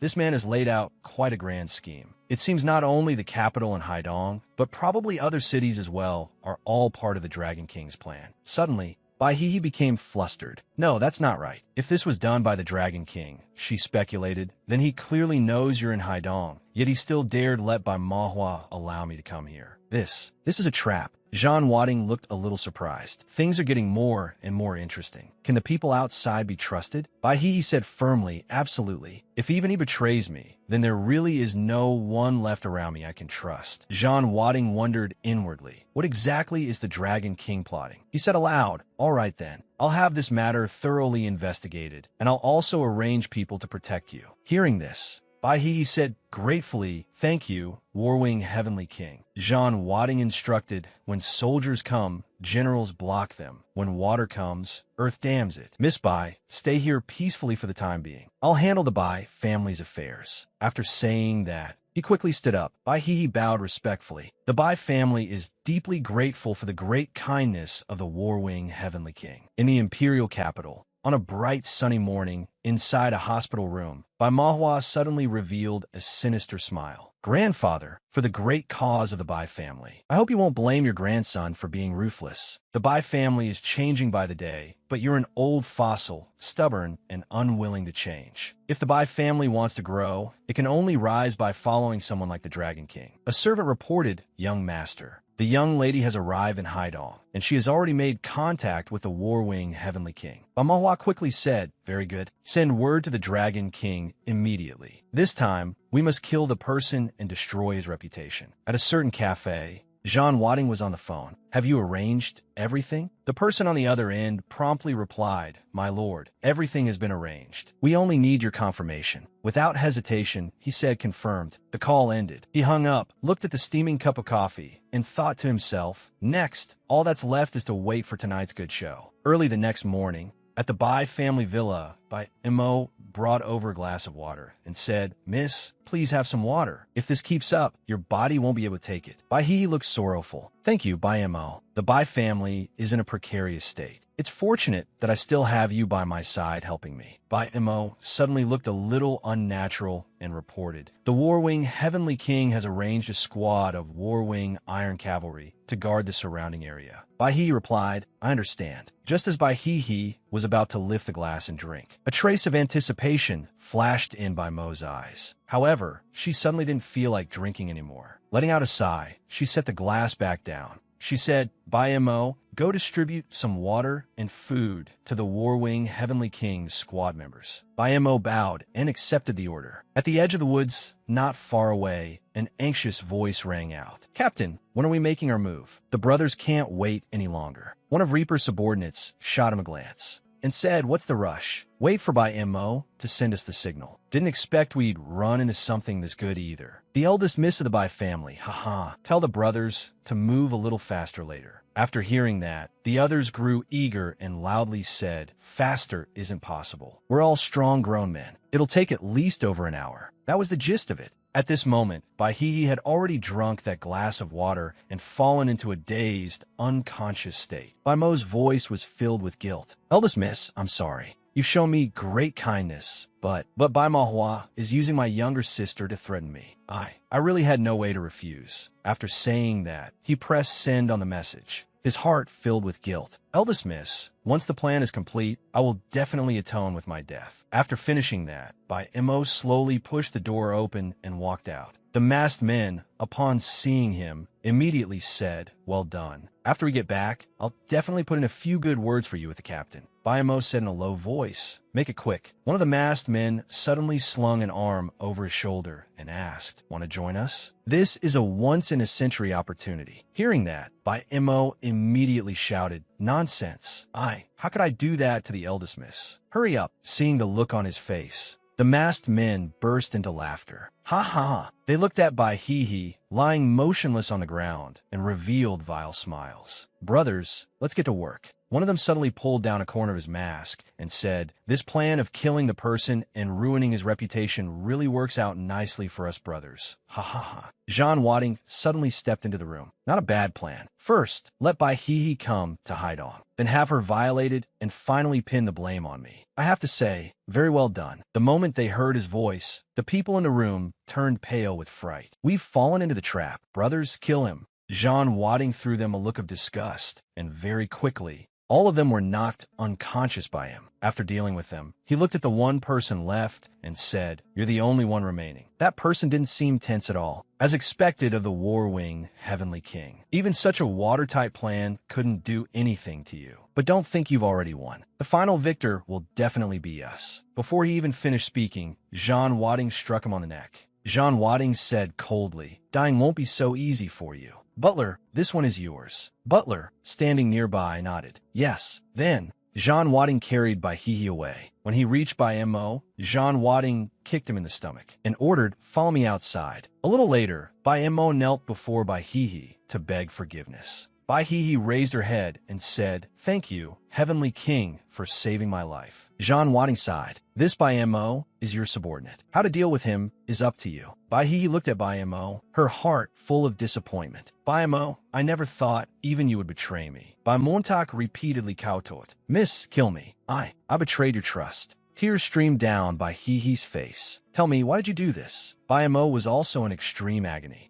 If I didn't do it, my younger sister would be sold to Eastern Europe. She's my only family. I couldn't ignore it. Miss, I beg you, save my younger sister. I can die, but my sister is only 12 years old. Only 12. Bai Mo's words left Zhang Wading speechless for a moment. "Humph," Bai Hehe said helplessly. "Bai Mo, for the sake of all the years you've taken care of me, I'll leave you some dignity. But your sister." Bai Mo immediately turned to Zhang Wading and pleaded earnestly, "Heavenly King, please save my sister." Zhang Wading replied in a deep voice, "I will not let innocent people be implicated." Hearing that, Bai Mo showed a relieved expression. "Thank you, Heavenly King." Suddenly, a stream of blood trickled from the corner of his mouth. "Miss, I'm sorry." After that, Bai Mo took poison and killed himself. His action caused Bai Hehe unbearable anguish, and tears poured endlessly from her eyes. The door was suddenly pushed open, and Butler came in to report, "My lord, that man's mouth is too tight. We couldn't pry anything out of him for the moment." After hearing that, Zhang Wading said, "Forget it. He was personally trained by Reaper after all. You know what to do." After Butler left, Zhang Wading said to Bai Hehe, "It seems the Bai family situation is even worse than I imagined. Don't stay here for now. I'll arrange a new place for you." Bai Hehe forced out a bitter smile. "Thank you, Heavenly King." Zhang Wading thought to himself, "Dragon King, oh Dragon King, if I don't kill you, this won't end well." Not long after, Reaper's men suddenly received a pile of corpses, all of them their own people. He cried out in horror, "The Warwing, Heavenly King." Then he hurriedly reported to Reaper, "Captain, our plan to kill them and break their spirits has failed. Should we attack?" When Reaper heard the news, his fury blazed. Gritting his teeth, he said, "If the Warwing Heavenly King were that easy to deal with, how would he be worthy of the title of Heavenly King? Bury our brothers first. After that, I'll come up with a new plan." Reaper's subordinate acknowledged the order and withdrew. Reaper was so angry that his fists trembled. The next day, Bai Hehe spoke with some embarrassment. "Zhang Wading, thank you so much. But actually, I can take care of myself." Zhang Wading looked at her and replied, "You've gone through such a major upheaval. You should go out and relax a little. The Bai family will still need you in the future. If anything happens to you, how am I supposed to answer to the old master of the Bai family? Are you hungry?" Bai Hehe replied, "Mem." Zhang Wading immediately said, "Perfect timing. I'm hungry too. Let's go eat." The two of them walked into a nearby restaurant. A greeting rang out, "Welcome." Bai Hehe and Zhang Wading quickly took their seats. Qianfei suddenly walked into the restaurant and said irritably, "The standard of living in Haidong City is pretty bad. I've been walking around forever and still haven't found a decent restaurant." The moment he saw him, Zhang Wading became slightly alert. The subordinate following behind Qianfei fawned, "Second young master, this place can't compare to our Jiangnan City anyway. Please bear with it for now." Qianfei impatiently asked, "Have the people from the other families arrived yet?" The subordinate replied, "They're all still on the way." Bai Hehe suddenly exclaimed in surprise, "Isn't that Qianfei from Jiangnan City?" Zhang Wading immediately asked, "You know him?" She slowly answered, "The Bai family has some business dealings with Qianfei. He's the son of Qian Baiwan. Qian Baiwan owns the largest bank in Jiangnan City. Qianfei is just a useless rich kid who only knows how to eat, drink, and fool around." Hearing this, Zhang Wading fell into thought. The Qian family from Jiangnan City. What is he doing in Haidong? Could this have something to do with the Dragon King? Qianfei also noticed Bai Hehe. "Bai Hehe, what are you doing here too?" It's also because, to stop Qianfei from letting something slip, his subordinate quickly coughed a few times. Qianfei immediately put on a warm smile. "Ahem, hello. I'm Qianfei from Jiangnan City, and this gentleman is..." Zhang Wading replied calmly, "I'm just an employee." Qianfei was suspicious inside. "You can sit at the same table as Bai Hehe, and you're saying you're just an employee?" This wasn't a suitable place to linger, so Qianfei, though in a bad mood, prepared to leave. Suddenly, he invited them. "I've already booked a private room here. Do you two want to join me?" Before Bai Hehe could speak, Zhang Wading said, "Sure. Why sit in the main hall when there's a free private room? This place is expensive too." Seeing how eager Zhang Wading was, Qianfei thought to himself, "Looks like I was overthinking it. What kind of background could a poor nobody like him possibly have?" In private room 6666. Bai He felt extremely uncomfortable listening to Qian Fei chatter nonstop beside her. It's been a long time since we met. Do you have a boyfriend now? She thought irritably. We're just having a meal. Why does he talk so much? Qian Fei suddenly proposed. Last year, I mentioned to your grandfather that I wanted our two families to form a marriage alliance. At the time, the old man said he'd think about it. Meeting here today must be fate. Why don't you seriously consider it? Bai He instinctively glanced at John Wadding and smiled faintly. Qian Fei sharply caught that look and thought to himself, sure enough, this guy and Bai He are involved. Thinking of this, Qian Fei mocked her. Bai He, you look down on the Qian family, yet you've taken a liking to a poor loser like this. I really don't know what kind of judgment you have. Bai He immediately snapped back. Qian Fei, watch your mouth. John Wadding suddenly put down his chopsticks and said, we're full. Let's go. Bai He quickly stood up. After the two left, Qian Fei ordered his subordinate, go investigate what background that guy has. The subordinate replied, yes, young master. Suddenly, the phone on the table rang repeatedly. Qian Fei picked up. Young Master Wu, you've arrived in Haidong? The other party quickly replied, yeah, I'm here. Young Master Qin came with me. After hearing that, Qian Fei said, perfect, I'll send you my location. Come over and eat. Afterward, we'll go to the Qin family together. The other party replied, all right, we'll be there soon. Qian Fei suddenly said, all right, young Master Wu, guess who I ran into? Wu Tong curiously asked, who? Qian Fei smirked. Bai He, she's in Haidong too. Wu Tong immediately said, Bai He is in Haidong too? That's great. Qian Fei added, unfortunately, you don't stand a chance anymore, young Master Wu. Wu Tong's gaze instantly turned cold. Qian Fei, make yourself clear. Qian Fei hurriedly told him, Bai He already has a boyfriend, and he's just an ordinary guy. Those words shocked Wu Tong. What did you say? Qian Fei, you can't joke about something like this. Qian Fei replied calmly, I told you to make your move sooner. Now you've miscalculated, haven't you? Come over first. We'll talk about the details when we meet. Wu Tong hung up and let out a long sigh. Seeing the worried look on Wu Tong's face, Qin Fong asked, what's wrong? Wu Tong said gloomily, Bai He already has a boyfriend. Qin Fong curled his lips and laughed cheerfully. So what? The woman you've set your sights on, wouldn't it be as easy as flipping your hand to take her back? As for Bai He's boyfriend, Qin Fong drew a finger across his throat.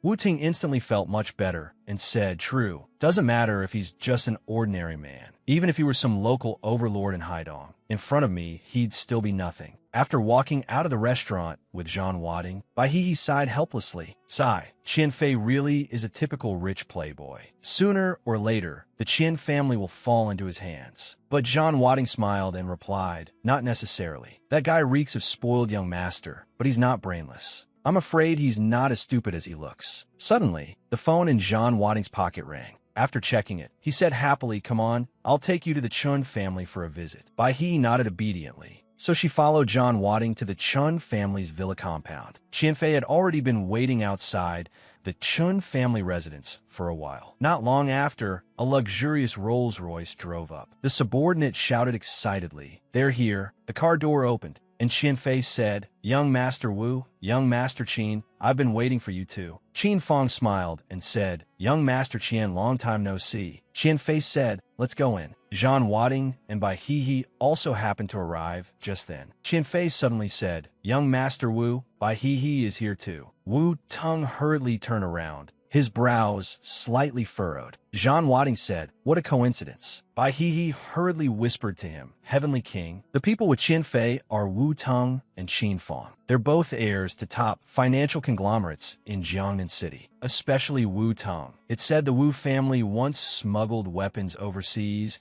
and accumulated a huge amount of resources. This piqued John Wadding's interest a little. Weapons? Looks like the Wu family isn't clean either. Seeing Bai He approach, Wu Tung greeted her warmly.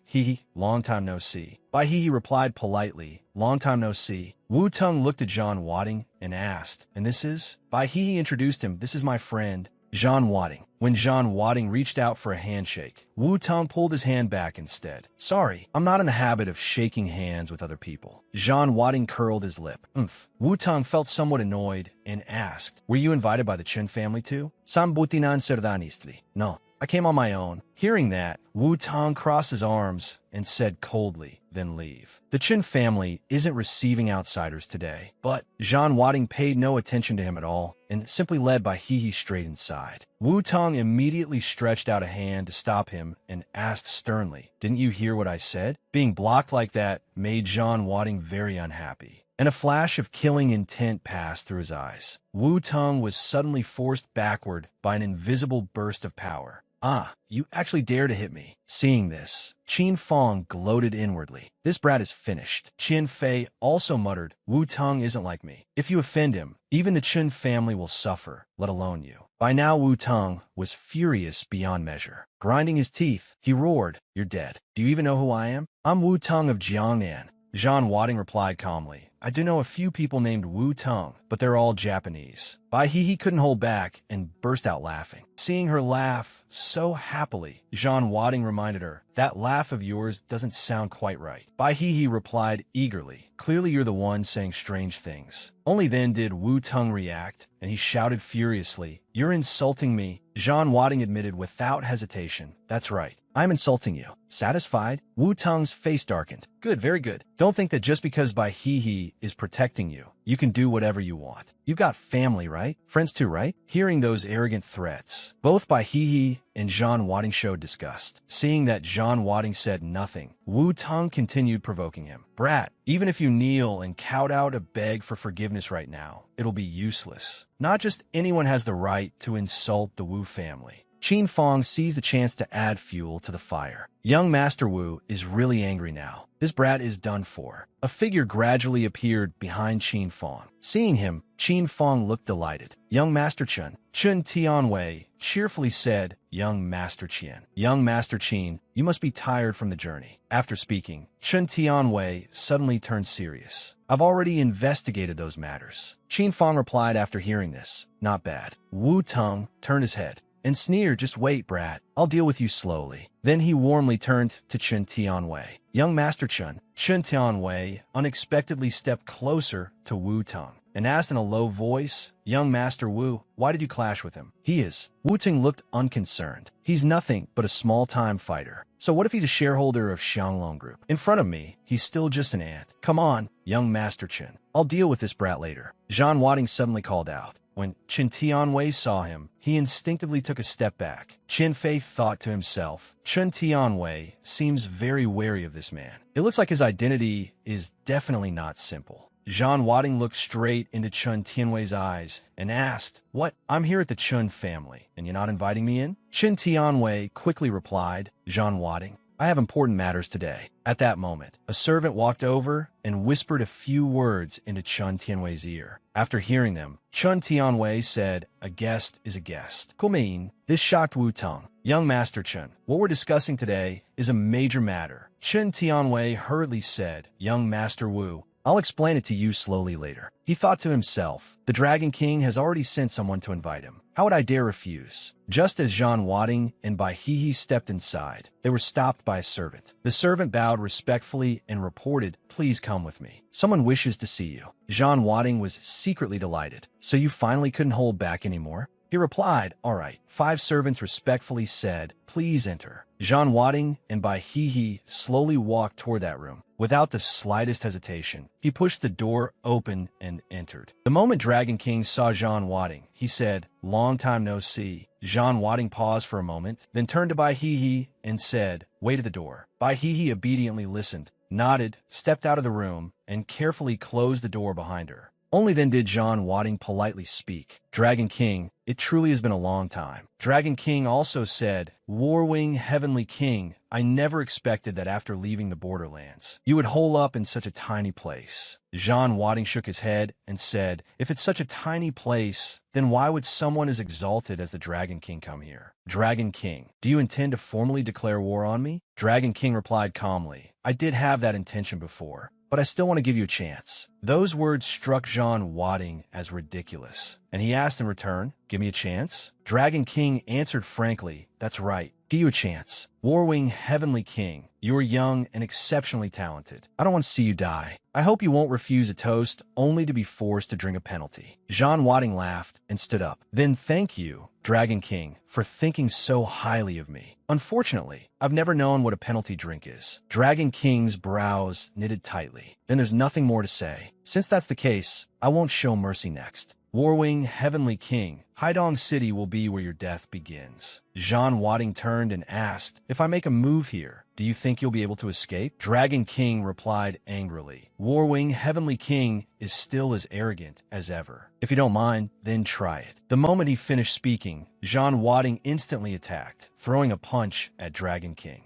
But Dragon King was no ordinary man either and quickly dodged to the side. Suddenly, a young man appeared. Jean Wadding took just one glance at him, then quickly threw a punch that sent him flying. Then Jean Wadding said, "You don't think." The scar-faced young man stared at him greedily. Jean Wadding continued, "That he can stop me, do you?" Dragon King shook his head. "Of course not." A flying knife suddenly shot out from nowhere, and Jean Wadding swiftly leaped back to avoid it. Reaper, the one who had thrown the knife, spoke excitedly, "Warwing, Heavenly King, long time no see." Jean Wadding showed no panic at all and replied, "So the Reaper who only knows how to hide finally dares to show himself. You injure my Warwing Scarlet Cavalry. You deserve to die." Borrowing the force of his movement, Jean Wadding sprang up and delivered a fierce kick to Reaper. Hit head-on by the kick, Reaper was instantly sent flying backward. The scar-faced young man also rushed forward at once. Just as his fist swung in, Jean Wadding grabbed his wrist, then drove his knee hard into the man's stomach, making him scream in agony. Reaper pulled out a short blade and hurled it at Jean Wadding without hesitation.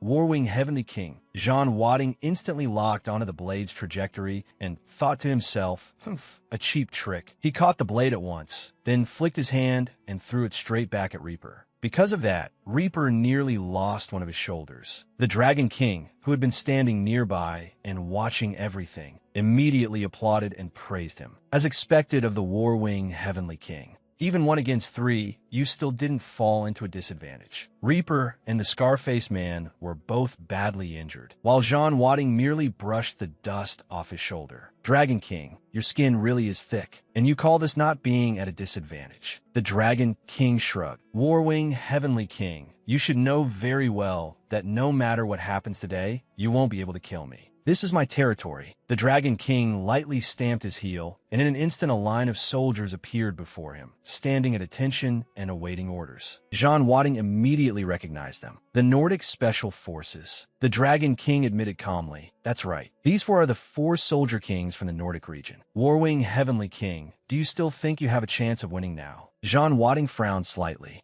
and asked, "Dragon King, do you know what your actions mean?" The Dragon King ignored the threat. "Do I need you telling me how to do things?" Hearing that, Jean Wadding said, "So you've made up your mind?" The Dragon King replied, "That's right." Jean Wadding said calmly, "Very good. I accept your declaration of war." The door was suddenly pushed open, and by he cried out in shock, "Jean Wadding." Jean Wadding calmly walked outside without saying a word. The 2 of them slowly left. Reaper looked confused. "You're just letting him go like that?" The Dragon King explained, "I understand the Warwing, Heavenly King very well. If we fight now, both sides will only suffer. I want to win, and I want to win even more thoroughly. Most importantly, I want to become the one and only king of Great Xia."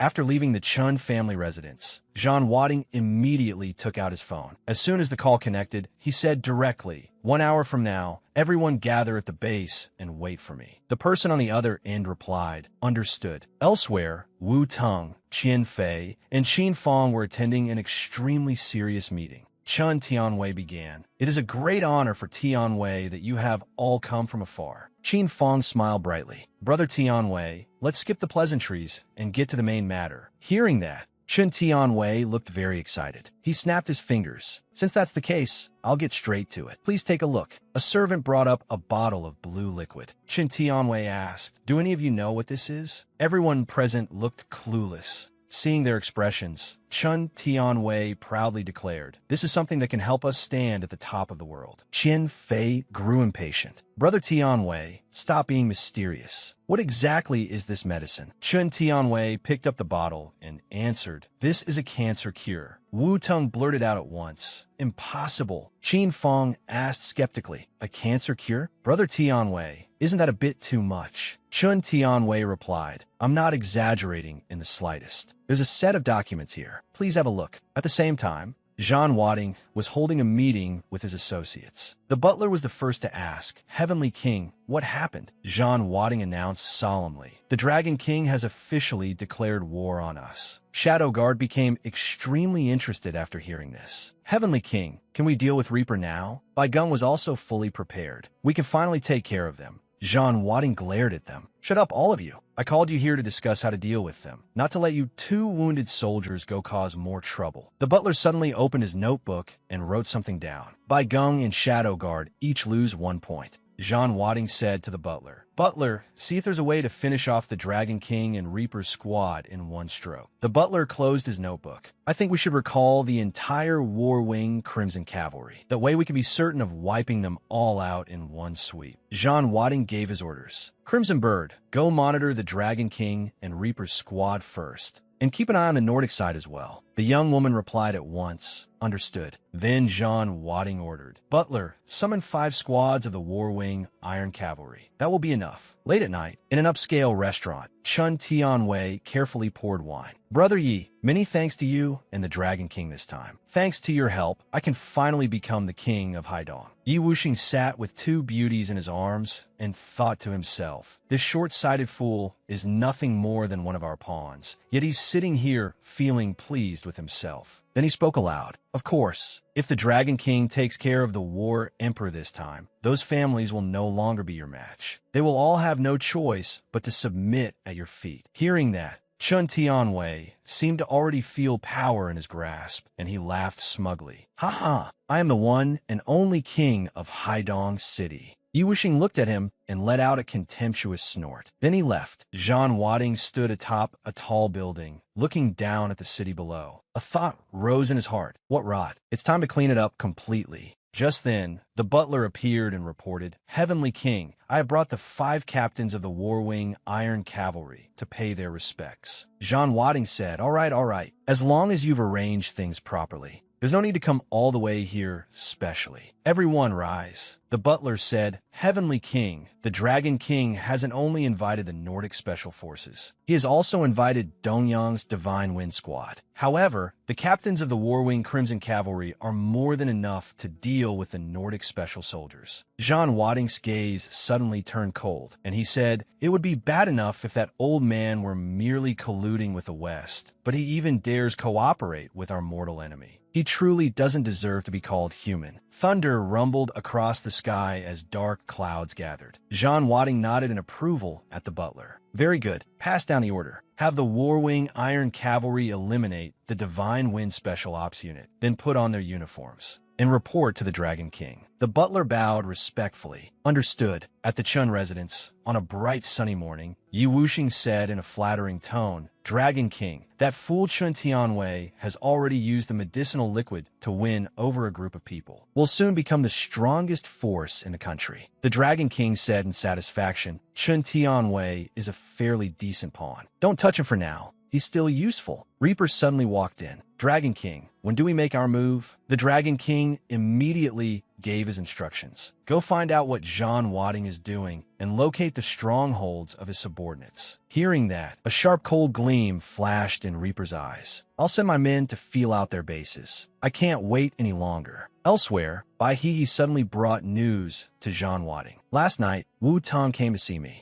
He said he's working with Chun Tianwei on some medicinal liquid that can cure cancer and help the family rise into the ranks of world-class powers. Zhang Wading was inwardly startled. Since when did the country develop a cancer cure? This definitely has something to do with the Wang family. After thinking for a moment, Zhang Wading quickly whispered into Bai He's ear, Tonight, ask Wu Ting out. I'll personally interrogate him. Seeing Bai He's cheeks turn red, Zhang Wading asked with concern, Are you all right? Do you need to go to the hospital? Bai He hurriedly waved her hands. No, I'm fine. Zhang Wading asked again, Did you hear clearly what I told you? Bai He's eyes looked a little flustered. as she replied. I'll call him right now and arrange to meet him at the hotel. That evening, Bai He rang the bell to Wu Tong's room. Wu Tong said excitedly to her, He, you asked me out in the middle of the night. Have you thought it through? Bai He was dressed elegantly and asked curiously, I heard young master has a big project. I was hoping I might get a share of the benefits. Wu Tong replied eagerly, well said. Let's go inside and talk. As soon as he said that,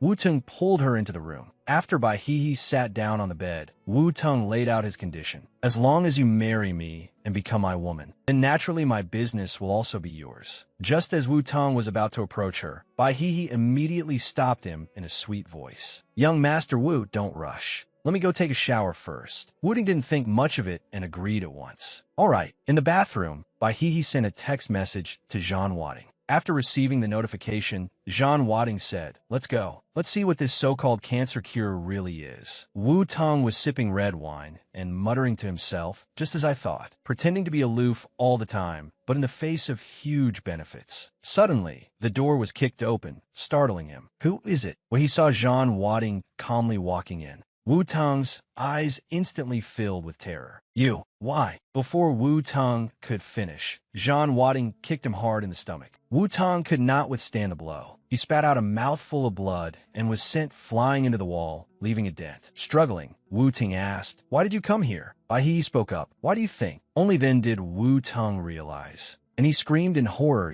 You too. You set me up. Zhan Wading immediately seized Wu Tong by the throat, lifting him into the air as he said coldly, I don't want to waste words with you. Whatever I ask, you answer. Otherwise, you die. Wu Tong begged in fear. As long as you don't attack me, I'll tell you everything you want to know. Only then did Zhan Wading put him down. I heard you're working with Chun Tianwei to sell cancer medicine. Wu Tong nodded frantically. Yes. I don't even understand why this business insists on dragging our great families into it. Zhan Wading sat down calmly in a chair and asked, did Chun Tianwei give you a sample of the medicine? Wu Tong hurriedly pointed at a box and shouted, Yes.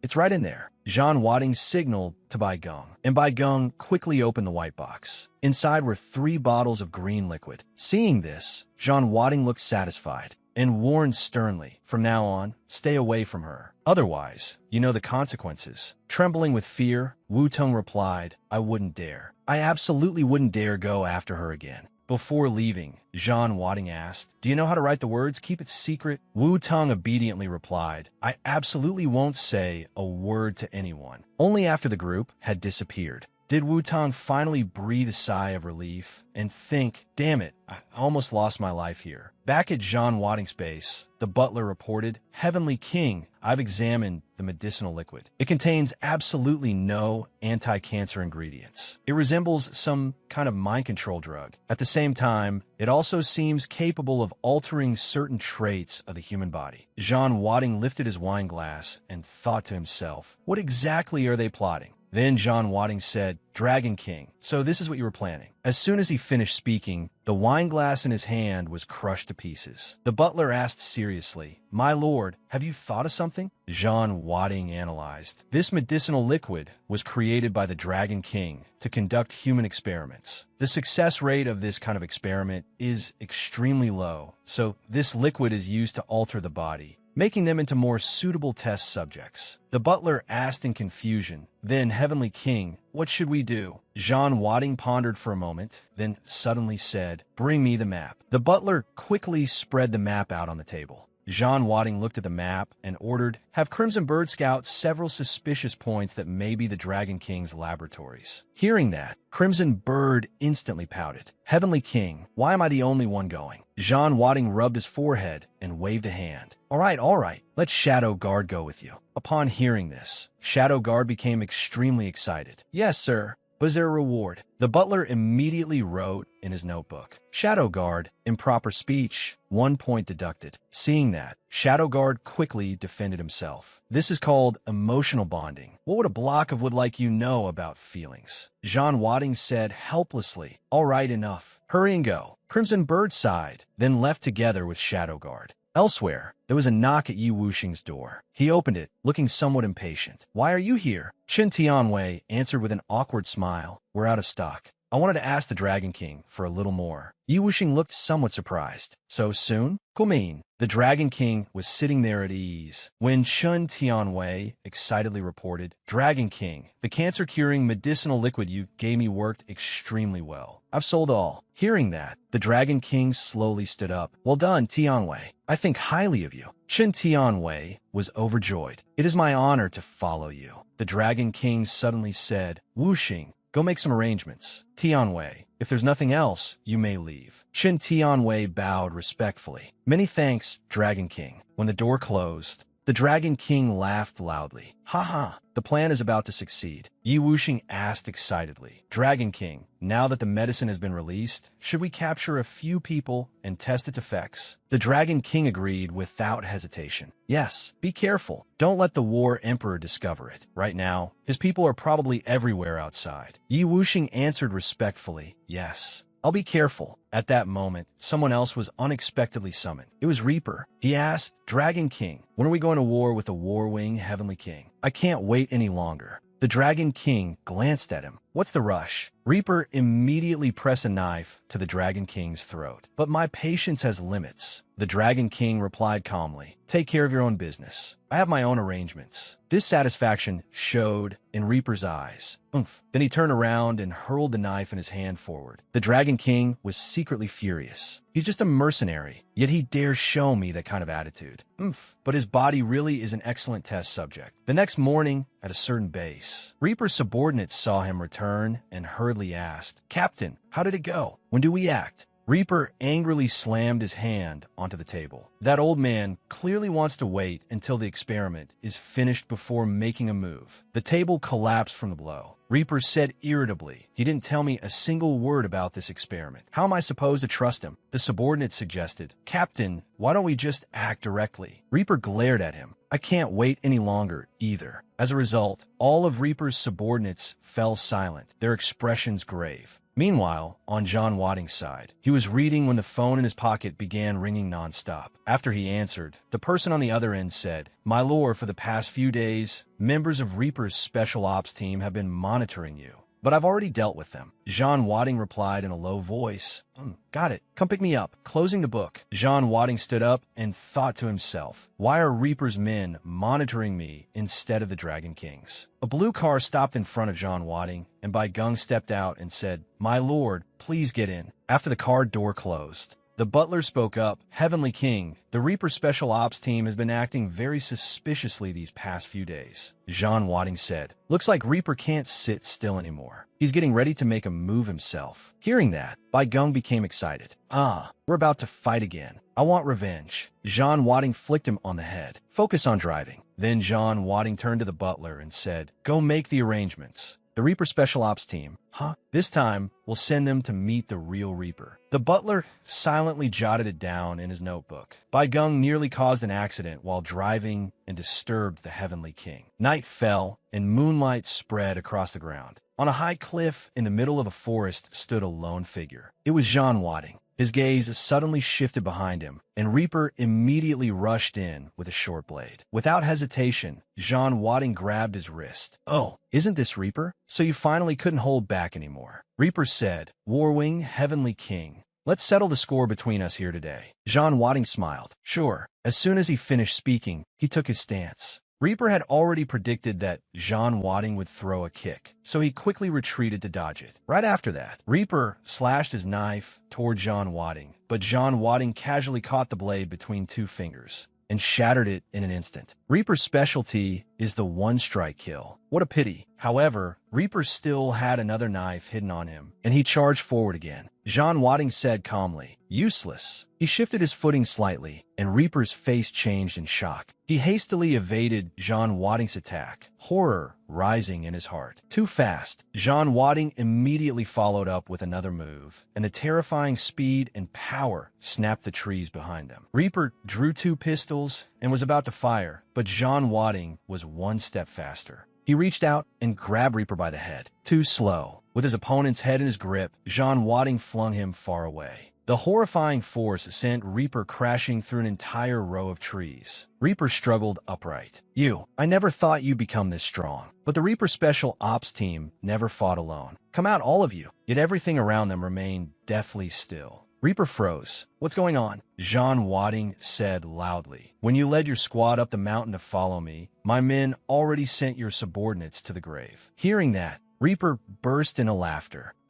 Winners rulan losers dia. I accept it. Jean Wadding tightened his grip around Reaper's throat, making him groan in pain. Ugh, go see for yourself what the real Reaper looks like down there. A sound behind him made Jean Wadding pause. He looked up and saw a formation of helicopters overhead, one of which quickly descended and landed right in front of him. A flash of surprise crossed his eyes, because the man who stepped out of the helicopter was none other than the Dragon King. Jean Wadding's subordinates immediately revealed themselves to back him up, but he remained completely calm. It's fine. Bai Gong exchanged glances with Shadow Guard. Jean Wadding mocked him. I never thought there'd come a day when even the Dragon King couldn't control his own men. Reaper said with an unhappy look, we only had a hired relationship. Seeing how arrogant Reaper still was, Jean Wadding couldn't help but stomp his head into the ground. It's not your turn to speak. The Dragon King suddenly became very serious. How about we make a deal? There's definitely still residual poison in your subordinates' bodies. I can provide the antidote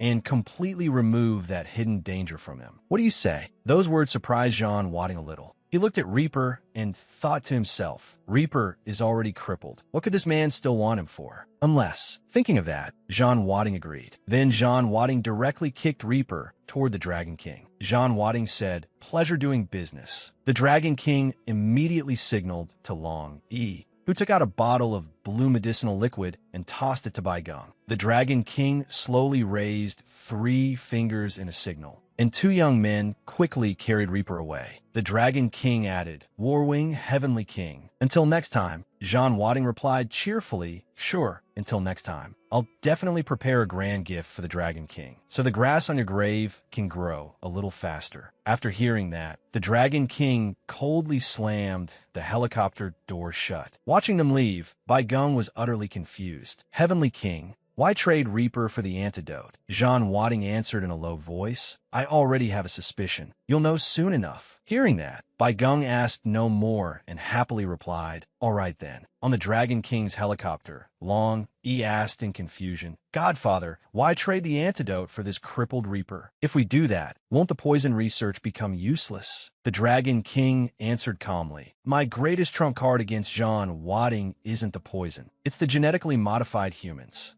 Losing the poison means little. Suddenly, the pilot reported, Dragon King, this is bad. Warwing Heavenly King has destroyed all of Reaper's meridians and bones. The Dragon King did not look surprised at all. He said, so he's crippled. What's so surprising about that? Take him to the laboratory. The pilot nodded and accepted the order. Long he asked curiously, Godfather, why take Reaper to the laboratory? The Dragon King replied indifferently, of course, to make him my test subject. Longy became even more confused. Godfather, aren't all our test subjects people who've already taken a drug? Reaper has never used it. Can he still be a test subject? As soon as he finished speaking, a slap landed across his face. The Dragon King barked, Idiot! Reaper is a top-tier mercenary. His physical condition is naturally far better than those poor wretches. Otherwise, why have been willing to trade the antidote for him? Though he had been slapped, Long E still smiled ingratiatingly. Godfather really is more far-sighted. The Dragon King thought to himself, I just hope this body doesn't disappoint me. Their helicopter quickly flew away. Early the next morning, the bedroom door was pushed open. Shadow Guard called out excitedly, Heavenly King, your servant has come to attend your bed. Jean Wadding looked disgusted and pushed her away. Be serious. Rejected like that, Shadow Guard looked deeply aggrieved. Jean Wadding slowly sat down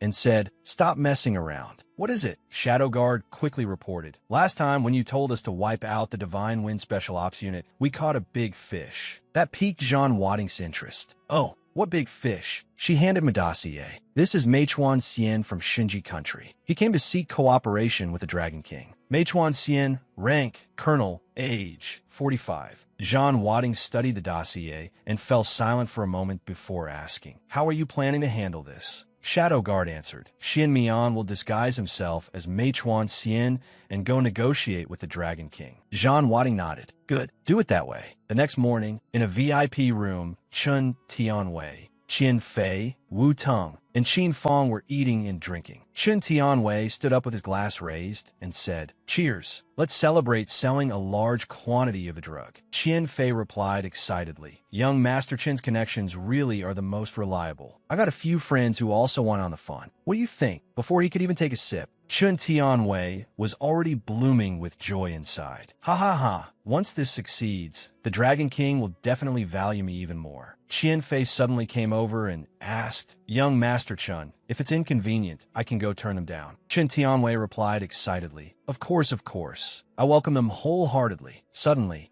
the door to the room was pushed open, and the person who entered was Yi Wuxing. Behind him followed Colonel Meichuan Xian of Shinji Country, the eldest young master of the Meichuan family, who looked extremely surprised. Yi Wuxing, I came all the way here from distant Shinji Country to discuss cooperation with the Dragon King, not to look at these four gorillas." Hearing that, Chun Tianwei felt displeased inside. This ugly bastard actually dares look down on me like that. Yi Wuxing put on a fawning smile. "Young Master Meichuan, the Dragon King is busy at the moment, so for now you'll have to cooperate with young Master Chen first." Suddenly, Meichuan Xian slapped Yi Wuxing across the face. Meichuan Xian shouted, "Ill-bred fool. It was the Dragon King who wanted to cooperate with our Meichuan family. How did it become these people instead? Is this your sincerity?" Meichuan Xian bluntly made his demand. "If you want to cooperate with our Meichuan family, then I must meet the Dragon King first." Yi Wuxing still answered politely, "Yes, I will go discuss it with the Dragon King at once. Please wait a few days, young Master Meichuan, and take the opportunity to tour Haidong." Only then did Meichuan Xian calm down a little and say, "Make the arrangements quickly." Chun Tianwei was just about to speak and invite him when Yi Wuxing instructed, "Young Master Chun, help me receive young Master Meichuan properly." Chun Tianwei was full of resentment inside. "Why should I? I'm not your dog, yet you all treat me with such contempt." But he still forced a friendly smile and replied, "All right."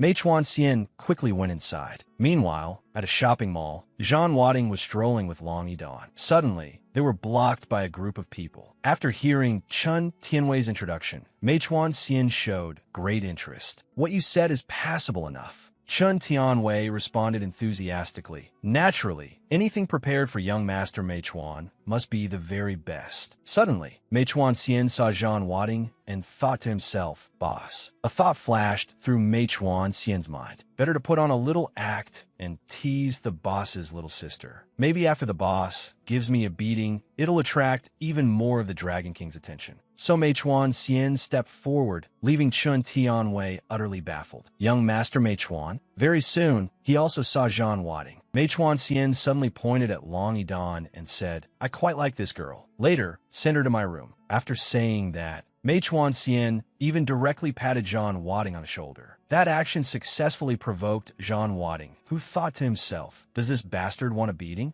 Then Zhang Wading slapped his hand away and said, "Control your filthy hands." Meichuan Xian glared at him. "Kid, have you lost your mind? You dare brush my hand aside?" Zhang Wading calmly waited to see what Meichuan Xian would do. Over on the side, Chun Tianwei was extremely anxious. He thought to himself, of all people to provoke, you had to provoke this hot-tempered lunatic. Good, let Zhang Wading deal with you. So Chun Tianwei hurried forward and warned Zhang Wading. "Do you know who this is? He's the Dragon King's honored guest." Meichuan Xian then shouted arrogantly, "Idiot, the fact that I've taken a liking to your little sister is your good fortune." Meichuan Xian waved his hand to summon someone over. A woman in a business suit quickly stepped forward and placed a stack of cash in Meichuan Xian's hand. Then Meichuan Xian threw the money directly onto the ground and laughed smugly.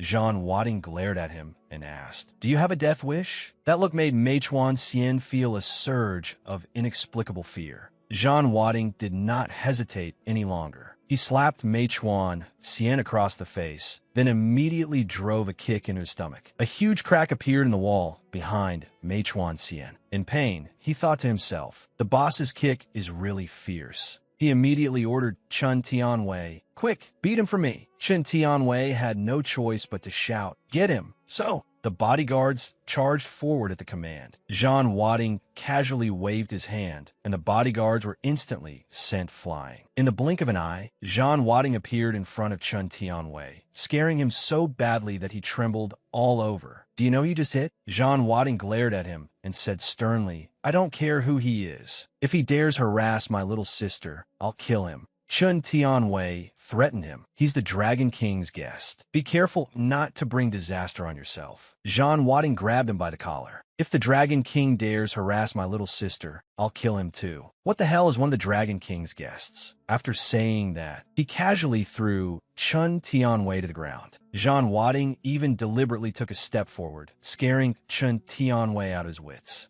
Killing intent flashed in Zhang Wading's eyes. "You like sticking your neck out for other people, don't you?" Then he stomped down hard on Chun Tianwei. Backed into this situation, Chun Tianwei instead turned stubborn. "If you've got the guts, then kill me." His words sparked Zhang Wading's interest. "Oh, you said that yourself." Then, Zhang Wading stomped and broke Chun Tianwei's arm. Chun Tianwei screamed in agony. "Zhang Wading, you'll die a miserable death." A voice came from behind, drawing Zhang Wading's attention. "Show mercy." The one who had appeared behind him was the Dragon King, with Yi Wuxing following at his side. The moment Meichuan Xian saw the Dragon King, he immediately ran over. "Kill him for me. My Meichuan family is willing to yield 10% of the profits." Yi Wuxing quickly pressed a hand onto Meichuan Xian's shoulder and warned him, "If you don't want to die, shut up." Zhang Wading curled his lip and said, "Dragon King, are you here to help him kill me?" The Dragon King smiled. "I wouldn't dare. You're Zhang Wading. For my sake, could you spare those two?" Hearing that,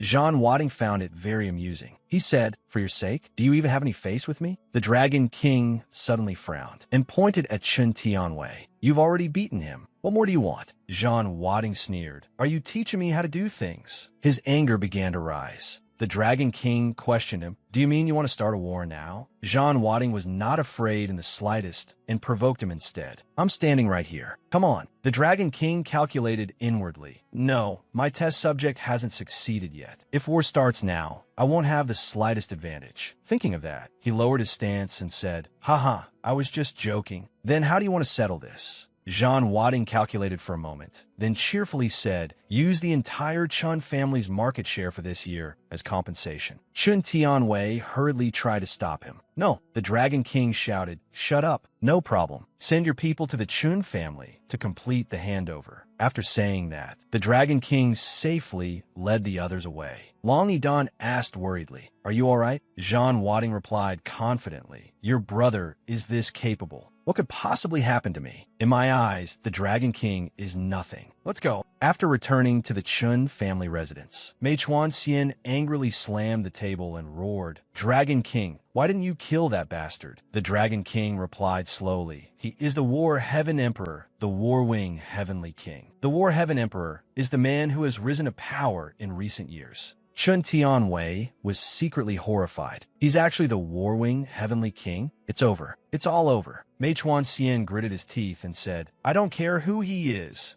The Dragon King once again spoke calmly. "Don't be impatient." Seeing how composed he was, Meichuan Xian grew even more agitated. After all, the one who had lost face wasn't him, and Meichuan Xian simply could not swallow this humiliation. The Dragon King replied calmly, "Sooner or later, I'm going to kill Zhang Tiandi. For now, what matters most is our cooperation, isn't it?" Those words piqued Meichuan Xian's interest. Meichuan Xian curiously asked if he could take a look at that thing. Without hesitation, the Dragon King smiled kindly and repeatedly said yes, signaling for Yi Wuxing to hand it over to young Master Meichuan. A tablet was passed over. After looking at it, Meichuan Xian seemed somewhat disappointed and suggested that he wanted to visit the laboratory in person. The Dragon King flatly refused, saying that would probably not be possible. This infuriated Meichuan Xian. "This isn't allowed. That isn't allowed either. Dragon King, are you messing with me?" Having said that, Meichuan Xian immediately turned around and made to leave. The Dragon King quickly shot a glance to the side,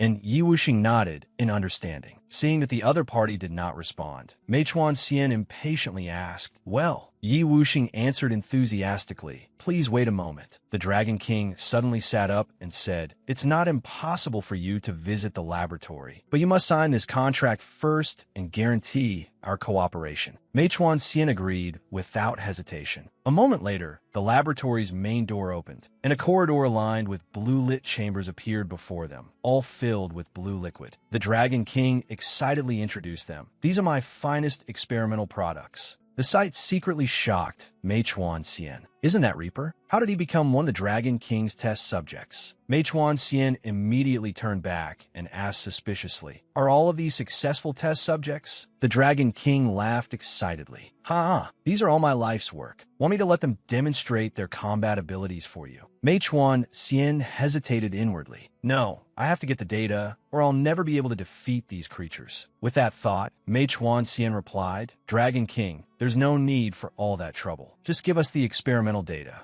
The Dragon King refused decisively. That won't do. Meichuan Xian demanded to know why the Dragon King was going back on his word. The Dragon King said seriously, The experimental data is my capital. How could I possibly give it to you? If the Meichuan family gets their hands on that data, where would that leave me? Those words deeply disappointed Meichuan Xian. Dragon King, your sincerity in this cooperation is lacking. The Dragon King suddenly stepped forward and grabbed him by the collar. What the hell are you? I'm only cooperating with you out of respect, so don't push your luck. After saying that, he shoved Meichuan Xian to the ground. Meichuan Xian landed hard on his backside and shouted furiously, You've offended the Meichuan family. I, Meichuan Xian, will make you regret this. After saying that, Meichuan Xian stormed off in anger. Watching his retreating figure, the Dragon King gritted his teeth and muttered, Once I deal with Zhan Wuqing, I'll come back and deal with your Meichuan family too. The next morning, Bai Geng ran into Zhan Wading on the street. He pointed ahead and said, Boss, look over there. A man walked out and,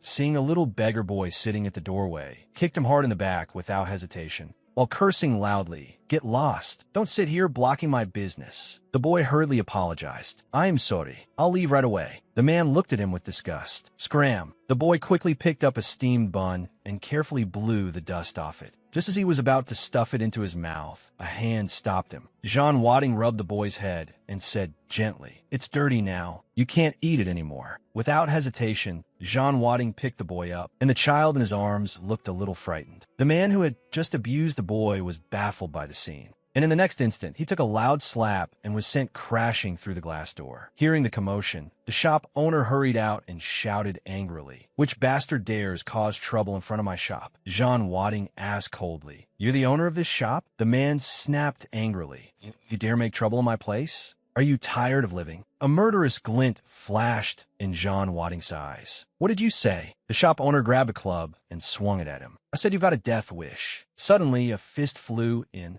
and Bai Geng punched him hard, saying, The one with a death wish is you. Then Bai Geng stepped on his arm. The shop owner roared in anger. Let me go. Bai Geng threatened him. How dare you disrespect the boss? Are you sick of living? The shop owner, furious beyond reason, yelled, Do you know who I am? I'm the young master of the Zhou family in Shangjing. You dare lay hands on me? Do you have a death wish? Hearing that, Bai Geng lifted his foot, then viciously stomped on his head. I don't care who you are. Remember this. There are some people you cannot afford to provoke. Take this as a lesson. At the same time, at a luxurious banquet, everyone was raising their glasses in celebration. A pot-bellied man was happily entertaining his guests. Suddenly, a servant walked over and whispered a few words into his ear, and the wine glass in his hand immediately slipped and shattered on the floor. He roared furiously, Investigate this. I want to know which bastard has the nerve to beat up my son. Back at the base, Zhan Wading was on the phone. He said, All right, I understand. I'll head back immediately. After hanging up, Zhan Wading angrily slammed his fist into the wall. Those damned Asan dogs actually dared to open fire at our border. This is an outright provocation. Seeing this, Bai Geng said, Those bastards deserve to be wiped out. The butler appeared and reported, Your Highness,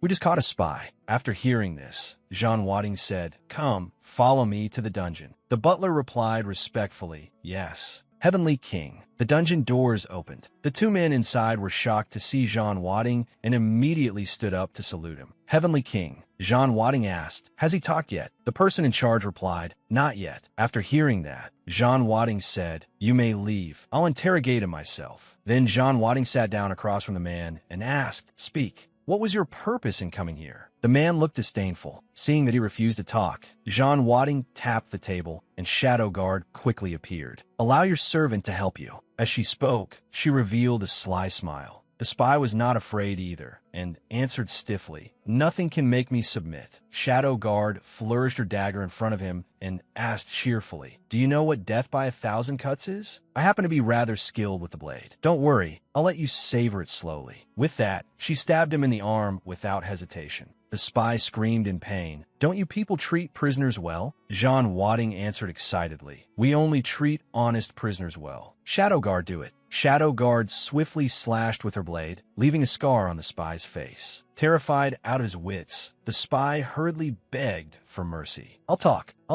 My mission was to steal your defense deployment map." Jean Wadding let out a cold laugh. "Just with the likes of you?" He continued, "What else?" The spy said in terror, "That's all, really. That's all. I've already told you everything I know." Staring at him, Jean Wadding asked, "Why steal the border defense map?" The man answered honestly, "To trade it to the Dragon King." Jean Wadding thought to himself, as expected, this is tied to the Dragon King again. Then he sternly pressed on, "What exactly is the deal between your general and the Dragon King?" The spy nervously replied, "Our general is responsible for selling the lowest class civilians in Asan to the Dragon King as test subjects." These words enraged Jean Wadding to the extreme. He slammed the table and shouted, "Utterly inhuman." Then he looked up at Bai Gong and ordered solemnly, "Bai Gong, give him a fake deployment map, then head to the border and ambush their men." Bai Gong smiled confidently. "Don't worry, Your Highness. This is what I do best." The scene shifted to the Dragon King's villa. He was sitting in a quiet room playing chess. Yi Wuxing rushed in through the door in a panic, looking flustered. "Dragon King, something's happened." Then Yi Wuxing reported seriously, "All the Asan slaves sent over yesterday were captured." The Dragon King paused with the chess piece in his hand and frowned. "Captured? What happened?"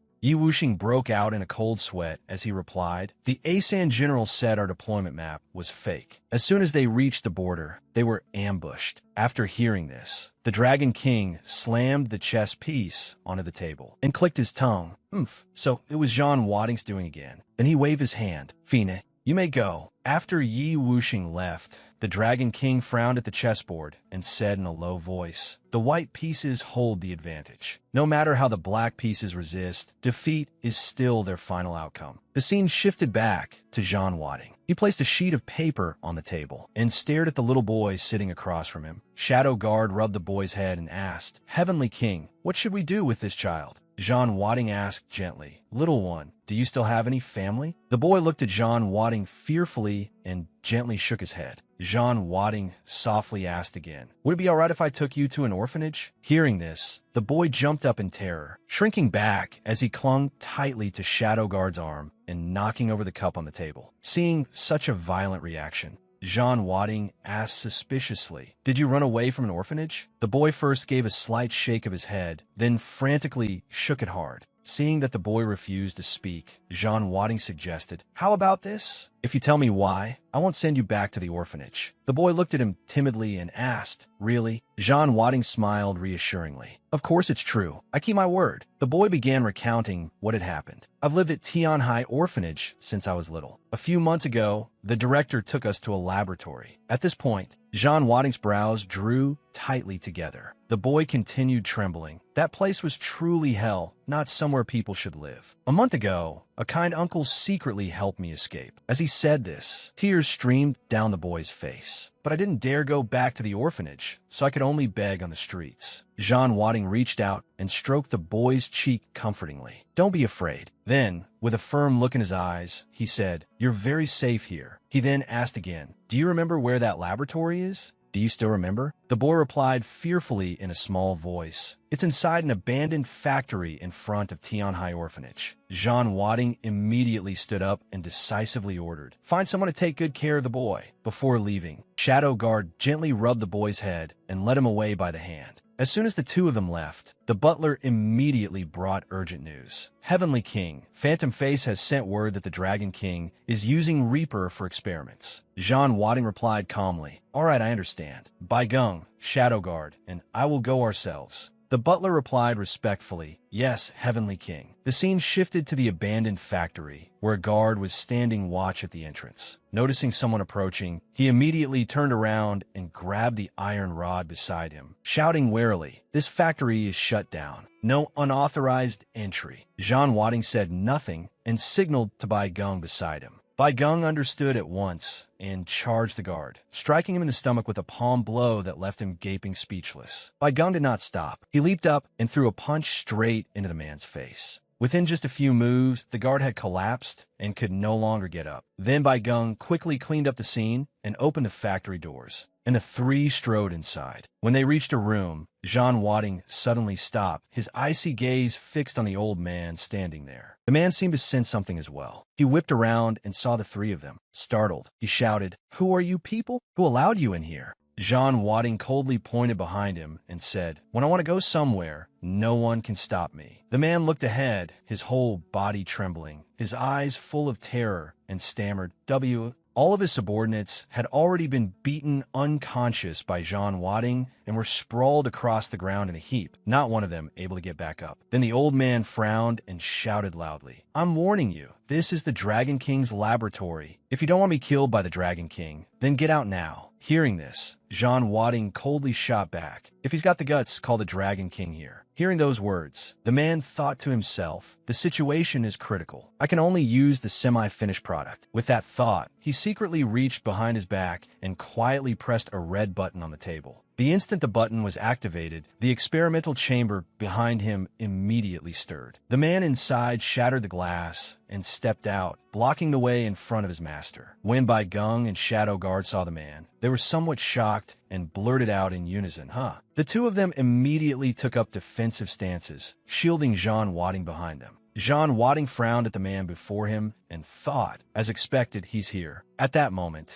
seeing that his test subject had undergone a mutation, the old man burst into laughter. "Ha ha, truly a perfect work of art." Then, he pointed at Jean Wadding and ordered, "Kill them for me." However, Reaper did not obey the command at all. Instead, he casually threw a heavy punch at the old man and sent him flying. The blow made him cough up blood. After knocking him down, Reaper walked straight toward Jean Wadding, narrowed his eyes in fury, and said, "Jean Wadding, we meet again." Jean Wadding looked at him coldly and sneered, "The mighty Reaper, reduced to a test subject. You really are pathetic." Hearing this, Reaper flew into a rage and roared at him, "This is all because of you." In the very next instant, Reaper leaped up at incredible speed and charged like a whirlwind, attacking as he let out a vicious laugh. "But today I'm going to kill you and turn you into a test subject too, so you can suffer the same pain I did." When Bai Geng and Shadow Guard saw him rushing over, they could not hide the shock on their faces. In the blink of an eye, Reaper had already grabbed both of them and laughed triumphantly. "Ha!" Then, Reaper hurled the two of them high into the air with terrifying strength. Having dealt with them, Reaper shouted excitedly, "Power! This is power! Wonderful, wonderful!" Then,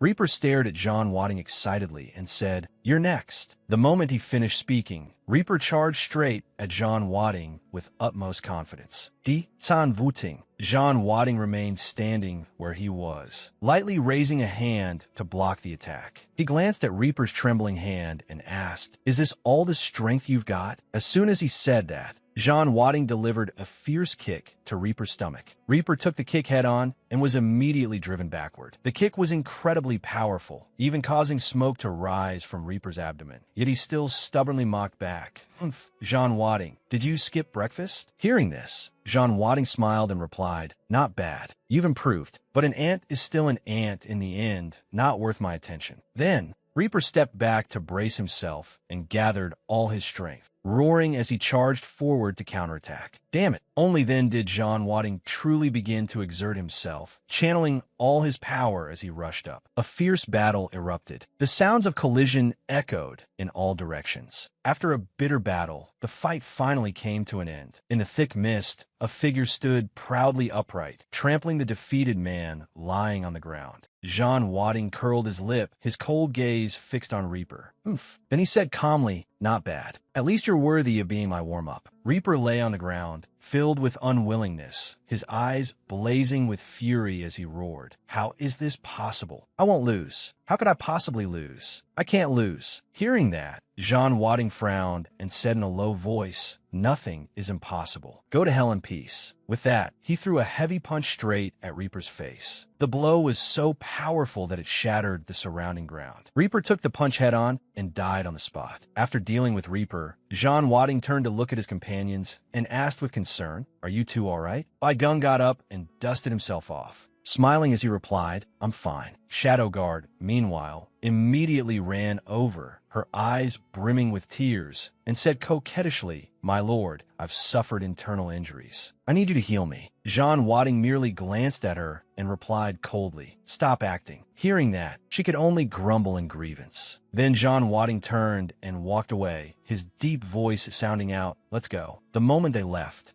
Jean Wadding blew up the entire experimental factory. After that, the three of them drove back. On the way, Shadow Guard handled a few matters on her phone, then turned and reported to Jean Wadding, Heavenly King, the butler's side has also finished. Jean Wadding frowned slightly and answered with a serious expression, good. Then he said to the two of them, make your preparations. The final battle is coming soon. The scene shifted to the Dragon King's residence. At that moment, the Dragon King's door was slammed open, and Yi Wuxing rushed in a panic, shouting in alarm, Dragon King, something's happened. The Dragon King was leisurely sipping tea and calmly asked, why are you panicking? Speak clearly. Yi Wuxing immediately dropped to his knees, lowered his head, and reported in a low voice, Dragon King, all of our laboratories have been destroyed. After hearing that, the Dragon King still hadn't fully reacted and casually waved his hand. Only one was destroyed. It's nothing. But the very next moment, the Dragon King froze and asked sharply, what did you say? Yi Wuxing lowered his head and replied, all of our laboratories have been destroyed. As soon as he finished speaking,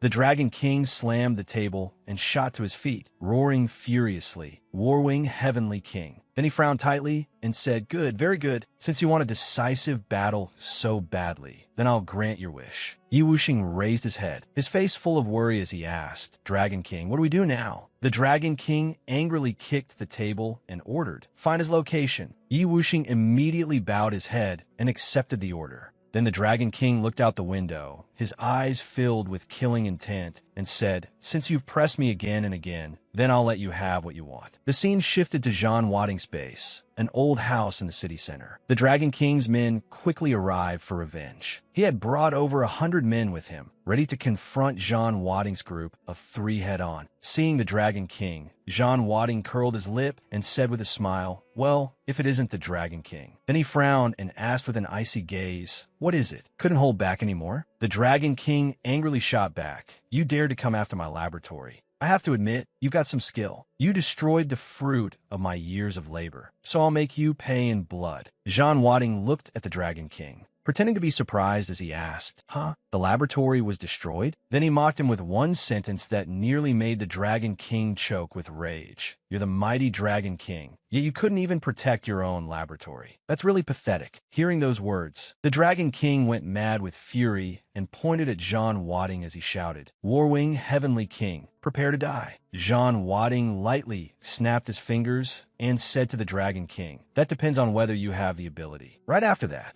his subordinates carried out Long Yi's corpse and threw it in front of the Dragon King. The Dragon King was shocked and thought to himself, Long Yi? How'd he end up in Jean Wadding's hands? Jean Wadding looked at him and said, he also said he wanted to kill me. But sadly, the one who ended up dying like a dog isn't me. It's him. Hearing this, the Dragon King's whole body trembled, and he pointed at him hatefully. You. Jean Wadding remained calm and composed, curling his lips as he continued. What, can't take it? You're old already. Don't get so angry you die here. The Dragon King glared at him and said bitterly, the one who deserves to die is you. Right here. Jean Wadding immediately turned to Bai Gong and ordered, you all step back. Let me see what this Dragon King is capable of. The Dragon King also took a pill from his sleeve and turned to his subordinates. You all back away as well. Then, the Dragon King swallowed the pill. In an instant, his body began to mutate, becoming abnormally muscular, his clothes stretching until they ripped apart. The Dragon King's eyes turned blood red, and his muscles bulged layer upon layer. without saying a word. He charged straight at John Wadding with astonishing speed and roared furiously, "Warwing Heavenly King." Gordy. John Wadding calmly raised a hand and easily blocked the Dragon King's punch. The clash of the two of them generated a terrifying force that shook the very air. Right after that, both of them were forced backward at the same time. The Dragon King revealed a trace of excitement and stared at John Wadding with murderous eyes. "Warwing Heavenly King, your strength may indeed have once surpassed mine, but I long ago developed a drug that can greatly increase cultivation." Hearing that, John Wadding merely lifted the corner of his mouth and said, "I really didn't expect you to succeed." At once, the Dragon King's eyes lit up. He frowned at John Wadding and said, "Then I'll broaden your horizons." Before his words had even finished, the Dragon King rushed forward and struck with a palm. Faced with the attack, John Wadding lightly dodged aside. The Dragon King did not stop. He immediately leaped high into the air and used the momentum to attack again.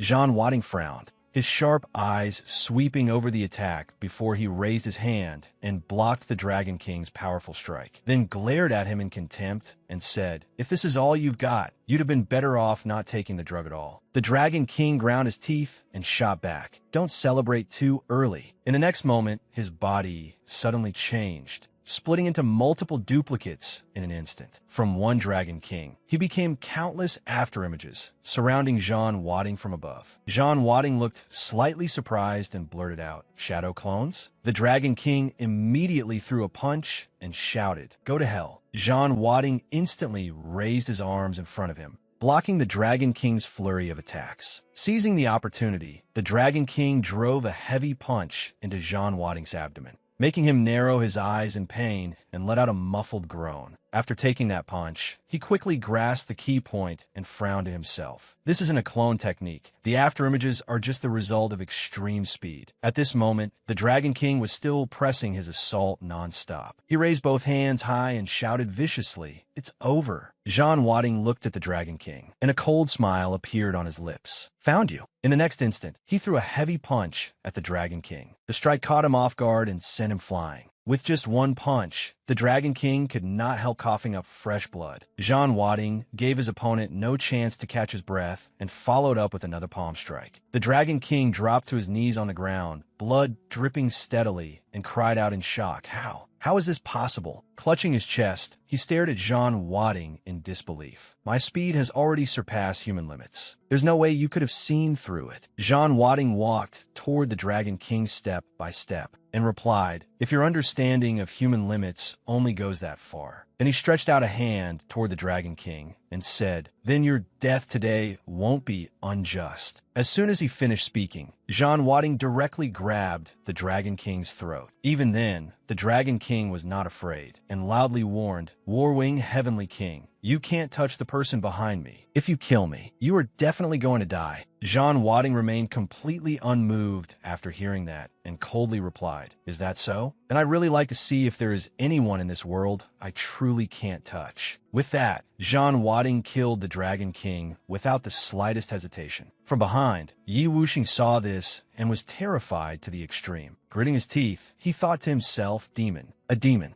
After dealing with the Dragon King, John Wadding walked toward Yi Wuxing and said coldly, "You're next." Yi Wuxing trembled all over and hurriedly fell to his knees, begging, "Please spare my life. I only helped the Dragon King because I was confused for a moment. As long as you don't kill me, I'll hand over all my assets to you." Hearing those words, John Wadding was not moved in the slightest. He looked at the other man coldly and said, "Once you're dead, all of that will still be mine anyway." Seeing that there was no way out, Yi Wuxing angrily raised his head and roared at him. Then he forcefully got to his feet, preparing to counterattack. "If that's the case, then even if I die, I'll bite a piece of flesh off you." John Wadding said nothing more. He raised his fist high and smashed it down on Yi Wuxing's head. With just one blow, Yi Wuxing was completely knocked unconscious and lay motionless on the soaking wet ground. After everything was settled, John Wadding turned and left. He glanced back and ordered his subordinates, "Clean it all up." Bai Geng immediately nodded. Understood. The scene shifted elsewhere. In a dim room, one man said angrily, "Warwing Heavenly King killed the Dragon King, and the laboratory is gone too." Another immediately picked up the thread with a disdainful expression. "I knew that Dragon King wouldn't amount to anything. What useless waste." Then he furiously slammed the table and roared, "I have to personally send people to kill that Brad John Wadding." A calmer man raised a hand to stop him. "Don't act rashly. I've already obtained all of the Dragon King's laboratory data." The other man still had not calmed down, his tone filled with venom. "He dared to ruin our plans. This absolutely cannot be let go so easily. We have to bring that brat back here." Hearing that, the calmer man asked in return, "If you send people to kill him now, you'll only expose our existence instead. The harm outweighs the benefit." At this moment, the leader spoke up and cut off the argument between the two of them. "Enough. I'll prepare a big gift for him." The other man asked after hearing that, "Since you've decided, then we'll follow your arrangements." Grinding his teeth, the leader said softly, "Copy the research data and distribute it to everyone below." The other man immediately accepted the order and answered firmly, "Yes." The scene shifted elsewhere. The star-filled night sky stretched on in silence. Chen Tianwei was standing on the top floor of a high-rise building, looking down at the city below. A cold smile rose on his lips as he muttered to himself, "This city has always been ruled by my Chun family." Just then, the door behind him was suddenly pushed open. Chen Tianwei immediately turned to look toward it. Zhan Wadding and Lu Qingqing strode in with imposing momentum. When Chen Tianwei saw the two of them, he froze and blurted out, "You're still alive?" Zhan Wadding walked over to the sofa in the room and sat down, then said calmly, "Seeing that I'm not dead, are you very disappointed?" Chen Tianwei immediately asked anxiously, "Dragon King and young Master Yi, them?" Zhan Wadding smiled, the corners of his mouth curving upward as he replied, "They're all dead." Hearing that, Chen Tianwei could not believe it and shouted furiously, "How is that possible?" Zhan Wadding immediately got to the point. "From today onward, all of the Chun family's market share in Haidong will be transferred to the Lu family." Chen Tianwei gritted his teeth in anger and cried out helplessly, "You."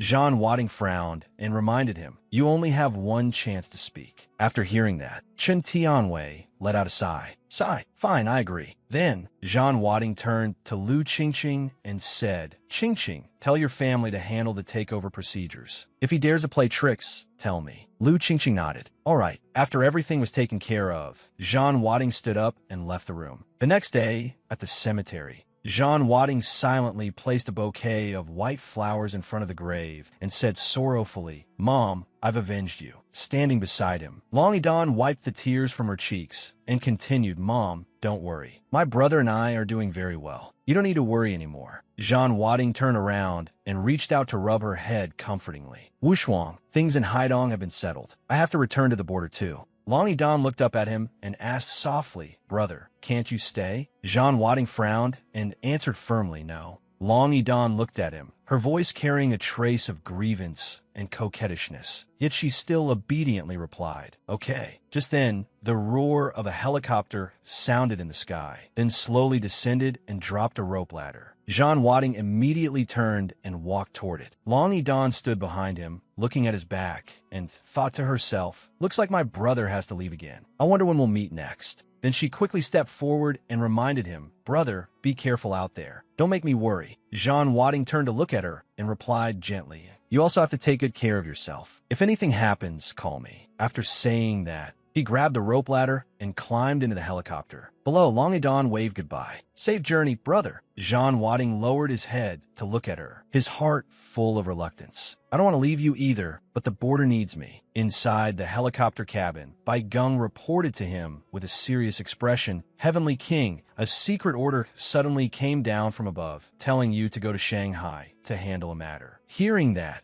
Zhan Wadding was somewhat surprised and asked in confusion, "Shanghai? That's Shunshao Heavenly King's territory. What am I going there for?" Bai Geng glanced at him and replied, "A few days ago, Shunshao Heavenly King was surrounded by more than 10 grandmasters and died in battle." Hearing that, Zhan Wadding's brows knitted tightly as he exclaimed in shock, "What? Shunshao is dead?" Bai Geng closed his eyes and lowered his voice. The higher-ups have been suppressing the news this whole time. The message was only secretly delivered today. Zhan Wadding rested his chin on his hand, lost in thought. A heavenly king was ambushed and killed in his own stronghold. How interesting. Then his expression darkened, and he turned to Bai Geng and coldly asked, "Understood. Has someone been assigned to protect Wushuang?" Bai Geng flashed his white teeth. and said with a grin, "Heavenly King, everything was arranged long ago." The helicopter continued cutting through the clouds as it flew toward Shanghai. The scene shifted to a room somewhere in Shanghai. While Asura was sitting in a chair deep in thought, someone suddenly walked in. He raised his head to look at the newcomer and asked, "How is it?" The subordinate respectfully lowered his head and reported, "My lord, Warwing Heavenly King has already left Haidong. He will most likely come to our place." Asura gently turned the ring on his finger and looked at the man as he said, "I know. Keep watching for now." Then,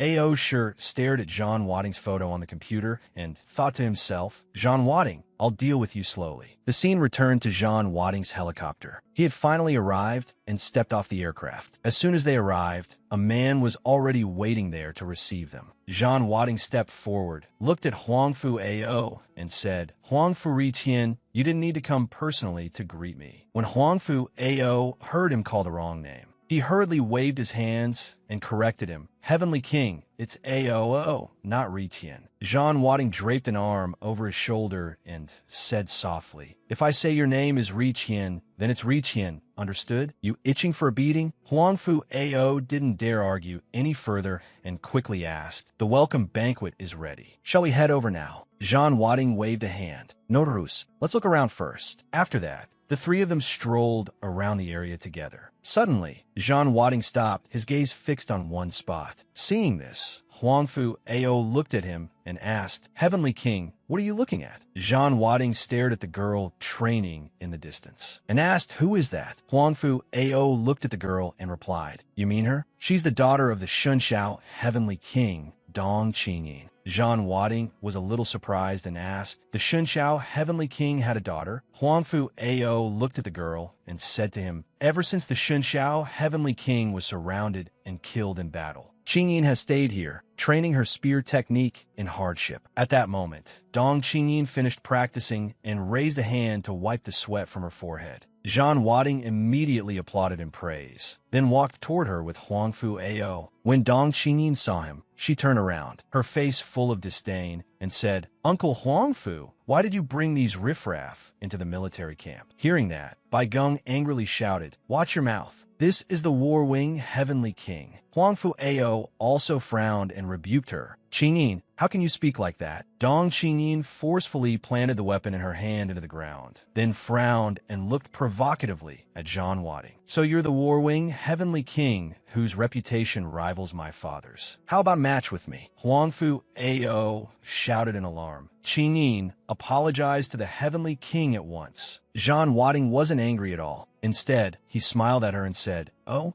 where does your confidence come from?" Dong Qingyin lightly swung her weapon and answered confidently, "My strength." John Wadding smiled when he heard that, casually straightened his tie, and said, "Fine, I'll play with you a little." Then he tilted sideways and beckoned for her to attack. Dong Qingyin immediately stomped off the ground, leaped into the air, swung her weapon, and shouted, "Be careful, here I come." John Wadding raised a brow and focused on observing her moves. The power of the two collided fiercely in that instant, and two powerful auras swirled around them. Dong Qingyin frowned and shouted, throwing herself into the attack. She swung her weapon repeatedly, launching a frenzied assault at him. John Wadding stood where he was without spending any effort at all. With just 2 fingers, he easily blocked her attacks. Dong Qingyin froze in shock, her eyes wide with disbelief as she stared at him. Then John Wadding withdrew his power, smiled at her, and said, "Your spearsmanship is already on par with the Shunshao Heavenly Kings." Suddenly, the space around the two of them turned strangely still, and dust billowed around them. Hearing those words, Dong Qingyin clenched her teeth in anger and glared at him. Then she swung her spear again and, without holding back, launched a new wave of attacks. John Wadding clicked his tongue lightly and looked at her offensive.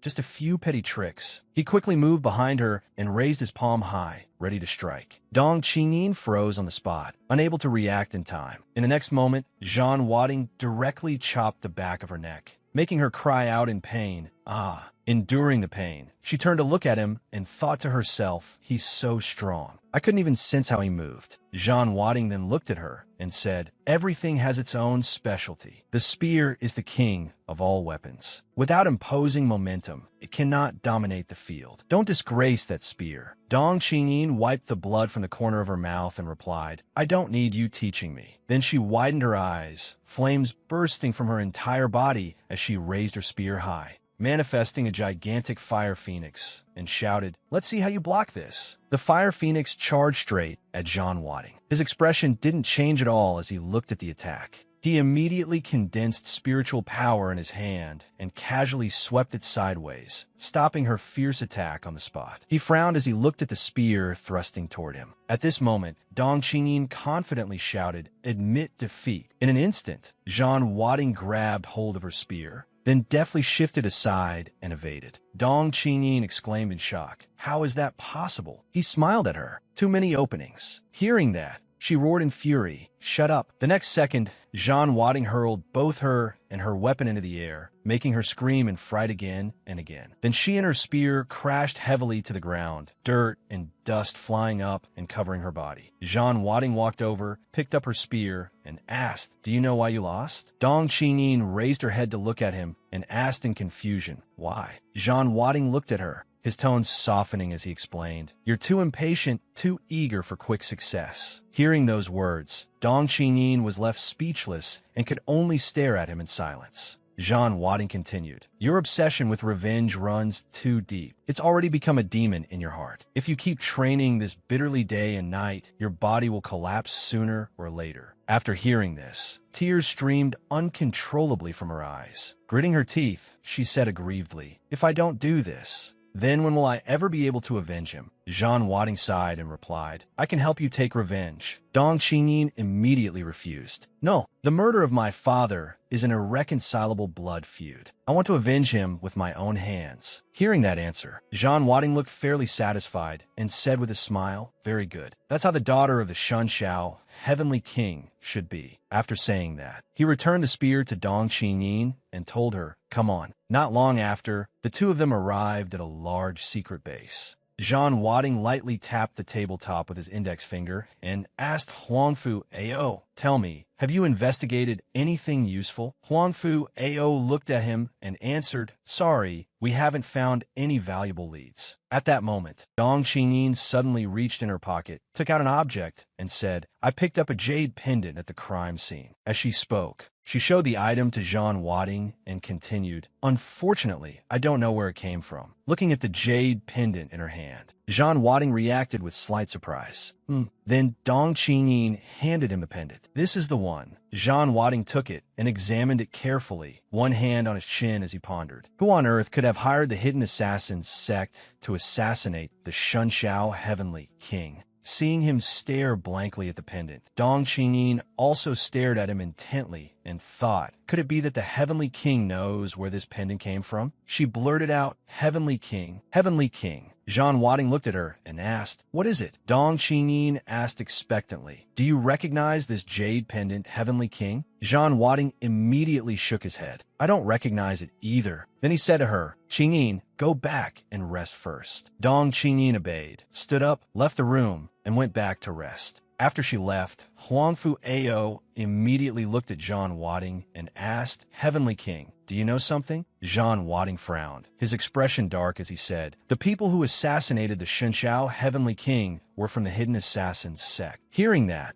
Huangfu Ao was shocked, jumping to his feet as he shouted, what? The hidden assassins sect? Jean Wadding looked at him and calmly replied, that's right, it was them. Could it be that the Shunshao, heavenly king, once offended them? Huangfu Ao immediately shook his head. I'm not sure about that either. I didn't dare ask too much. After hearing that, Jean Wadding leaned back in his chair and coldly said, you may leave. The scene shifted elsewhere. Inside a grand and imposing castle, Shueisha led a group of subordinates inside, preparing to report the situation. He immediately knelt on the ground and bowed to the sect master. Reporting to the sect master, the mission has been completed. The sect master reclined sideways on a large chair, his gaze sharp, and nodded in approval.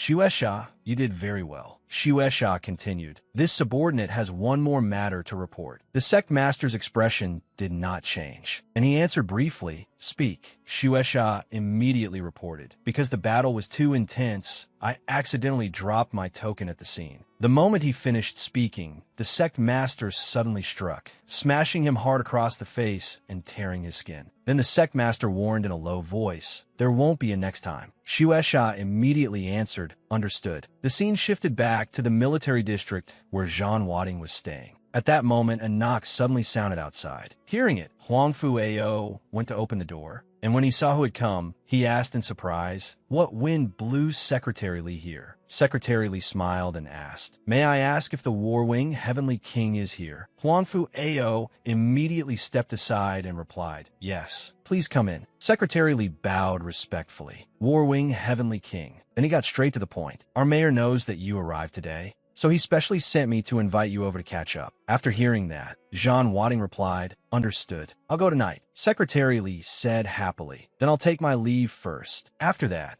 Huangfu Ao politely escorted him to the door. Jean Wading watched Secretary Li's departing figure, a hint of interest rising in his heart. The mayor already knows I arrived today? Interesting. That evening, in front of a luxurious hotel, Jean Wading pulled up in a luxury car. Then he and Dong Qingyin, dressed impeccably in formal attire and radiating imposing presence, walked inside. As they were walking, a flippant voice suddenly came from behind them. Beauty up ahead, wait a second. Behind them was Lu Borui, who was approaching with two lackeys. One of his men stepped forward and said attentively to Dong Qingyin, beautiful lady up ahead, our young master Lu would like to get to know you and make friends. Without another word, Dong Qingyin's expression darkened, and she leaped up, kicking him straight in the face while shouting, get lost. Instead of being angered, Lu Borui became even more interested. A fiery beauty too. I like that. The lackey who had been beaten by Dong Qingyin screamed angrily, his face covered in injuries. Lu Borui immediately stepped forward, ran a hand through his hair pretentiously, and said to Dong Qingyin, you can't be rude to a beauty like this. Beauty, let me introduce myself. I am Lu Borui, son of the chairman of the Shanghai Chamber of Commerce. Dong Qingyin looked at him, frowned, and said coldly, get lost. Not only did Lu Borui refuse to leave, he shamelessly praised her instead. What a personality. Then, he reached out to touch her face. Not bad. I like it. At that very moment, Jean Wading grabbed his hand and warned, she told you to get lost. Didn't you hear her? Lu Borui's hand was locked in place, and he gritted his teeth angrily. Let go of me. Not only did Jean Wading not release him, he squeezed even harder,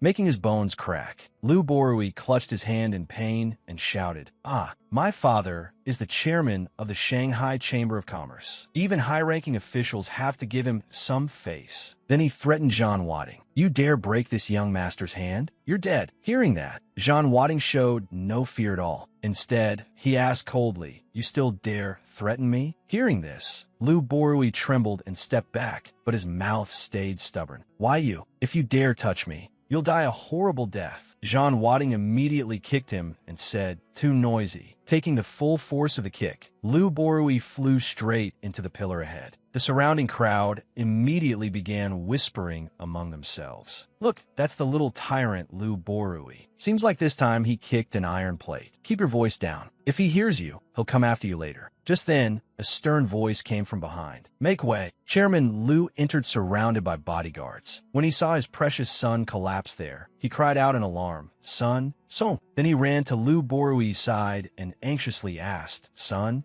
how are you? Trembling, Lu Borui pointed at Jean Wading and complained, Dad, he hit me. Chairman Lu grabbed his son's hand and said distressedly, it's all right. Leave this to me. Chairman Lu stared directly at Jean Wading and asked sternly, Brat, do you know who you just hit? Then he glared and roared furiously. That's my son. You're dead. Jean Wading looked at him and replied calmly, others may fear you. I don't. Hearing that, Chairman Lu glanced behind him and sneered. Good. It's been a long time since I met someone like you. Old Sue, I'll have to trouble you. At that moment, a ragged old drunk stepped forward, still holding a bottle in his hand. He walked up to Chairman Lu, raised 3 fingers, and said, remember this. Every time I make a move, I want 3 bottles of good liquor. Chairman Lu replied, no problem. The old man immediately glared at Jean Wading and shouted, kid, just count yourself unlucky. In the next instant, he kicked forward in attack, but Jean Wadding easily dodged. Then, Jean Wadding forcefully pushed off the ground and lunged forward, delivering a heavy blow to the old drunk's neck that made his eyes bulge wide. After dealing with the old man, Jean Wadding looked at Chairman Liu and said coldly, "He's just an old fool, not even worthy of entering my sight. Where did you get the nerve?" Then, Jean Wadding curled his lip and asked, "Was he your trump card?"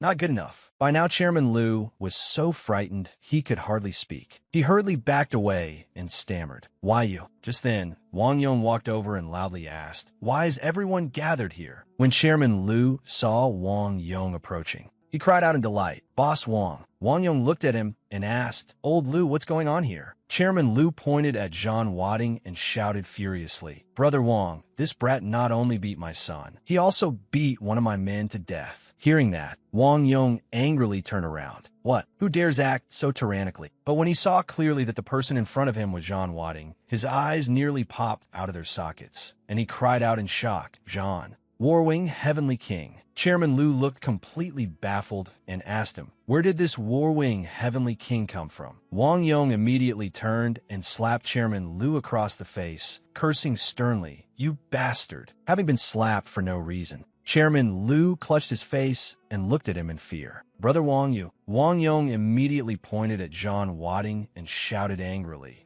"Is the distinguished guest I invited here today, the Warwing Heavenly King?" Hearing this, Chairman Liu collapsed onto the ground in terror, unable to speak. Jean Wadding then walked over to Wang Yong, stared at him, and softly asked, "Wang Yong, is this your idea of hospitality?" After hearing that, Wang Yong immediately turned and slapped Chairman Liu again, roaring furiously, "Open your dog eyes and look properly. You dare defend even the Heavenly King." Chairman Liu's whole body trembled as he lowered his head and admitted his fault. "I was blind. Heavenly King, spare my life." Hearing that, Jean Wadding immediately turned and left, clicking his tongue softly. "Umph." Chairman Liu watched Jean Wadding's retreating figure and gritted his teeth as he thought, offending the Warwing Heavenly King. It looks like I'll need to find a stronger backer. Not long after, at the banquet table, Wang Yong raised his glass to Jean Wadding. With a face full of remorse, he said, "Heavenly King, this is all my fault. I failed to arrange a proper reception." Jean Wadding lowered his head. In an icy tone, he replied, "Seems to me you've been sitting in that chair a little too comfortably, haven't you?" Hearing this, Wang Yong was startled and said in panic, "Heavenly King, you. Please let me explain." Jean Wadding stared at him coldly and asked, "Go on." Wang Yong lowered his head. He told him the truth. "Actually, I'm nothing more than a figurehead here. The whole of Shanghai is now controlled by the great noble families and merchant associations. They interfere with countless matters, and I truly can do very little." After hearing this, the corner of Jean Wadding's mouth lifted slightly, and he let out a soft chuckle.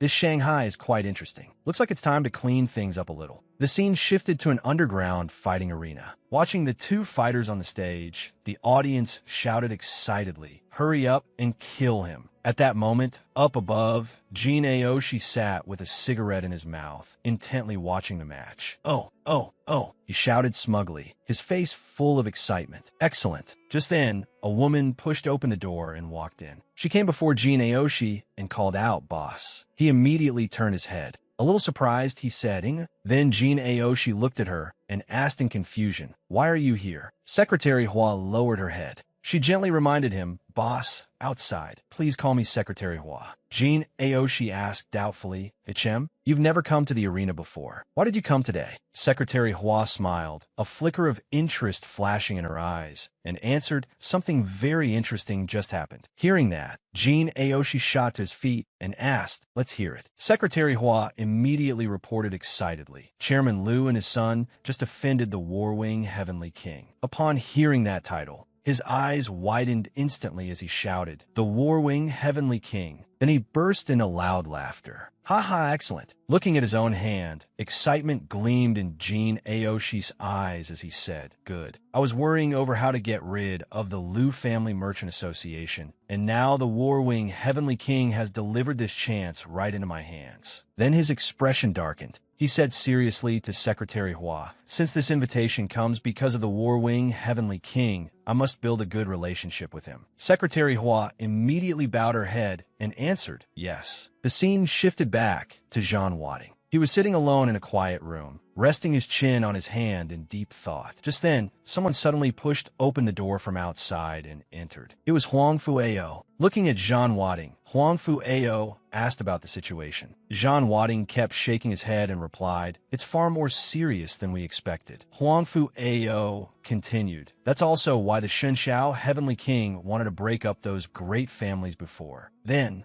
he looked at Zhang Wading with a face full of worry and went on. Who would have thought that just as the Shunxiao Heavenly King was preparing to act, something like this would happen? At that moment, a cold smile suddenly curved at the corner of Zhang Wading's mouth. As far as I can tell, there's a very good chance all of them were involved. Hearing this, Huangfu Ao slammed the table angrily, rose to his feet, and roared, "Damn it." Right then, someone else came in from outside. It was Bai Geng. Bai Geng held an invitation card in his hand as he walked in and called Heavenly King. Then, Bai Geng presented the invitation to Zhang Wading and said, "An invitation from the Jin family. They say they're hosting a banquet in 2 days. All the major families in Shanghai will be there, and they invite you to attend." Zhang Wading reached out and took the invitation. The corner of his mouth lifted slightly as he sneered. "We just formed a grudge with the Liu Family Merchant Association, and these people have already caught the scent." Interesting. Then Zhang Wading looked at the invitation and ordered Huangfu Ao, "Investigate these families in secret." Understood. Right after that, Huangfu Ao and Bai Geng left the room. After the two of them were gone, Zhang Wading looked out the window and thought to himself, "I'll play with you people for a bit." That night, at Chairman Liu's house,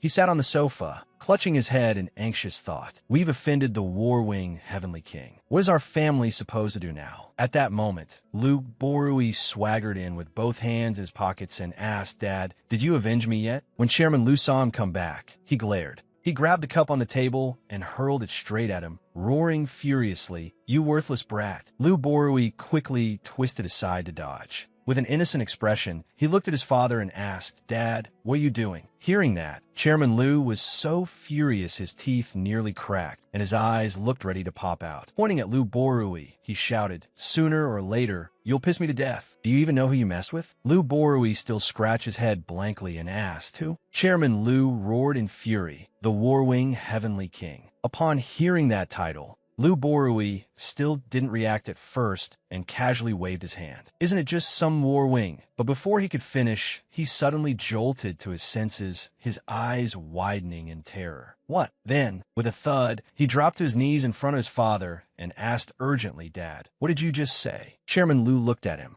Letting out a long sigh, he said, "Sigh." Liu Borui raised his head, trembling as he grabbed his father's hand, and said fearfully, "Dad, hurry and think of something. The War-Wing Heavenly King is ruthless. He even dared kill his own father." Chairman Liu held his head and replied, "I haven't thought of anything either." Just then, a voice suddenly sounded from outside. "I can help you." Secretary Hua strode in. When Chairman Liu saw her, he pointed at her and asked, "Who are you?" Secretary Hua smiled at him. "You don't need to know who I am. You only need to know that our Jin family will help you." Hearing those words, Chairman Liu was startled. He blurted out, "The Jin family?" Then he looked at her warily and asked, "Since when are you people so kind-hearted?" Secretary Hua extended her hand and answered, "Let's make a deal. I'll acquire your Shanghai Merchant Association." The moment Chairman Liu heard that, he instantly understood. He shouted, "In your dreams. This is the work of my entire life." Secretary Hua's expression sank, and she said coldly, "Then just wait to collect the corpses of your whole family." After saying that, she turned decisively and prepared to leave. In panic, Liu Borui clutched his father's leg and begged, "Dad, agree to it. I don't want to die." Chairman Liu immediately raised his hand and hurriedly called her back. "Wait." Secretary Hua instantly turned around and asked, "So Chairman Liu has thought it through?" Chairman Liu raised one finger and named a condition. "I'll agree, but I have one condition." Secretary Hua looked at him and asked, "What condition?" Chairman Liu frowned angrily and said, "I want the War-Wing Heavenly King dead in Shanghai." Without the slightest hesitation, Secretary Hua lightly pushed up her glasses. "No problem." The scene shifted to outside the hotel. Zhang Wading strode into the hotel, but just then someone suddenly jumped out and blocked his path. "Stop!" Zhang Wading looked at the man in confusion.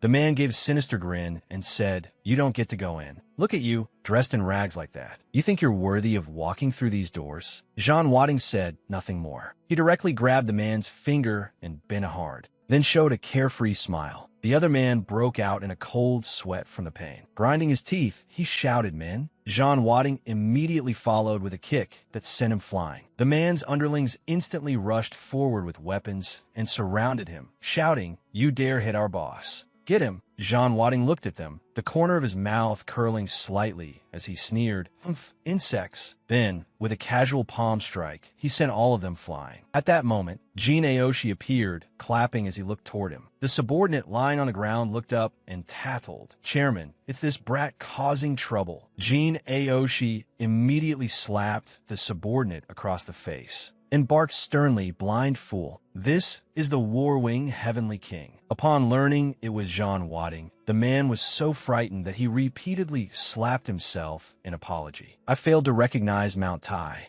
War-Wing Heavenly King, spare me." Jean Wadding asked coldly, "Who are you?" Jin Aoshi immediately cupped his hands and replied, "War-Wing Heavenly King, I'm the head of the Jin family, Jin Aoshi. I'm the one who invited you here today." Hearing that, Jean Wadding frowned tightly and stared at him. Looks like Master Jin gets information very quickly. Jin Aoshi then gestured with his hand to invite him in.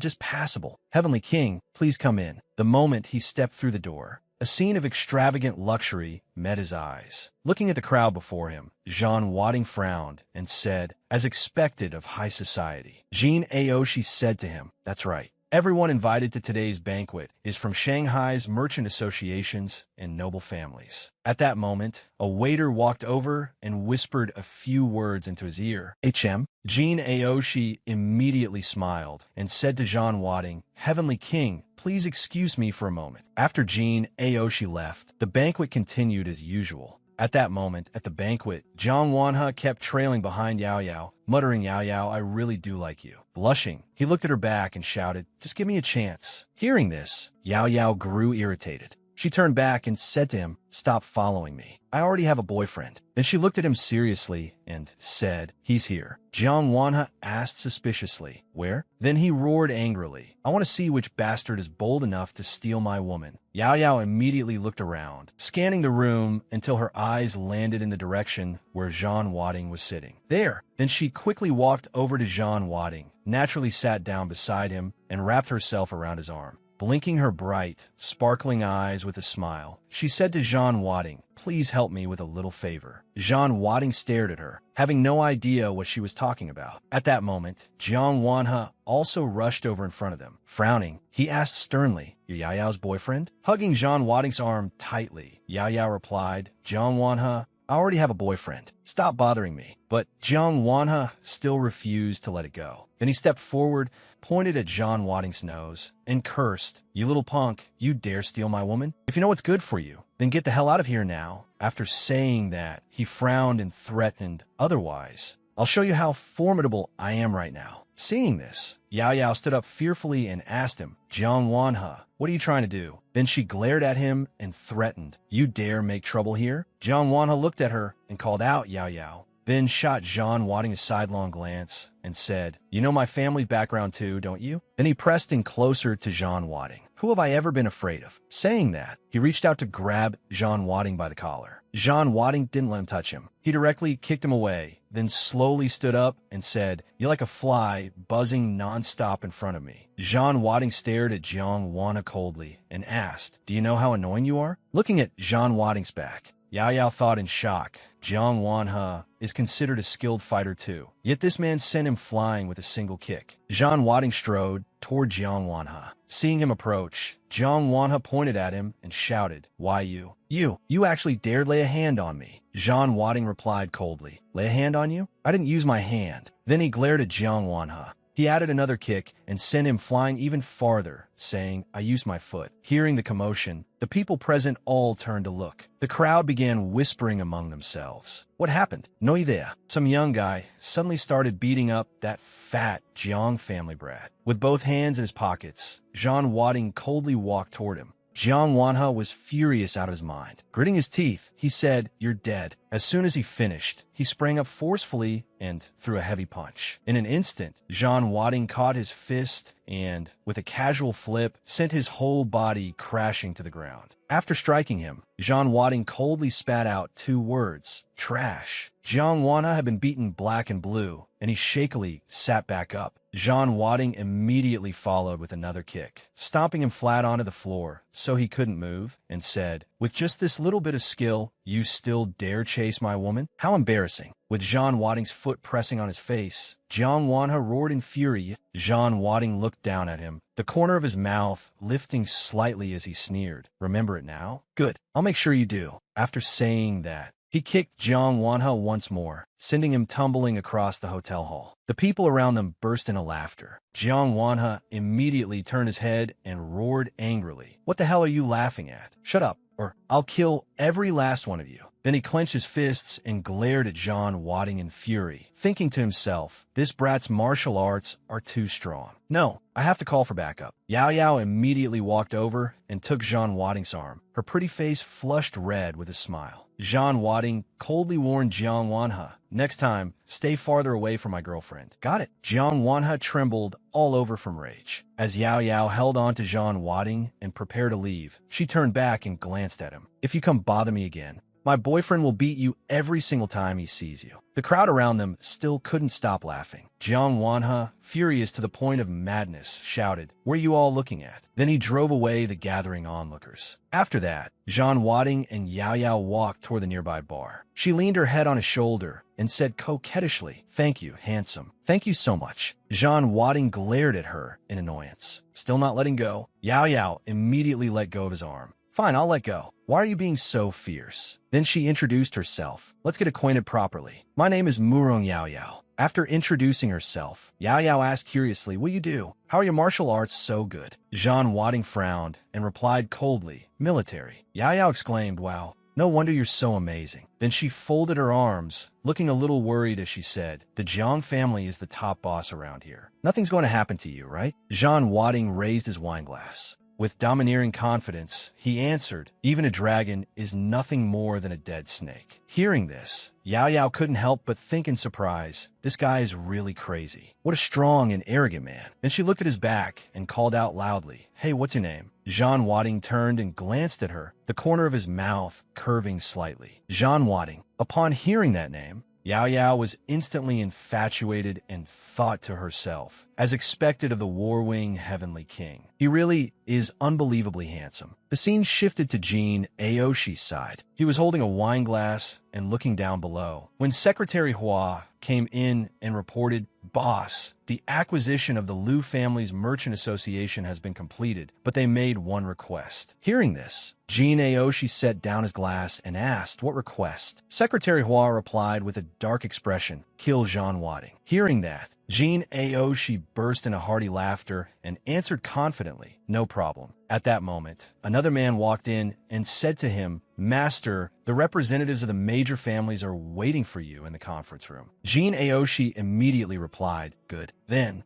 he glanced at the man and instructed, "Oh, right. Bring Jean Wadding there as well." The man lowered his head and obeyed, "Yes." Then, the man went out into the main hall to find Jean Wadding and called out, "War-wing Heavenly King, my master requests your presence." Hearing this, Jean Wadding frowned. He thought to himself, "I like to see what trick he's planning to pull too." Then he politely said to the other man, "Lead the way." The man immediately brought Jean Wadding to a room. Jean Wadding pushed the door open and strode in proudly. Inside, the big shots were already seated around the table. The moment he entered, everyone turned their eyes toward Jiang Wanlong. Seeing this, Jiang Wanlong slammed the table and shot to his feet, angrily shouting, "Who has the nerve to barge in here?" Wu Zhilan, however, looked at Jean Wadding with great interest and said, "Oh my, and he's even a handsome man." At that moment, Jean Aoshi stood up and walked toward Jean Wadding, saying, "Everyone calm down." Then, he raised a hand and introduced him to the room. "This is the newly arrived War-wing Heavenly King." Hearing that title, all 5 people seated there were so shocked that they sprang to their feet, exclaiming, "What?" Wu Zhilan immediately cast him a flirtatious glance, blushing as her heart raced. As expected, the War-wing Heavenly King is as handsome and elegant as the rumors say. Seeing her act like that, Jiang Wanlong mocked, "Look at that old woman acting all coquettish. Jean Aoshi continued introducing everyone present to Jean Wadding. Cool, mate. Let me introduce them to you.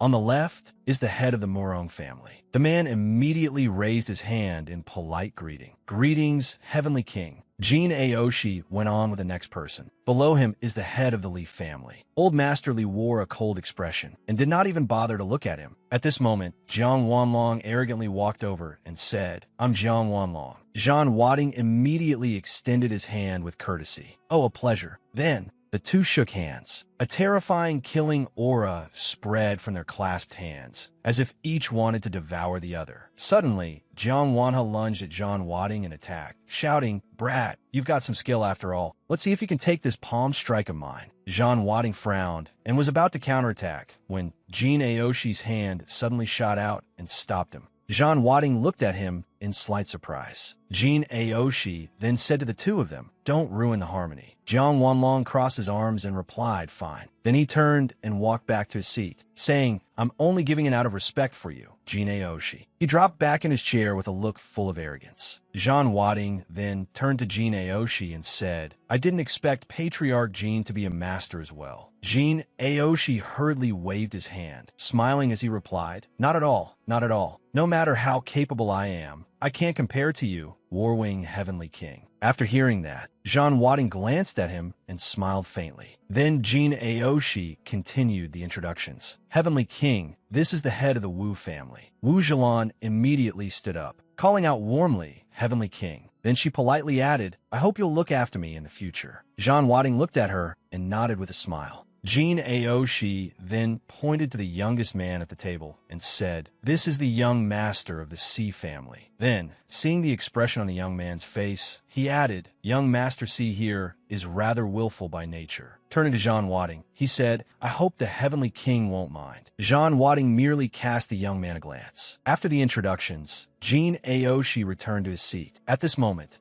Jiang Wanlong asked bluntly, Why exactly did you call us here? Jean Aoshi slammed the table and shouted, Please keep order. Then he smiled and pointed at Jean Wadding. First of all, of course, it's to welcome our Warwing Heavenly King to Shanghai. Once that was done, he paused briefly before getting to the main point. Now that he has arrived in Shanghai, it's time to hold the once every 5 years Dragon Tiger Valley Conference. I hope all the family heads will make their preparations. Hearing this, Jiang Wanlong opened his mouth and said, Dragon Tiger Valley should indeed be opened. Then he clenched his fists excitedly and added, I, Jiang Wanlong, can hardly wait any longer. Suddenly, he turned his head, looking at Jean Wadding with obvious disgust. However, Dragon Tiger Valley has no need for outsiders to take part. At those words, the corner of Jean Wadding's lips curled into a cold smile. Jiang Wanlong then slammed the table and looked at Jean Aoshi. If an outsider takes part, then I won't. After saying that, he stood up decisively and walked out. Watching him pass by, Jean Wadding thought to himself, this is getting interesting. The people present looked at one another and remained silent. Jean Aoshi then spoke up to break the silence. Heavenly King, that man has an eccentric temperament. Please don't take it to heart. Jean Wadding did not care in the slightest and waved his hand. I'm Fine. Please continue. After the meeting ended, as they were walking outside, Wu Zhelan sidled up to him and suggested, Heavenly King, when you have time, come visit the Wu family sometime. Looking at him, she pleaded in an earnest tone, I'd really like to have a heart-to-heart talk with you. Jean Wadding heard this and replied indifferently, We'll talk about it another day. Then he left the hotel and headed home. On the way, he ran into Jiang Wanha again. Jiang Wanha brought a group of subordinates and blocked Jean Wadding's path, saying, Brat, you finally came out. He pointed a wooden club at Jean Wadding and shouted angrily, This young master has been waiting for you for a long time. Jean Wadding looked at him, the corner of his lips lifting slightly as he asked with a cold smile, Didn't you get beaten enough inside? Jiang Wanha showed no fear and replied confidently, You may be strong on your own, but you can't compare with me having so many men. Then he turned his head and ordered, Get him. A group of thugs immediately came forward with weapons in hand, standing behind Jiang Wanha and looking at Jean Wadding with confidence. Seeing these people, Jean Wadding frowned and asked, What use is more trash? Hearing that, Jiang Wanha roared fiercely, You've got guts for a calf that doesn't fear the tiger. Then he swung his wooden club and ordered charge. The group immediately brandished their clubs and rushed at Jean Wadding like mad. Jiang Wanha stood at a distance watching, saying confidently, "With this many people, we'll crush you to death, if nothing else." Just then, a powerful light burst out from the crowd, and in an instant, every one of them was sent flying by Jean Wadding. Seeing that scene, Jiang Wanha pointed at him in horror and shouted, You. At that moment, Jean Wadding walked toward him and asked coldly, "What do you mean, you? If you want to fight, then come fight." Seeing him approach, Jiang Wanha raised the blunt stick in his hand and shouted, "Die." Jean Wadding immediately snatched the stick away and struck Jiang Wanha's other hand with a palm, catching him completely off guard and terrifying him to the core. Jean Wadding frowned at him and sneered, "I gave you a chance. Too bad you didn't know how to cherish it." At that moment, from the distance, a surge of power suddenly hurtled toward Jean Wadding. Just as he was about to gather his strength to finish Jiang Wanha off, Jiang Wanlong suddenly rushed over and shouted, "Jean Wadding, you dare lay a hand on my little brother?" Jiang Wanlong charged straight at Jean Wadding and struck with a palm. Jean Wadding immediately raised a hand to block Jiang Wanlong's attack, coldly replying, "Your brother brought this on himself." Hearing that, Jiang Wanlong frowned and roared in fury, "I'm going to kill you." Right after that, the two erupted into a fierce battle. After exchanging blows for a while, Jiang Wanlong was forced back by him. Jiang Wanlong looked at Jean Wadding in front of him and said with some surprise, as expected of the war-wing Heavenly King, "Your strength truly is extraordinary." Hearing that, Jean Wadding looked at him coldly and replied, "That just now didn't count. It was only a warm-up." Then Jean Wadding stepped toward Jiang Wanlong, frightening him so badly that cold sweat broke out across his body, leaving him stammering, "Why you?" Jean Wadding said mockingly, "I was just messing with you a little, and you took it seriously?" Hearing this, Jiang Wanlong ground his teeth in rage, yet could not get a single word out. Jean Wadding then stepped back and assumed an attacking stance, but suddenly noticed something, his brows knitting tightly. Looking at the old man before him, Jean Wadding asked, "What, you think you can stop me?" The old man looked at him and said, "Heavenly King, my master asked me to pass on a message to you. Do not reveal your talents too excessively." After hearing that, Jean Wadding replied coldly, "The person I want to kill, no one can save." Hearing this, the old man took up a defensive stance and circulated his inner energy. "Then this old servant must offend you,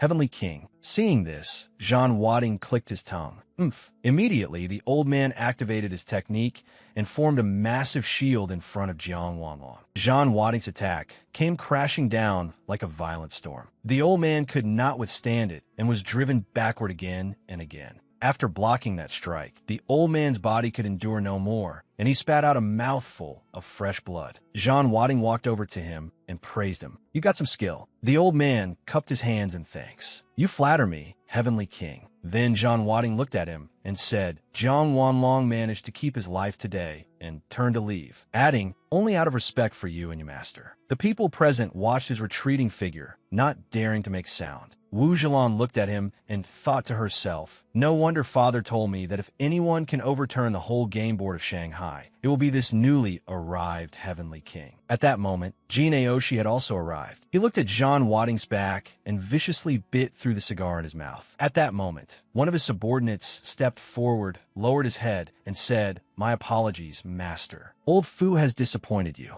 Jin Aoshi looked at him and shook his head. "I never expected you to defeat Jean Wadding in the first place." Then he asked, "How does Jean Wadding's strength compare with the Shunshao Heavenly King?" Without the slightest hesitation, the old man replied, "He is stronger than the Shunshao Heavenly King." Hearing that, Jin Aoshi widened his eyes in shock. Then he waved his hand and said to old Fu, "Withdraw and focus on your recovery." "Yes." At that moment, Secretary Hua walked over and stood behind Jin Aoshi, asking, "Should we send the assassins of the Hidden Assassins sect?" Jin Aoshi immediately replied, "No. I want to play with this Jean Wadding for a while first." Hearing that, Secretary Hua said nothing more and simply stared at Jin Aoshi. The next day, a figure appeared in front of the military district gate. Dong Qingyin stood by a corner wall with her arms crossed, staring blankly into the distance. Suddenly, she saw someone approaching and jolted in surprise. Jean Wadding walked in with a cold expression. Seeing him, Dong Qingyin immediately ran over and asked anxiously, "Heavenly King,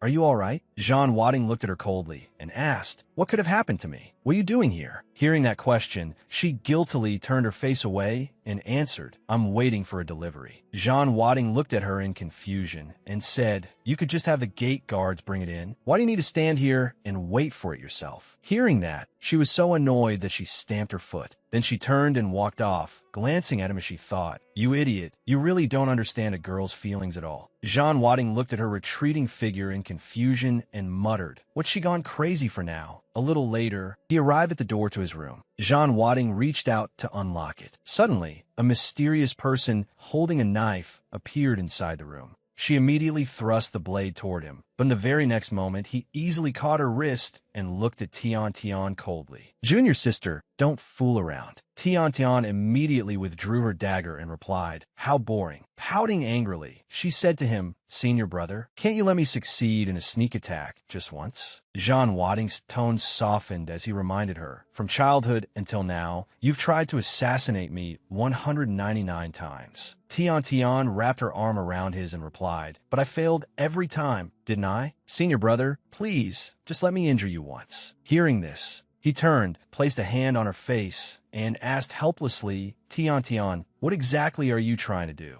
Enough already. Do you really want me dead? Hearing that, Tian Tian shouted back angrily, how could you think that? I just want to prove to father that I'm strong too. Then, the two of them walked into Jean Wadding's room together. The moment she entered, Tian Tian acted as if she were in her own home and flopped onto the sofa. At this moment, Jean Wadding looked at her and asked, Tian Tian, when you came to me, does master know? Without the slightest hesitation, Tian Tian answered firmly, no. Hearing that, Jean Wadding immediately flew into a rage and shouted, you snuck out again. How did you get out? Tian Tian forcefully stabbed her knife into the tabletop and retorted, of course I snuck out. That stubborn old man kept saying that a girl like me would be in danger if I went down the mountain, so he wouldn't let me leave. Then she looked at Jean Wadding and said coquettishly, senior brother, I'm this capable. What danger could I possibly run into? Hearing those words, Jean Wadding held his head helplessly and asked, how did you know I was in Shanghai? Tian Tian lightly brushed her hair and looked at him as she answered, I saw it in the news. I'm not some total cave woman. I have internet and a phone too. Just then, her stomach suddenly growled a few times. Tian Tian immediately looked at him and whined, senior brother, I'm hungry. Jean Wadding stood up and sighed. Fine, let's go. I'll take you to get something to eat. After that, he prepared a lavish meal for her. The moment Tian Tian saw the food, she grabbed her chopsticks and began wolfing it down, stuffing her mouth full. Seeing this, Jean Wadding said worriedly, slow down. No one's going to fight you for it. What are you scared of? Tian Tian looked up, her eyes dazed, and asked, what did you say? Seeing that, Jean Wadding rubbed his forehead helplessly. Nothing. Keep eating. Tian Tian nodded repeatedly. Then, she devoured all the food on the table like a whirlwind sweeping away clouds. A short while later, the entire table had been cleaned out by her, without even a scrap of meat left behind. Sitting in her chair, Tian Tian rubbed her round belly and said, phew, I'm finally full. Jean Wadding immediately stood up, turned around, and said coldly to her, now that you're full, hurry back. Tian Tian instantly lunged over and wrapped herself tightly around him. I'm not going back. Jean Wadding frowned unhappily and said, let go. Tian Tian refused to release him and replied angrily, if you won't let me stay, then I'll just keep hugging you like this. Hearing that, Jean Wadding could only helplessly give in. All right, you win. Having gotten her way, Tian Tian let go and said, thank you, senior brother. Jean Wadding immediately warned her seriously, I'm saying this first. If you stay here, you have to listen to me, and you mustn't cause me trouble. Tian Tian happily nodded again and again. Yes.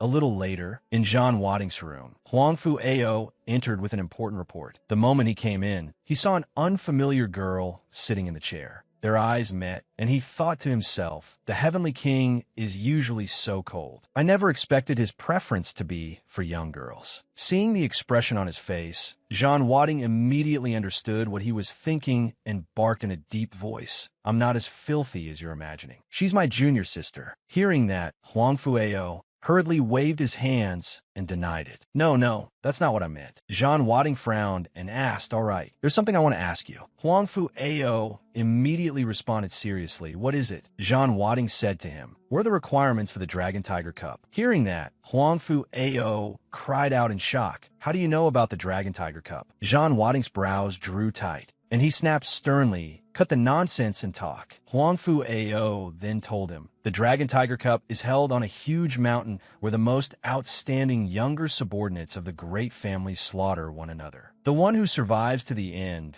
then enters another martial contest to determine the final victor. Hearing this, Jean Wadding's expression shifted slightly, and he said with interest, slaughter one another? Interesting. Are there any restrictions? Huangfu Ao continued, participants must not be over 25 years old. Hearing this, Jean Wadding tapped the table and instructed, go tell Dong Qingyin and have her join. Huangfu Ao said worriedly, wouldn't that be inappropriate? The Dragon Tiger Cup is too brutal. If she's not careful, then. Jean Wadding cut him off. Enough. What true powerhouse hasn't gone through mountains of corpses and seas of blood? If you grow up in a greenhouse, you'll only end up as a decorative vase. Then he said something that surprised Huangfu Ao a little. Don't worry. With me watching over her at her side, nothing will happen. Huangfu Ao curiously lowered his voice and asked, Heavenly King, why do you want to participate too? Then he added worriedly, they'll all recognize you. Hearing that, Jean Wadding chuckled lightly and replied, I have my own way. Go inform her first. Huangfu Ao immediately left the room. After he was gone, Tian Tian threw her bag of popcorn onto the floor, ran to Jean Wadding's side, and shouted excitedly, Senior brother! Senior brother. Then she eagerly said to him, I want to join too. Faced with her request, Jean Wadding replied coldly, no, after being refused. She angrily slammed the table and stared straight into his eyes as she asked, why can everyone else join, but not me? Jean Wadding still answered firmly, I already said no, and no means no. Seeing herself rejected, Tian Tian immediately threw herself onto the ground and began crying and making a scene. I won't accept it. I won't accept it. I won't accept it. I want to join. Jean Wadding was completely unmoved. He lifted his cup, took a sip of water, and continued watching her throw her tantrum. I want to go. I want to go. I want to go. After rolling around for a while, Tian Tian saw that he had no reaction at all, so she stopped and glared at him angrily. Senior brother, you're so mean. Don't you care about me at all? Jean Wadding looked at her and replied, thank you for helping me wipe the floor so clean. Hearing that, Tian Tian let out an angry snort. Jean Wadding then set down his cup and said seriously to her, the Dragon Tiger Cup is too dangerous. It's not suitable for you. Tian Tian immediately switched tactics, her eyes brimming with tears as she pleaded, Senior brother, I'll listen to you and stay right by your side. Just let me join, okay? Hearing that, Jean Wadding placed a hand on her head and replied, let me think about it. When she heard that answer, Tian Tian shouted joyfully, that's great. Senior brother, you're the best. Watching Tian Tian jumping up and down in front of him, Jean Wadding thought helplessly, Master, did you really dump this little devil on me?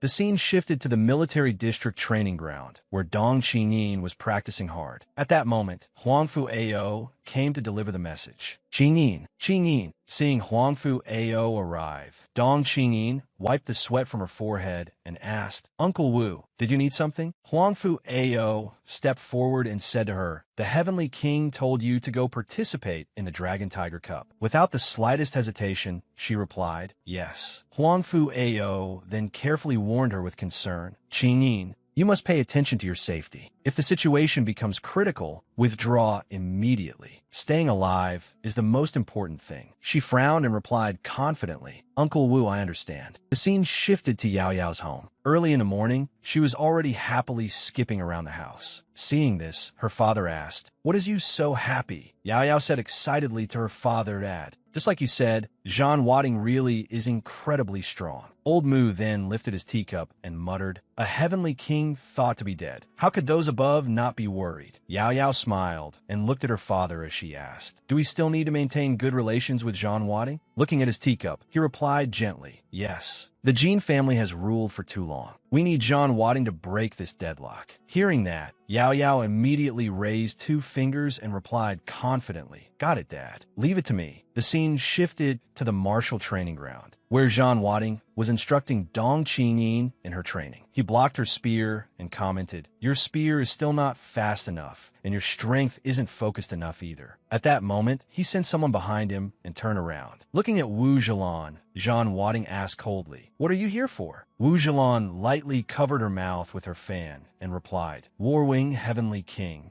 Since you refused to visit the Wu family as our guest, I had no choice but to come find you myself. Hearing that, Zhan Wading frowned in disgust and said, "We have no relationship. If you have business, speak. If not, get lost. Don't be so heartless. I came to discuss a deal. Not interested." Wu Zhilan closed her fan and asked, "Don't you want to know how the Shun Xiao Heavenly King died?" Zhan Wading replied in a cold voice, "I've known for a long time already." Wu Zhilan refused to give up and continued, "Then don't you want to know who the mastermind behind it was?" Only then did Zhan Wading show a little interest and ask in return, "Oh? You know." Wu Zhilan immediately frowned and said loudly, "Of course, as long as the Heavenly King agrees to one request of mine." Zhan Wading turned around at once and said, "Let me hear it." Wu Zhilan placed the fan against her lips and flirtatiously winked as she said, "Heavenly King, as long as you help me break free from the Jin family's control, my Wu family will obey your orders." Hearing that, the corners of Zhan Wading's mouth lifted slightly, and he thought to himself, having a subordinate like this wouldn't be a bad option. Then he replied, "I agree to that." Wu Zhilan immediately turned serious and said, "The one who hired the hidden assassin sect was Jin Aoshi." Upon hearing that name, Zhan Wading was not surprised at all, thinking to himself, so it really was him. But why would he want to kill the Shun Xiao Heavenly King? Then he looked at her and pressed further, "What else do you know?" Wu Zhilan frowned and replied, "I don't know anything else." Zhan Wading turned and walked away, coldly leaving behind one sentence, "Go back first." Wu Zhilan let out a disappointed sigh. Before that disappointment could last long, Zhan Wading continued, "I'll help you." She immediately lowered her head in gratitude. "Thank you. I haven't introduced myself yet. My name is Wu Zhilan. Please remember it well, Heavenly King." After saying that, she left with a satisfied smile. Feeling somewhat uneasy, Dong Qingyin asked Zhan Wading, "Can she really be trusted?" Zhan Wading answered thoughtfully, "What she said is credible, but she still can't be trusted completely." Tian suddenly came running over from who knew where, shouting loudly, "Senior brother!" Zhan Wading's expression instantly turned stern as he asked, "Why aren't you lying on the sofa eating snacks? Why did you run out here?" Tian's cheeks were flushed red, and she looked extremely excited. "Senior brother, I really missed you." He wore a helpless expression, as if he had already seen through his little junior sister. "Enough. Stop lying, as if I don't know what you're like." Tian awkwardly scratched her head and said, "Senior brother, I finished all the snacks." His eyes were full of affection as he gently pinched her cheek and scolded, "You little glutton, with that many snacks. How did you finish them so quickly?" Tian pretended to be angry. "Isn't it just a little food? Did you have to react like that?" Seeing how adorable the two Marshall siblings were, Dong Qingyin could not help bursting into laughter. "Ha!" She walked over and rubbed the little girl's head as she coaxed her. "Come on,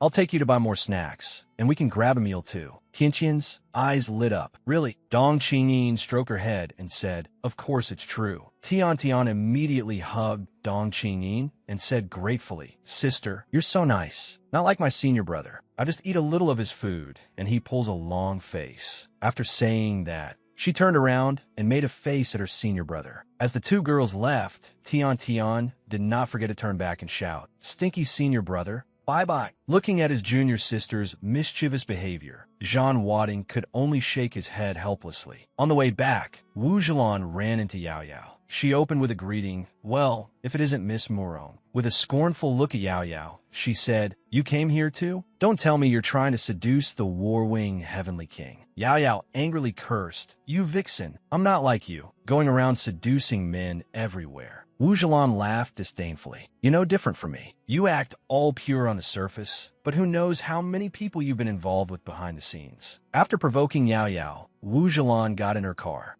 Yahello was so furious her face turned green. Standing there, she pointed at the car and shouted, "You old hag, just you wait." The scene shifted to the main hall. Zhan Wading's group was about to head back when they ran into Yahello. He wondered why she had come here. When Yahello walked up to him, he asked, "Did you need something from me?" Yahello replied, "Nothing major. Where are you all going?" I'll come with you." Tian shot her a murderous glare, clearly disliking Yahello very much. After hearing Yahello's suggestion, Zhan Wading immediately agreed. "Fine, then come along. Tian felt very upset and elbowed her senior brother as she said, "Senior brother, why are you letting her come with us? It's obvious this woman is up to no good." Jean Wadding already had his own plan in mind and told Tian that he knew very well. He just wanted to see what exactly she was plotting. A little later, the four of them arrived at the amusement park. Tian cheered excitedly. "Oh yeah." She pointed at the giant Ferris wheel and shouted, "Senior brother, I want to ride that." Jean Wadding immediately agreed. "Okay." Tian grabbed Chinin's hand and ran off. "Let's go up together." Jean Wadding called after them, "Hey," but could only watch helplessly as the girl ran farther away. Yahello also excitedly grabbed Jean Wadding's hand and said, "Let's go ride too." He pulled his hand back with a disgusted expression. "No, I'm not interested. Not far away." A group of hoodlums was wandering through the park. They were sloppily dressed and looked rough and vulgar. One blue-haired thug seemed to notice something and excitedly said to the green-haired boss, "Boss, look, there's a beauty." The boss looked around. Where? The blue-haired thug pointed toward Yahello. "Over there." The boss looked her over from head to toe, so excited he was practically drooling, and praised, "She's really pretty." Unable to restrain himself, he ran over with a lewd grin. They walked up behind the two of them, and the boss struck what he thought was a dashing pose before speaking. "Little beauty, how about being friends?" Yahello immediately refused. "Who wants to be friends with you?" Not only that, she also smacked his hand hard with her purse. "Get lost." The two lackeys widened their eyes, pointed at her, and shouted, "What are you doing?" The boss darkened and turned around to curse at his lackeys. "What are you doing? Don't scare the beauty." One lackey squatted down, clutching his head and begging, "Boss, she treated you like that and you're still defending her? This is making our gang look bad." The boss angrily slapped him on the head and cursed. Look bad? Look bad? You're the one making me look bad." Then he smoothed his hair and pretended to look handsome as he said, "My subordinate doesn't know any better. Please don't take it to heart, beautiful lady." The beaten lackey sulked in a corner and muttered, "Looks like the boss has his eye on this one. He falls for every pretty girl he sees. Didn't he just find one yesterday?" Yahello took the chance to wrap herself around Jean Wadding's arm, pretending intimacy as she said, "I'm sorry, I already have a boyfriend." Hearing that, the blue-haired thug roared threateningly, "Brat, if you know what's good for you, stay away from her." Then he clenched his fists, clearly trying to intimidate Jean Wadding. Jean Wadding coldly withdrew his arm. "Don't bother me. I don't know her." Yahello even called him hubby, putting on a pitiful expression as she acted. "Hubby, I won't throw unreasonable tantrums anymore. Please don't ignore me." Seeing the beauty looking wronged, the thug boss proposed, "Beautiful lady, your husband doesn't want you anymore, but I do. I promise I'll cherish you." Yahello looked at the thug with contempt and sneered, "Look at yourself. You're ugly and still trying to hit on girls. Please have a little self-awareness and take a good look at yourself." Okay. Humiliated, the thug flew into a rage and swung his fist at Yahello. "You filthy bitch, what did you say? I'll beat you to death." Seeing this, Jean Wadding could no longer stand by. He raised his hand and blocked him. The boss's face turned pale, and fear crept into his voice. "Let go of me. Do you know my boss's boss is Jiang Wanlong?" Jean Wadding said nothing and directly sent him flying with a kick. The two lackeys hurriedly helped their boss up. Boss, are you okay?" Both angry and embarrassed, he cursed, "Get the hell away from me." Yet he still had the nerve to walk up to Jean Wadding and threaten him. "Brat, if you got guts, just wait right here." Jean Wadding let out a cold laugh and provoked him. "Fine, let me see who you can call." The boss immediately phoned his superior and tattled, "Boss, I got beaten up at the amusement park." "What? Boss, you're nearby?" "Great, I'm right by the Ferris wheel." After hanging up, he immediately became arrogant again. "Brat, my boss is coming right now. If you kneel in front of me and apologize now, it's still not too late." Jean Wadding did not care who his boss was. With one hand, he shoved the man's head down and, without hesitation, kicked him straight in the face.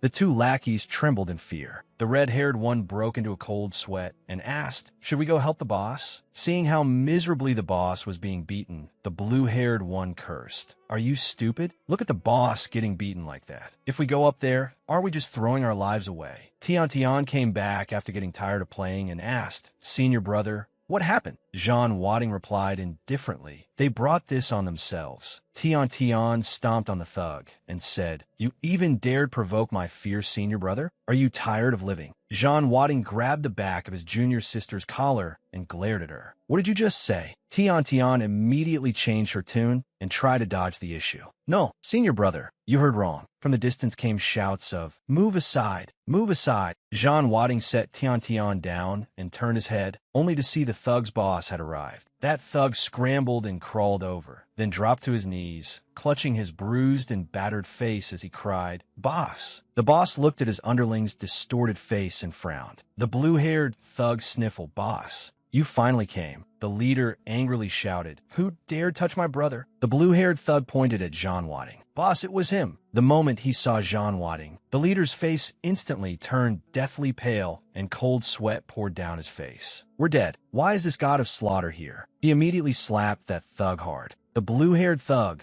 looked bewildered. "Boss, why are you hitting me?" The leader followed up with another kick, cursing as he beat him. "Are you trying to get me killed too?" The blue-haired thug was beaten miserably and begged, "Boss, stop hitting me. If you keep going, someone's going to die." The white-haired man grabbed his underling and threw him in front of Jean Wading, then nervously apologized. "I'm sorry, Warwing Heavenly King. My men were ignorant and offended you." The blue-haired thug looked utterly disbelieving and even turned back to ask, "Boss, isn't he just some pretty boy? How could he be a heavenly king?" The white-haired man kicked him several more times. "You still dare say that? You still dare say that?" The blue-haired thug was beaten until his eyes rolled back, drool spilled from his mouth, and he fainted on the ground. The leader put on a flattering smile and humbly begged, "My men were ignorant. Please be magnanimous and forgive us." Jean Wading asked casually, "Oh, you recognize me?" The white-haired man expressed his admiration. "Heavenly King, that night when you displayed your divine might, I was right there beside the scene." Jean Wading seemed to recognize him as well. "You one of Jiang Wanlong's men?" The man nodded repeatedly. "Yes, yes, yes." Jean Wading did not want to waste any more time and ordered, "Get lost." The white-haired man beamed. "Enjoy yourself, sir." Then, without any hesitation, he picked up his unconscious underling and dragged him away. Tian Tian looked at the two of them sympathetically and sighed. "How pitiful." Jean Wading warned his little junior sister, "If you think they're pitiful, then don't make things worse." Tian Tian pulled out a short dagger. With a sinister smile, she said, "I still want to show off a bit of my strength." The little girl's eyes shifted from sympathy to murderous intent in an instant. "Too bad you won't get the chance." Jean Wading rapped her on the head as a warning. "Stop showing off and put it away." Feeling wronged, Tian Tian let out a huff. Yao Yao took the chance to sidle up closer. Pretending to be intimate as she said, "Jean Wading, you're amazing." Jean Wading remained cold and pushed her hand away, drawing a clear line. "Miss Moron, we're not close." The three of them immediately left, leaving Yao Yao standing there, so furious her face twisted. She cursed, "Damn it." Yao Yao could only stay there unwillingly. In the office of a major company, a secretary was whispering something into Jiang Wanha's ear.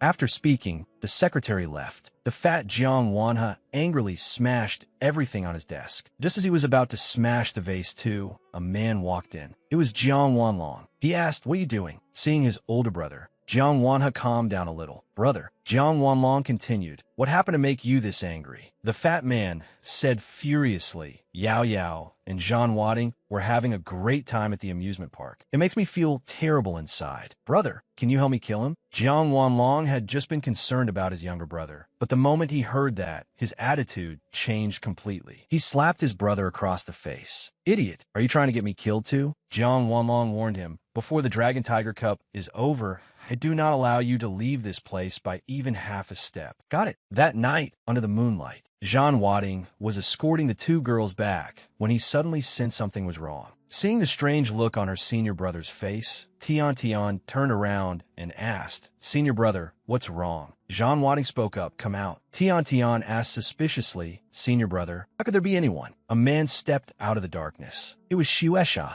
At this moment, he looked extremely dangerous. Tian Tian immediately drew her dagger and went on guard. "Who are you?" Dong Qingyin saw the insignia on him and recognized it at once. "It's you people." Jean Wading stopped her. "Calm down." Then he said to Shueisha, "Tell all those you've planted an ambush to come out." Shueisha gave a sinister laugh, as expected of the Warwing Heavenly King. Then he gave the order, "Brothers, "Come out." A crowd rushed out and surrounded the three of them. Jean Wadding remained calm and smiled faintly. "Quite a lot of people." Shueisha pointed at his own head and signaled, "Naturally, for a heavenly king like you, this head of yours is worth a lot." Jean Wadding replied confidently, "I'm afraid you don't have that kind of ability." Tian Tian threw a dagger at one of the assassins. The man dodged it and was feeling smug when Tian Tian seized the moment. He let his guard down and moved with startling speed, striking from behind. By the time he noticed, it was already too late. He cried out in alarm, "This is bad." One assassin was hit in the arm by a dagger, and the confidence on his face turned deathly pale. Dong Xingyin and Tian Tian worked together in perfect coordination, easily defeating the assassins one by one. Several assassins surrounding Jean Wadding ran in circles, intending to form a trapping array. Jean Wadding merely laughed, stretched out his hand, and leaped into the air,